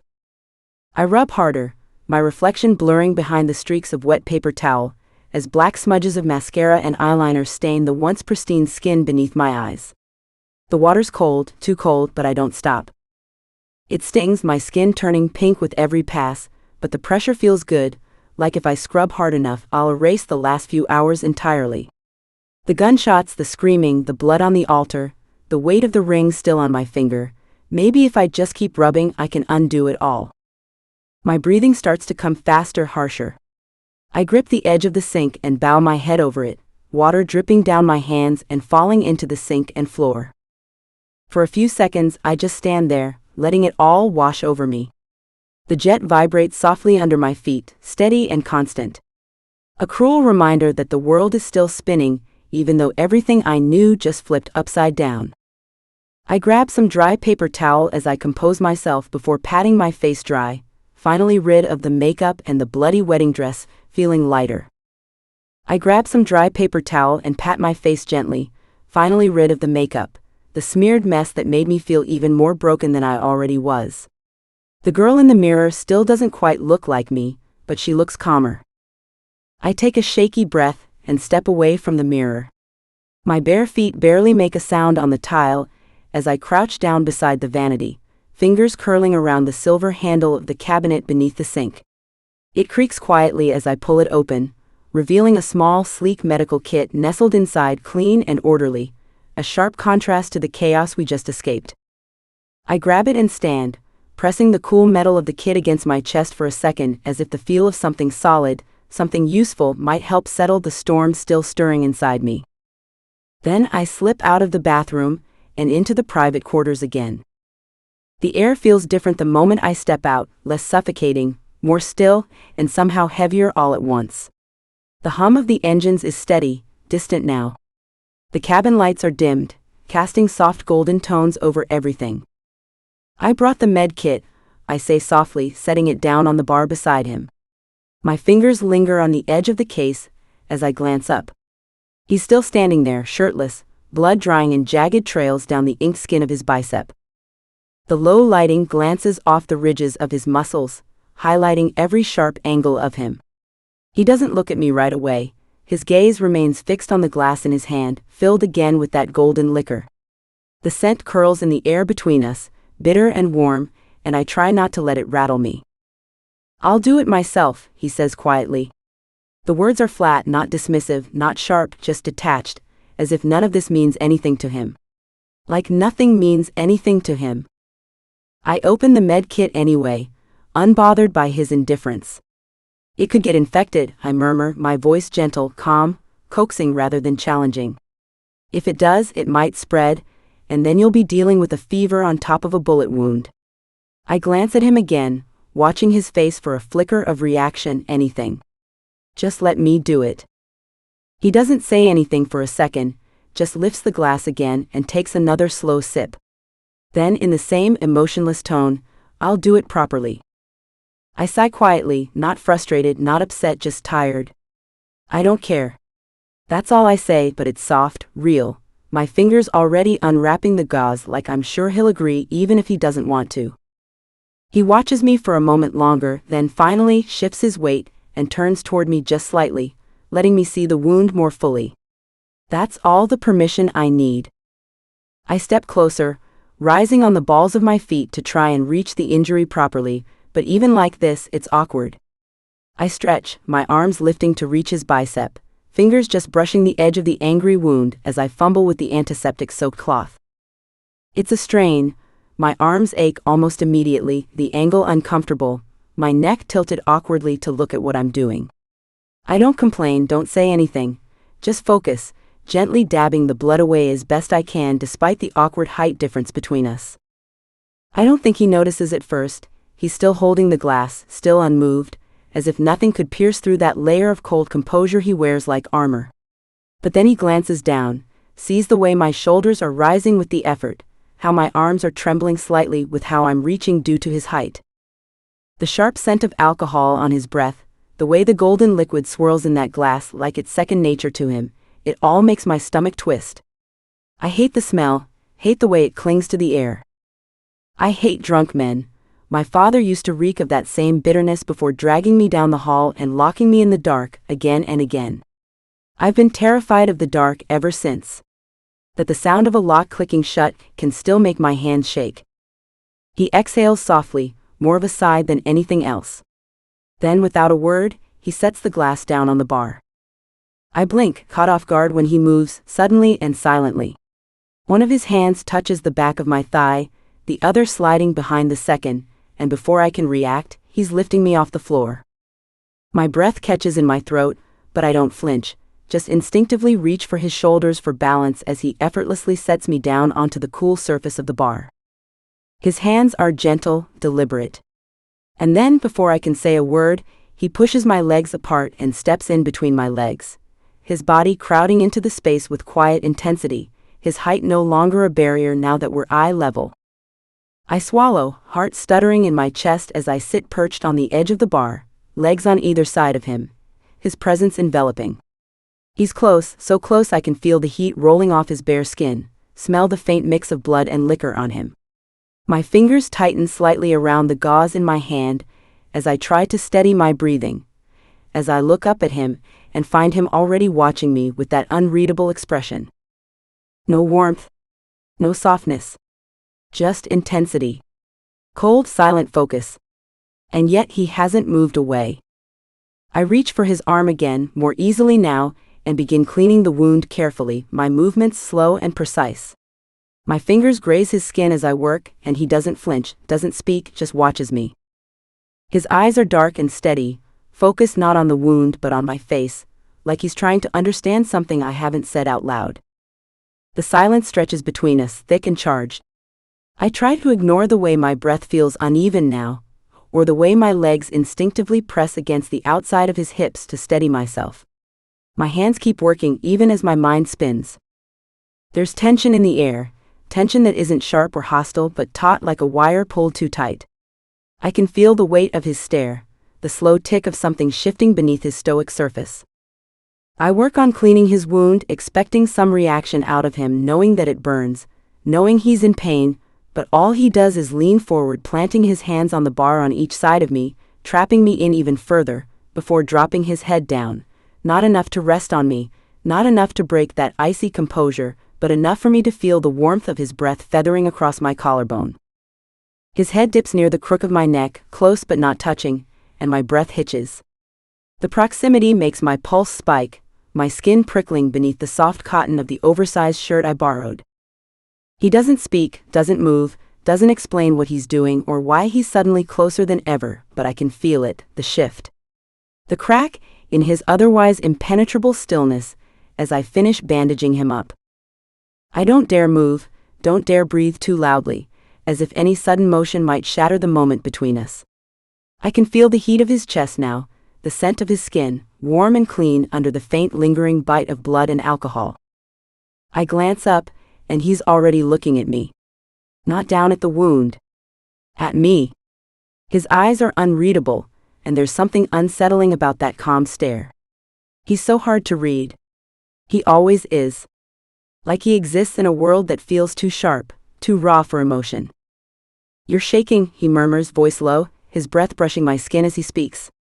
His tone doesn't carry concern exactly, it's just a quiet observation, but the fact that he noticed it all makes something in my chest stutter.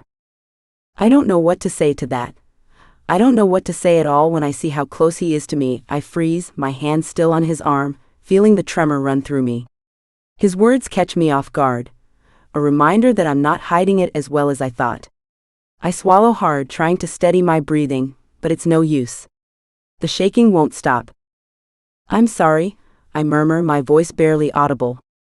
I didn't mean to seem so weak, so vulnerable, but in his presence, everything feels magnified. His proximity, his calm, everything about him makes me feel like I'm standing on the edge of something, like I could fall if I'm not careful.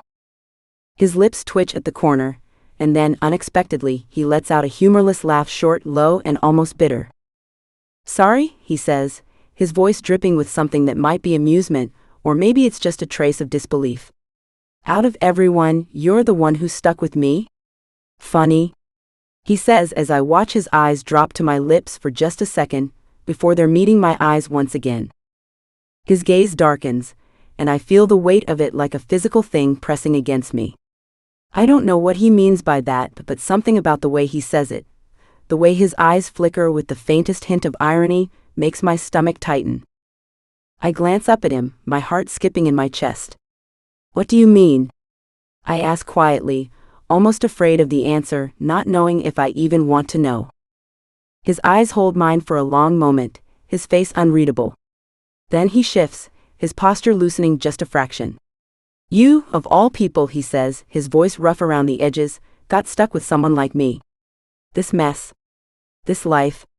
He motions vaguely, as if everything that's happened, the chaos, the blood, the violence, can all be summed up in one sweeping gesture. He pauses, taking a deep breath.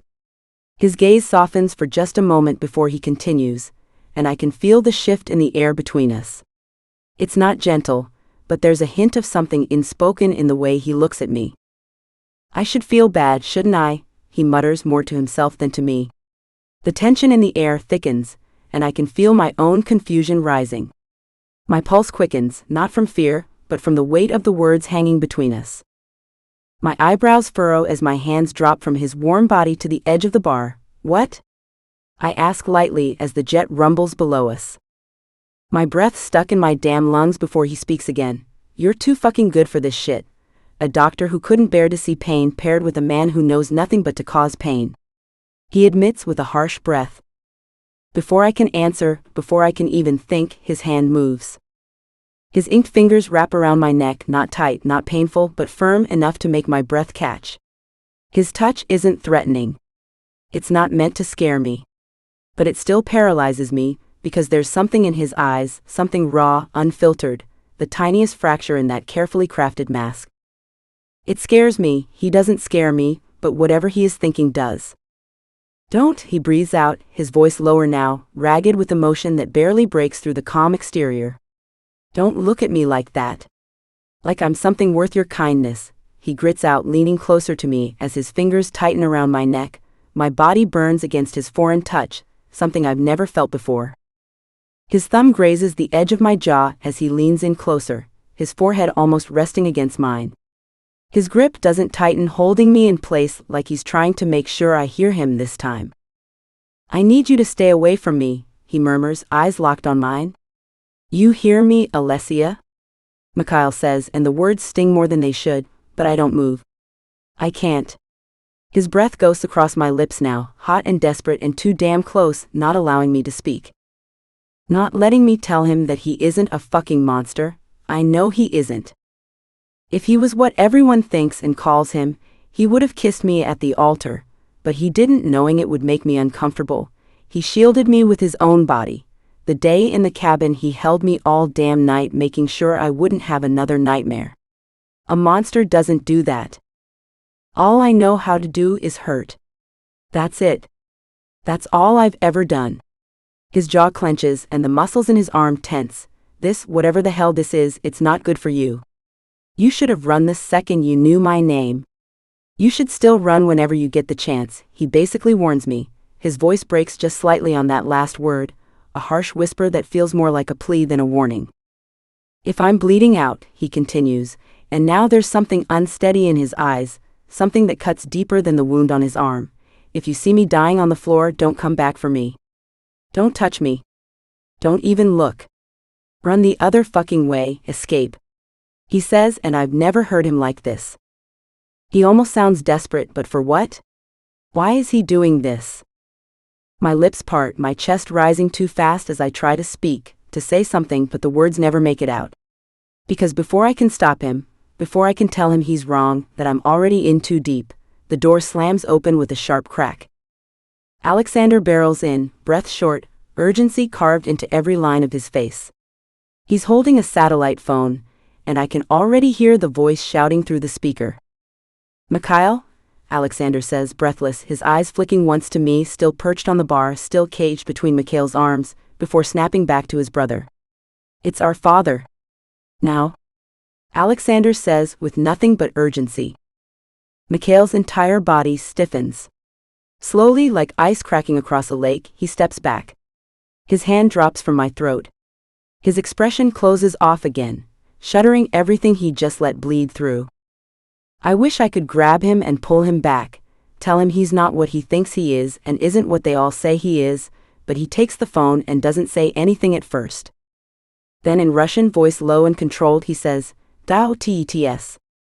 And just like that, whatever that moment was between us, it's gone. Swallowed whole by duty as he leaves the room, not sparing me another glance.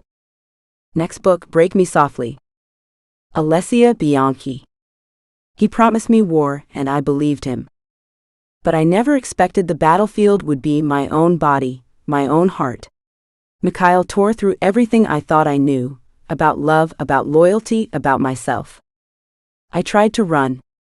I tried to forget. But the shadows always follow, and in them I still see his eyes, cold, haunted, and unforgiving. He doesn't want my forgiveness. He wants my surrender. And somewhere deep in this pain, I think I want it too. Mikhail Novikov. I should have let her go. Should have buried her with the rest of my sins. But Alessia was never just a girl. She was the crack in the armor, the ache I couldn't kill. She hates me now, and she should. Because I broke her. Lied to her. Used her. But she's still mine. And even if it costs me the last piece of my soul, I will drag her back into the dark. Because that's where she belongs. With me. This is the second book in the Pretty When I Break series. Reading order: Burn Me Slowly, Break Me Softly. Bury Me Fully. Also by Anya. Pretty When I Break. Burn Me Slowly, dark mafia romance. Standalone. His Forbidden Rose, dark mafia romance.